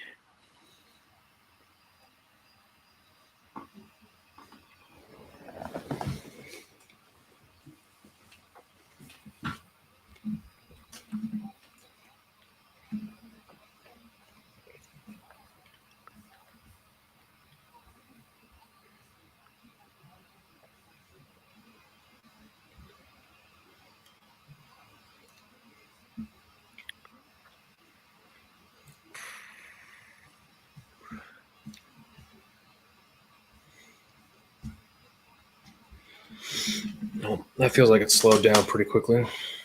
Yeah, it has a little bit. Texans are signing Memphis Jacoby France. Don't know what he is. Ole Miss receiver Dontario Drummond to the Cowboys.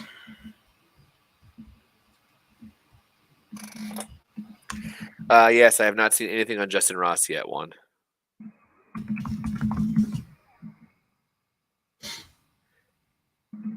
You had Falcon signing Colorado linebacker Nate Landman. Yep. All right.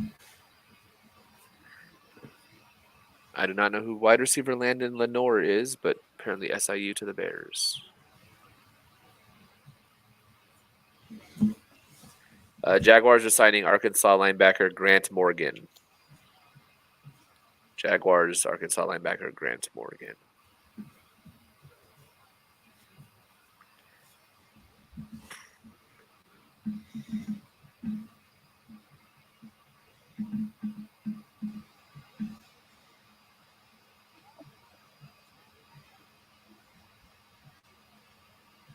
Let's see, Arkansas linebacker Grant Morgan to the Jaguars.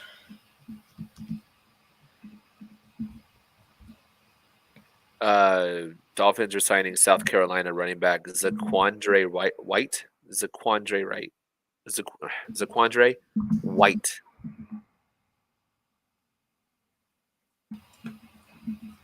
Alabama defensive end LeBrian Ray. Patriots. Oh, damn.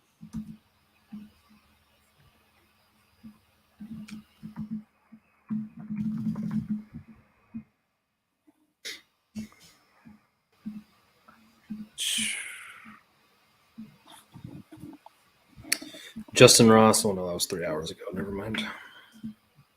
What happened? I saw a quote tweet from Justin Ross, but it was from 3 hours ago. So I thought it was like new and it meant something, but no.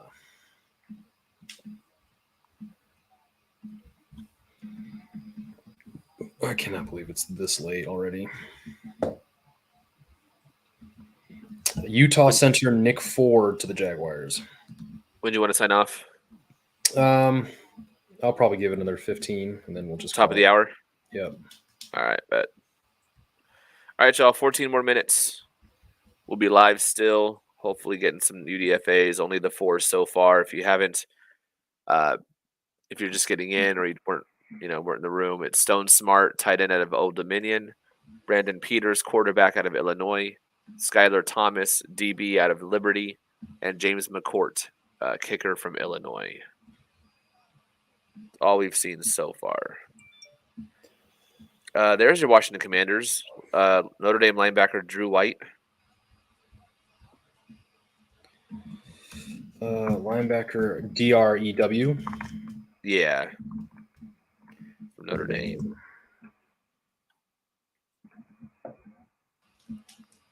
The Vikings already have 9 free agents. Yeah, jeez. I'm just going to use that list to fill out mine. Because I have 1.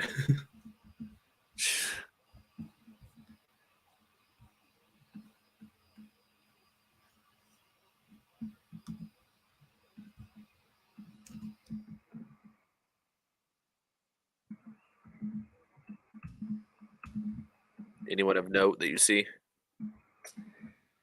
Trey Turner from West Virginia. No. Oh, I love him. You have Mike Brown, safety from Miami of Ohio. Brian Koback, running back from Toledo. Thomas Hennigan, Appalachian State wide receiver. Hold on, let me. I see. Josh Sokol, center from Sacred Heart. Is he related to Matt Sokol, former Charger tight end? Zero clue. Possibly.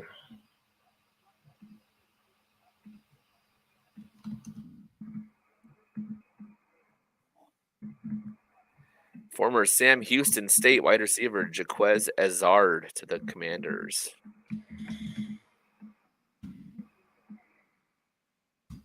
Former Texas kicker Cameron Dicker. Nice. To the Rams.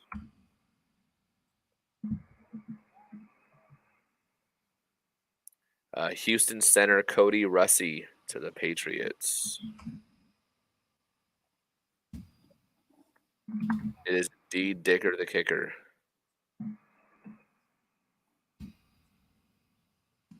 Dicker. I hardly know her.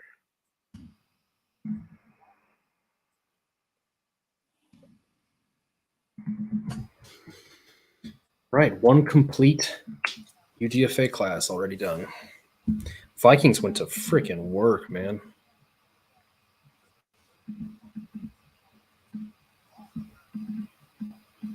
Yeah, Staley also said that, or Garrett said that, I don't know if it was Staley or Tom said they were happy with the wide receiver room. Yeah, I think it was Staley. Seahawks are signing Georgia State OG Shamarius Gilmore. That is an all-world name right there. I love it.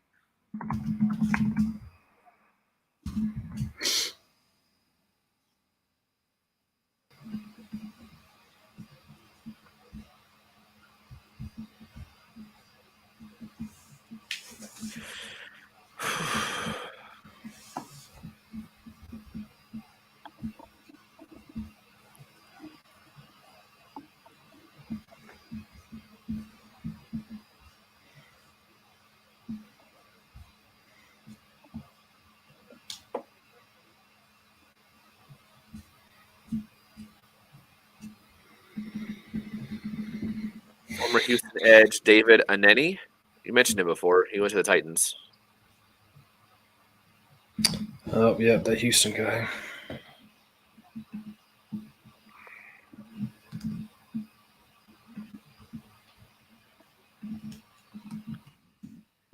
Yeah, it's definitely slowed down. 9 more minutes, and then we're going to call it.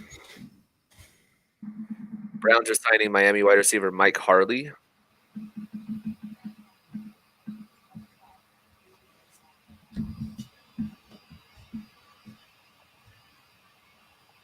I don't know how to pronounce this last name, and I don't want to fail it.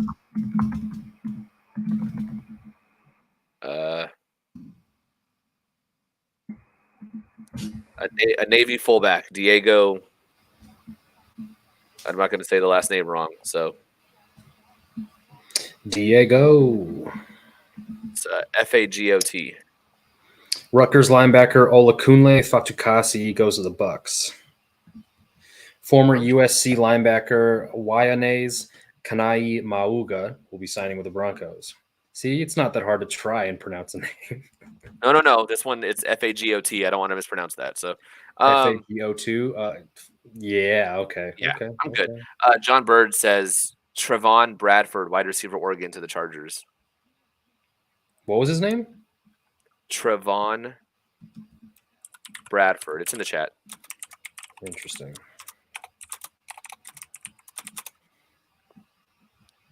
You said it's Fajo. Fajo is how you say that. Okay, cool. Like I said, I just didn't want to mess that one up. Okay, so the Chargers got a wide receiver. Wait, is it Oregon or Oregon State? You said Oregon State? Yeah, Trevon Bradford. Okay.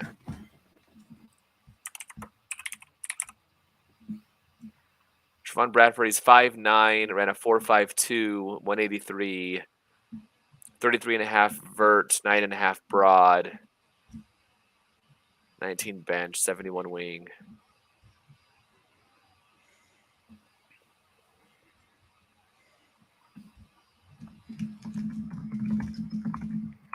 '49ers signing Pittsburgh wide receiver Taser Mack.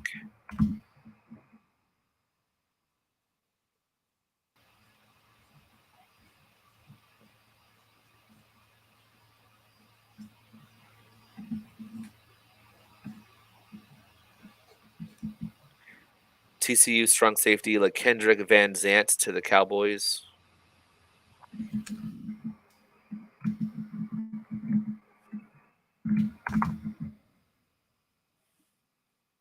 Eight players. Dallas Cowboys probably only got one more.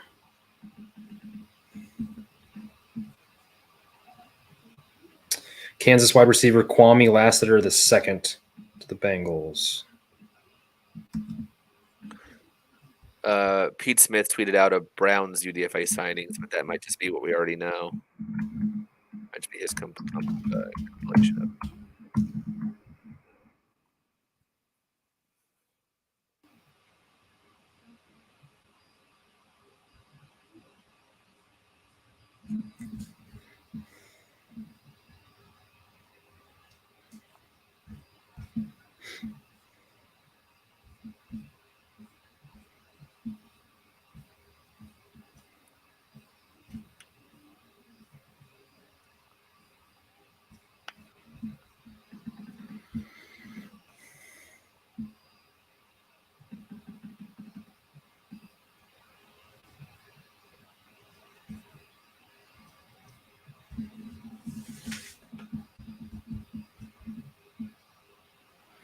Virginia running back Devin Darrington to the Chiefs on a camp invite. Okay, so not a signing.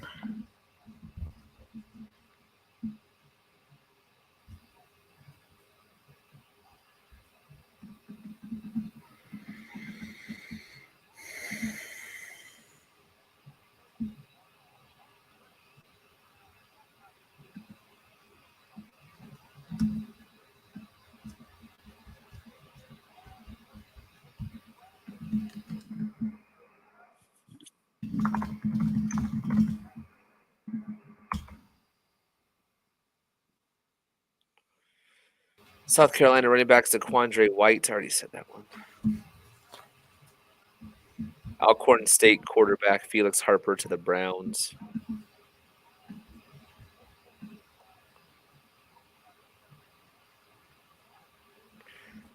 Trey Turner.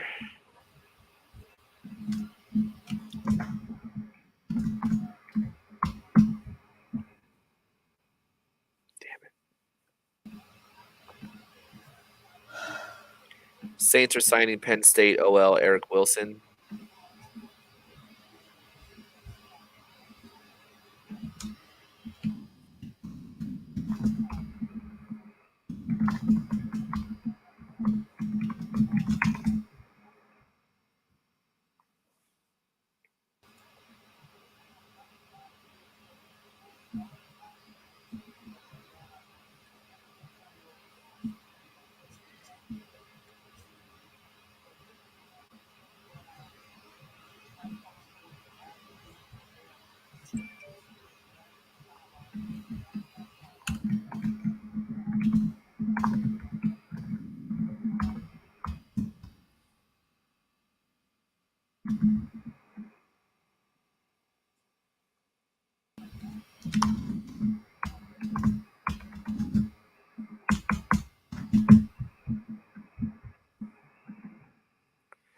Texas A&M linebacker Aaron Hansford to the Cowboys.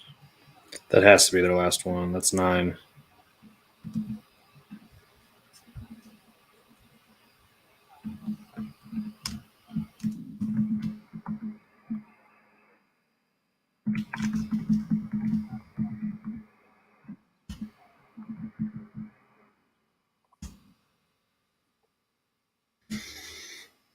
Michigan defensive lineman Christopher Hinton to the Giants.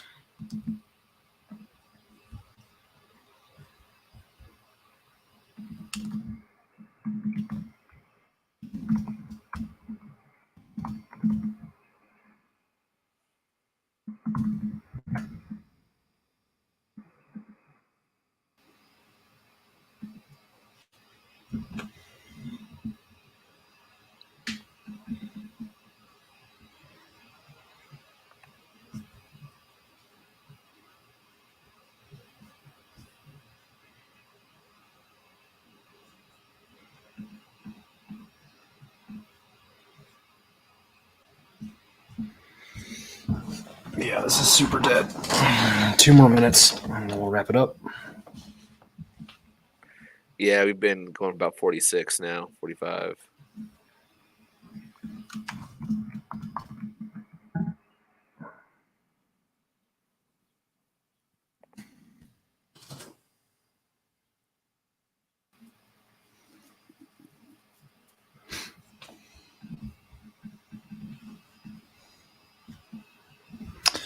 Let's see, Texas A&M defense tackle Jaden Peavy.